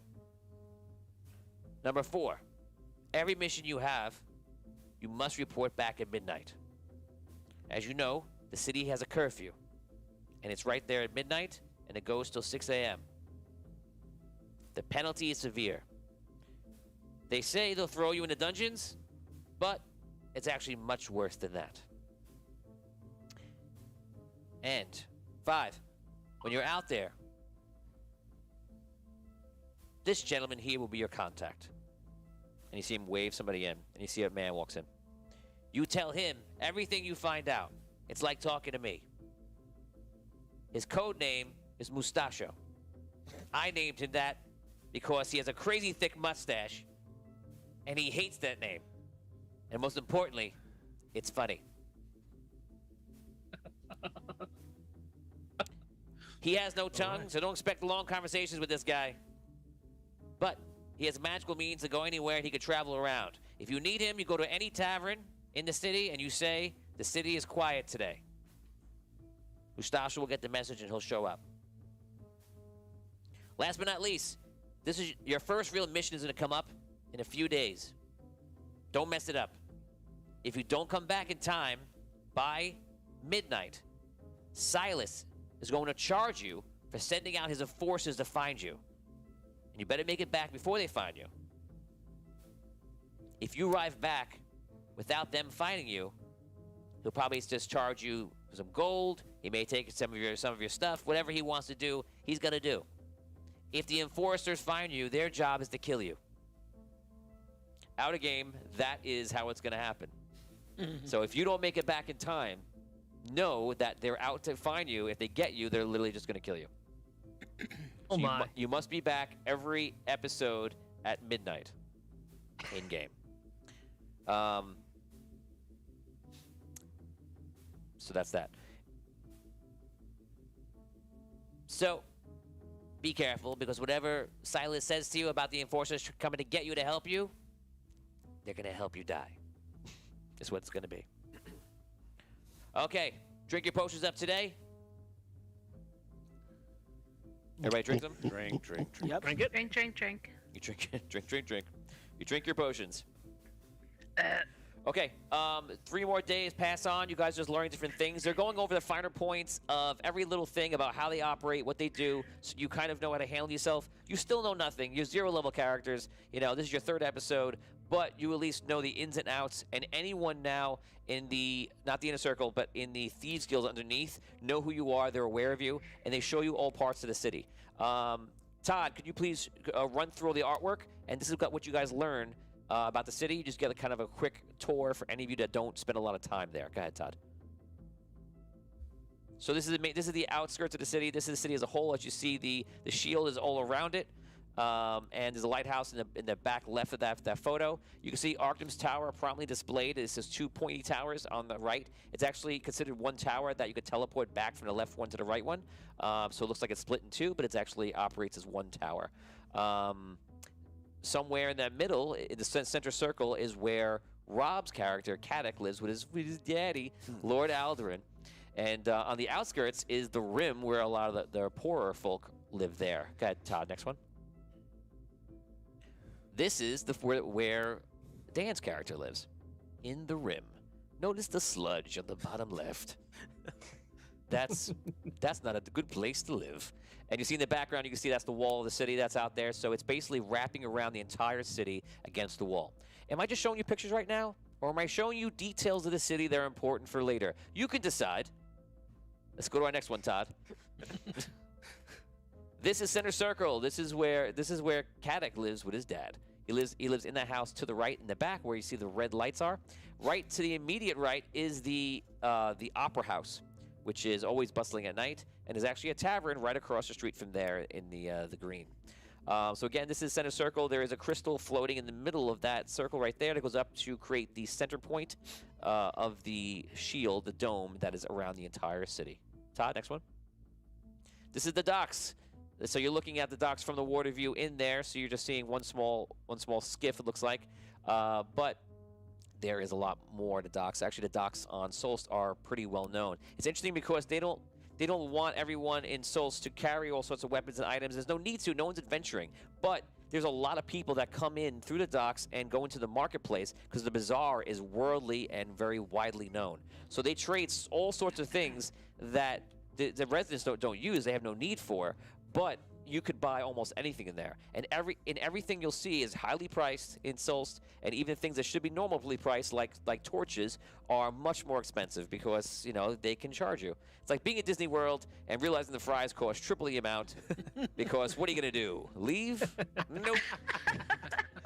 What are you going to do? Ixnay on the Disney egg. Oh, I got you. The House of Mouse has lots of power. Yeah. Hey, 4 times amount. Okay, so let's go to our next one. Disney is not one of our sponsors, as you can tell, and will never be one of our sponsors. Yeah, not anymore. Yet. So this is the outer gate. As you can see, there's a seeker standing at the very center of it. On the bottom, he's protecting it. He's saying, "Don't come in, or I'm going to kill you with magic." There's a guy down there. Yeah, he's there. He's there. That's how big the gate is, so you get an idea. You see on top one of those nodes that's powering the dome on top. And then an interesting street going in and out. And you see the ruins, if you look closely, in front of this gate. Once again, am I showing you details that are important for the game? Nah, I'm just showing you stuff. I'm showing you pretty artwork. This is the main gate? This is the main gate. Front main gate? It's the only real gate. Okay. Okay. Let's go to our next one, Todd.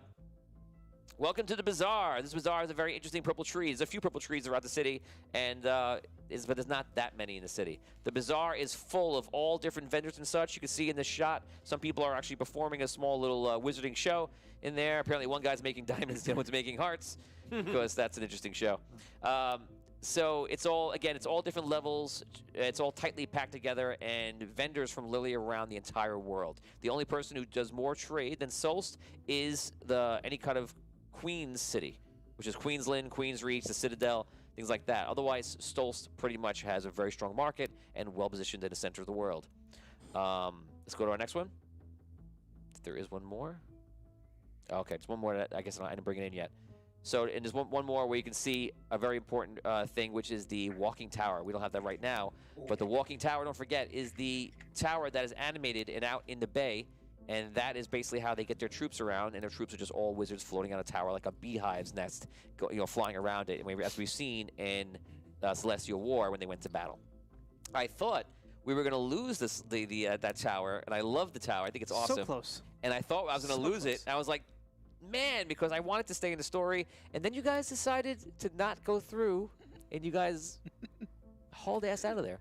Yeah, So- had several adventures with that tower. It was looking bleak. It was looking bleak, and personally, I do think that was Tom's call, and I think it was a very good call because I think it saved your life. But the other side of it was of all the dialogue I had waiting for you, and Tom felt the plot ready for me to push the button. He was like, I think we're supposed to go in there, so I think I'm not gonna go in there, and that's what he said. And that was You can take your plot. I had a and couple of shove it. times in the Celestial War where I said, Tony, you have a plot? No, let's not do that. Yes, exactly. And sometimes that is the smarter play. Absolutely. So kudos to you. Guys, if you haven't done so already, please like or heart this video. It helps us out a lot. Please share us out. We just started the stream over, so if you did it already before, please share us out again. And share us to any groups or friends you think might enjoy it. And also, !notify into chat if you want to be notified every time we're live. Thank you for watching. Okay, guys, so that is the whole city. You're basically showing you around. They're introducing you to all different people. You're getting to know who's in and who's not. If you're in an area, you are able to ask me if anyone from the Thieves Guild's around, and they kind of just pop up, in different places, hidden amongst society. So there seems to be, what you learn is that there's two sides of society. That there's Arcanum, who's like the lawmaker, and you have Lord Aldurin, Cadoc's father, who's been brought into like a sheriff. That's kind of like how he's acting, which you can imagine. And then you have the real power is the Iron Circle, which is those necromancers that you met from episode 2, the previous episode, and the Thieves Guild operates under there. And some of the Seekers who work for Arcanum's Tower are on either side. They're bribed to one side or the other, or they're doing their job, or they're a loyalist, or they don't care, they just want to make money. Over this whole thing is the figurehead, which you don't know, and he hasn't been in the story yet, but you know him from Celestial War, our last campaign. If you haven't watched that campaign, you go back to YouTube, you can watch all 4 seasons of it. It's there right now. And his name is Zerilius, and Zerilius is the arch wizard that runs the entire, like the president, like the prime minister. He runs everything in the city. These are the politics you're seeing for the first time under that. Okay? Any questions on the society before we get into it? Being that I'm from the Rim, do I know exactly what the sludge is? Poop. Everyone believes that the sludge you're seeing is actually from spellcraft. Ugh. And some sort of thing. People blame it on the Iron Circle, but it's almost like, yeah, it's the Iron Circle. Who knows, doing whatever they're doing again. People just think it's magic gone wrong or the byproduct of magic. It's how it's kind of looked at. What's the consistency? Is it like a thick slime? Yes, it's not so. It's probably somewhere between water and slime. Okay. Have I ever seen someone fall into it? No, you've not. Okay. Have I ever touched it? No. Okay. No. No one's ever touched it. Would you describe it as chartreuse or more of a true yellow green? I'm unsure about that first color. Is it like? I would say look at the screen next time and just see what it is and use your own eyes. Is it like what do your special eyes tell you? Definitely chartreuse. Is it like I got a really bad cold type green, or? I have a question. Oh my God! How many minutes will we spend on the color Do I of the live in slide? that area as well? Do you live in the Rim? Yeah. Yeah, you live in the Rim. Okay, I figured. Do I live in the Rim? Pretty much Or within the bazaar? all you low lives, you live in the Rim. Right. Except for this guy. This guy lives in Center Circle. Hey, I don't If live in if you live in Center Circle, it's like, ooh, look at me. I live in the Center Circle. My dad said. I don't live in the Rim. I live in the corner of Tom's room. Yes, you live. So Tom lives. I'm sorry, Tom lives in Center Tom Circle. lives in the center. Yeah. yes. Because he works for the government. Does my family live? My family lives in the room though, right? My mom. If you have family in the story, they would live probably like a room next to you or things like that. Oh, okay. They would be taken care of.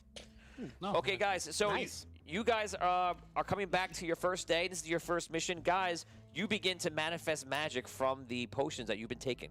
Right now, I'm going to give you 3 choices, and of those 3 choices, you can choose 2. You're only allowed to choose those choices by name, and then I'm going to give you a little bit about what it does. Okay? 1,000 stars from Evan, for Karma, for Tony, for me. Nice. For me? Awesome. What? I'm going to be using them today against them. Oh, man. Thanks. Didn't see that one. Evan's going rogue. Evan's going rogue Thanks, lately, right, Evan. Evan, you got Evan, the fan play Ricky Kill's character, man. corny. Yes. Evan, yeah. That was, oh man. Okay, Brooke. Yes. You may choose 2 of these. Write them down, please. Okay. Out of the 3, aura of protection. You're an auramancer, so you can make these auras around that affect the party, that affect the area around you, and such. Aura of protection, aura of healing, aura of thorns. Choose 2. I'll come back to you actually. Vin. Okay. You can choose Fire Stream, Arcane Shield, Crawling Fog. Think about the 2 that you want. Tom, you can choose Detect Magic, Dispel Magic, Light. Okay. Damien, you can choose Weapon Bite, Conceal, or Spiked. Rob, you can choose Arcanic Blade, Arcanic Armor, or Bonded Weapon. Dan, you can choose Mind Shielding, True Sight, or Psionic Attack. What was the first one you said for me? Weapon fight? Weapon Bite. Okay, I don't know. And guys, this is our Already Dungeon system, so these are all new spells. You will not probably... I mean, some of these spells are the same as any other system. You know, get rid of magic, detect magic, dispel magic. Those are all kind of very common. So, Brooke, going back to you. Aura of Protection, Aura of Healing, Aura of Thorns. What is your choice? I choose Aura of Protection and Aura of Thorns. Aura of Protection costs 2 MP, and it makes an aura around you of 5 feet, and it increases your block by 2. Okay. And Aura of Thorns also costs 2 MP, and for 1 minute, anyone around you in that 5-foot square will gain 2 hit points per round.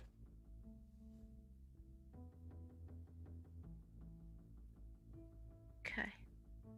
Vin, Fire Stream, Arcane Shield, Crawling Fog. Arcane Shield.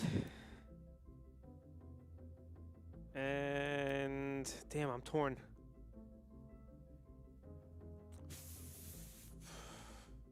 Fog.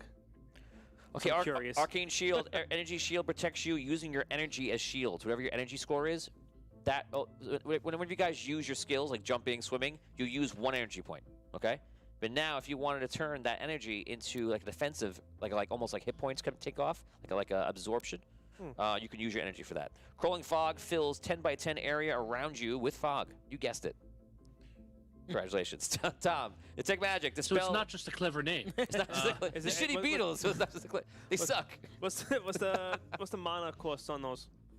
Energy Shield is what it is. Okay, so it just uses the energy shield. Okay. Right. Crawling Fog is 2. Crawling Fog is 2. Tom, Detect Magic, Dispel Magic, Light. What are your choices? Detect and Dispel. Awesome. Detect works as you think it is. It costs 1. Dispel Magic costs 3. And to Dispel Magic, you could just cast it at 3. But if somebody does what's called sealing, S-E-A-L, like I put a seal on it, then you would have to pay that cost and guess that cost. If you detect a magic, you can detect, if you do it successfully, you can detect how much they have on the seal. So somebody can, for example, spend 50 magic points on a seal, and that means that low-level casters can't even muster that amount of magic. Okay? Right. Okay, so that's your choice. Damien, Weapon Bite, Conceal, and Spiked. What are your choices? Can you elaborate at all on Weapon Bite and Spike? I will not. No. Okay. What about Conceal? I will not. Okay, fine. I'm gonna take Conceal. Well, that's the one you want to choose?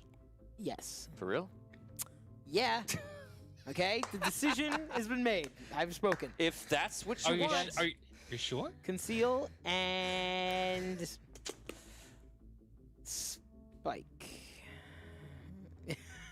I guess. Sure you don't want the first one on the list? Okay. I mean, kinda, but Okay. again, You with got- no description, I'm just gonna wing it. Okay, conceal. An item no bigger than 1 foot by 1 foot is concealed invisible by magic. It costs 2 MP. It lasts for 1 minute. That's pretty cool.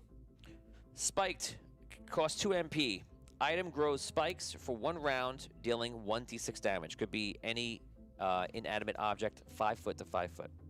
Could you say that one more time? The spike. one? Any inanimate object 5 foot to 5 foot will grow spikes, dealing 1d6 damage upon somebody's touch. 2 MP. If they touch it. Yeah. Basically, you know, like a folding chair to the head. Bing. Yeah. Can I You touch cast, it? you Can cast I- an armor. You can, no, it would hurt you too. It spikes. Okay, so it's not like okay. Yeah. Yeah. Oh yeah, it's a good point. Cast on armor. That's Right, A you cool can- trick. Good point. You can also, yeah, Aha! well, almost anything else I think you could do. Oh, wow. Dan, take 5 experience points. Great job. Woo! Thank God you're on the show. That was amazing. What was the MP cost on that? Don't encourage. Spike. Dan, don't encourage Tony. I liked it too, Dan. I liked it too. MP cost on spike. Excellent. MP cost on spiked was 2. And what was the other thing I wanted to ask? Conceal 2. You said 1 on conceal. Conceal's 2. If I said 1, it's 1 foot by 1 foot. Yeah. Okay. And what was the damage on the spike thing? Did you say that? 1d6. It's a 1d6. Yep. Conceal 2. Spiked is 1. Spiked is 2. Conceal is 1 foot by 1 foot. Spiked is 5 foot by 5 foot. Okay. They both cost 2 MP. Yes, they'll both call Okay. those 2. Okay. Rob, Arcanic Blade, Arcanic Armor, or Bonded Weapon. Arcanic armor and bonded weapon. Cost 2. Armor is protected from within. Use your energy to take damage instead of HP. It's basically similar to what Vin had. Is it like a reaction? Is it like Yes, has it- I'm gonna explain reactions in a second. Okay. So if you cast it, you can armor's protected from within. Use your energy to take damage instead of HP. If you put that on, for you it's a little bit different than his. You can activate it. It'll last for a minute. And I'm going to talk about fast actions in a second. What's the other one you chose? Bonded weapon. Bonded weapon, it costs 1. A weapon will return to your hand, which is within 30 feet, if you call for it. If it's stuck or attached, it will come like normal physics. So basically, if you drop your weapons, it's Yeah, he can call the weapon to his hand. I have the force. Yes. I love it. Awesome. Dan, mind shielding, true sight, or psionic attack. Last one. I choose True Sight and Psionic Attack. You can see through illusions that are cast between 1 and 3, not between, 1 to 3 magic points used. So if any illusions cast that much or cost that much, you will be able to see through them. And Psionic attack? Sorry, what will it cost me? True sight is automatic. Cool. Like Vinny's energy ability. It's just on. So it's a passive ability. Psionic attack is the one you chose, right? Correct. Is cost 2 and does 1d6 mental damage. You basically use your mind, which is your number on your sheet, and you attack their mind. So it's basically a check battle. Okay. 1 target? 1 target, yes. Guys, so now you can use, in this game, you can use fast actions or reactions. Because anytime you want. If you want to cast it off your turn, you can. But here's your penalty. You must pay 3 times the amount of the cost. You're also, as we level up, it won't be for a while, you'll be able to upgrade spells. Every time you go up a level, you're going to add 3 skills, and you can also choose, on top of that, 1 skill to upgrade. And how it works is the numbers double. So if somebody has something that would cost 2 and it does 1d6 damage, you can upgrade it, it'll cost 4 and do 2d6 damage. And you can keep upgrading it into infinity if you like.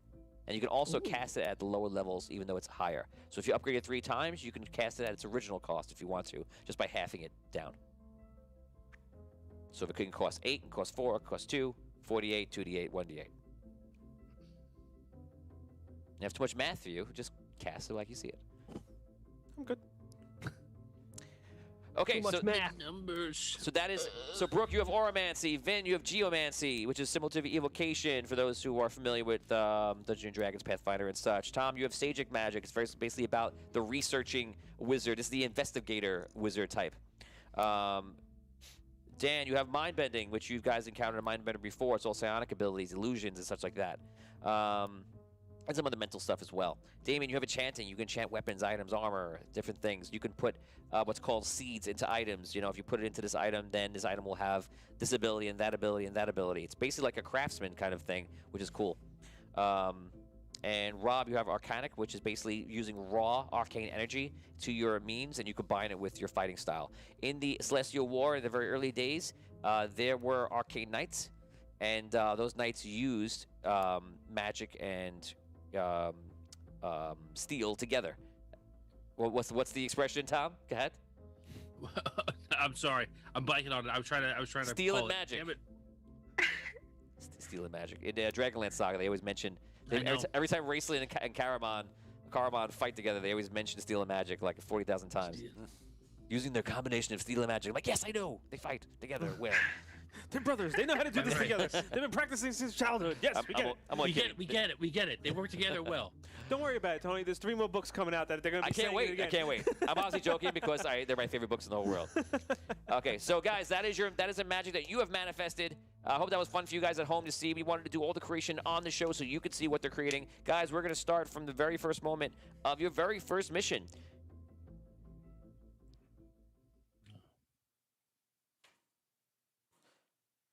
So you guys come back into Master Chief. Halo. Master Chief. Strike that. Also another person we are not getting a sponsorship from. You guys arrive and you see Master Thief Burr. You guys can role play for the quick minute before he comes into the room. Go ahead. By the way, you've all manifested these powers this day.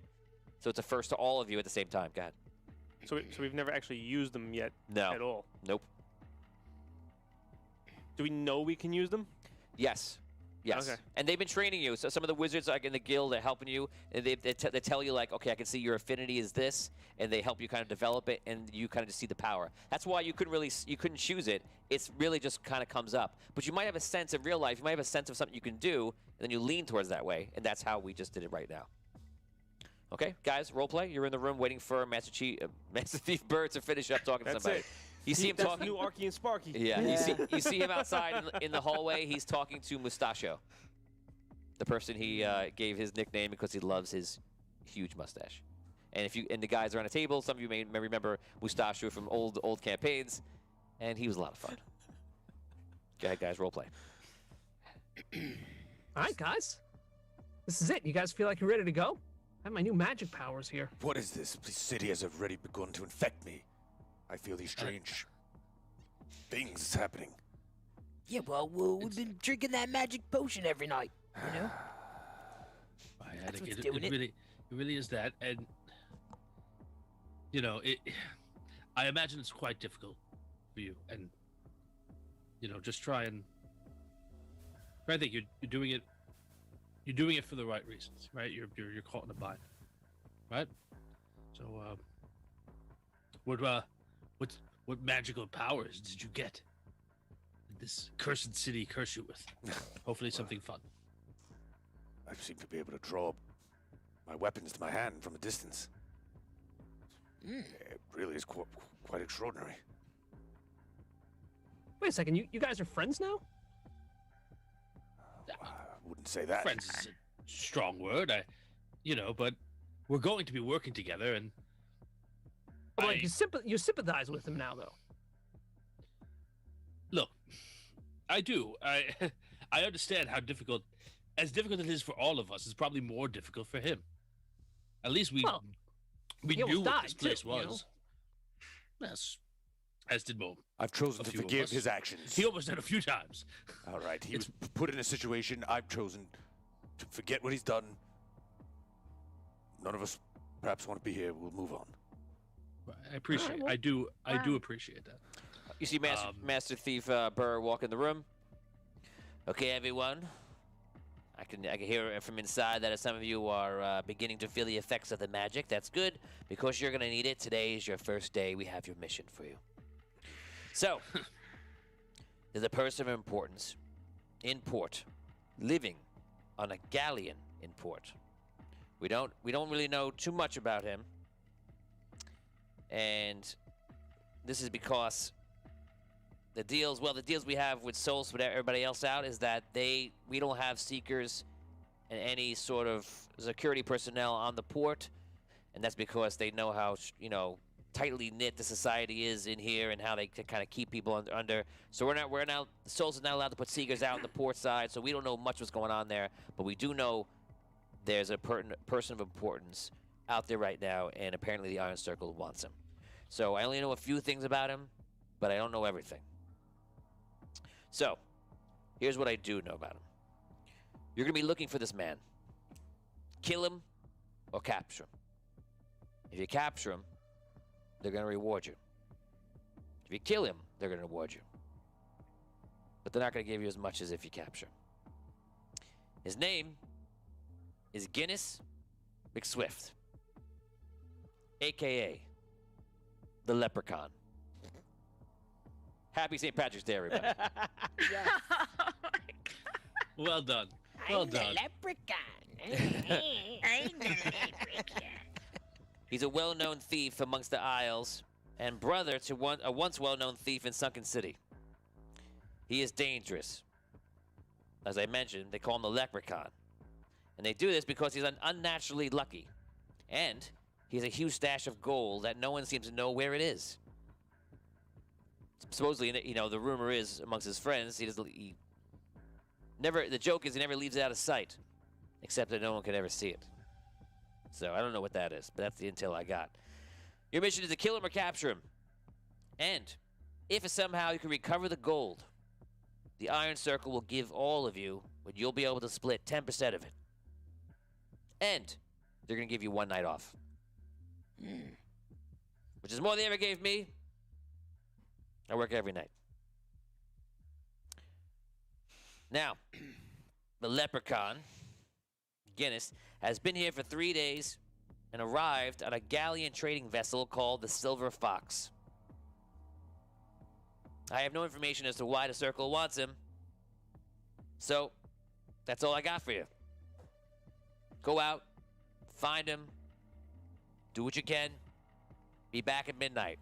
If you're not back at midnight, the Iron Circle is going to deem that you have tried to abandon them, or you're not good at your job. And either way, they're going to kill you. Make sure you're back at midnight. And if you are late, get back by yourself, because if the enforcers find you, that's how they're going to kill you. Okay. I've been authorized to give you all some spending money. Here's some coins.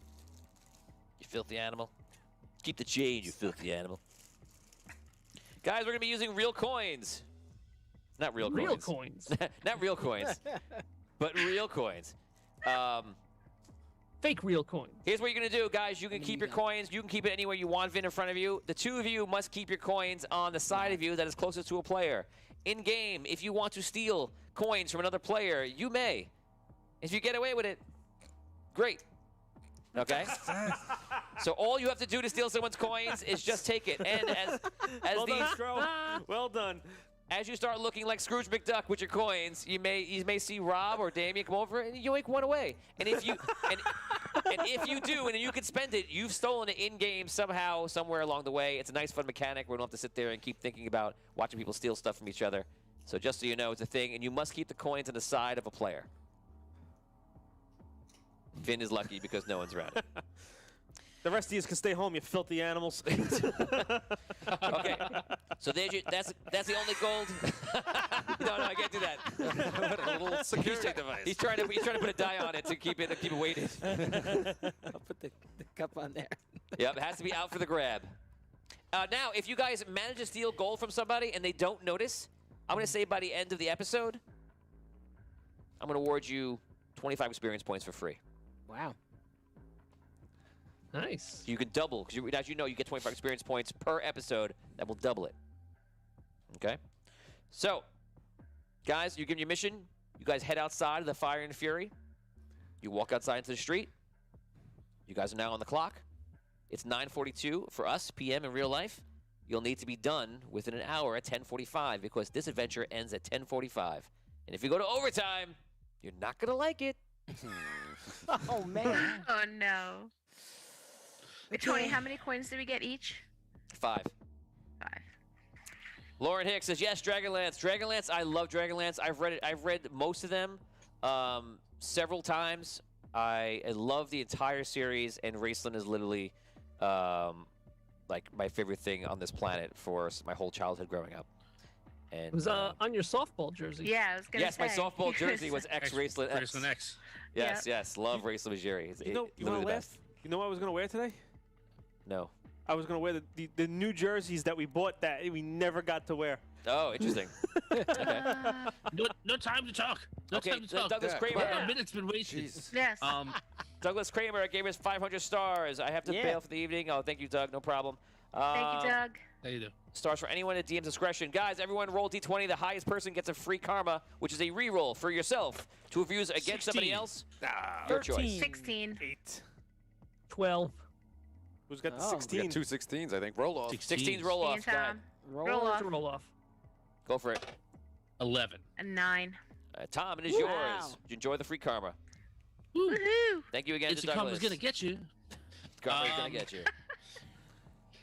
We have 5,000 stars coming in from Lauren Hicks. Wow. Guys, thank you so much. Thanks, Lauren. Yeah. 5,000 stars. Guys, just so you know, the right now, like we're primarily we're on Facebook, and we have to meet a quota to become a partner for Facebook. So when you do this, when you give us stars, it helps out dramatically because we have to earn a crazy amount of stars within 30 days to qualify. So when you donate, you're really helping the show, and you help us get it out more. I think we have to earn like 200,000 stars in 30 days. Yeah, it's like something silly. I think just once. I don't know if we have to do it again. But yes, when you donate, we really appreciate it. Thank you so much. It really helps us out. That's 5,000 stars. You guys can use that for all sorts of things. Lauren, let me know how you want to use that. It could be, in the beginning of the show, there's a couple of different things. There's new options now, right? Yeah, 5,000 stars. I think that it could be a healing. It could be a couple of different things. I guess we'll hold it for now, and then we'll wear it next time. Okay, guys. Go ahead, role play.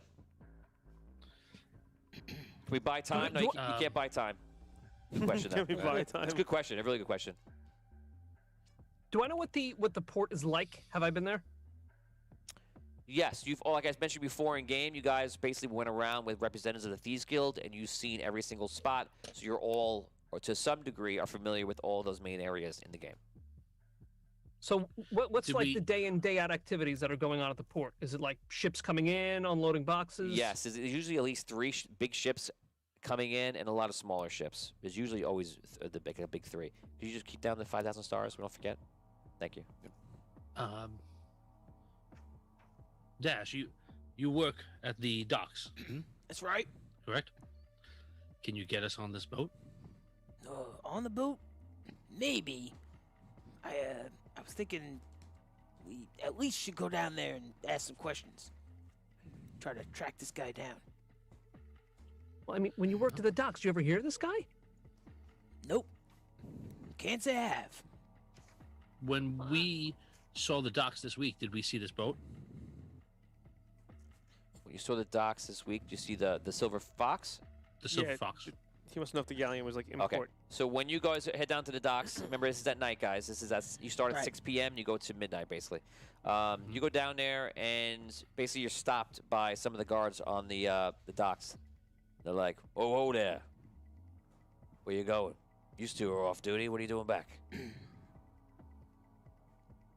We business here, sir. Please excuse us. No, we're looking for somebody. Who are you looking for? How many guards are there? Mostly all the people at the tankard. I don't know where you think we'd be meeting some down here. All right. We'll go take a look over there. Okay. How many guards are there? 2 guards there. All right. They had short swords on them. Are we not allowed? I reach into my bag and I slip them each a coin, and I say, "Hey guys, we're kind of looking for someone. Have you seen all the people that have been around here?" How much gold do you give them? I give them 1 coin each.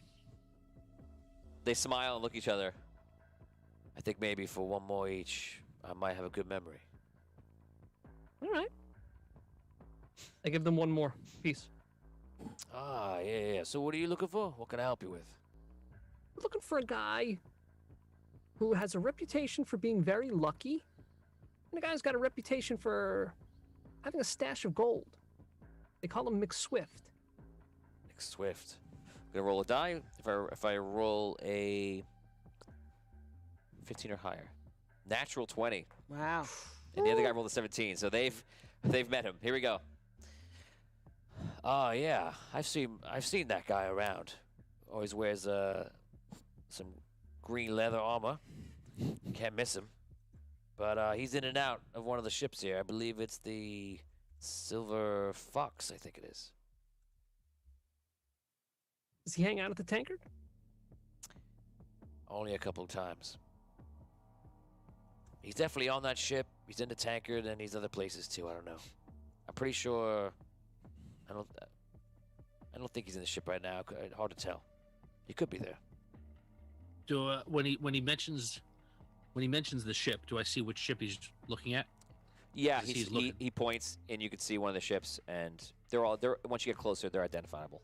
Are they in a dock, or are they like out? Some ships are out, some ships are in dock. This one is in dock. Okay. Alright. And just so you know, all these ships that I'm mentioning are just within the shield in the water. Oh, so okay. All right. So you're not passing through the shield to get out to them. I look at the guard and I say, hey, thanks, guys. Listen, we might be like in and out of here a few nights, every now and then. It's just like, this could be a good relationship, right? Oh, yeah. Yeah, you always leave us a parting gift, and I'm sure, we'll be happy to help. All right. Especially, you're all dock workers and looking out for a buddy. There's no problem with that. Of course. We'll look out for you. You look out for us. Sounds good. What's to your me. name, guys? Let's name him. Oh, jeez. You asking me? Okay, G's. One guy's G's. Okay, there we go. Snoot. What? Snoot. G's and Snoot? Sounds like Yeah. Muppets. Jeans and Snoot. Okay, G's and Snoot. Too late now. It's too late. Those are their I names. wrote it in pencil. I can't go back now. It's written down. That's it. It's over. Now we need character artwork. Yes, G's and Snoot. Here they come. Worth every penny. Anthony Grady gave us 100 stars. Thank you so much. That's awesome. Thank you, Anthony. Thank you, Anthony. Okay. Go ahead, guys. What do you want to do? They think that he's not on the ship now. I guess we can go to that tanker and see if we can find him there. Should be pretty easy to spot. Talk a little louder, Tom, if you could. That's what I'm thinking. Sorry. Let's go to the tanker. I was in character, like whispering. Sorry. All right. If the guardsmen say he's not on the boat now, I guess we should go over to the tanker and see if we can find him. He should be easy to spot with his green leather armor. All right. Do we have a plan? If he's in there. Well, I think at least when we go in, I think at least one of us should stay outside in case you guys do go in there. And if one of us sees him run out, if you guys flush him out somehow, then whoever's outside can tackle him. Okay. Makes sense. His first instinct would no doubt be to run. Thief like that. Maybe. Is there any way we could convince him to come back with us rather than, tying him up and bringing him back with us? We could try. I don't know anything about him. I can't imagine this Iron Circle has good intentions for him. They said we could kill him. If this man's anything but a fool. You can't imagine you have good intentions for him. They told you to kill him. Oh my God. I think that's what he was getting at. Like If this man's not a fool, he'll know it's nothing but trouble for him, and he'll resist. Right. Charles Morrison says you can always go to the ship instead of an ambush room. Time is the if he's there. question. If he goes back. Or if he's out. You assume not bad. you also wonder if he's operating within the curfew. Like you don't know in game if anyone tries. Like in character you would know, but in game you don't know if anyone tries to go outside. You do know from what they told you if anyone tries to operate or walk around the city or be out after curfew, you disappear. You're gone. They just put you away. They keep such a tight hold on. I on want to know what goes citizens. on in this city after midnight. Like, do gremlins like run around in the streets? Like, what's going on here? Crazy things, I'm sure, that we're not going to find out about I'm today. I'm sure we'll find out. Yeah, I'm sure before the end of the night we're gonna find out. At some point. At some point. But not Probably tonight. You might find out. The Iron Probably today. Circle dances naked under the moon. I'm not sure. Probably today. It's that time again. I'm not sure I want to know just yet. It's naked time. Okay. What do you want to do? Let's head to the tent. Yeah. Anchored. Is that where you going? Yeah. We got to make a move here, guys. Yeah. All right. So Yeah. Don't forget you are on the real clock right now. Yeah, what time is it? It's 9:53 in real life. Time to get a watch. Okay. All right, let's go. Cool. Okay. So you guys head over to the tankard.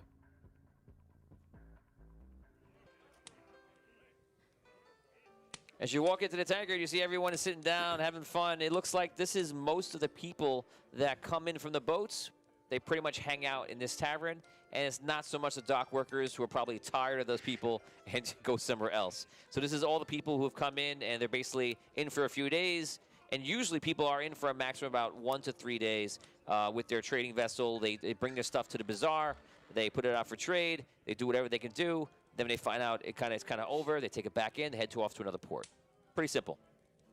You guys walk into the tankard, and probably about between 75 and 100 people in here. All different walks of life, all different species. Go ahead, guys. I want to stay outside and hide in shadows. Okay. I want to be I want to be able to see the door that they go into Awesome. from where I am. Jacqueline Melton gives us 100 stars. Thank you. Appreciate that. Thank you. Thank you, That's Jacqueline. awesome. Thank you, Jacqueline. I begin to like I scan go over the over room to the bar. and just like Okay. look for anybody. Might What's be in a green cloak or anything. is there a bartender there? 1, Yes. 2, 5. 10 bartenders. My type of bar. There are a few bartenders actually. Give me a name. Is your big moment to make audio? Actually, no, we'll let the fans do it. Guys, fans, name. You know what? Let's let Jacqueline do it. Jacqueline, I'll give you first shot at it. Yes. Jacqueline Melton, name the bartender. You know what? If you make a donation that's not enough for a reroll, just make like a donation and say whatever. We're gonna let you name Get to stuff. name stuff. That's kind of cool, That's right? great. That's Yeah. fun. Cool. That is cool. Jacqueline, if you're still with us, name the bartender. And if you don't, I'll give you about 30 seconds. If you don't do that, then we'll let somebody else get a shot at it. Oh, they want to know if Linda's there. No, Linda's not there. Aw. Linda could be with that one. You don't know. Linda could be with Jacques. Who knows what she's doing? She could be gnome patrolling around with Arky. Who knows right. what Linda's doing? It could be little Linda's, Lindanettes. I mean, it is I 7 don't know years if Linda later. can handle Solst. Yeah. yeah, she belongs in the Sunken City. Yeah. She's been through a lot, though. Who knows? Lee House Stronger than she knew. Lee House is taking Jacqueline's name. He says Macklin Jelton. I like Okay. that. Okay, we'll Macklin. call Macklin. All right, Macklin's what race? Dwarf. All right, I Derek Luxon goes Felton McCheese. I go over to Macklin and I say in Dwarvish, "Good evening, friend." He smiles when you speak Dwarven, and immediately he seems to take a liking to you a little bit. And the music picks up. It's hi, good evening, in Dwarven. What are you having? I'd like an ale and your ear for a second, if you don't mind. Sure. I'll be 1 gold piece. I flip him the coin. Me and my friends here are looking for a fellow who may come in here a couple of times. Green leather armor. Real chipper fella. Calls himself the Leprechaun. Have you seen him? The Leprechaun. Let me think. I make a roll on it, and he has not seen him. All right. Well, I appreciate it.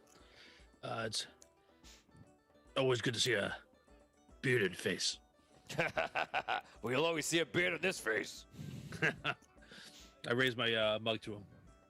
He grabs another turn beer, and he has a drink with him. 50 stars. If there is a waitress, she has to be named Brandy. She's a fine girl. And it is. Nick Lurkins, it is done. I go over. I go to the others. I go. Spoke to the bartender. He hasn't seen our friend. Didn't sound familiar to him. So if he has been in here, he hasn't been in here that often, and he has been in here tonight. Brooke, you're Brandy. You walk over to serve them. Hey, what can I get ya?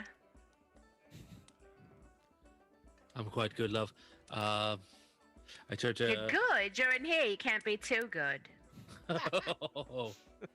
What'll it be? I step away. I want to look around the room. This man. And I point to Rob. Investigation This check. man needs investigation check. A very fine ale. He needs a lot more than that, honey. But all I have to offer him is some ale and maybe some stale bread to dip into it. If you're just looking around for nothing general, it's just D20. I'm looking for the guy.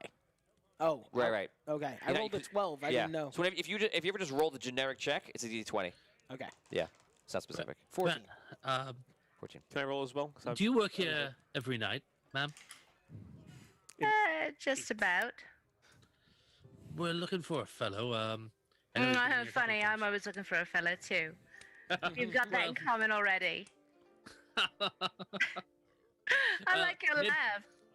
Thank you. Have you seen a gentleman? He's been in here a few times. Bright green leather armor. Roll a D20, Brooke. 16.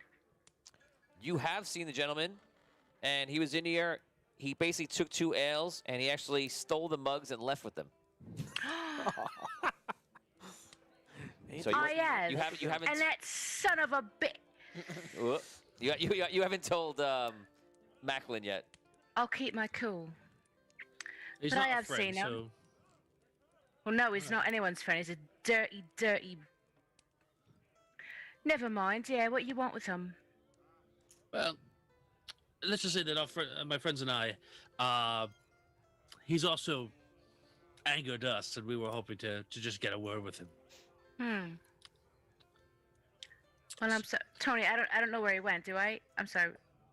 You know he left and he went towards the docks, you would say, because that's like only way you would go if you headed out and head, which would be northbound. And he was there earlier that night?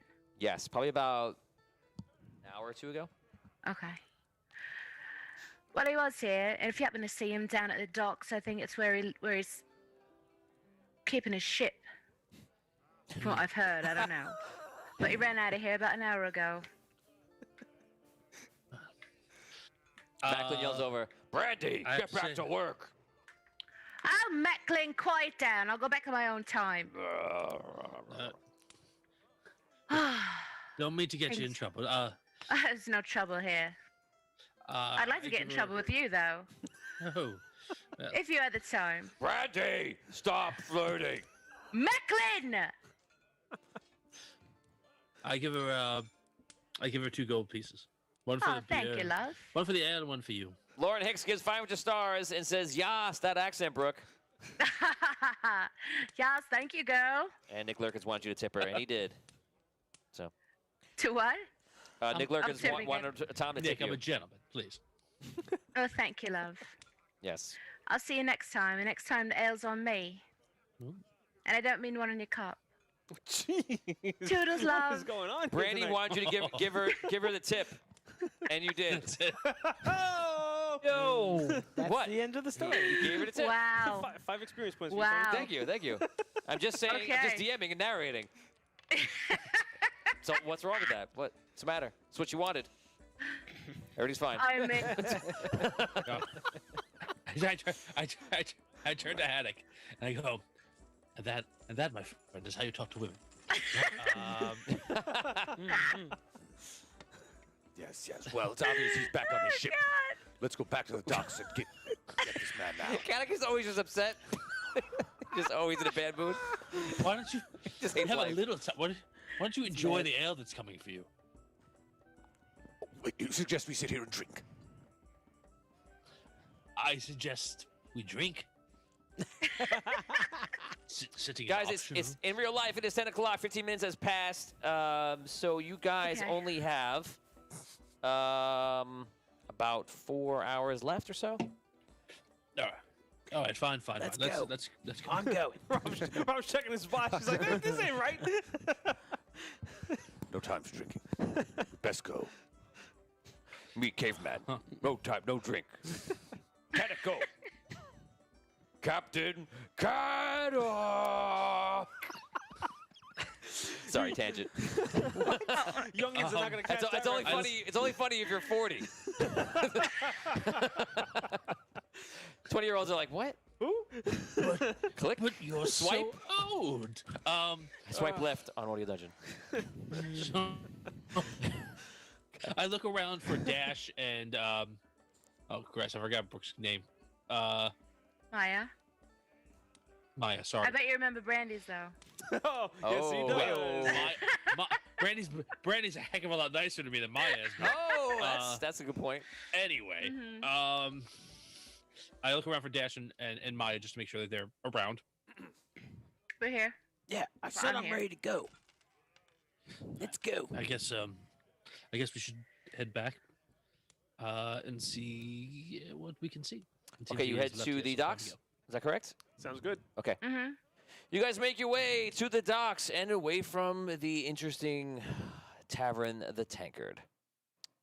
You head back to the docks and you see your two friends.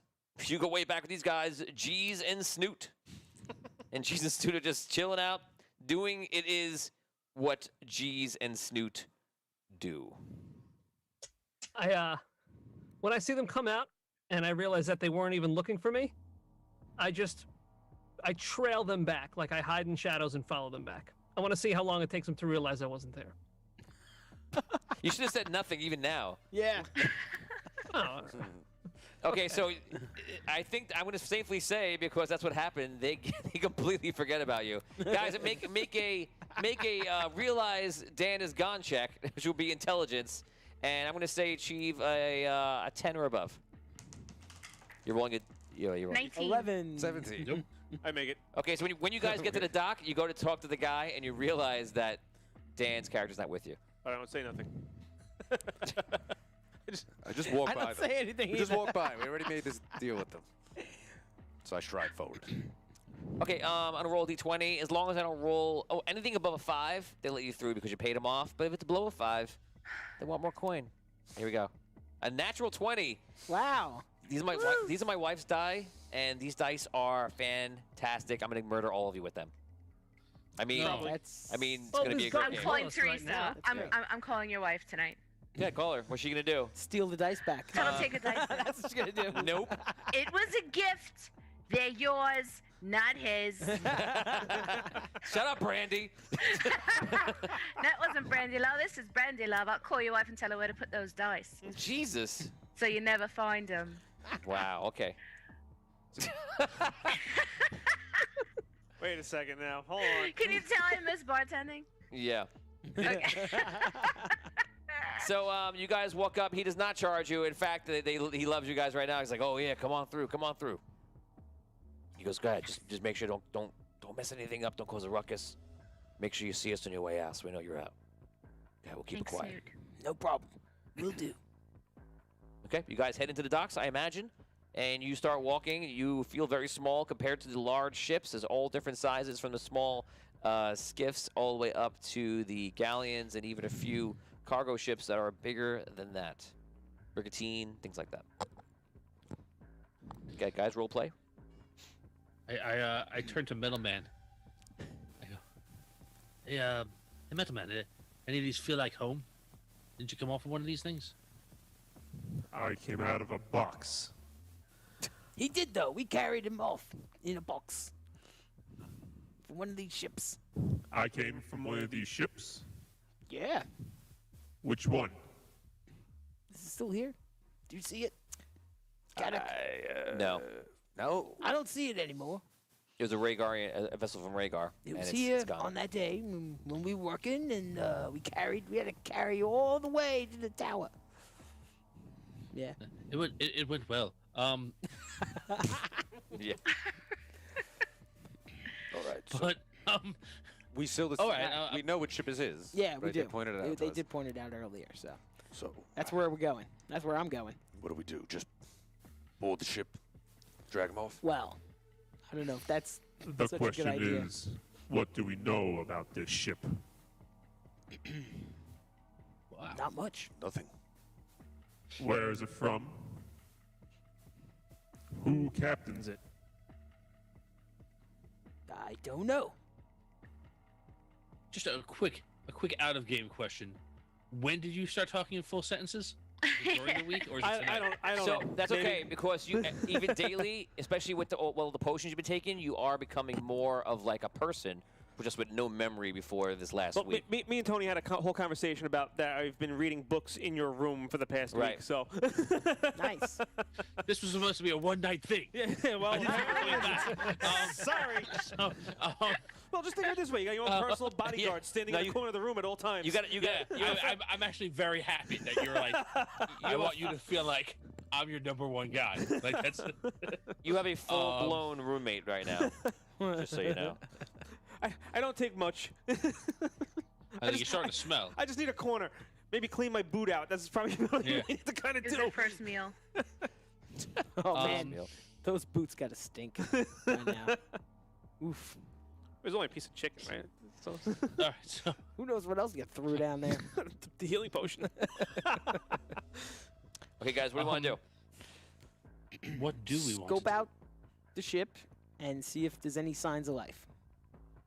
See if is there anybody on that we could see on the boat from where we are? Or? Okay, so you approach the Silver Fox, and you walk up. Silver Fox, is that a term for an older gentleman? Yes, it Yes, it is. An older gentleman. A good-looking older gentleman. Yes, yes. One of those lucky fellows with just the right touch of gray. The right touch. Okay, so you guys walk into the Silver Fox. You there's a gangplank there, and you guys can go on. There are no people that you see. The ship is pretty big. It at least has about 3 levels on it, including the deck. So deck and then 2 sub-levels. Again, it's pretty big. It looks like a typical cargo ship. Roleplay. All right, that was just going to ask that question. Is it like a cargo ship or a vessel ship? Is kind of like a passenger ship, as I really Cargo. Okay. Tony, I take out a piece of candy and I go to split it with Vigorish. I look around. Okay. And I'm like, do I see him? No, he's not around. You guys noticed he was gone, got distracted by the guards, and then continued on, and figured it's just, he's not there. Excuse me. Has anyone seen Vigorish? Like Just here. when we went to the bar before. When we went to the bar before? Yeah, Well, he was said he was outside gonna wait waiting. outside. That's right. Okay. And I assumed he would join us when we left. But I You don't see him. Do assumed. you see him? I don't see him. Okay. Nope. Is it? Look, Vigorish, dude. How could we have done this? He went to Vigorish! It wasn't my job to watch him. He went to hide in the shadows. Perhaps Are you some kidding? footpad Look across at the me. What the- Vigorish! I begin to like look around the boat, Tony. Don't yell. Yeah, I'm gonna sneak on the boat. How about that? How about well, that? Wait, you wait. do that. Mine's causing a distraction right now. So go sneak. You find him. Should one of us, perhaps Well- we could convince him, like Do I Vigorish hear had them? said. If you're, I imagine you're following them, so yes, you hear them. All right. Perhaps one of us. When Yep. when I hear them, I just stand up and kind of give them a wave. Okay. Behind a crate. Hi! Bye! You little jerk. All right. Oh, So- look, he's over there. Okay. Vigorish, do you want a piece of candy? Here. Put on the candy. One. Okay. I eat it. Okay. It occurs to me we have no idea what he has on the ship. How many men, guards? That's true. You know that. Perhaps someone should go in on the false pretenses. Potentially lure him out. I mean, we're not even supposed to be on the dock right now. You know, I mean, It's wildly ambitious, Kadek. we could though. Do you want to try? I thought one of Huh? you could more easily play that role. Me? Well, Not me per se. one of you. One of the rest Under of us. some sort of illegal business. I was thinking Robin, perhaps. That sounds good. And what is the plan? I go onto the ship. Tell them we've some sort of false pretense. Yeah, some illicit, illegal business that these types would be involved in. But like a real slimy type. Indeed. Okay. So is this your plan? It's that, or we board and force. Do you mean similar to what we are doing? Oh, he's developing snarky remarks. Robo snark. Here it is, Vinny Pro's back. Activate. Snarky Metal Man. I have invented sarcasm. Oh, you beat me to it. All right. Totally beat me to it. No, I go over and I go over and I join them, and I just say, "Guys, you guys work for the docks. Like, you work here. Yeah, what do you keep saying? Can't you just go on the ship and tell them that like you're looking for a job, trying to help them out with their boxes or something?" Yeah, that's true. Does that sound convincing to you?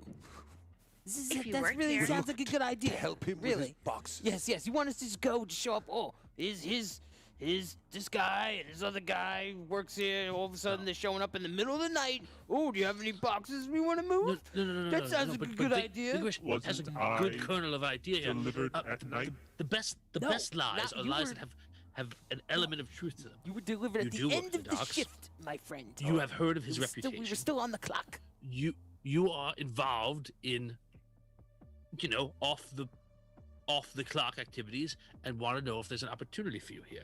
That's why you approach. I don't know. That seems really suspicious. It's the same idea as me, except you have it in because you work here. But how do we convince him off the ship? 10:15, guys. That means you have 30 minutes left. I feel time is running short. Yeah, I mean, guys, you could tell them like you don't want to move boxes. You want to move some boxes. Oh, we could say we've boxes out on the docks here, and he should come look at them. We still have to locate this man. We'll just walk up Not to him getting and it. ask. All right. We should just go and ask and see if he's there. I'm going to try it. I think it's worthwhile as a cover I know you story, can't believe it, and ladies and they're gentlemen, not but these getting people it. played an entire 2-year campaign. Let's go. I go up the gangplank. Okay, great. You go on. You walk onto the ship. You don't have. Bye, Robin. You don't see anybody or hear anybody. I try a detect magic spell. Okay. Roll d20, and you're gonna add in your stat skill above. Okay. That would be a 15. Okay, you try to detect magic, and you believe there is magic somewhere on the ship, but it's somewhere down, far below, and you can take 10 experience points. That was great. Wow. All right. All you know is that there is presence of magic. You can't tell how strong or anything because your detect magic is not that sophisticated, but you can sense magic. There's something magical down in this ship. I'm going to go find out what it is. If anyone wants to protect me, feel free to come along. Very well. I follow him. Okay, Caddick follows you. I To look myself, at the ship. not what I expected. When I look at the ship with my true seeing ability, do I see any kind of hidden doors or anything that presents itself? As of right now, you don't see anything of note. There's a screen door on the bottom that you can enter from. Screen door at the bottom of the ship. You think we should move that screen door? Nah. How will we get out? It's How would about I as see the funny as a fishies? screen door in a battleship. My favorite joke from 8 years old. Okay, so Caddick and Robin, you guys look around the ship. You do as well. I think I'll go. I'll go with them. I'll go too. I have the. That's the way. The In for a innate penny, in for a pound. version of the detect magic, correct? Yes. Okay, so once he mentions that, You still have to roll for it because you're sensing it, but yeah. no, yeah, I know. But what I'm saying is like I don't need to burn spell points to do it. Is my point, right? Yeah. All right, so like as we're going down, I'll just like use it every like couple minutes to like get a sense of which way we need to be going. Okay. So I you will hide in the shadows again. Same plan as the at the tankard. Okay, yeah. So when he senses his magic, you realize that yours isn't as astute as his. So you're like, Mine isn't yours as astute as his. not. Okay. So you feel like that he's able to sense like kind of like more around, but you can. It'd be an area like there's magic here. Okay. And that's kind of so you got the idea of it. So you start look around the ship. Are you searching the whole ship?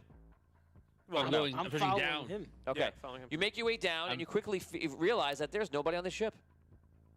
At least so far as you're finding. You go down to the first one. You even look through the captain's quarters through the window. You're looking around, and you're following using Vinny's character as a guide. The walking suit of armor. You guys go to the last level, and you sense there's magic somewhere here. You cannot pinpoint it. You're now all at the bottom of the ship on the lowest level. We are close. I'll describe this level for you. It is all cargo amongst the way. There's like wooden stairs coming back in. It looks like the bottom of the ship in Sea of Thieves, where you see all the different cages up and all the crates everywhere and things like that. All right. Close to what? Okay. We're not looking for. We're looking for the man. We're looking for the man, but if we could find his treasure, I'll take that too. That might be a good supplemental prize. Look, we couldn't find him, but we did find his treasure. That's true. Maybe he has it. Remember the saying was like, he always has it with him, but nobody can see it. Maybe it's magically concealed. Maybe it's in one of these boxes. My eyes are turning into money signs, by the way. I was like, okay, so what are you guys doing? Can I detect anything with my auramancy? Auramancy, you cannot detect things. It's about creating auras to do certain things. Okay. I look around for anything green. Okay, you begin to investigate for something green. Roll an investigation check. Nah. No, you find nothing green. No. 6.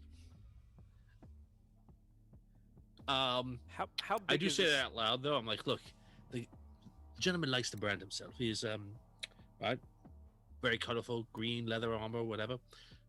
Maybe he's takes that on his own personal possessions. I'm looking for something green, and starting there. Okay, some ideas coming in. Lauren Hicks says, "Is this a ghost ship?" Anthony Gradney says, "Illusion?" Question mark. How big is this like area that we're in? Is it just like a big open area that goes like the whole length of the boat, or is it? It's the entire boat. Yes. Okay. So floor to ceiling, it's roughly like what, 15, 20 feet high? Yeah. All right, Tony, I start looking for something green too. 50 stars from Anthony Gradney. A PC needs to be designated for timekeeping and update the party intermittently. That's a great idea. That's cool. I like it. I vote for Rob. Of course. Rob's the keeper of knowledge. All right. We got 25 minutes left. So. Oh God. Yep. 24. So we're just searching on green things on the ship now? Is that our plan? It's an idea. I didn't say it was a good idea. I'm just letting you know what I'm doing. I'm walking around looking at things. When we were coming down, were there any rooms, or was it all just like cargo hold? Besides, obviously, like the captain's quarters. The other level was basically for crewmen to kind of stay, and there was a little bit of cargo up there, but it seems like what was in this cargo was mostly items used on the ship to function. Did the crewman's area like look used, or was it? Yeah. Okay. Yeah. So like there definitely is a crew that's they're on all this boat. they're all Okay. out. Okay. Partying. Okay.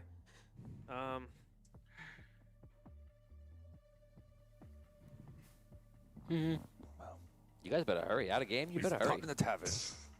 Not in the ship. Yeah, I say we look elsewhere. Where? I just open up one of these boxes. Roll d20. Investigation check. 19. 19. Okay. You open up some of the crates. You open up one crate.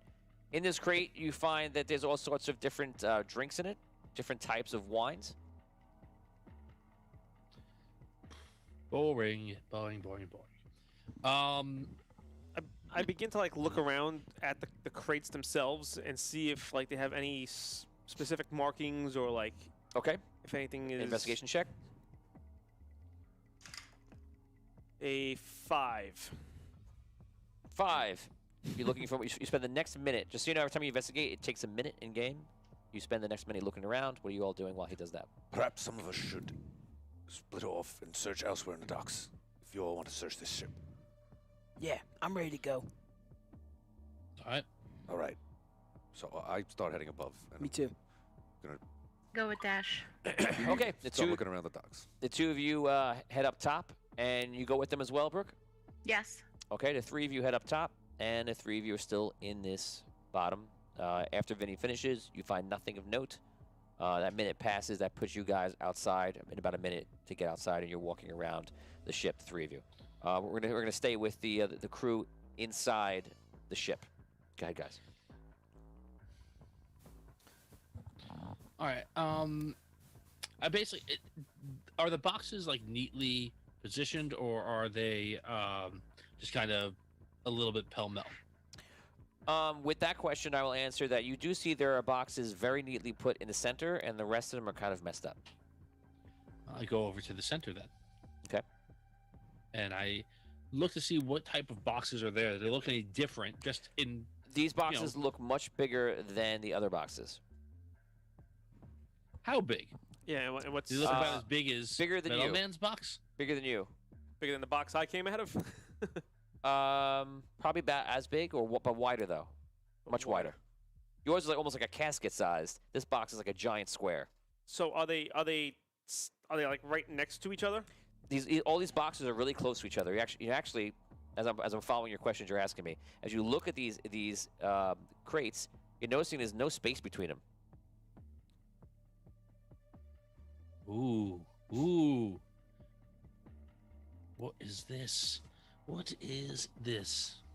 Seriously, what is this? I begin to like search around the edges and see like if there's anything that like specifically marks these boxes, or if Right. Don't forget, guys. Someone just reminded about the energy. Every time you roll a check, that uses 1 energy point. Make sure you take those off. even for investigation. Yes. Every time you make a check, you lose 1 energy. You're spending mental strain or physical strain. Okay. Okay. So what do you guys want to do? So, again, do we see any markings on them, or anything that, I just without doing a deep dive, do we see anything of note on the sides or front or back of these boxes? These boxes seem to be completely blank. Made of wood? Yes. Bound by metal or anything? You do see metal in pieces, yeah. Are there? Do we have a sense if the magic is emanating from these boxes? You believe so, Vin. Your character believes that the magic is there. Dan, what are you doing? I'm still hiding in the shadows. Okay.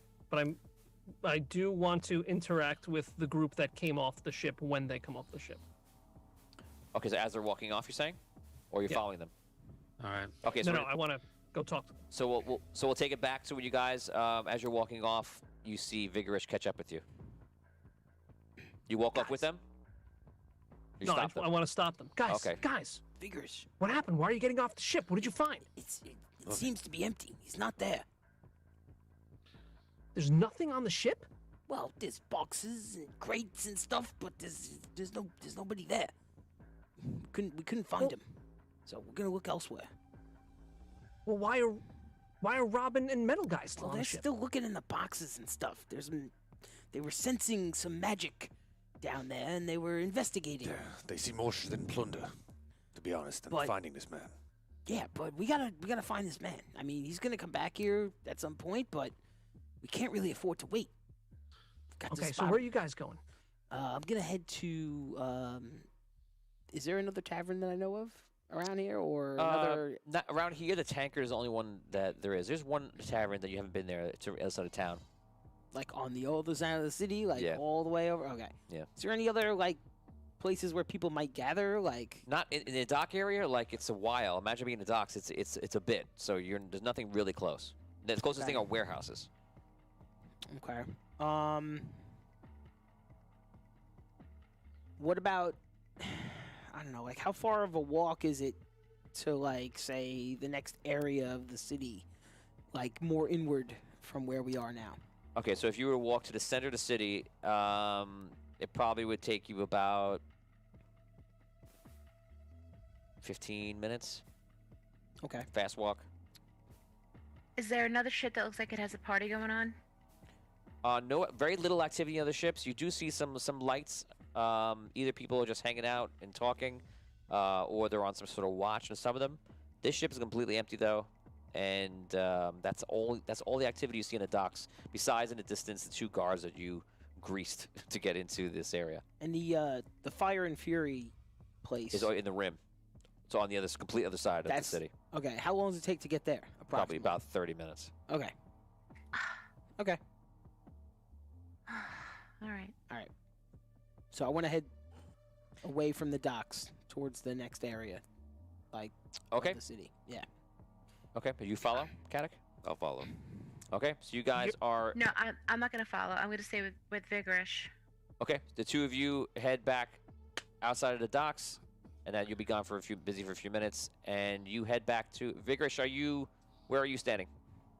I'm right in front of the ship. Before they leave, I tell them, all right, guys, look, just make sure you're not late when you get back to the Fire and the Fury, okay? Yeah. If we find something, we'll come up behind you guys and catch up to you. I'm going to go on the ship, and I'm going to see if I can find out what this magical thing was, okay? All right. Sounds good. I'm coming with you. Okay. Oh, you're gonna come with me? I'm going to come with you. Yeah, okay. I mean, if that's cool. okay, if that's cool. Yeah, no. What? Yeah, it's cool. He's like, I'm cool. He's like, you're gonna blow up my spot. You don't. I mean, I could be really quiet. I'm like really quiet. Yeah. No, it's whatever. Yeah. Okay. Cool. All right. Yeah. Okay. Let's go on the ship. All right. Okay, so you make your way back on the ship. Guys, we're going back down to the people that are down below, which is Vince's character, the walking suit of armor, Tom's character, Robin, and that's it. It's 2 of you, right? Yeah. Okay, so the 2 of you are there. You have some time by yourselves. Go ahead. First of all... Oh, yeah, by the way, Billy Hansen says the crates are definitely a trap. That's what Billy's saying. Nice. Anthony Grady says, bad plan to leave. Lauren Hicks is naming the tavern for me. The Ice and the Scaly.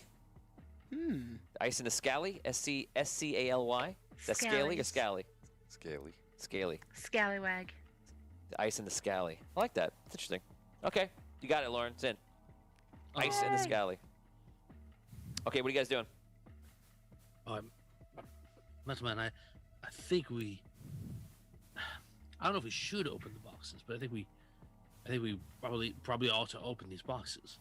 I think, okay, 1, it's his treasure, yay. 2, it's some sort of trap, and then he comes, get us, and we get him. Or 3, it's nothing, time ticks out, and we get killed tonight. But I feel like time's running out, and we have a magical box in front of us. What do you think? Or he's inside.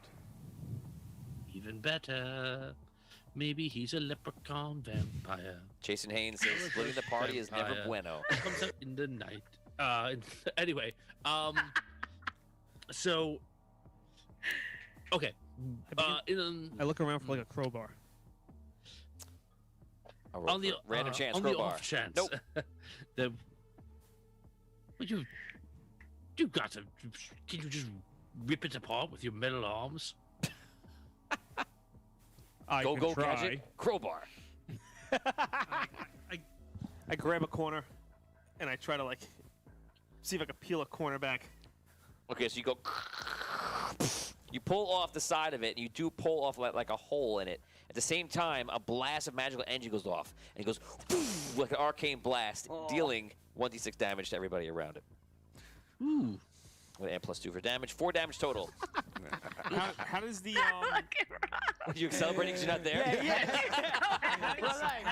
They're giddy. They're giddy with pleasure. We made the right choice. The whole brothers. How does Had to be right. my arcane shield work again? How do I? Don't see us taking any damage. You can just choose at will. Okay, so I just use 4 energy then in place of taking 4 damage. Yeah. Okay, so that's what. Yours is different than Rob's. Yours is just automatic. You can just use it. Okay, Yeah. so I don't have to. I don't get like the Until double somebody shows up on the problem street. that he and has. kills No. us. Okay. That's like your benefit. Yeah. Okay, so I use 4 of my energy then to do that. Right. And when you run out of energy, you will not be able to use skills or anything like that. Like even spells and stuff, or so like to cast a spell. No, I you would can use need spells because you use MP. You Okay. can't use anything that requires energy, so you can't use any rolled skill checks. Okay, gotcha. Yeah.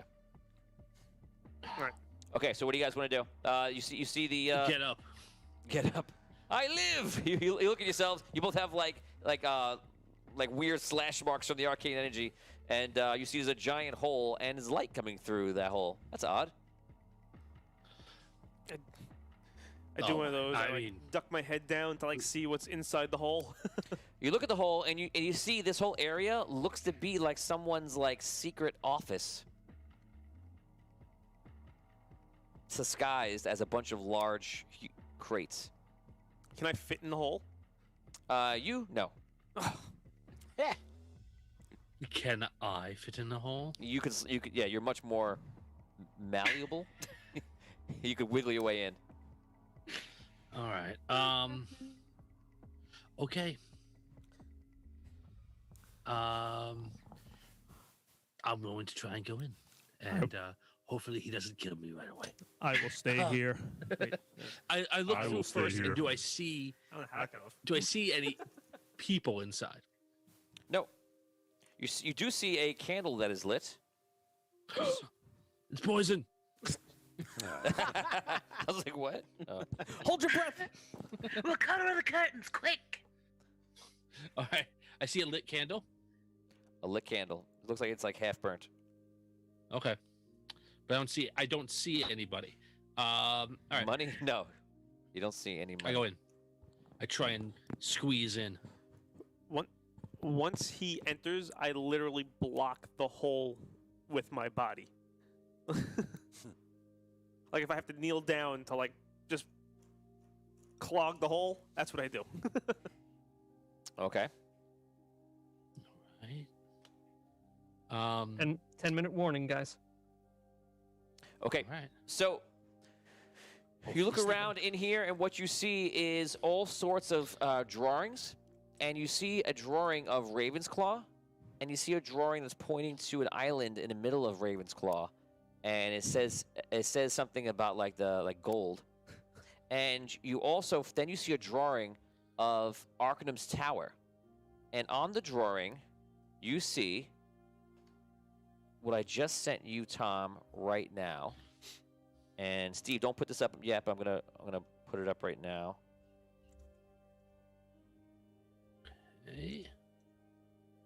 Okay. Okay, Steve, you can put up my screen. You see this written. Look, it's walking. You see this written on the document. Okay. All right. I look around. I still don't see any people. Are there other rooms in here, or is it just one room? It's one room with weird alcoves in it. So it looks like there's a lot of paperwork in there. You don't see any gold. You don't see anything. You do see some rope and some like traveling gear and things like that. But you don't see anything else besides that. All right. I take the plans. Okay, you take both sets? Yep. Okay. The Ravensclaw one. So write down Ravensclaw plans and Arcanum's Tower plans. Okay. Any of the ropes that I see, are any of them hanging from the ceiling? You can take it or off. Are they Steve. all just like on the floor? You see any ropes hanging? No. Okay. Just wonder if he had a secret room inside a secret room. Okay. I do a quick. I want to do a quick. Just go into alcoves, see if I see anything. About not investigating. I'm literally just seeing, is he sleeping anywhere? I want to try and find him. In that area? Yeah. Okay, roll D20 investigation check. We got 3,000 stars from Dolores, Brooke's mom. Nice. Thank you so much, Thank Dolores. you. Thank you, Thank you, Mama. Sorry, Dolores, we missed you. We didn't see it to now. Thank you very much. Thank you for not murdering me. She's actually here, so. Yeah? Be on your best behavior. Yeah, be on your best behavior. We're still we're still one bridge away. Whatever. Until you come go at me, home. Dolores. Until you go home. That's what you think. Until I go home. Yes. I'm not telling you where I live. Trees around your home, Tony. If I see something in the bushes by my house, I'll stay away from it. That's Like you Dolores. pull into the driveway, there's just headlights, Aw. like on a 90-degree angle from your car. I turned to Teresa like I knew this day would come. Miss You Dolores. press the button, it takes you down to the basement. You get in the suit. I get the Iron Man suit. No, it's Oh, I was picturing Pacific Rim. Like you're in a just giant mech to fight her. This is our next campaign. Okay, what'd you roll? Oh my This, all right, so I rolled a 16 on that investigation check. Okay, so what I'm gonna do is right now it's 10:38. I'm gonna give you guys a little bit more time because we had the whole other problem starting a little bit late. So for today, I'm gonna let you guys give you the boost to 11. Okay. Okay. Thank you. It gives you a little breathing room. 1,000 stars coming in from Scott Weber. What's up? For Maya and Brandy, the fine girl. So that goes to you. You have 2 more karma. Thank you. Mm-hmm. Do we see anybody on our journey? Any you guys- people, any groups, people? So you any- guys spend anybody? you guys spend most of that time just walking. You don't see anybody because you spend that entire time just walking out of the docks. You don't see anybody coming in. Maybe you might see a few. Roll higher. Let's see. You see a few people coming in from the tanker and heading to the ships. They look like drunk sailors. That's pretty much it. All right. Keep searching. Keep walking. We should question some of them. Those guys, they just can't. We were just in there. We didn't see them in there. He's not in there. And they're drunk. Just look at this. Just stumbling their way back to the docks. We just came from there. I'm not going that way. All right. Keep walking.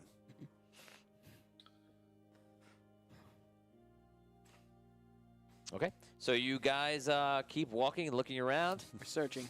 Keep searching. Searching. Roll investigation checks. This is you just searching, looking for people, seeing if you spot anything. 14. 3. And yeah, it's not going well, guys. Looking We haven't around. stumbled upon him? No, you haven't stumbled upon him. Shocking. I didn't just randomly find him walking through the city. It's so weird. It's like a mystery has been made for you, and like stumbling upon him won't be the way you solve it. I just put a blindfold around my eyes, and I do this. There he is. Tony's such a good dungeon master, so he put like the main villain, he just put him here and just ran into him by accident, and then we solved the whole mystery. It was like so good. So, all right, We averted danger though, so we win. do I actually see any more of the magic aura? Like, do I get the detect magic? Do I feel it anymore? No, that was it. So it's worn out. Okay. Yep. Okay. So again, Tony, I rolled a 16 on that investigation check. I don't know if I found anything. of You don't note. find anything of note. He's not here. You don't believe anyone's here, in fact. All right. I go back to the hole. Knock knock. I let him Yeah. out. Yeah, I let him out. Okay. All right. He's not Yep. here, but I found some interesting things. Here, open your mouth. I put him down to his armor. What? Wait. What? You go. You go. great. You I go. don't have. Do I have gear? I don't have gear. He goes I'm to gonna hand you walk around with papers, two- and you feel like the weird tension of his body, and you can't actually permeate it without hurting him. Oh, I'm sorry. So I'm he stuffs- sorry. he stuffs I thought paper when in- the food dropped, I thought I could just put stuff in. I apologize. I'm sorry. I thought you were a walking trash can. I still, Guys, I gotta throw my sandwich out. Can I just put it in you? Can I put it in you? that's the second time tonight that What? Oh, nice, nice. question's been raised. Just saying. Yes. Was he in Question. there? Question. Yes. Second time it just came up. Anyway, Melman, I apologize. I didn't. He didn't even ask you. He just put stuff into you. No, What do you? open your mouth. Is this And a I thing we do now? Not letting him even answer. Like Ash and Alien. Just because I live in the corner of your bedroom doesn't mean like you can violate me, Tom. Come on. I put all my garbage in you when you sleep. Oh my god. All right, so back to it. Where are you guys walking? You guys have passed the docks now. You're outside of the docks. Are you walking continually into the city? So you said it takes about a half hour to get back to the other tavern. The Fire and Fury would be a half hour, so right. now it's another 20, 25 minutes, probably. Okay. And in game time? Like how much time In we game have time, that's what it would be. Right now, but how much time do we have left in game? In real life? Or In real life, the in game equivalent time, of- 20 minutes. In real life, you have about 17 minutes left, so you have How long in like, real time? like 2 hours. How long in real time? before I 17 can tell minutes. you Sounds that like I we're head back? wasting time. He wants to know if we can Fine. walk to the Fire and Fury. No, not really from now. but You only have to be able to get back if you're caught up at the last second. If it's 10:59, you're caught up, and I say 11 o'clock, you have to be back. And if you can say yes, I head back, you're fine. I gotcha. Yep. Okay, so we don't have to like time it exactly. Yeah. Okay. Just so you guys know, you ever play tag or manhunt, and then some people circle the base. Now look at this left side of the table, and notice Wow. that the two hold brothers over here are trying to circle the base so they can get back in 1 second. It's Mario and Luigi. Yeah. Oh my God, they're wearing Oh my the colors. God, it is! It Yes! is Mario and Luigi. It's me and Luigi! reverse How you colors. They're in the doing? reverse Hey, colors, my though. brother Mario over here. How you It's doing? Holdario It's me and and Luigi. That's all right. It's me, Mario. I don't want to die. Just come and take a walk, Luigi. Come slowly. Necromancers We're everywhere. running out of time. All right. I Was he in there? He's not. He's not in there. I found his plans of something he's doing. It looks like he might be looking at some attack on Alchem's Tower, which is insane, but whatever. He's very lucky. I don't know where he is. There's no indication, unless he's there. There's no indication into there as where he is. I think that's his his office, like where he plans his heists or whatever. But I don't know where he is. He's not here. Outside, Brooke and Dan, you're still waiting outside of the ship? No, we went into the ship. We're going down there to meet Okay, them. so by the time he comes out and you guys are talking, you see Vigorish and Maya come down. Roleplay for Hey you. guys, what is this? What is this box? What's happening down here? What did you see in there? It looks like we found his secret workspace where he plans whatever crimes he's planning to commit. He's not in there. I found some interesting plans of his, and I hope that if that's all we come back with at the end of this night, that it might spare our lives. But I have no idea where he is. There's no indication to me of anything I saw as to where he could be. If you want to take a look, there's so much. It's possible I could have missed. I was in a hurry. Yeah. You know, let me go in and take a look real quick. Just stay right here. I'll be right out. We'll stay. Tony, I look over the boxes that are in front of us. Is it just one layer of boxes, or is it like 2, 3, 4 high? How high is it? Those boxes that he went into? Yeah. No, it's just a giant box and lesser boxes after it. It's not like box on box. All right, so they're just piled next to each other. They're piled wide, not high, right? They're piled wide. So it's like yes. it's just like one crate high, or what would be one crate high. Yes. Okay. Guys, I just texted you all here on the crew. I just texted you all the code. So when he comes out to it, ignore the first code.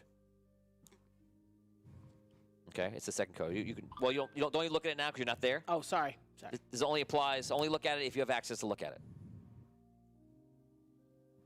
Okay, so you look around, Vigorish. You go inside. It looks like there's a little bit of like a hideout used by somebody, and a place to sleep, and like a half burnt out candle, some items, rope, flint and steel, like 2 torches there. Using my true seeing, do I see anything that's hidden? Okay, use your true seeing and look around. You don't notice anything. Okay.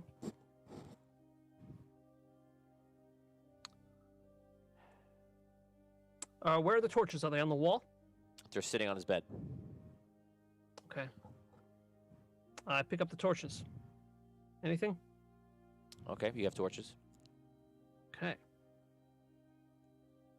I use the flint and steel to light the torches. Okay. Light up a torch. Are there any places to put the torches? No. Okay. All right. I put the torches out, and I take the flint and steel. I go out. Okay, take torches, take the flint and steel, and you walk outside of the box. Yeah. I didn't see anything, guys. What do we do now? We don't have a lot of time left. Where are we gonna go? All right, I show them the plans that I had found, so they could see this interesting code that's up on them. Okay, I'll flash the code again real quick for anybody watching. Go ahead, Steve. You can put it up. All right. Does anyone have any idea what this could mean? Maybe this is a clue as to where he is and what he's planning to do. To me, it looks like gibberish. I think it's definitely a message, a code. For anyone number 86, tomorrow below Arc Tower. Jean. It's lucky. Lucky, it's him. Leave in a carriage. Whoa. You got a lot of words out of that. I don't know if Leave on a I don't know if that's what it is, but look at that. For anyone, for anyone know 86, meet tomorrow below the Arcane Tower 10 o'clock? Maybe. MG for us. MGIT. Making something for us lucky. Circle around a bit. Swing around back. Yes. I figure he's got to be coming back to the Take it off, docks, Steve. right? At some All point. right. All right. We want to kind of just sweep I don't- around now and almost like swing back towards the docks a bit. Okay. We're just trying to see if we can catch him, like maybe going back that way. That's my my thinking. Like he's gonna have to return to that area. For anyone north of 86 meter, I don't know. Okay, you guys start swinging around, looking around. You're just walking around town, hoping to run into him. It's your plan, I guess. No, we ask a few people along the way if they've seen anyone in green armor. Do you? Yes. Okay, so you stop a few people. Go ahead. Okay, I go to like some vendor in the street. Who? A teenager? No, a vendor. Oh, just a teenager. Hi. Hey. We seek a man. Name of Not me, buddy. I'm busy. I'm going home. Her name is McSwift. McSwift. Wears leather armor. McSwift. Wears leather armor. Oh, yeah. Green leather. I'm looking for a guy, wears shirts, has hair. You know him? You're dumb. He leaves. I go to someone else and ask the same question. Yes? We seek a hi. man wearing green You're leather. not from here. Where are you from? I'm from Oak Frost. 1051. Oh, wait, that's far away. It's very far away, but It's so cold I'm there. on urgent business, good lady. It's so cold there, right? It's very cold. How cold is it? It's extremely cold, but I must ask you a question first. We seek a man in green leather armor. A man? His name is McSwift. McSwift? Oh. There's a lot of weird people from like the docks. They hang out, there at the tankard. Maybe like you get lucky there. Or you could stay here and talk to me. The people are no help. Waste of time. All right, we're going to circle back. Keep looking. Circle back. Wow. No, it's bad. We're contributing. DMs make fun of We're you. contributing. Trust me when I say we're contributing to this mystery. Half the party's trying to figure out a puzzle. Valuable second. The other two are like, we're just going to walk around in a big circle. Okay. All right. Hey, look, We're the bar. searching. Hey, look, the other Yeah, bar. exactly. We're searching the area, okay? Great. Oh, yeah, Searching. yeah. All right. Searching You're the doing area. you're doing well. That's what we're doing. Tom, you're the puzzle guy. Searching. Yeah. Nice. So guys, you're sitting there just looking at this puzzle on the paper. What do you want to do? You have 8 minutes left in game. Hey, what are you doing? Get out of here. He's trying to steal my gold. I'm missing one. Oh, I know. I see how this is gonna go. Hey, Tony. I feel like Scorward and Rob are plants by Tony to eat up minutes of the show so that we cannot succeed. There it is. Look, he's fronting it. The camera was. I know what I'll do. I'm totally awarding that. Totally awarding that. That's right. Yeah. Totally awarding that. That's right. That was fantastic. Dude, you set it up. I've been trying. I've been working on it the whole night. 100%. I'm gonna give it to you 25 experience points. Yes. You get to keep the gold. Sweet. And I'm he has sorry, no buddy. idea. I'm sorry, man. Oh, I'm sorry. That was beautiful. That was beautiful. Oh, you're welcome. Wow. Yes. You I'm so proud. Yes. I saw you do it too. I was like, he doesn't even know. Oh, I'm so proud. If anyone can find the moment where Damien stole Rob's coin, Yes. I would love to see that. Please do. Please When do. did it happen? Like, I don't know, a little while ago. It's a little bit. At 10:51. He looked, 10:51? I'm sorry, buddy. You were Lauren my only possible target. I'm sorry. That was amazing. He looked down at his phone, and I was like, Wow. yeah, I swiped. I was waiting for the moment. Wow. I'm telling you, the whole night, the whole game, the whole show. Concept of. I was waiting for that. I mean, concept of how long we have left. Beef a wine carriage. Time? In real life, you have 6 minutes. Sorry, which Wine means that you're carriage. close. Wine carriage. You're less Wine than. You carriage know is you're wine all over closer this to me. place. You know you've got We'll a go half an right hour Yes, left. fine. Oh, Maybe less. They're in arm's reach. You found something, and I like it. All right. Is this about the code? Yeah, I think so. She found something that Sorry, I man. think it might say wine carriage. I'm putting the code back I up, know Steve. there's wine battles all in. I'm explaining to Tony. I'm explaining to Tony in character. So you see, DM Maya has found. So Talking to your she God. thinks that the last piece might be wine carriage. And there is wine, we know, Yeah. here on the boat. Which excited me. That's what.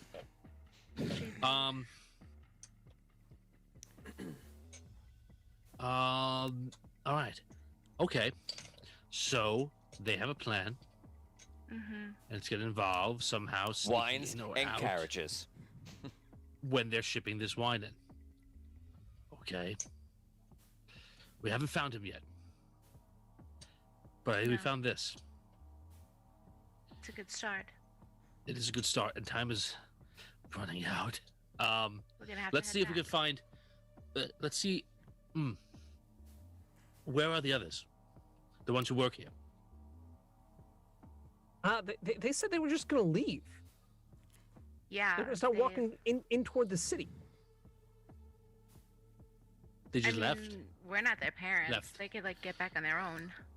No, but they work here, and they could have talked to their boss and asked them if there's a shipment coming out of this ship tomorrow. Maybe the guards know, but well. Don't worry, Tom. They're circling back.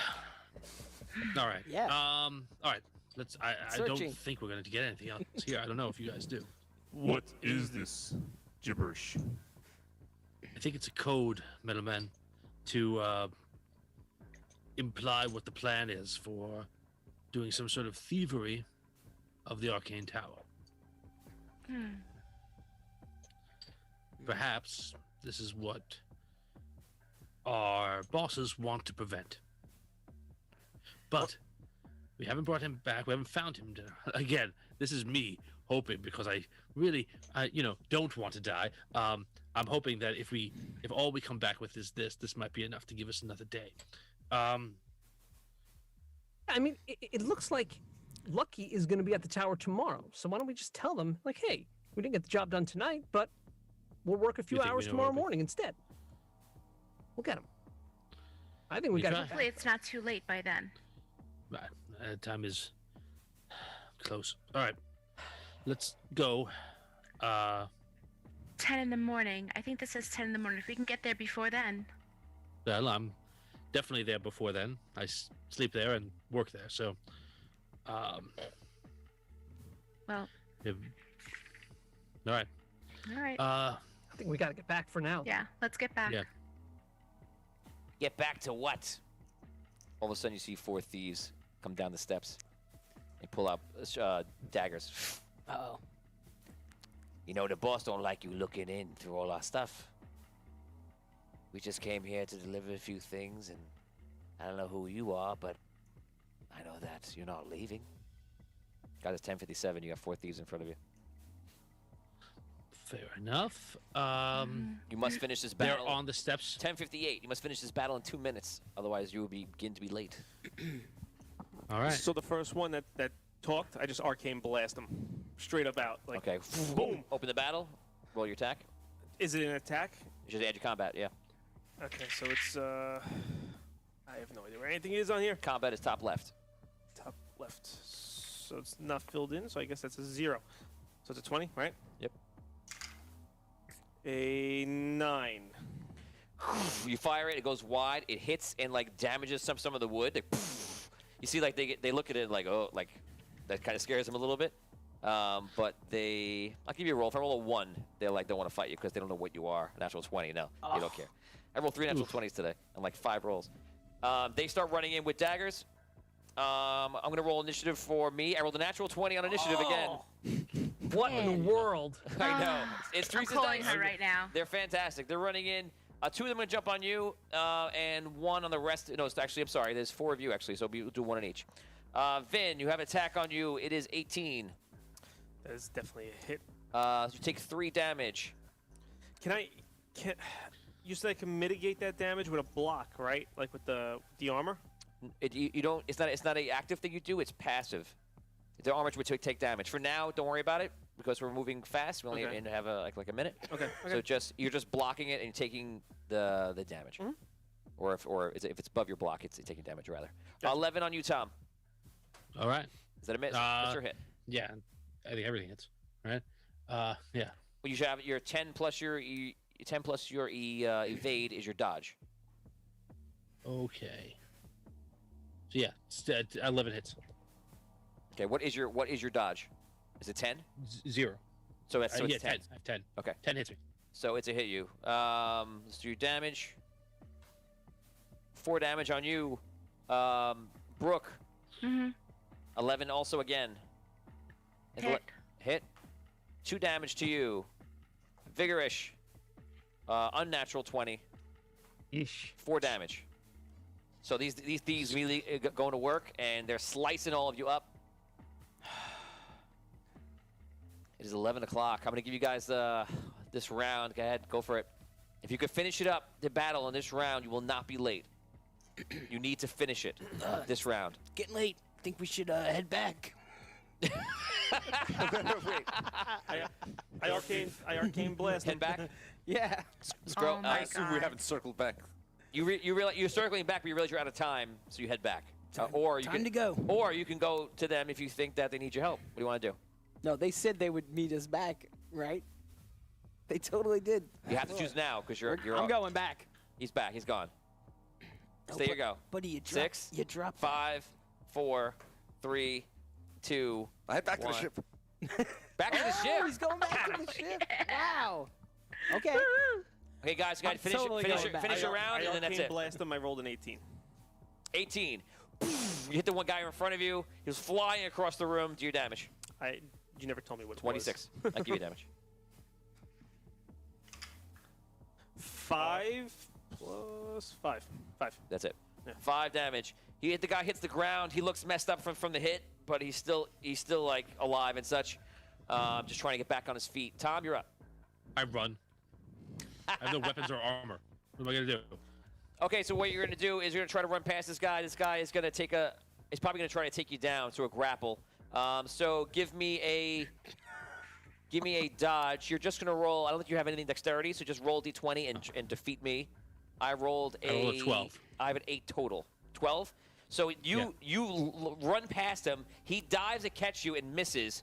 You like stumble out of the way, and then you burst upstairs. Brooke, you go. That's it. Maya. I I'm heading back. By the way, that's it. Yeah, I got that. I use my Aura of Thorns on them. Aura Thorns. Okay. Yeah. You activate Aura Thorns, and you see like a light kind of illuminate around you within 5 feet, and there definitely is one guy there. So on your turn, that'll do the damage to him, which I believe was 2 damage, right? Yes. Was it 2? Okay, so he gets hurt. He's like, ah! He screams out in pain. But he's like, he doesn't know what it is, so he's not really evading it because he doesn't understand it. Dan, you're last up, and that is it for today. I'm gonna do my psionic attack. Okay, you do a psionic attack on the guy in front of you. Go ahead. Okay. I rolled a 19. 19, that is a hit. I gotta roll it. Sorry, Right. I gotta roll defense for that. Yeah, you got him. I hit him for 3 damage. 3 damage. You see him grab his head. He drops the dagger as he's in pain. And that is where we're gonna stop. Oh man. Tom, you make it back because you got out on this round. Damien, you make it back. Rob, you do the opposite of go back. And the rest of you are there on the ship on your very first day. So what that means is when we start next time, now we have a couple of things we're going to do now. These are all like after this thing. We're going to go over the well, you're going to see right now. So your job for when we start next time will be to try to get back or try to avoid the enforcers coming after you. If you get back on your own, you'll face some sort of penalty from Silas. If you don't make it back, it's because an enforcer got you and probably killed you. So that does it for Arcane City for the adventure, guys. So now we're going to go to the after round. Guys, first thing we're going to do is manifesting magic. Everyone get out your D10s, and you're going to roll. If you roll a 95 percentile or higher, you will receive 1 magic spell. You will get that spell that you didn't get today. In the future, people can add donations, and every 100 stars that somebody gets, you can lower somebody's percentage to make it easier down by a maximum of 2,000 stars per player, all the way to 75%, giving them a 1 out of 4 chance to get it right. Nice. Okay? I'm just announcing it now, so we're not going to do it right now. But we're going to go around starting with Rob. We'll do 1 at a time and see how the rolls go. 65. 65. You do not manifest magic. 71. This is a free spell for them to get if they get this right, if they get to make this thing. 14. 14. No. Tom. Nope. 80. Dan. 1. You roll a 1 and a 1d100. Man, you got those ones, man.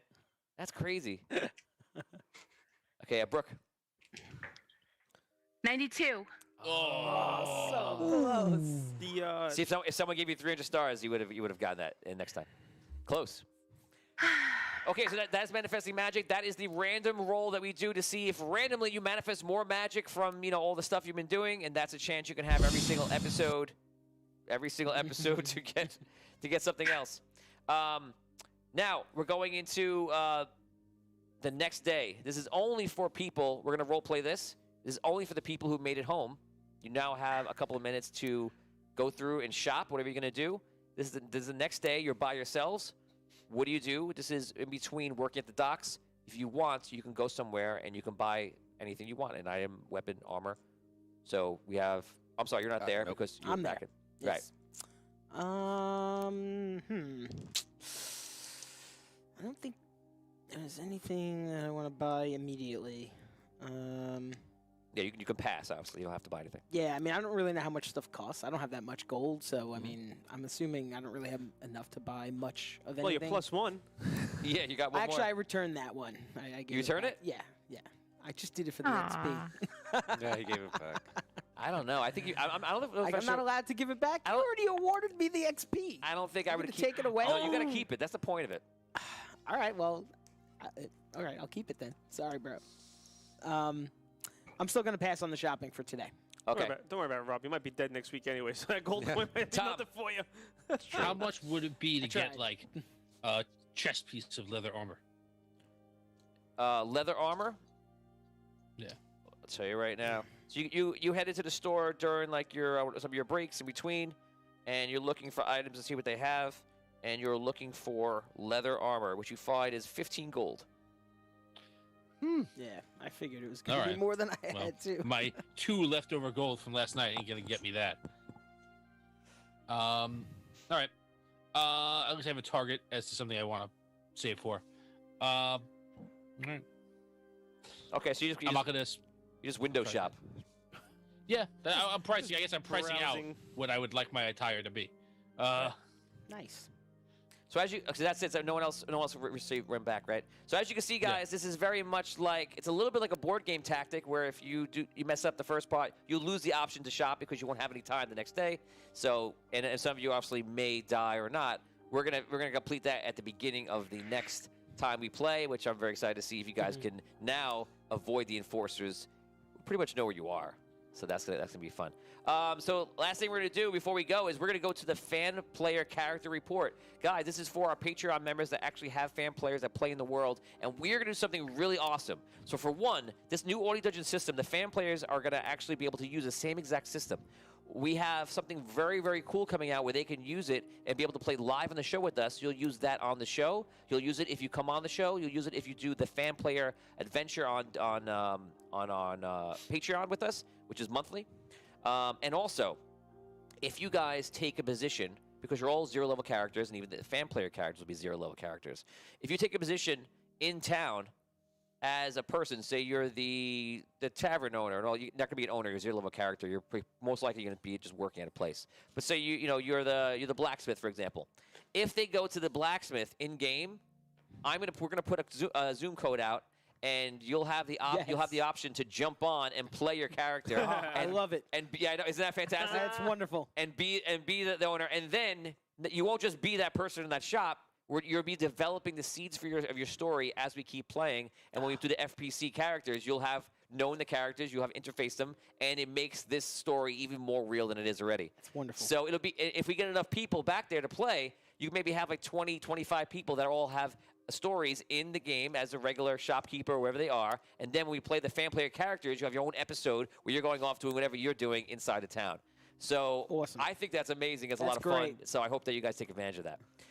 With that said, some of you have chosen what you want to do, and we're going to go over that right now. And Rob, go for it. This is the new fan player characters that we'll be playing so far. Yes, we have Derek Luxton is the seamstress, Richard Wild, bartender / potion maker. Nice. Evan Moniz is a bodyguard, hired protection. Right. Charles Morrison, apprentice blacksmith. Onify, a headhunter. Ooh. Wow. And Katie Anderson, blacksmith. Blacksmith, awesome. Cool. Yeah, so you guys can let us know. You can opt in or opt out to be on call if you want to be able to jump in during a show. You don't have to. You can just watch and enjoy and play other ways. But if you want to have that extra way to get involved, it's there for you. You can do it.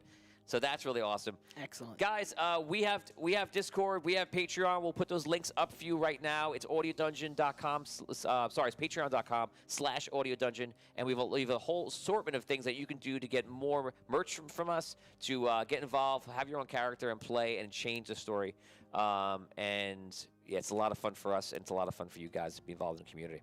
Guys, thank you very much. Please like and heart this video. Please share it out if you can with any groups or friends you might think enjoy it. And as always, put !notify into the chat below to be notified every time we're live, which is Mondays and Wednesdays at 8:30 p.m. Eastern Standard Time. On Mondays, we play Dungeon Games, which is all fantasy-based themed mini games. And today, we do tabletop, like you saw right now. And if you're not familiar with us already, we just did Celestial War, a 2-year campaign that you can find on YouTube and on the Dungeon Channel app on TV, on Roku, Plex TV, and things like that. So check that out, and we hope to see you guys next time. Thank you for your donations, guys. Thank you to the fans. Thank you to staff. Thank you to our sponsors.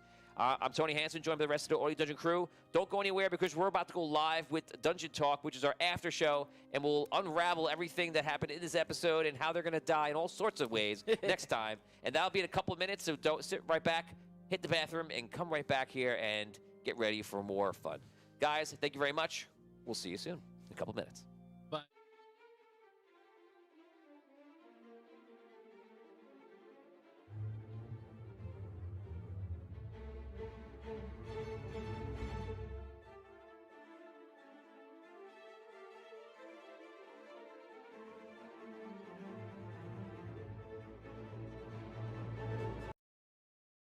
Welcome to Audio Dungeon's first episode. For those of you that are just joining us and don't really know, Audio Dungeon is a show where we basically tell a story and it's written by me, and it's played through by the rest of the Audio Dungeon crew sitting right here. So let's meet them real fast. I'm Rob Spataro, and I'm playing Arky Fint, a gnomish gunslinger. Hey guys, my name is Dan, and I'll be playing the character of Hogar, the half-giant ranger. Hey, I'm Scro. I'm playing Botorius Lowbridge, the son of Godin. Hello, I'm Brooke Armstrong, and I am playing a human bard named Abyssia Blackwater. I'm Vinny Pro, and I'm playing the group's halfling thief, Thistle Lightfinger Burr. So many cool names. I'm Tom Kokoza. I'm playing Findalar Lockdawn, the Elvish wizard. So for those of you that are not familiar with Dungeons & Dragons, this is a game where anything can happen. It's a game where I, the Dungeon Master, created, and the players will go through. They have no idea what's going to happen, if they're going to die, if they're going to become king. They have no idea what's ahead of them. So let's get started. We've been preparing for a long time. We're happy to bring this to you guys on our first official episode. So for everyone just joining, welcome to Audio Dungeon. Yeah! A world where 7 people will play a game like never before.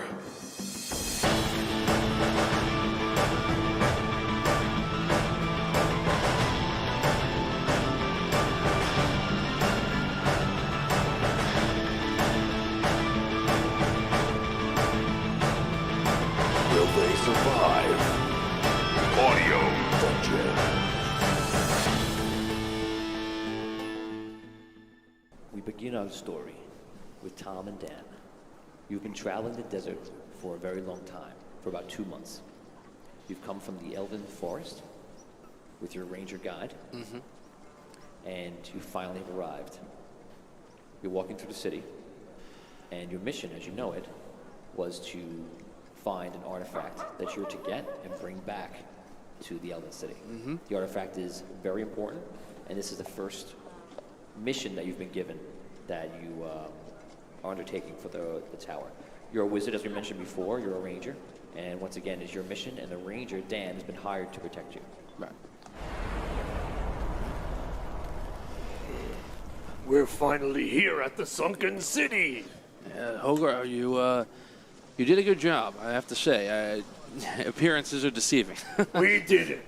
Yes, we did. And I appreciate your help and appreciate the guidance and protection along the way. Now we're out of the wilds, we're into the city. This is a little bit more out of my area of expertise. So if anything comes along where you feel intimidated, don't worry, I'll take the lead. But I don't get intimidated. Yeah, I know. Give me a hug, Finn. No!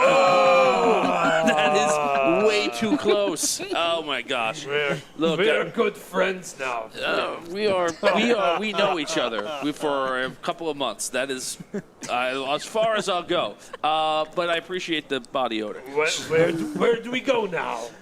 That is a good question. So I believe I believe I should go to the bank.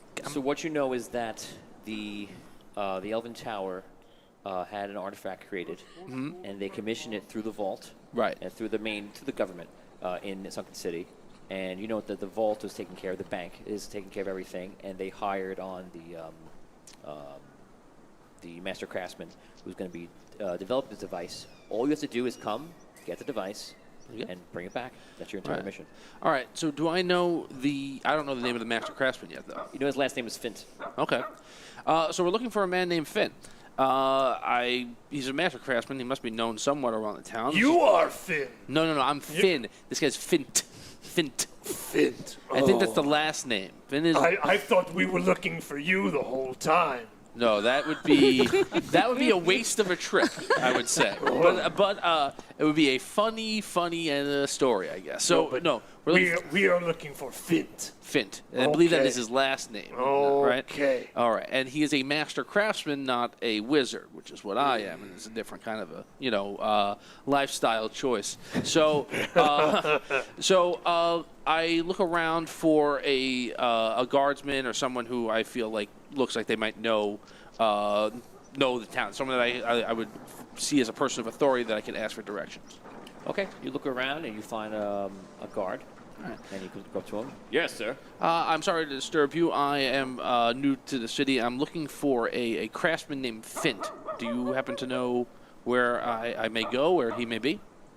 Fint. I believe that's the gnome that's in the center of town. Okay. And I'm sorry. There's a workshop right in the center of town. I can show you. Yeah, just point me in the right direction. I don't expect you to leave your post, sir. No, of course not. I can't do that, of course. That's ridiculous. So, basically, I've just run this map in the dirt for you right now. That's very impressive. I'm very good, actually. If I wasn't a guard, I would have been a painter. I don't even know how you got all those colors with the one stick. That's really... You're very talented. It's simple. It's very simple. talented. I guess... Let's go have a drink. I'll tell you how I do it. Later. I must find the man Finn. So anyway, imagine if my finger was this little arrow that I'm going to float here. So we're standing right about here, right? Right. Right? We've just entered the city, yes. And if you look down here, of course, you'll come across the vault. Oh, okay. Yes. We're across that, the government building. And right before that is, right here, Oh, okay. is Yeah. the workshop. All right. So basically, if we've passed the vault, we've gone too far. Exactly. All right. Thank you very much, sir. You've been very helpful to us, and I appreciate that. No problem. Okay. Look, we'll be out of here. He's a nice guy. Yeah. We'll be out of here in hopefully no more than an hour. Let's go. All right, I will guide you to Finn's. Thank you. You've seen the map, so please lead the way. Very well. Also, you can help break the crowd up. So go right ahead. We march through the crowd. I walk right behind him. Let him. Dan's character, who was an enormous half-giant ranger of 7 feet tall, stands in the middle of the road, rolling the reaction of everybody, who immediately they part. It's exactly like Princess Bride when Andre Drying goes, woo! Yeah, so I'm much smaller. I'm even smaller and lighter than what's his face, the other guy. Hugo Montoya. Yeah, Hugo Montoya. Thank you. Yeah, right. So you start walking through everybody. You're the only half-giant. You notice that the entire city is basically gnomes, dwarves, humans, a couple of half-elves, and you. There's one half-giant. You wait for the people walking down the street, and you make quick way through an enormous crowd of people that normally would have taken you probably about 10 minutes. You do it in about 3. You never stop being resourceful and useful, I have to say. I use my brains. Yeah, yes. And my size. I agree with 50% of that. So, hi, everybody. all right, so when we get to what looks like it may be the Master Craftsman's abode to our left, I stop. You walk up to a workshop that you could tell has been in the city for a very, very long time. Oh, this man must be very aged and learned. Outside, you see it says Finn's Workshop. All right. That says Fint. That indicates that we're in the right place. Right nearby, there's a dog that's tied up. That people walk by and they see they all like look at him and like he wants to bite them. They're kind of scared of him. All right. I'm gonna get in between. He'll be in between the dog and I. But a woman laughs when you do that. Hey, look. I pet the dog. That might be that dog. That could be rabbit. You don't know. Oh. He bites you, accepts you. He accepts you. Of course he. I am very good with animals. I know. You tell me every day, and it's nice. All right, you stay here with the dog. I'm gonna go inside. If I need your help, I'll yell very loudly. Okay. Also, I don't know if you can even fit through this doorway. It's like a gnomish kind of a building. So. It is a normal building because it is made for all people to enter. Okay. You're not a Hobbiton. Right. All right. You go inside? Yeah. Does it look intimidating in any way? Or does it look like kind of? No, it's busy. There's a couple people coming in and out, but it doesn't look intimidating. Are you going inside as well? You know what? Okay. I stay outside with the dog. Okay, so you pet the dog. So people walk by and like look at you pet the dog because you're a huge man. And can I see? Like, is there a window that I can see him through or anything? Yeah. Okay. Yeah. There is. All right. Okay, and now we're gonna go to Mr. Robert.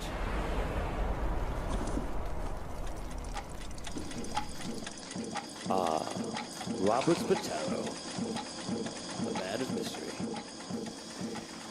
As a gnome craftsman, you wake up every day to your interesting workshop where you're doing all sorts of things. You're fixing things, you're manufacturing gnomish weaponry, you've done pistols, blunderbuss, you've done mechanical items, clocks, all different things. You have about 2 or 3 people that are gnomes that work for you, and they usually handle customers. And on this particular morning, it's been pretty busy. Okay. You get up at 6 o'clock on the money every day. You spend your day fixing and working around the shop. You get lunch. You work some more, and then you spend all of your nights at Smithy's Tavern. You're very excited because Smithy's Tavern tonight is hosting the event that everyone's been waiting for, which is his 50th year in business. They're celebrating the anniversary of the business. And supposedly everyone who's ever a big customer or friend is going to be coming down and visiting and patroning. Patroning? Yeah, acting as patrons. Acting as patrons. Coming to the inn tonight in the tavern, and everyone's actually really excited. So you go there every night, but tonight's gonna be very special. So you've been getting ready. It's you just came back from lunch, and as you walk in, you walk past a giant of a man that's petting a dog. He's 7 feet tall to you're around 3 feet height, and you walk inside. As you walk in, you bump right into a man that looks like a wizard right in front of you, and role play. Oh, excuse me. Oh, I'm very sorry, sir. I was kind of overwhelmed by all this. I apologize, so please. I'm looking around for someone who works here. Well, welcome. Oh. What can I do for you? Oh, okay. Well, you work here? Indeed I do. I am Arky Fint, Master Craftsman. Ah, you are exactly the person I'm looking for. How lucky is that? Mr. Fint, I am a wizard from the Elven Wizard Tower, and I am here to pick up the artifact that you have been building for us. The artifact? Ah. Yes. You are working with the vault. The vault is working with us, but yes. I see. Well, the artifact is complete. That is terrific. All right.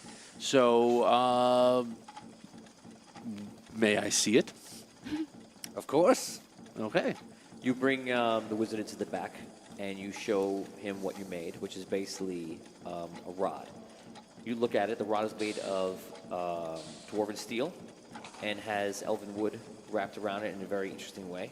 But you notice that while his section is complete, the rod is supposed to have a long cylindrical, like yellow crystal inside of it.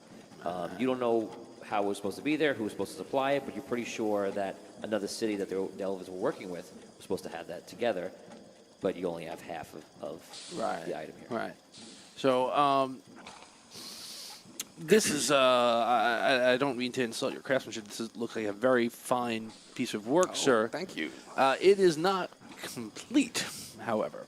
Where is the crystal that is supposed to be in here? Were you... well, I do not know about a crystal. I was commissioned to build this container, which I suppose something could be placed inside of it. Okay. But I don't know what that is. But I assure you that this will securely hold anything of an appropriate size. Again, I did not make. There just seems to be some sort of confusion here. Perhaps they'll meet with whoever commissioned this from you, and they have the other piece, and we can get the whole thing together. Again, I also don't want you to be left in with a reputation like a job half finished, if you will. Certainly. Take it to the vault then. Okay. So I may finish my contract. Okay. Would you mind coming? I don't want to. Again, I think it would be better served if we both went, so that they know who you are. Yes. They don't think I stole it or anything of that nature. These fellows will watch the store. Okay. Yes, sir. All right. Let's let us go then. Let's go. All right. As we walk out, Hogar, we're gonna make a stop at the vault, the big place next door. Oh, going to the vault. Yes. Come on. I think we might. It'd be better served if you were with us. Very good. Okay. All right. Hogar, as your ally walks outside, you notice that he is with a 3-foot-tall, gnomish craftsman. Hello there, gnome. Hello. Nice to meet you. Nice to meet you. My name is Hogar. His hand wraps over your hand twice. Arky Fint. Oh, you are Fint. Indeed I am. It's very nice to meet you. You are Fint, and he is Finn. Yes, but Finn is my first name, or my nickname. I'm Findler Lockdawn. That is my name. This is Finn and Fint and Hogar. Yes. We make a good team. He's very enthusiastic, ain't he? Okay. So let's go to the vault. We need to. There's a piece that we are missing from this item, and I believe the vault may have it. So we have to go in there and find out what's going on. Okay. To the vault. That's right. Luckily, it's right over here. So Okay, you walk from here right over to the next building. You notice that there is a lot of armaments, cannons on top of large walls around 3 sides of the vault. The vault looks very strong, and it absolutely looks like dwarven craftsmanship. It is by far the most protected thing you've ever seen in your life. There's 2 large entrances, one on the left, one on the right. You go into the left one, it's the closer one. Any questions? Not right now. Okay. The 3 of you walk into the Gnomish Vault.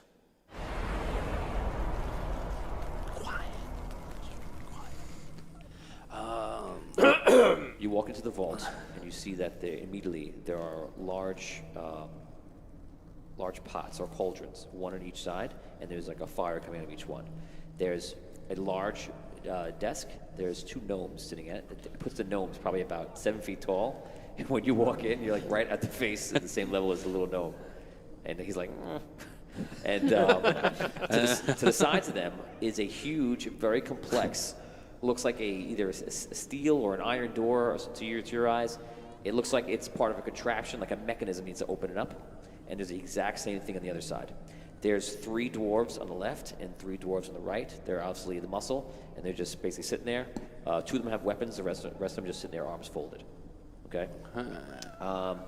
So in the background, you hear gnomes calculating things, going over different stuff, and they're doing little tasks around the room. You walk up to the lead gnome. You are at the height, and he kind of puts his head up. He kind of ignores you for a second, maybe perhaps a little intimidated. And he goes, "Oh, hi, Arky. Hello. How's it going?" It's going good. I've brought the item I was commissioned to build. Oh, yes, I remember. Let me just check one thing out. And he goes, okay, let me check right here. Oh, okay, got it. Okay, I got it. So yes, it was a rod. It was, I guess, it was supposed to be magical or anything else. You were just obviously creating the, the container or the actual shaft for the rod, but we didn't receive the crystal. Are you you're a wizard? Yes. I am a wizard. Yes. Okay, I can spot wizards any day of the week. Very, very good eye, sir. So it's the robes. Good gnomish fellow. My understanding is I am a wizard from the tower that commissioned this item. Yes, the Forgotten Tower in the Elven Kingdom. Yes. That is correct. Yes, I have that right here. But yes, it says a crystal should have arrived a long time ago. We would have brought the crystals to you to put into the device, but it was never brought in. It was never brought in. Nope. And it should have arrived. Yes, my understanding is that this device would be complete. So you have no idea where this crystal is. There's no record of it ever entering the city. Nope. It says here that about 30 days ago we should have received it from the Red Knight City. They were supposed to send a delegate, but we've not seen anyone. And no one. Okay, this is very troubling to me. Very, very troubling indeed. 30 days. That I mean, if it was a day or 2 days, fine. Maybe there's delays in travels. But 30 days. This is not good. Not good at all. Not good at all. I need to get word back to the tower that something is wrong here. Is there? We do have ravens across the way, but I could do it for you if you want to deliver a message, of course. Yes. Please say Finzlar Lofton has arrived in the sunken city to pick up the device, and the crystal has not yet arrived. The device is not complete. Please send further instructions. Okay, as you're saying it, he's writing it down. Okay, and I'll send this out right away. And when, if you'd like to, there are many taverns amongst the city. You can enjoy Smithy's Tavern's having a very big celebration tonight. And perhaps you could rest there, and we'll find you there if. Sure. Yes, please find me there if you hear any word about anything. Sure, right away. All right. This is. Well, our quick journey is now delayed. Sorry, Hogar. I suppose we should drop the rod back at my workshop, and then let's go to Smithy's. Okay, it will be safe there? Oh, very safe. I have a secure vault. Not as secure as this place. He has 3 gnomes protecting it. Maybe we should keep it. Hello. All right, you know what? I trust you. You built the thing. You know how to keep it safe. If you feel that is the place to keep it, then we will keep it there. Okay, you take the rod back to the workshop, and you make your way. If you want to take a look at the screen, you make your way this way, and up to here to Smithy's Tavern. Okay. You pass the guard you saw before, and he points down to the painting, the little drawing. It's good, right? Yeah, very good. It's good. It's amazing. I don't know what can I say. I don't know. He's got a skill. The man's got a skill. Very impressive. Some paint with paint. I paint with dirt. Me. Wow. Skills. It's the shading, really. Chiaroscuro. All right. I mean, this is obviously never fall. I'm amazing. I don't even know what to do. I'm beside myself right now. I mean, we should be on our way already, and now we're going to have to wait who knows how long to even get word of what we're supposed to do here. I didn't hear anything about a crystal. Maybe we could ask old Smithy. He knows a lot goes around town. Okay. You know the town. I'll defer to you about things of that nature, but sure. So your group travels back to the beginning of the town, and you go to Smithy's Tavern. As you approach Smithy's Tavern, you notice it's a very well-kept two-story inn and tavern. Okay. It's very nice, and you can see the architecture is from very old, probably back during the early days of the Sunken City. And once again, it's been very well kept. You can see it's all decorated outside, all different sorts of things for 50th anniversary. And already people are starting to get ready for the night. People are walking by, talking, pointing, getting ready for the night. You guys begin to walk in, and we're going to hold you up right there. We now go to Scro. All right. Scro, you've been working a long day in the mines. It's a tough job, but somebody's got to do it. It's an honest day's pay. A mine. That's from Lord of the Rings. Ever heard of it? What? It's just a little old story.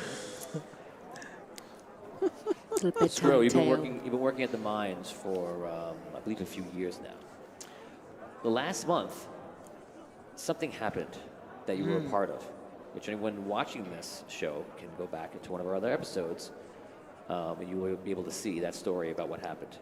So, in your backstory, you some of your friends in the mines went on a little adventure, which you know about, and you kept the happenings of that to yourself because you knew it would be dangerous for yourself. Yeah, those fools. Right.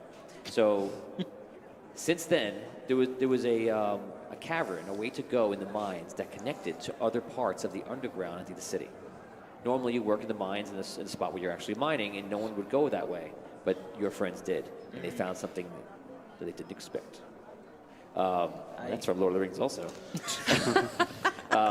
Stop giving it away. I'm ruining the movie. Spoiler alert. I don't want to see it anymore. After that whole thing, you noticed the behavior around town got a little funny, and immediately they started putting dwarven guards in the mine in a certain spot that led to deeper into the caverns and led more further into the city, and they actually installed like a mechanical door. Okay, similar to the door I described in the other scenario with the vaults. And it's always manned. There's always guards there, and every once in a while you see that they actually bring a cart full of iron ore up to it, and they ship it on. Then they bring coal, and they ship that all through. And that happens every once in a while. You've actually been promoted in the last month, and instead of just working your section, I don't know whatever that's called in mining, you clink. Whatever they call that. You got promoted. And what you do is you walk around and monitor, make sure everyone's doing the right thing. Which is Middle management. Yes. Yeah. Which if you know Scro in real life, that's perfect for Scro. Ooh, you're doing the right thing? Okay. Okay. Got it. Supervise the hell out of those guys. Captain Micromanage. Okay, My eyes hurt so much from watching. I worked so hard today. Complete me extra. So you've been doing that. You do pretty good at your job, but you notice that a lot of things have been odd, and even before that, there's a lot of things have been odd. I'm a bit concerned. Yeah. So anyway, You finished up another day in the old mine, and now you make your way. If you look over here, this is the mine. And if you make your way all the way down to the right, you see that Smithy's Tavern is right there. And Smithy's Tavern is the closest, and by far your favorite, and by far the town's favorite. You walk up, and as you're walking in, you see a giant man, a wizard, and no one walk into a bar. You don't say that every day. If anyone can make a funny joke after that, you'll get experience points. So yeah, you almost bump into him. You stop and you see him walking in, and actually, you know what? I don't even think they even see you. You're kind of just talking about something, and you see the wizard seems distressed about something, and the half giant in the back is just kind of just walking, just doing whatever he's doing. You wait for him to walk in, and then you walk in. Okay. We're now going to. You didn't get to do very much, but that's what happened. Playing the part of Scroll will be Tony. I didn't play it. I lived it. That's right. Oh, God. To be Scroll. It's kind of like my usual routine, you know. After work, I go to Smithy's, you know. Tonight's a special night. There you go. You got the role play. There you go. Yay! Scroll did it. For your consideration. Okay. Brilliant. We're now going to go to Rook. As the scene changes to the tavern inside Smithy's Tavern. Allow myself to introduce myself. Imagine if you could imagine the most unimaginable thing imaginable. So the most unimaginable thing, then. You are performing in the afternoon. It's lunchtime, and you're on stage, and you are performing one of your usual songs. You have been in this town for about two and a half months right now, and you're doing great. You're making a lot of money, more than you've ever made. And the town's really taken to you. Smithy's been great with you. He gives you a room upstairs that you can stay in. You don't pay for the room. You have some problems with the Thieves Guild. Sometimes they hassle you. They demand 10% of your take every single month. It's annoying, but you're making enough money where it's Not a big deal. if that's what you got to do to get by. You travel down here by yourself. You're basically just making your way in your life since leaving your family in Ravensclaw, just by yourself, and you've been doing okay. But this is the first time you've been successful, and you're excited for tonight because tonight at the party you expect to make probably like 10 times the amount of tips that you've made before. You're performing, and you see a bunch of people walk in. You see Scro, Botorius walk in, who's a regular all the time. You've seen him many times before. And you see a half-giant, a wizard, and Archie Fint, who is not a little well-known in the town. His father had a shop, and he always gambles at night, so you're used to seeing him. I've seen him. Yeah. So everyone walks into the bar, and you're playing. Everyone else role play as you're walking to the tavern. This place is great. I like the sunken city. Oh, that's terrific. All right, Holger, get yourself something to drink. My treat. I'm gonna go sit in the corner and mope. All right. Thank you, Finn. Finn, you too. Here's a silver piece. That should be enough, I guess. All right.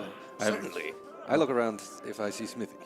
All right. You see Smithy is behind the bar. Yeah, and I literally just go in the corner and the least occupied spot that I can find. Okay. There's a fireplace in the corner. Yeah. To help dry your tears. That's it. Failed. And I approach Smithy to speak to him. Okay, you approach Smithy at the bar. He goes, "Hi, Archie. How you doing?" Good, Smithy. Greetings. What'll have you today? 3 ales, please. New friends today, I see, eh? Yes. Look, Out of towners. Actually wanted to ask you a question. Yeah, sure. Well, this elf over there, he came to town. He's involved with the project that I was commissioned to work on, a device I'm building. But apparently, I was only building part of the final product. The gnomes in the vault said that a crystal was supposed to be brought to town about 30 days ago, but it never arrived. I was wondering if you might have heard any rumors or anything about it.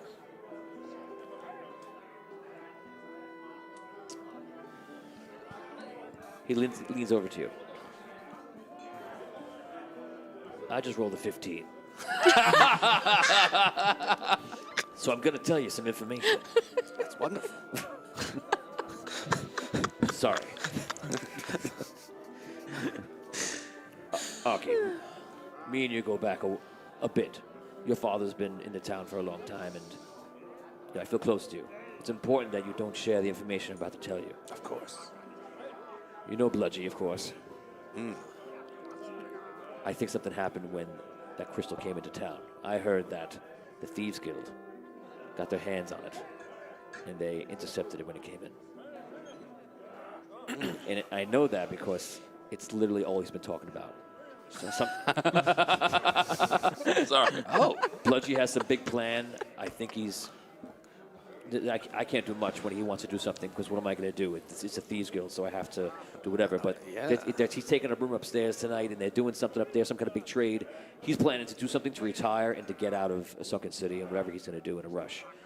But, listen, I don't want you to get in trouble with the elves, because they can be tough. So I'm letting you know, but don't tell anybody I told you. Just keep that between us. And, You have my word, Smithy. Thank you for the information. No problem. You're a good guy. Thank you. Thank you, Smithy. Sure. Wow, half-giant. You're far from home. Yes, I am. I like your place. You have a very nice tavern, Smithy. Thank you. I think you might be the third or fourth half-giant ever to come in. Wow. Yeah. Congratulations on 50 wonderful years. Oh, thank you. To Smithy! Thank you. Hey, Smithy, can I get an ale down here or what? Yeah, sure.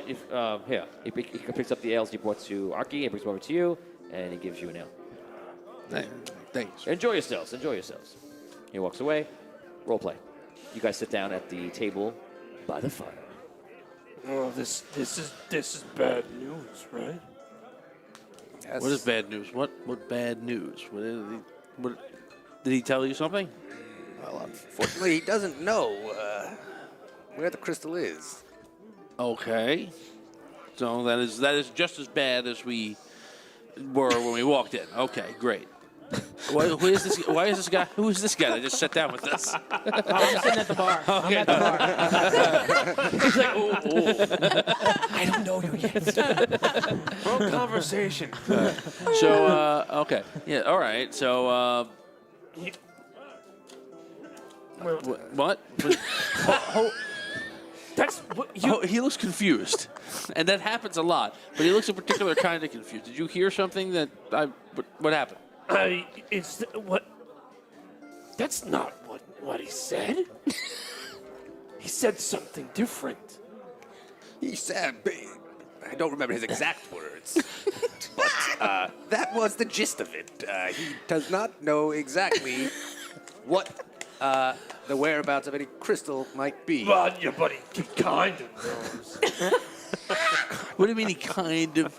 Look, Finn, I don't want to put you in any kind of awkward situation if that's what you're afraid of. If it's something that you feel like we can't talk about in a public tavern, I understand. But if there's something that you feel that I should know, I feel we should find a way where you can tell me that information. Because if it is supposed to be secret and subtle, this gentleman is not the person to share it. Well, You have a very loud voice. The whispering is You might not know what the word subtle is. That means that even when you whisper, it's like people scream. It's you have a big chest, the throat comes out, and it's ah. So, but I whisper like this. Right, that's what I'm saying. Very quiet. Not That's not quiet. Not very quiet. It's quieter than your normal voice. Right. So anyway, if this is something you should tell me, and you should tell me in a certain way or something like that, that's fine. But if you shouldn't, and he knows, and I should know, and you don't want to tell me, then I'll just ask him to let me know. So it's up to you what you think is the best thing to do. But if there's information that I should have, please let me have it. I think your best course of action would be to stay here for the remainder of the evening. Perhaps some more information will be made clear to us. Roll 20 so I die. Whatever the worst response that you would like me to have, that's what I have when I rolled. I rolled a one. First one. Everyone. Good start. First roll of the campaign. That's a solid start. Oh, fantastic. Well, the good thing is it can't get any worse than this. That's true. That's all right. So First roll of audio dungeon. I don't understand. You feel he's trying to tell you something. Right. Wow. I'm not. Look, I don't want to stay and have at a party right now. I'm very upset. If you want to tell me, tell me. If you want to tell me somewhere else, we'll go somewhere else. But let me play. Okay. Don't string me along. We're going to take this conversation down for a second. And in walks in Mr. Lightfinger Burr, Vinny Pro's character, whistling. You come in. Comes like Mickey Mouse character. Why is everyone happy? You ain't seen nothing yet. Okay. Vin, in the last month, so you're a thief, obviously. Your father was a famous thief in this town with the Thieves Guild. You did not join the Thieves Guild because, which people can find out in the backstory, but because you just didn't agree with what they were doing, you didn't want to live that life in a way. But you do want to adventure, and you do want to get out there and maybe make a name for yourself is not under the thumb of Bludgy and the Thieves Guild. Correct. So a lot of times you're small and you've been making your way around town trying to eavesdrop and see what's going on, and you found out a bit of information that is very exciting to you. Bludgy, apparently, in the Thieves Guild, basically had a big caper in the alleyway where they ransacked a wizard from the Red Knight's Fortress, a city nearby, the fortress in a city nearby. And he retrieved some sort of huge rod, like a crystal, okay? He says something about the crystal is powerful, it has a power of like a dragon, and all this kind of stuff. He said he's gonna sell it. He's gonna do it tonight at Smithy's Tavern. He's gonna do it in room 3. He arranged it. He has a merchant lined up that's from Queensland that's coming up here to not only celebrate but to do a transaction. And Bludgy is going to get out of the Sunken City and retire on this. It's so big that you're like, maybe I can get involved. And even if you're not thinking about that, because your character is obviously your choice, you know that there'll be a lot of money in hands at this party, and there'll be a lot of money in hands in that room. Okay, so. You're having a good day because you're. Hence the whistling. Is gonna be a thief. So back to the Mickey Mouse whistle. Hi, bartender. You walk in and you see Abyssia, the bard, who's playing, and she sees you. She nods, and you make your way to the barkeep, Smithy. Right to the bar. And you see there's a wizard and a half giant. As you sit there, you order a drink. What'll it be, Lightfinger? Smithy, 1 ale, please. Sure. Do you have the money to pay for it this time? You know what? I'll be right back. Let me go get that. Get it ready. I'll be right back. I make my way over towards Abyssia. Okay. The halfling Lightfinger makes his way over to you. In the middle of your performing. You're not singing right now. You're just playing. I wait for her. I just wait for her to like finish, so I don't interrupt the songs. I don't want to. Okay, well, as you can hear, it's still going. Yes. I'm going to be playing here a while, Thistle. What do you want? Oh, she stops. Oh, yes. I was hoping I could maybe bum a coin or two off you so I get a drink. Oh, I see. She starts playing again. That was like perfect timing. I'll just wait here while you're done. When you're done. And I kind of just... Did you take one? Yeah. so they're coming a mile away. Roll D20. 11. And 11. Is it 11 total? Total, yeah. Okay. You look away, start playing, you see his little hand. Yeah, I know he's going to take it anyway. It's nice that he at least tells me or asks. You take it, you think you're slick, you look up, and she's just like... Even if you didn't see him, you knew he was going to do it. I just know it, yeah. I think it's polite of him to tell me that he needs something, actually, though. Okay, so you take it back to the barkeep? Smithy, make that 2! Yes. I made sure he took enough for 2. Okay, you show him the coins, and he goes, okay. You make sure you drink. You're sitting there, take a drink, you look around. Again, you're having a great day. You're really excited. You look next to you, about three 3 stools away, and you see Botorius sitting there, and he's enjoying the music of Abyssia. Afternoon, Brotorius. Hey, how you doing?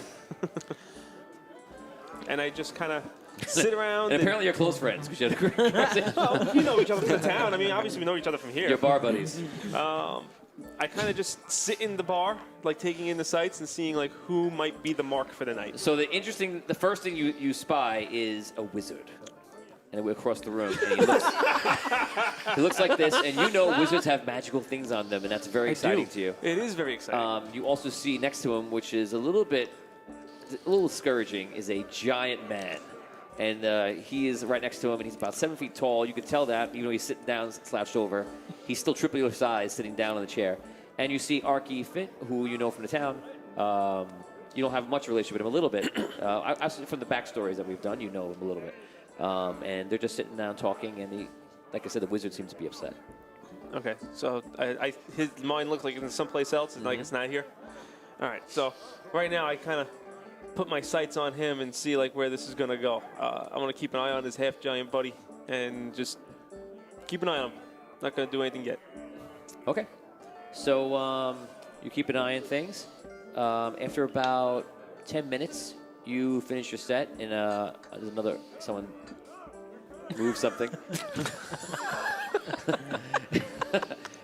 They click the bugs. It means your time's done. Oh! Wait, one more. There's no electronic lights yet. We can't tell you green light, red light. We haven't invented it yet. Some guy takes a lantern. Can't do the flashlight. Yeah. Oh, that's a sign. One day they'll make this easier. One day. You finish your set. Another guy is performing while keep the music going, and you come on off, and you see your friend Lightfinger is sitting at the bar with an ale that you paid for, and and one waiting for you. Botorius. As usual. Okay, so role play the 3 of you. Botorius. Hi, how you doing? Nice Sounded to see good you out tonight. Thank you. Thank you. Yes, best. The song was very good today. Very, very Thank you good. so much. This is mine, right? Yes, that is yours. Thank you. You're a dear, really. Anything I could do for you? Couldn't miss tonight with the special celebration. Looks like we got some interesting visitors from out of town. I noticed that. You know, I thought it was just like the sun going out, but it was an extremely large man blocking the doorway, and it was nice to see a little change in here, though. I'm curious to see who else is going to show up tonight. Just as you say that, you hear a wagon pull up. You hear horses. That was pretty good, right? Before I did, I was like, I don't know if I can do this, but I just went for it. The wagon rolls up, and you hear like, okay, come on, let's get this done. And you see, and you see a heavy, big dwarf come in. He has elaborate robes on. He has a ring on every single finger. And he's like, go ahead, park it around the back. I'm going to go inside and get a drink. He walks inside, walks up. He's probably about 4.5 feet tall, again, portly, and very rich, obviously. Walks up to the barkeep, and he goes, excuse me. I'm going to sit over here, give me some wine, give me everything you got, the best of everything, whatever you got, just bring it over to the table. Spit's like, okay, yeah, sure, no problem. He sits at the bar, he takes all the chairs, he moves the chairs away, and he just makes it so it's just him sitting at the table. He just sits there, and he goes, just getting ready, sitting by himself. Role play. Whoa. Look at this guy. This night's definitely going to be interesting. You said it. Wasn't expecting that. Wonder who that is. Oh. I jump off the stool. I know you're going to find out. I just kind of like mosey on over. I don't really get close to him. I just kind of start milling around where he is. And Okay. The 3 of you see the same thing happen. Role play. You know, it's amazing how you can immediately dislike someone, isn't it? They doesn't seem very nice. No. It seems like he has all the worst characteristics of, everyone. Very, very pushy. Smithy, do you know him? You're not near Smithy at all. You said that. Smithy is clear across the bar. I know he can probably hear you, He's but whispering, yeah. It's like Smithy actually hears something. Is there anything notable about his robes or attire that would You Give him can, away? You can tell because you live in the town, you know people's fashion, just because you've seen so many things, that he is from Queensland. Where's the attire of a Queensland resident? But I do not know who he is. You hear this a little bit because you're kind of milling around. You can hear all conversations. Ooh.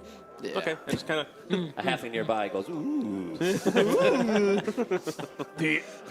All of a sudden, you see your door open, and you see the people who live in this town. 1, 2, 3, 4. You note this is to be Bludgy's like number 2 guy. Okay, and I'm gonna let you guys name him right now. Because give me a name. Tartopus. Shance. You let him name it. Chance it is. On the off chance that this guy comes into the bar, he gets a lot. Chances are. I started to say. Father, can you hear me? This is not I can't even. for all the metalheads. Okay, so he walks in. He's got a toothpick. He's just sitting there. Looks around. Looks over. You guys basically all see him, and you guys notice him. He looks at you guys, and he goes. He walks backwards and steps out of the bar. What was that? Well, is he doesn't like half giants or He doesn't even know me. Now between the That's moment, my point. Now between the moments that you got here and even now and even at this guy, people start walking in just in drabs, 2s and 3s, ins and out like that. But it is starting to fill up a little bit. Do I catch that with him like moseying out backwards as well? Yeah, you're literally like the radar in this room. You're looking for everything. Well, you know what that guy was? What's the deal? He clearly gave one of us the stink eye, and it was I don't know. It could be you, could be me, could be him. I doubt it was me. I've seen him around town for many years, and he's never done something like that. But I can tell you he's a man of somewhat ill repute. Let's just say he doesn't make an honest living. He's a member of the Thieves Guild. Oh. Why would he care about us? We don't even. You actually see him come to the window, walk by, like trying to be like nonchalant. It's just like keeps going, and then he comes back in, and you see it with another guy. He's like, and the guy's like, there he goes.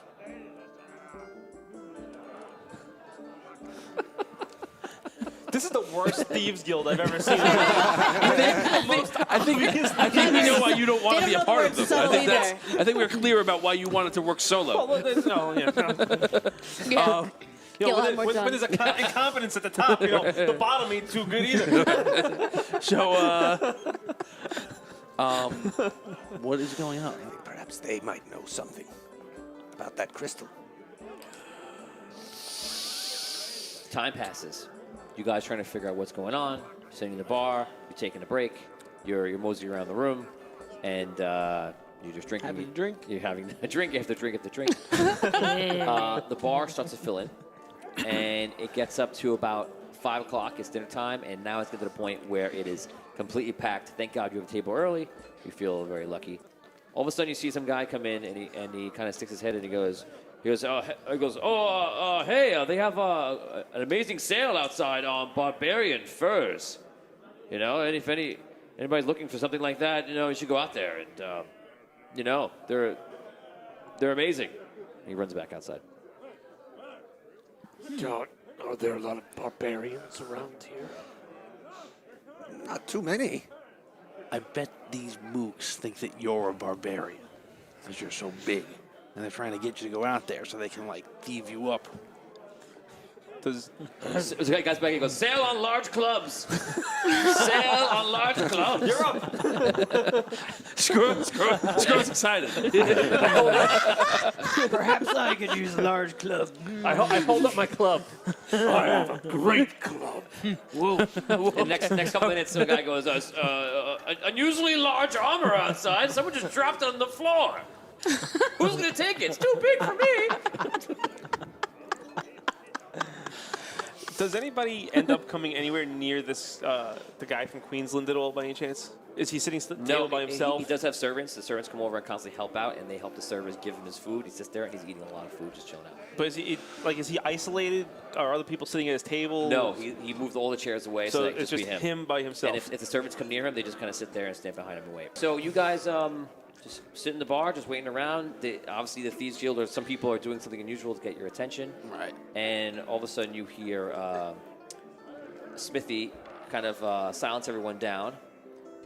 And he goes, everyone, I just want to make a quick announcement if I can get your attention. Everyone, quiet down, quiet down. Okay, thank you. So everyone, I just want to say thank you so much for coming. I know we have so many people that have yet to arrive. We haven't really begun the festivities. But for those of you that are down to, if you're here for dinner, I appreciate you coming down early. And I just want you to know that I have a great relationship with every one of my customers, and it's so good to see old faces or some new faces. So I hope tonight is a day we'll always remember forever. It's 50 years, and I'm just so excited for the future, and I'm sure it's going to be great for all of us, and I'm excited to share with all of you. So a drink around for everybody. Yay! To Smithy! To Smithy! He's the best. Huzzah! We're just getting into the evening for the night's activities. The celebration is about to begin, and we're going to stop right here. Oh. Ooh. I live another day. We all survived the first story. We made it! Right. Damien barely survived. I almost got alcohol poisoning. You should roll for What a it. way to go. What a way to go. That's too early in the day. It turns into leaving Las Vegas. In a world where 7 people will play a game like never before.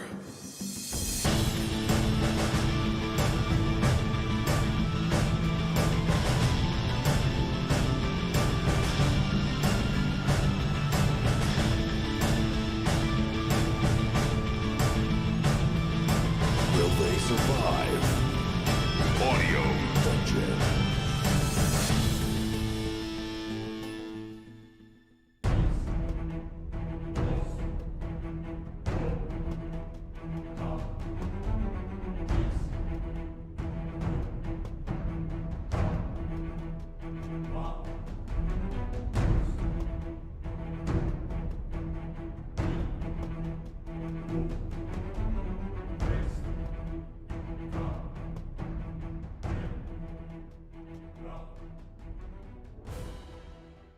Bar starts to fill up.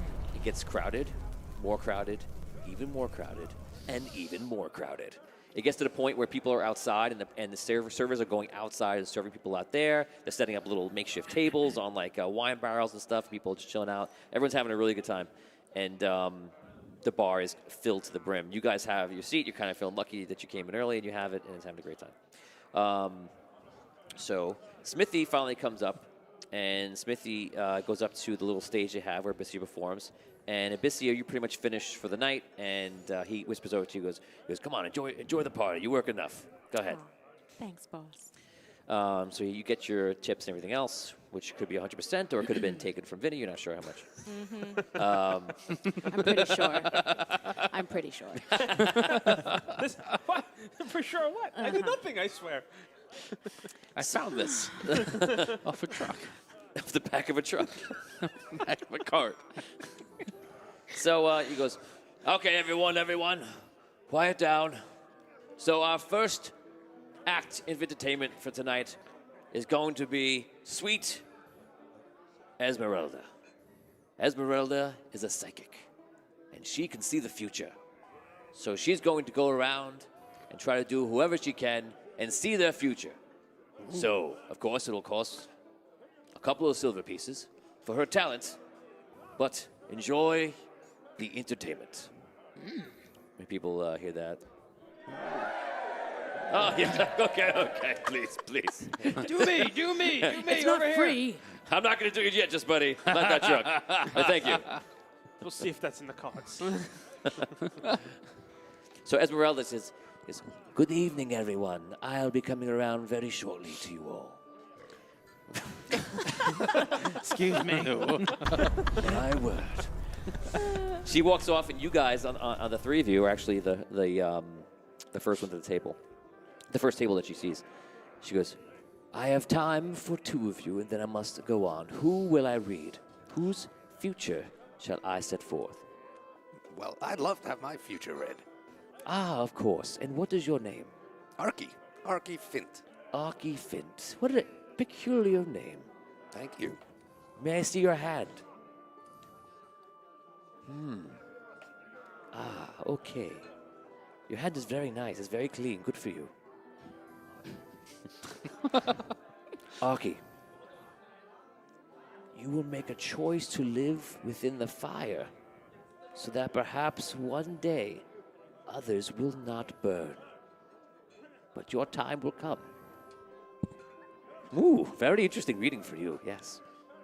To someone else, perhaps. I could do one other, only one other. If you want, I'll Out of game, you may roll initiative if you want to choose, or you can just decide in game. Okay, here.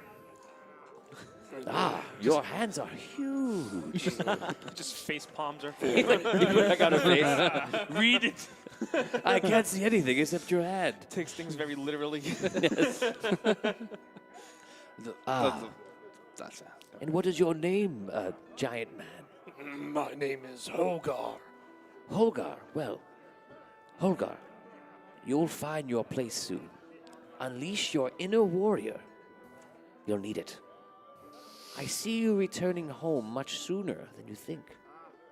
And one day, whoa, my. One day you'll stand before an ancient.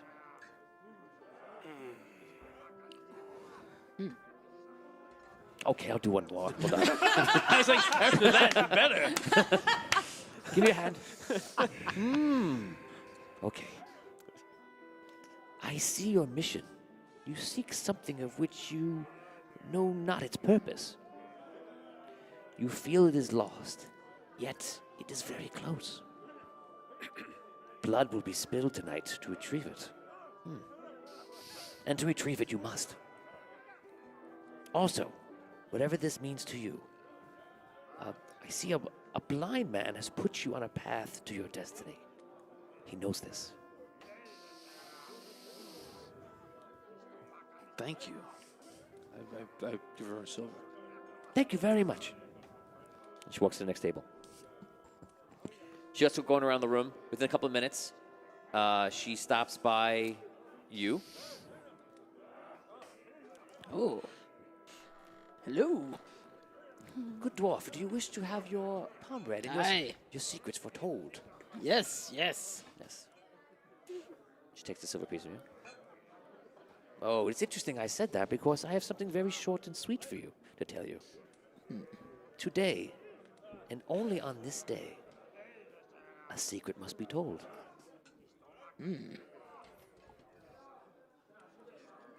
That's it? A secret must be told. I can look further. You want me to look even further, dwarf? Well, yeah. Hold on, my D20 is quite stuck.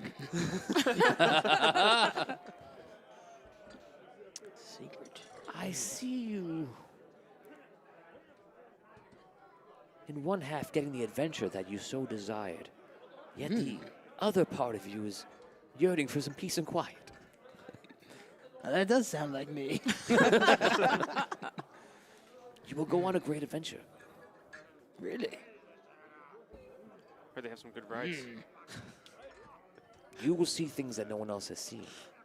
And you will also see things for your allies that they themselves cannot see. I wish you luck.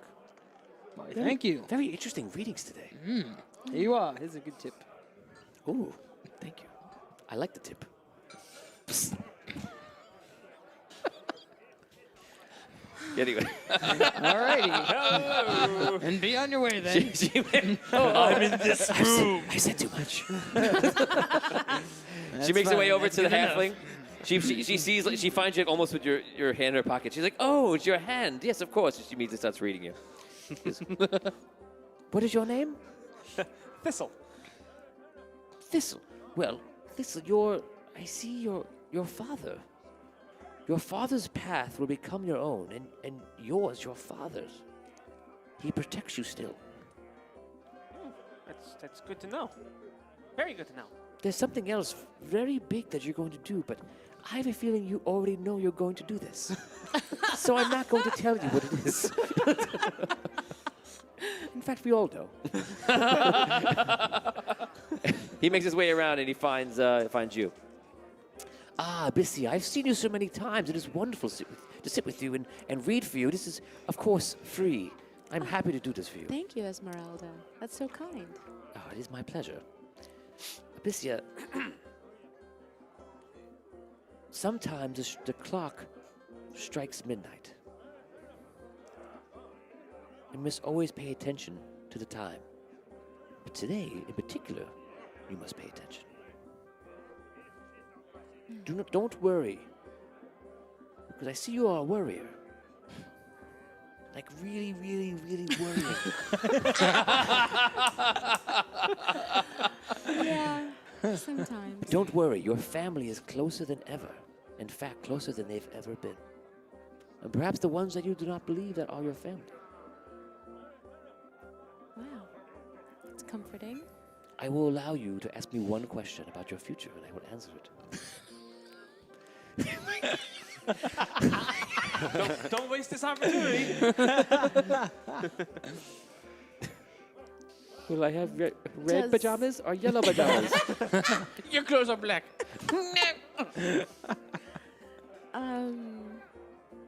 Hurry, dear, I must go around the room. I'm sorry, Esmeralda. Do you see my future as being longer than this evening? Only the one creator, true dungeon master of all, will know this question. Oh, okay then. Looks good. All signs point to yes. My magic 8-ball says you'll be fine. Thank you. And it's really magic, not just shaky fluid. Shaky blue window fluid. You know of it. I've seen it in our travels. She leaves. She knows. I'm a fraud. She knows too much. He runs away. I knew there wasn't just one of these things. Okay. She makes her way around the whole room. She spends the entire, like an hour going around, and everyone's like, oh my God, and people are surprised. One girl said she's going to be pregnant, and she's like, oh my God, I'm going to have a baby, and another guy says he's gonna make a lot of money, and he's very excited. She looks around the whole room because some people must be very careful tonight. Perhaps it's just me. Go about your night, go about your days. It says it's gonna be fine. I'm gonna go. And she leaves. Okay, everyone says goodbye. You may now role play. 3 of you can role play. Really each other really quick. I don't like fortune tellers. No, but I think she was truthful. Sometimes these people are just charlatans. Are you trying to tell me? I'm trying to put things together now. I wasn't paying attention before. Do you know that this device is going to? The gem is here. The missing piece is here today, or is coming here. Well, it's upstairs. Well, I guess the cat's out of the bag now, but yes. Please don't let Smithy know that I told you. Well, you didn't. She told me. So then your conscience is clean. But where is it upstairs? I'm not sure the exact location. All of a sudden, the door opens. It goes, hello, everybody. Don't worry. Good old Bludgy is here. He goes, I'm back, everybody. I know it's been a long time since you've seen me. I've been busy, so relax, everybody. I'll be making my rounds to everyone. I figured this would be a good night to collect my wages from everybody because seemingly everyone's in one place at one time. And you know what? Good old Bludgy could use some relaxing. I'll see you all in a little bit. He walks in. Not even 5 seconds later is Olin, the mayor. He's got a suit on, his rickety top hat on. He goes, hi, everybody. He kind of walks in. A couple of dwarven guards walk by, and 2 of them walk behind him. He's just nobody in the town, you know. they're like, They're more impressed with the thief. Yeah. It's in his room. The one who came in. You see, Bludgy walks over and he walks right over to the dwarven merchant, and the servant goes to stop him, and the dwarven merchant's like, and Bludgy sits down, like kind of leans down. And he goes, so roll a die. Otherwise, it sounds like this. Yeah. Come on now. I rolled a 9. No. But it's an 11. Total. You hear exactly what I just said. So they start talking about something. Smithy comes back out, and he goes, okay, everybody, I hope you all enjoyed Esmeralda. I love her. He goes, and she has some very interesting readings, it sounds like. Hope everyone's still here. And let's have a good time, no matter what. Okay. So as everybody knows, this is 50 years, and I'm very, very excited for everyone to be here. So he goes, is he ready? Oh, he is, yes. So a good friend of mine, when he was a young cleric and a young lad in his day, he used to come here all the time, and sometimes I would let him lodge upstairs because he was so nice, and I appreciated what he was doing. Ladies and gentlemen, for your story and your pleasure, I bring you all the way from the Keeper's realm, Alabaster. And you see Alabaster come in. He's got like white hair. He looks like the actor who played Marcus Aurelius. So he kind of walks out, and everyone gets a little more quiet, and he sits down in a chair. They set up a chair for him. He goes, "Good evening, everyone. I am Alabaster." And he sees a couple of guards, and they kind of stand near the door, and they look like seasoned, like they've been through some shit. And they kind of like look around. You see, there's a very strong and cool-looking elf that's with them, and there's another guy. I think he has a spear, perhaps.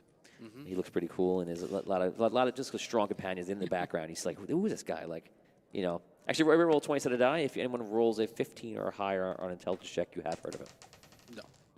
Nope. Nope. 15. 15. So you actually have heard of him. You heard it from Smithy, maybe for a couple of years back, and like how this guy. He basically just like it's like almost like a high bishop or a pope coming to visit somebody. That's the sense of it. Okay. So he sits down. Everyone, today I am here to tell you the story of the birth of Andaria. Do you wish to hear it? Yes. Sure. I have many stories, can tell you other ones too. The other day I tried to take a poop and it was difficult. I can tell you that story as well. Okay. It has as trying. No. You wish to hear it? I've heard that one before. Sure. Once upon a time I tried to take a poop. And it was difficult. Wow. I've seen other people try to take poops, but mine was the most difficult of all. I know. Finally, I took it. The end. Everyone, I have to go now. No, I'm just kidding. No. I'm just kidding. Where did you take it? You wish to know where I took the poop? No, please. A long time ago,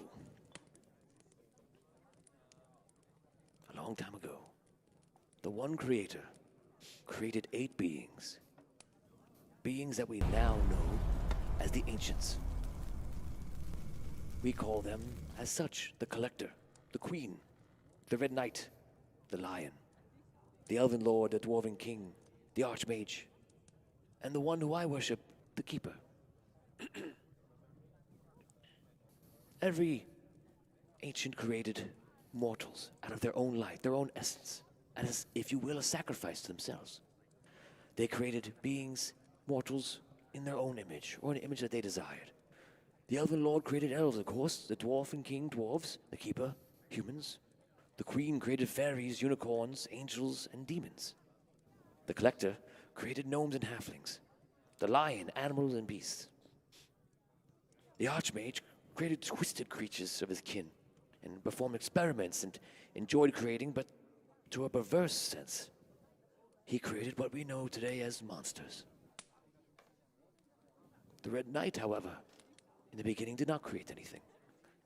Being a master, a perfectionist, He wished to wait to choose the perfect form. For, as I mentioned, to create these forms, these mortals, is a bit of their light, a bit of their essence. They lose something of themselves. The ancients played as the children they were. They began to grow up. The mortals they were, the mortals that they created inhabited the world. But then the ancients started to fight, like siblings do. The fighting led from bickering to what we consider now to be war, and what we call the Celestial War. They fought, and the Creator, the one Creator, was angry. And so he stepped in once more, and he changed things. He made it so that every single ancient, for the first time, was not eminently powerful. They were bound to what is called a soul crystal. And if this soul crystal was taken or destroyed, that ancient could be destroyed. What happened then was that the ancients lost their lust for power and for fighting because they had something to lose, their very existence. And the mortals kept fighting without the push of the ancients behind them. Eventually, the ancients stopped fighting altogether and the mortals just inhabited the world of Andaria. Near the end of the war, the Red Knight finally created the pinnacle that helped end the war. He created what's known as dragons, ancient dragons, very large. And he sacrificed a very large portion of his life to do this. But when he did it, it single-handedly put a firm bookend on the war, for these creatures were very powerful. Some people saw the Red Knight as a fool for giving up so much of his life to do such a thing. But at the same time, the Celestial War ended. Now, I believe, that the next Celestial War, unfortunately, is coming. The Queen and the Archmage have always desired power. They are not as mature as the others, it seems. We must all be wary, because any moment, the Queen and the Archmage may begin this second Celestial War. Until that day, be prepared and enjoy the life around you in the world of Andaria. That is my story to you. A little dark, but nonetheless a good story. Perhaps my first story was better. Hear, hear. I will ask I'll ask you a few questions if you have it, and then I must relax a little. Sure. Do you have any questions about the ancients, the gods of our realm? Where are they? The ancients actually are everywhere, but in mortal form they can be next to you or I. They are on this world walking around as we are. Are you one of them? I am not an ancient, although I worship the ancient called the Keeper, and sometimes I can hear his voice speak to me. What do you know of the Dwarf King? The Dwarven King, a bit stubborn from what the Keeper tells me, but very powerful. He is traditional and has a very strong culture, and is very proud of the dwarves that he has made. You should be ever so lucky to have him at your side. I am proud. When this second war does begin, what's the best way to affect To live? Queen? Yes. How do I survive? To live. What is the best way to affect the Queen and the Archmage? What is their Achilles heel, per se? Besides their crystals. That is the only Achilles heel. They can only be killed by the crystal. Where do they keep them? In their own layers. They are hidden. Supposedly a great guardian created by every ancient, which again costs a significant amount of their light, is there guarding their crystal. It is very difficult to kill an ancient, but don't let the ancients hear you say that. For if they know of your existence and really want to destroy you, they could do so at a whim. I didn't say anything like that. It wasn't me, I swear. I'm sure you didn't. I'm not logging it down anywhere. Okay. Just very curious. I'm sure the Keeper is. I am actually bound to the keeper.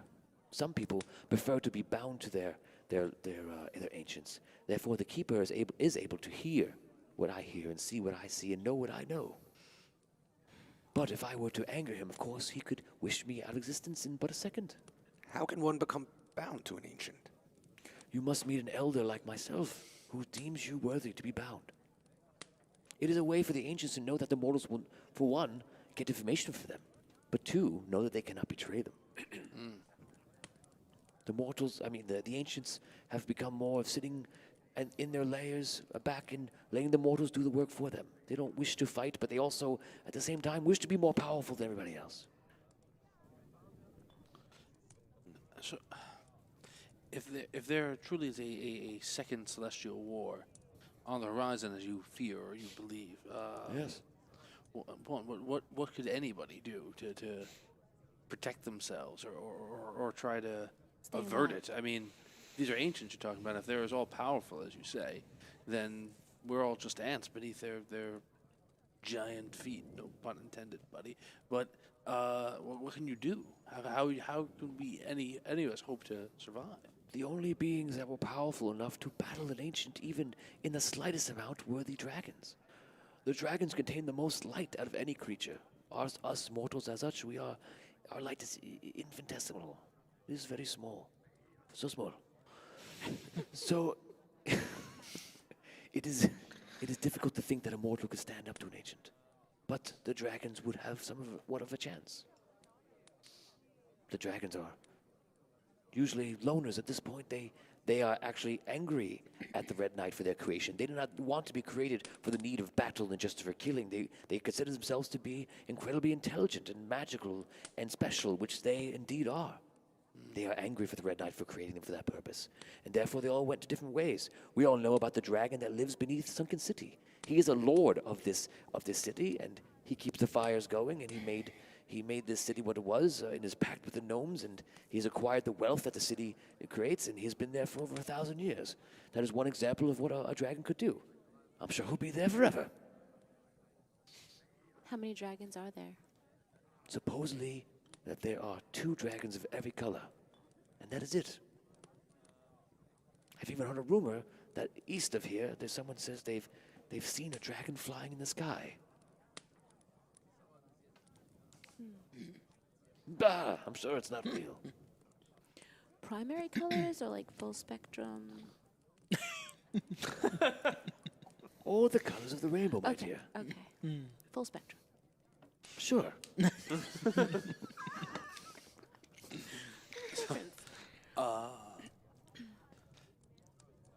If a dragon were flying about out in the open, when that's not something they would normally do, would you consider that a sign that...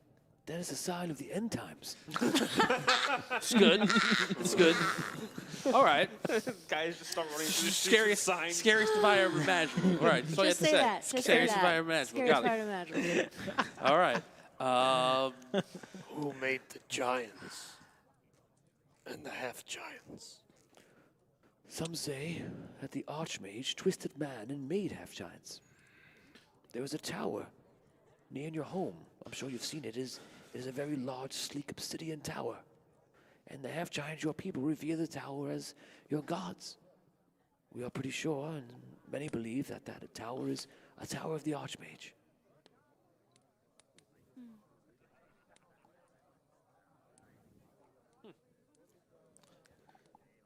I don't think you're a monster, buddy. Don't get all solemn. Think about what you are and what you have become, and that is what matters. And if the Archmage did not do what he did, you would not be here. And I'm sure, and I can feel, that your place in this world is great. Okay. Does anyone else have any questions about the ancients or my poop? No, I'm good. No. Thank you. Then I will go and sit down. Thank you, everyone. Oh, stop. He goes to sit down. Everyone starts chattering again. Roleplay. I actually want to, now that, why can't think of his freaking name? Smithy? Alabaster? No. Bludgy. Bludgy, thank you. I was having a complete meltdown there. Now that Bludgy's in the bar and he's still conversing with the dwarf from Queensland. He's not conversing anymore. In that time, Bludgy talked with him. Bludgy listened to a lot of the ancient stuff. About halfway through the speech, he kind of scoffs at it, like, ridiculous. And like he walks off, and he walks upstairs. Okay, that's what I'm keeping an eye on. Now I want to give him like a little bit of a lead time to go up the steps. Okay. And then I'm gonna go up about maybe like half a minute behind him. Okay. Just like get an idea where his room is and Okay. see where he goes. So that happens during the end of the speech. You turn around like to say something to Thistle, like, "Oh, wow, that was amazing!" Like that kind of look, and you see him gone, and you see him walking up the steps. You know he has no reason to be upstairs, so you know obviously he's up to something. Just as a coincidence, you look over and you see Damien's nearby, and Damien actually notices him too, and you both have a knowing glance to each other. I wonder where he's going. That was amazing, though, right? That was pretty incredible. Oh man, the ancients and the dragons. That must be so great. But if that rumor is true, and there was a dragon in the sky, that means that there could be trouble sooner than later. Well, yes, I guess. But who knows? Just talk. Do you have the time? Actually, I don't. You look outside and you notice that it is sundown, which means that everyone should be starting to come in for drinks, and even more so, it's already jam-packed, and you know it's going to start revving up soon.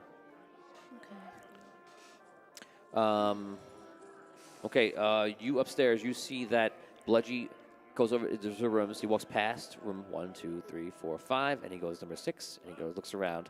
He looks back. Roll 20 sided die just to be stealthy. Well, not natural 20, but 20. Okay, so you make it so like only one eyeball is out perfectly, and he can't see you. And he looks back. Okay, looks clear. I talk to myself, it's all right. And he walks into room number 6. And that's it. What do you do after that? Is there any other like side holes or anything like that? There's one hallway, and on your left-hand side are all the rooms. Okay. The rooms are connected, so the side walls of that room would be other rooms. Okay. You happen to know that Abyssia's room is number 7. Okay. Okay. Okay. All of a sudden, you see the door open, and you go, "Well, everybody! Don't everyone get up at the same time, and don't worry, I am here. I am the lovely Lute. I thank you. I thank you. I thank you. And I will be performing for you today. My band," and you see like 6 guys come in. Yes, they all have different instruments on. "So everyone, gather around and prepare for my amazingness. We'll be performing in the next hour." And they walk over. So people are like, "Oh, who's that guy? Who's that guy?" People are just like, whatever. Right. He sits up. He looks around. He's very much like Gaston, like looking around, like. Just picture Gaston. And he's basically up there, and he's got like a violin. He's like, you see his fingers are extremely fast. He's like testing out his violin, and that's it. These 3 role play. Okay. So the last thing I'd said to you was, he's the one. The guy who has your device. Right. And so I'm actually picturing just like the scene in Ocean's 11 where like everyone's looking at Alabaster, and then 6 of us are looking up the stairs as Bludgeon goes up. You see anyway, the guy that just went upstairs, he has the missing piece of the device.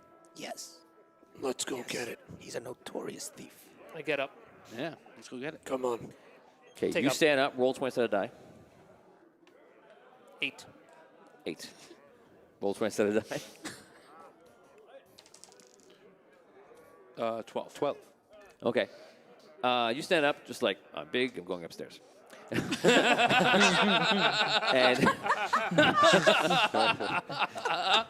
you see him stand up, and you look around, and you see about a shift, like 12 guys. It means like this, like almost put their hands on the daggers. You see there are thieves, or you could tell that they're all part, and they're all around the room. And they are all affected just by him standing up.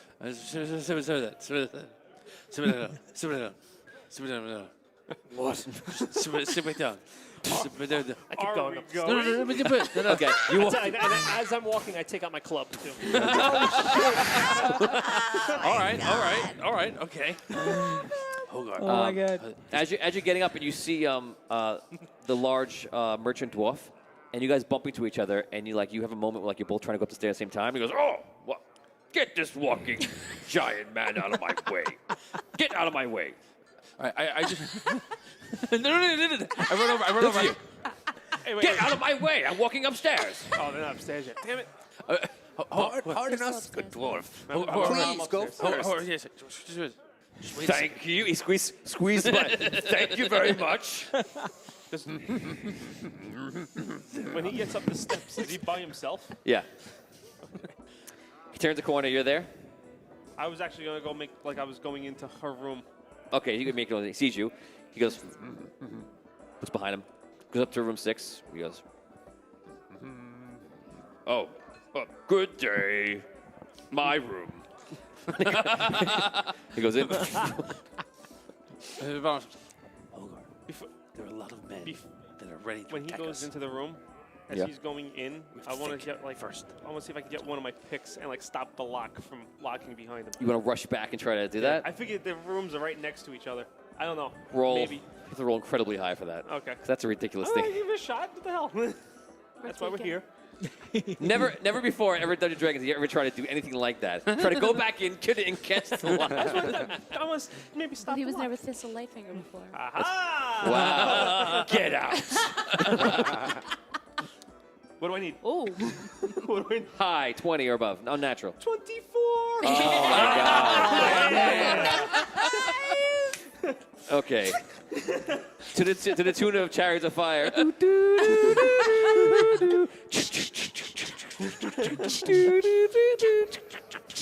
You put it in, and you stop the pick, and the door is still open. Here's your little thieves' tool. Did you go upstairs, Dan? What? Did you go upstairs? No, we didn't. Okay, so he went upstairs. They calmed you down. You just let him go upstairs. Yeah, we're and you're annoyed. Yeah, I told them at the bottom of the steps, there are people ready to attack us. We have to think. That's all. Okay, so you guys are still just calming each other down. That's what happens upstairs. You have the lock picked in there, and let's hold off on you guys. Damien, you're still enjoying the party, and Abyssia, Thistle has been gone for a while. I don't know if that matters to you, but that is a fact. And do you want to do anything, or you're just chilling out? I want to go upstairs and check on him. Okay, you go upstairs to see the 3 gentlemen, the huge half giant. You can't see anything past him. It's like me everywhere I go. I can't see anyone. So you go up there to the stairs, and these gentlemen are standing in front of you. You know Arky Fence. You see him. You might want to say hello, and perhaps. Arky. And Hello, Abyssia. I'm noticing everybody going towards do I the see that? stairs. Yes, you see. Well, before I go, I want to walk over There's to getting a lot of action. Botorius. Okay, so and you I actually. It's not before you go. You go to Botorius. I go to Botorius. You go to Arky Finn first, and you're like, oh, hi, hello. And then you reach back to Botorius. Yes. And then you. And I let him know that if I'm not back in a few minutes, She going upstairs. just come check on us. I'm going to check on Thistle. She is. Upstairs? Yeah, we I'm should going be like, upstairs hey, to check old on buddy, him, yes. friend, pal. Okay. As if.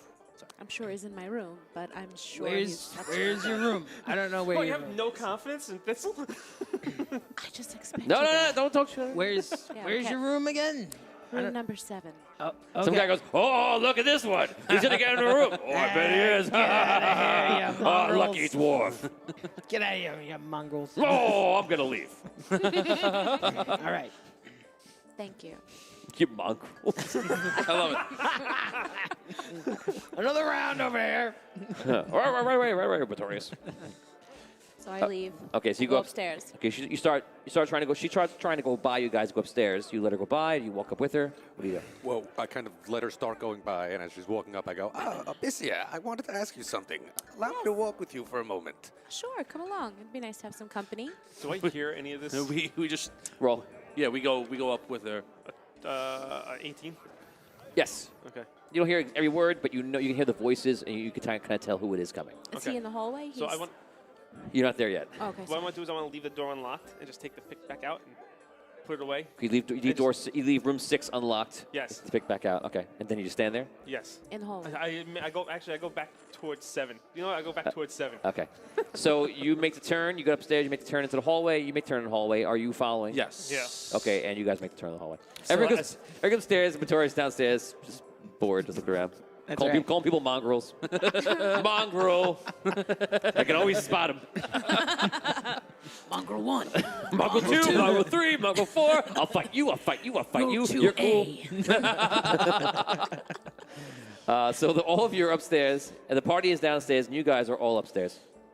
And you see a small halfling, to the ones of you who don't know him, just standing in the hallway, No, like of course, innocently. Oh, hi. I am so shocked to find you here. But happy that I did. What's going on? Well, when I came to visit you the other night, I had left one of my bags in your room. Bags of Roll 20 set a die. coins? It was the most obvious lie ever. Well, it was. One of your bags, right. Yes. Okay. Well, I just came up to check on you and see if everything was okay. Are they up here with her? Like they all came at the same time? Okay. Do you know Arky? Yes, Arky. Good. Arky, Thistle? Pleasure and seeing you, Arky. How you Arky, been? who are your friends? Oh, this is Finn and Hogar. Pleasure to meet you, gentlemen. And I know why they're here, correct? You do. What did you have to ask me before, Arky? I just wanted to know how it was staying at Smithy's. It's very nice. Thank you Oh, for that's asking. wonderful. Roll 20 set a die. 14. Okay. Yeah. He's a nice guy. Has it been good guy? Crowded? Are all the rooms occupied? All the rooms. I'm I'm about to pretty stop the sure video. that burp gets me every time. All the rooms are occupied, and of course, Bludgy's in the one right next to me. Oh, this room right here. Is You know what? I've been seeing on second thought. Maybe we should go back downstairs. I think where's Brotorius? Child, No. kid, child. you? I am not a child. I'm young. I'm no child. I'm sorry. I didn't mean to be offensive. You just look very youthful to me. I apologize. Anyway, the Bludgy, did he come up here? Is he in one of these rooms? Oh yeah, a little while ago. He's actually in that room right there. You. Here. You don't want to be here. Go downstairs. I don't think we want to be here. Let's go. You turn around and you see a guy come up the stairs. And he stands there, and you see it's Chance. He goes, "Oh, hello. I'd like you to meet my friends." Three guys woke up, and he goes, "Blaze, Laser, Blazer." And we're thinking that you shouldn't be up here. And maybe even some of you have some things that maybe we want. Oh. So maybe you put them down on the floor and we can all back to the party and have a good time. What if Abyssy, I also heard you had a good night tonight. Maybe you can show us what that gold looks like. maybe I can show you what my blade looks like? That looks like a club to me. I'm holding my club, and I just got my sword. It was very confusing. Look! I've got an idea, tough guy. Why don't you empty your pockets? And if you have something that we like, we'll take it, and we won't hurt you. Wait, I get like in between. They all pull out like their blades. I actually get like in between the two parties at this point. It looks like you're gonna die. And then I get between Thistle and the two parties. Gentlemen. I get behind Hogar. I turn. Yes, I also get behind Hogar. I turn to the thieves. I'm like, gentlemen, I don't think Bludgy's gonna like bloodshed in the middle of his hallway, and I don't think he likes you trying to rob. We have orders for no one to go near Bludgy's room. You shouldn't be here. Her room is right next door, so we can come up and go. We have a room here too. Why are you looking right in front of the door? Well, because we're having a conversation in the hallway. Where We'll else are we have it. supposed to go? Bludgy is real particular about people being in front of his door. Now he's hanging out with his his girlfriend, What and if he doesn't want anyone to be there. All right. Bludgy likes men? No, he has his girlfriend in there, and they want to be alone. I kick Thistle. All right. Cut it out. She kicks you. So if that's React. I kick you. I kick you.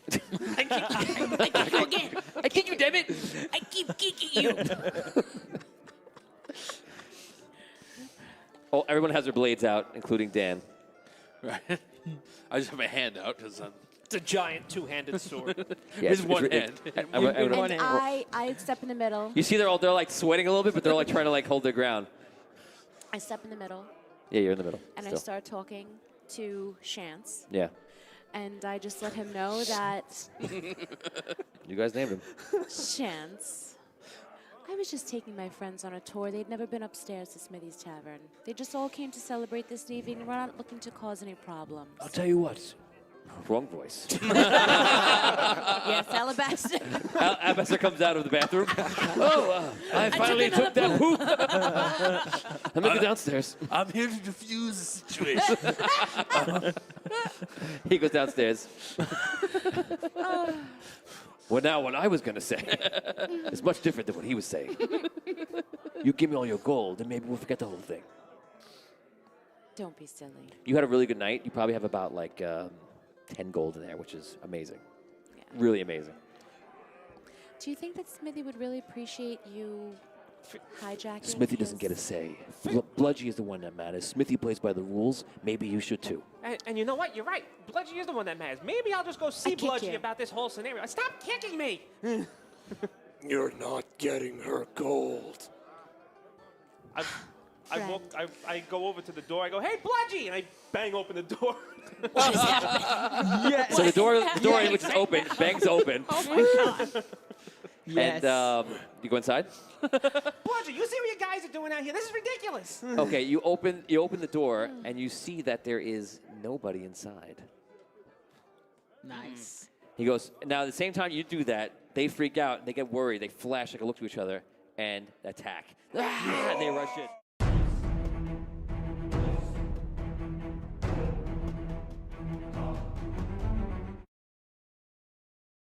In a world where 7 people will play a game like never before.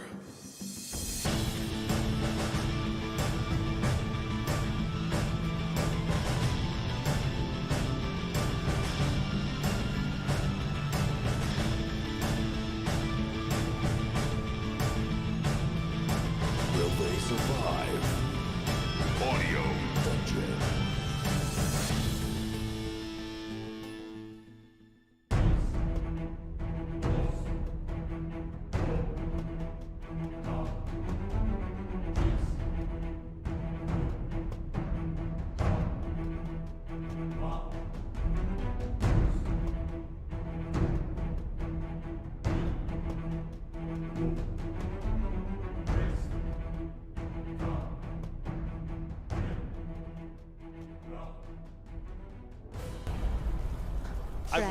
I go over to the door. I go, "Hey, Bludgy!" and I bang open the door.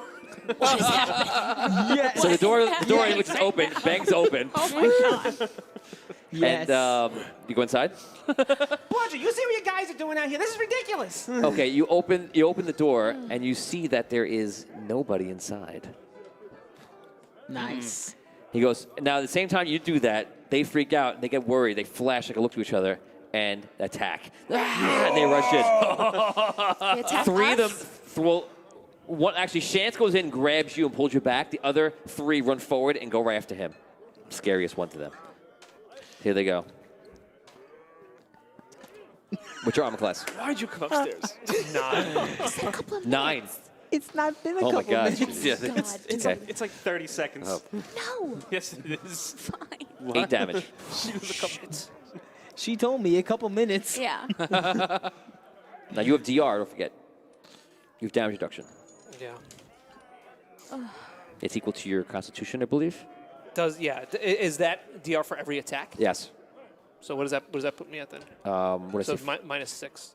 Okay. So that was Yes, 2 8. attacks. 2 attacks. Good. So it's 2 damage total. Okay. Yeah. That's why you guys got very worried, but like, you should be a little worried, but not that worried. Yeah, okay, that's fine. So you see him take the attack, and by the way, you have a high pain tolerance, so you take like a, you can like take like a cleave off your arm, and just like it feels like a pinprick to you. Yeah. Okay. So they in attack, he grabs you, he's holding you, and the other three attack. They all start getting around him. Two of them get like shots at him. They do some damage. Some guy's burping downstairs. Voltorius is burping. He has no idea. Oh, it's you? Okay, it's Voltorius burping. And now, if you want to get involved, we do initiatives real quick. Roll 20 to die. Do your things. All right. 10. I'll just call them out. Ready? 20, 19, 18. 19. Go. All right. I go into Bludgy's room. Okay, you walk into Bludgy's room, and you see that the room looks like it's like very perfect, like no one's even been in it yet. And I immediately start searching around. You search around. Roll. A 17. No, I'm sorry. A 13. 13. Wrong skill. You look around, you're not having any luck so far. 18, 17, 16, 15, 14, 13. I'm still. You're being held. You could try to break out of it. I'll try to break out. Roll 20 to die. Add your strength. Ooh, 18. Okay. You catch him in a good moment and like step on his foot. You do the girl thing. Yeah, I'm getting out of here. And you actually overpower him. You're very strong, and you push him to the side, and then you can make a break behind him very easily. If you want, in this round, you can go right down the steps without a problem. You can almost like half fall and run down the steps, Okay. or you can stay. I run down the steps. Okay, so you just start tumbling and run down the steps real quick. 15, 14, 13, 12, 11, 10. Who's next? 9. On 10, sorry. 10, go. Is Hogar just blocking the whole hallway? Almost. Or do I have a view? You can get of it by. You can get by. Yeah, because you can get to a guy if you want to. Okay. I'll just take a shot. You have a freaking gun. Yeah. Me and you were going to be on either side of him, shooting. As long as I have room to shoot. You guys like, he's like, okay. Here's how this is going to go down. Okay. This guy's got a handgun. This bar just became What the Wild West. What is that? I take a shot at one of the guys. Go ahead. It is a very menacing weapon. Yeah. Like it is in real life. 23. Yeah. Is that a crit for you? You don't know? No. Happy Only 50th, a 20. Happy 50th You anniversary. pull out right into the guy, almost clearly in the face, and Holy, what the? roll. Yes. Who needs 8 magic? damage. The guy goes onto the floor with a bullet wound. Chance goes, Blaze! High five, please. 9. Magic missile chance. All right. Yeah. 5, 6, 7. 7 damage. He falls down to the ground. He's hurt. Chance is down. There is 2 other guys left. And you go, what number are you? 9, 8, 7? You go next before they do. All right, I take my sword. Just The guy gets to say one word before you do that. It's mommy. I feel like the wind should knock them down. oof, 21. Nice. Crushing. Goodbye. Yeah. I get advantage on damage too, so There's going to be a lot of dice rolling. I'll see you in an hour. Let's give you more dice in the future. that's 15 damage. 15 damage. Yeah. I feel like I need like the Street Fighter voice or like the other one, the Carnage voice, like crushing. You just take the sword and you go, everybody who sees this will never unsee it. He goes, and he goes all the way down, and the guy falls to the side, both ways. I call these Morale check. Yes. Oh my God, he rolled a 20. He's all, Oh my God. He's like, I'm gonna do something. And he attacks you. He rolled a 20. That was his brother. That was his brother. His brother. He does like a thief jump on the wall and comes up and does like the Troy, the Achilles. Yes. The Achilles, yeah. Yes. There you go. Brad Pitt. While he's cut in half. Thank you. No, it's the other guy. The other guy. Jumps off the wall. There's one guy up. That guy. He jumps up and goes, it stabs it in you. The blade goes like through you and in the arm, pretty bad. Come on, Hogar. Ouch. Maximum damage plus the 1, 7, 14 damage. Oh, I'm down. Oh! With the damage reduction? With the damage reduction? You minus out the Constitution. Wait, nope. The one's getting doubled? I have no. I'm up. Oh, thank you. Good, because that's the best he could do. and you're still up. All right. Yeah, that was. Damn. Yeah, I know. It's bluffing time. Anyone not go? That's it. Roll a 20-sided die. Me. You're at the You're at the bar, which is 16. 16. You hear something upstairs. It's not really anything big. I was wondering if I saw her coming down. At that moment, I'm going around just to make this easier, you see Abyssia come down, and she's like half falling down the steps. She's obviously I go in peril. to try to help her out. You can roleplay that. Oh my God, you all right? I'm fine. But there's trouble upstairs. She's very composed. For what's really going on? Plays cool. Want me to try to go get Smithy or? Calm down. Calm down. Just relax. Okay. You want me to go get Smithy? I would hate to ruin his night.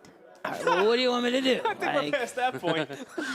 Hey, everything's clean You up have right now. 3 seconds to wrap it up. 3. What kind of trouble? I mean, what's going on? Fighting. Fighting. I heard a lot of things in there. Oh, man. Okay, Dying. hold up Fighting there. So blood. there's no action taken in this round. There's not enough time. We'll go to the top of the lineup, which was who? Me. Go ahead. I know that Smithy came. Not Smithy. I know that Bludgy. Bludgy and the dwarf came in. Yes. I checked like the windows. Are the windows still? Are they locked? You go over to them, and they are locked. So they're locked on the inside. So that means. Damn, it's locked on the inside. All right. Pete, I'm on the inside. Yeah, I'm on the inside. So that means they could be. No. All right. I continue to check the room. Okay. I don't know. You say it like it wasn't the most obvious thing you were going to do. Roll Yeah. to the die, please. I mean, I have no way of detecting magic, so another 13. 13. You're like, damn, can't find anything yet. You keep searching. Who went next? 18, Me. 17. Abyssia. 15. Okay, we did your turn already. Right. Okay. 14, Okay, 13. so it's me. Yeah. All right, I go for Blade or whoever's still standing. Blaze. Unfortunately, Blaze went down. Blazer is still up. Oh, Blazer. No, not for long. Okay. A 5.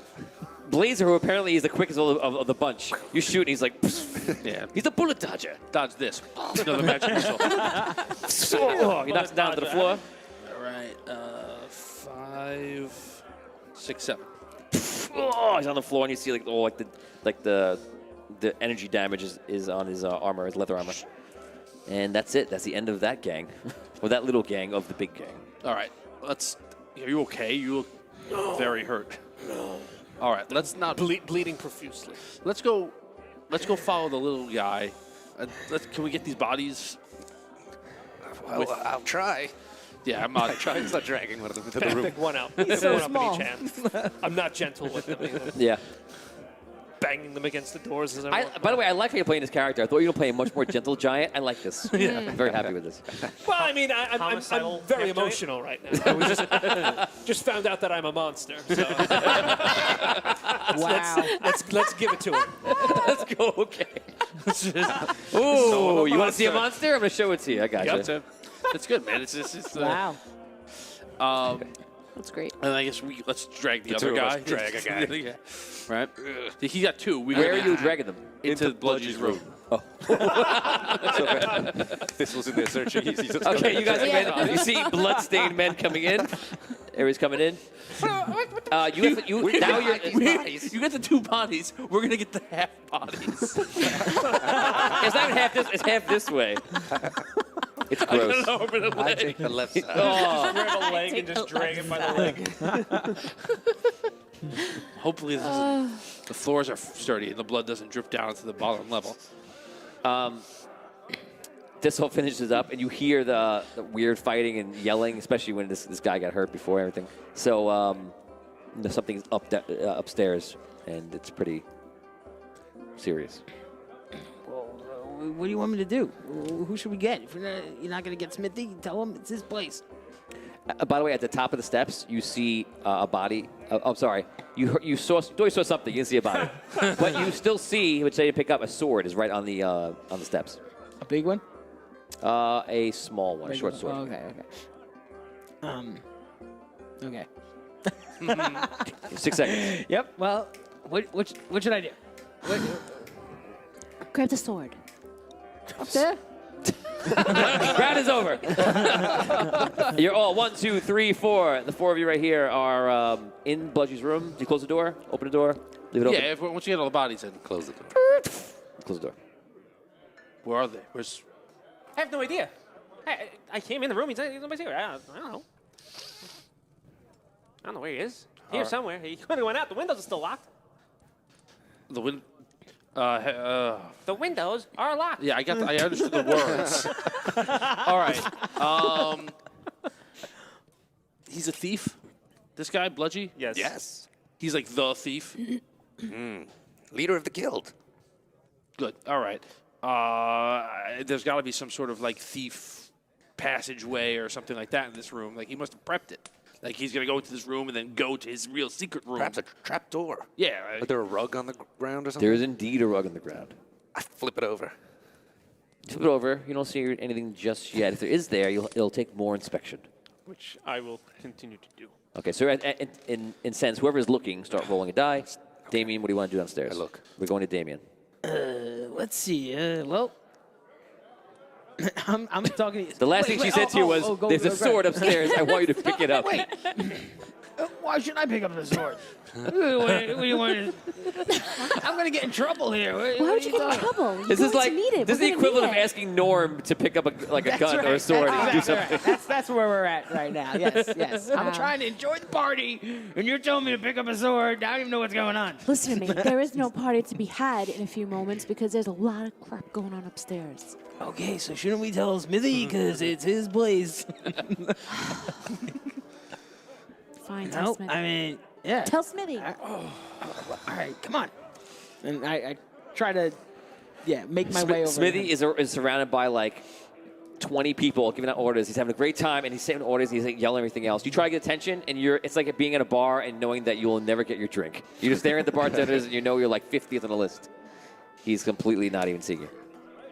All right, fine. Let's go upstairs. You're gonna get me killed up there or something?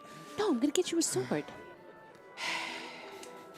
All right. I love. Fine. By the way, I love this. Yeah. this is Damien in real life too. Like, he's like, I don't want to put my character in harm's way. I just started this character.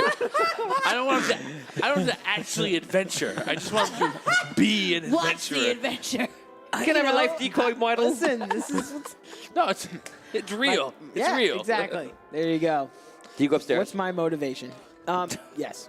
You don't have to go. It's Dungeons & Dragons. You do anything you want. You can leave, go home, go to sleep. I was thinking about that. Actually, Funny you say that. I was actually thinking about that. Yeah, you do not have to go up there. If you want to go home and go to sleep, and you can go move to the next city if you want. Whatever you want to do. I go up the steps. This guy. Is the sword at the top of the steps still? It is glimmering. I pick it up. It's like the biggest moment in your life. Victorious. So excited. Victorious. All right. I go up there. I turn back. And leave. And I say, All right, now all right, I am I'm plus, up here. What do you want me to do? I am plus a sword. Do I follow? I mean, can I follow? Yeah, you follow. All right, I guess there's like follow you blood up. on the floor. I And follow you Yes, up. there's blood on the floor, and you're pretty sure that's an eyeball and a spleen. Okay, we're going to stop you 1 second. The rest of you guys are inside, and you were searching around. What are your rolls? I had rolled a 15. 15. 12. No. 5. 15. I'm not looking for the door. I'm looking for stuff to heal me, like clean up my wounds or. Okay, you definitely find like a cloth, like Actually- the sheets and everything else, and you can wrap it around Yeah, to stop you that's, bleeding and that's such. I would probably be doing. I would probably be trying to help him stop some bleeding. Okay, you have a 15 this time. When he opens up the rug, you did look at the rug real quickly. He just did it in a way that kind of moved more dust. And you look at it, and you finally see a seam, and you realize there it is. There's a secret door. He's down here. I think he's down there. There's definitely a door here. I mean, somebody's down there. All right. I search it In the for same amount of time, traps. you bandage up. I search for traps. Natural 20. There's indeed a trap. Ooh. Nice. You actually find like a little tiny rope that's along the bottom. You find it. You see the halflings going around. He climbs up on the dresser. He's following the rope. Goes like this over, and then you see a piece of wood coming from the top, and it meets in the center, and then there's like a circle piece of wood or a cap over something. Something is up there. I disable the trap. It's just to move. A 23? You disable it. It partially puts the trap off, but doesn't set it. And you see like a a very sharp spear goes, and the spear stops, goes down only like a foot, and just stays there. The spear is meant to come down and literally just impale you from the head down. Well, hey, it's safe. We can go in. Wow, I wouldn't have think to check that. Yeah, and that's well done. Not Pop child. open the door. That was a trap that was going to kill somebody first day. Nice. All right. Yes. Not this guy. Nice. We're doing great. That did not even occur to me to search for a trap. That's why I play the thief. and especially because right You're bleeding now, profusely. Yeah, your head's not in the right game. now you're at like 1, 2, or 3 hit points or something like that. That Yep. probably would have been a kill. That would have been it. Oh yeah. Oh yeah. That definitely. And my prediction would have been correct. Oh, is that your prediction? Is Dan Your money was on Dan die first day. I said that weeks ago. Yeah. Wow. Well, we've been all talking about how we're just going to be That's hiding true. behind you, so. Okay. did say that. You guys are out in the hallway, and you hear like a weird sound, and you hear like ooh, ugh. You get like 3 or 4 people say something like thanking the ancients for their lives for a second. And you just got some weird noises and continue roleplay. Did you just hear that? Yeah. I think we should go check it out. All right. All right. I walk forward. I'm kind of. Is the blood on the floor? Is it like trailing into that room? Yeah. Like okay. Yeah. There was a So yeah, I'm body. going. You wish towards, it was any other room. besides- I'm following the trail. the walls are bleeding. The walls are bleeding. Yeah. It just looks like the Amityville Following horror. that Come trail. play with us, Damien. You get to the Slowly door. following that trail. Okay. Well, you slowly follow, but you're there very soon. And you get there. You're outside the door. What do you do? You guys, everybody roll 20 sided die. The 4 of you. I'm gonna knock 4. Okay, that makes this easier. on the door. 11. I knock on the door. Whoever rolled a 12 or above, you heard somebody before the knock. Like you look at the door, and then you hear. Do it again for me. Who is it?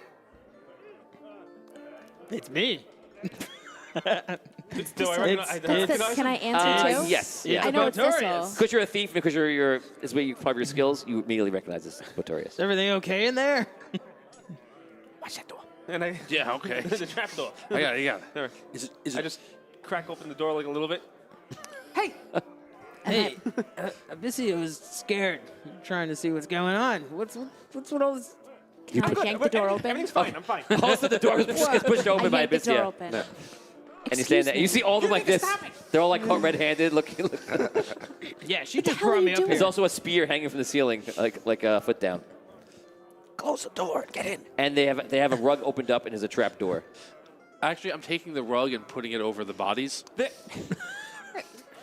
At least at first glance, you don't see. There's a reason I don't tell you things. Second glance, bodies. Well, now you have to tell First me glance, things. rug. Weird bumps in you're rug. right. Now I do, but now get in here. Quick, come on. Let's go. Oh, but this I go isn't into the any of room. my business. no, You're fine you're now. fine. What Hey. do I gotta? It's your business now, dwarf. You saw the bodies. I agree. All right. Fine. You're not going back downstairs until we know what's happening here. And what's happening here is All right, nothing I go like. back to the trap What door. is happening here? What's this insanity? Yes, what is happening here? As you close the door, you hear a guy and a girl come up the stairs. And like they're like, I was like, finally, we can get away from the party and go to our room. You've been traveling all day. I go, sure. I forget which room in my room. I forget which room it is. Let's see which one I think it is. I think it's. What did I roll? I can't see it. You rolled a 3. Let's see what it actually is. It's 3. Everything's right. I'm gonna get some tonight. I found it. He falls on the floor. She goes, "Oh, you're a waste." Pretty close the door. Thank God it wasn't No, that's- 6. So that works out. It sounds like it's not going to be 6 all night. Nope.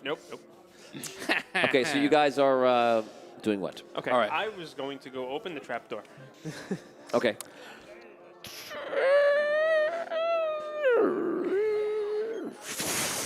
Okay. Audio dungeon. Nice.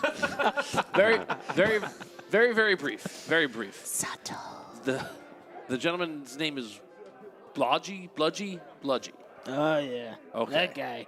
He took something that belongs to me and my tower. And I plan on getting it back. Well, that's no surprise. He's a crook. Right, and he wants to, I would Tony? imagine, give it or sell it, probably, or whatever, to the very, very large jerk dwarf that was downstairs. And they both went into this room, apparently, and now they're not here, and here's a trap door. Okay. So let's go down it. Must be something very I'm not letting the vault not pay out on my contract as it is. Can I notice that Hogarth's hurt and try to help him? Oh, you just asked me if I see it. If you see it, Do I see yeah, it? you clearly see he's hurt. He's got like half a bed sheet around him, like a toga. Am I able to do like the healing song and help him, or Gonna do is the that, healing like- song. The healing. It's my first real Yeah, do D&D. What am I gonna do here? I'm trying to help out. Okay, so you pull out your lute and you start getting ready to sing and play. Okay. Performance now, monsieur? Yeah, it doesn't seem like the right time. Well, he needs some help, guys. Can This will help him. You're going to help And I'm following. him? I'm not letting him get that far ahead before I also go He's down. down. He left a while ago. Yeah, but the conversation took 5 seconds, and I saw him walk down. So That was not 5 seconds. well, I've run down.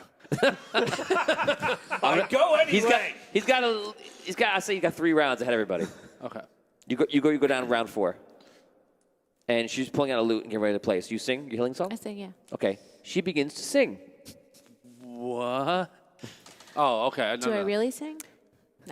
Well, yeah, if you start to sing. Okay. Okay, so you can hold off 1 second. I'm just going to play this out, what's happening right now for anyone who does realize what's happening.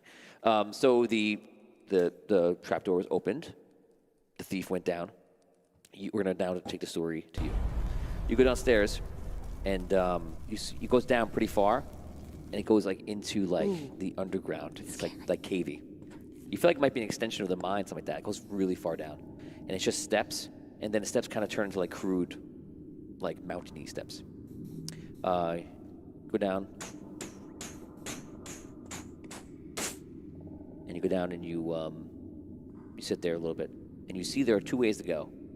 One way, there's lights and there's shadows on the lights, and you hear voices, and like you hear like okay. So here's what I got here. Let me just tell you that this has the power of a dragon. Not a dragon, not an actual dragon. Let me be particular. It is not a dragon inside. I'm just saying, not a dragon inside. It is the power of a dragon. Okay, shut up about it. Just keep going on. I said, well, I can't quite finish this. I need my partner, so to say, here, but he'll be here in a couple of minutes. But listen, it's a rod. It's about 2 feet long. You can see it here. And he goes, and it's very powerful. And our arrangement, as you remember, was 10,000 gold coins. So if you wish to do it, we will settle up, and it can do pretty much anything. Goes, well, can you do a demonstration for me? You know, I'm more of a seer than I just listen to somebody talk and tell me what it could do. He goes, oh, of course. Well, it's very powerful, and it's inside of it, the power. And all of a sudden, you hear Brooke singing.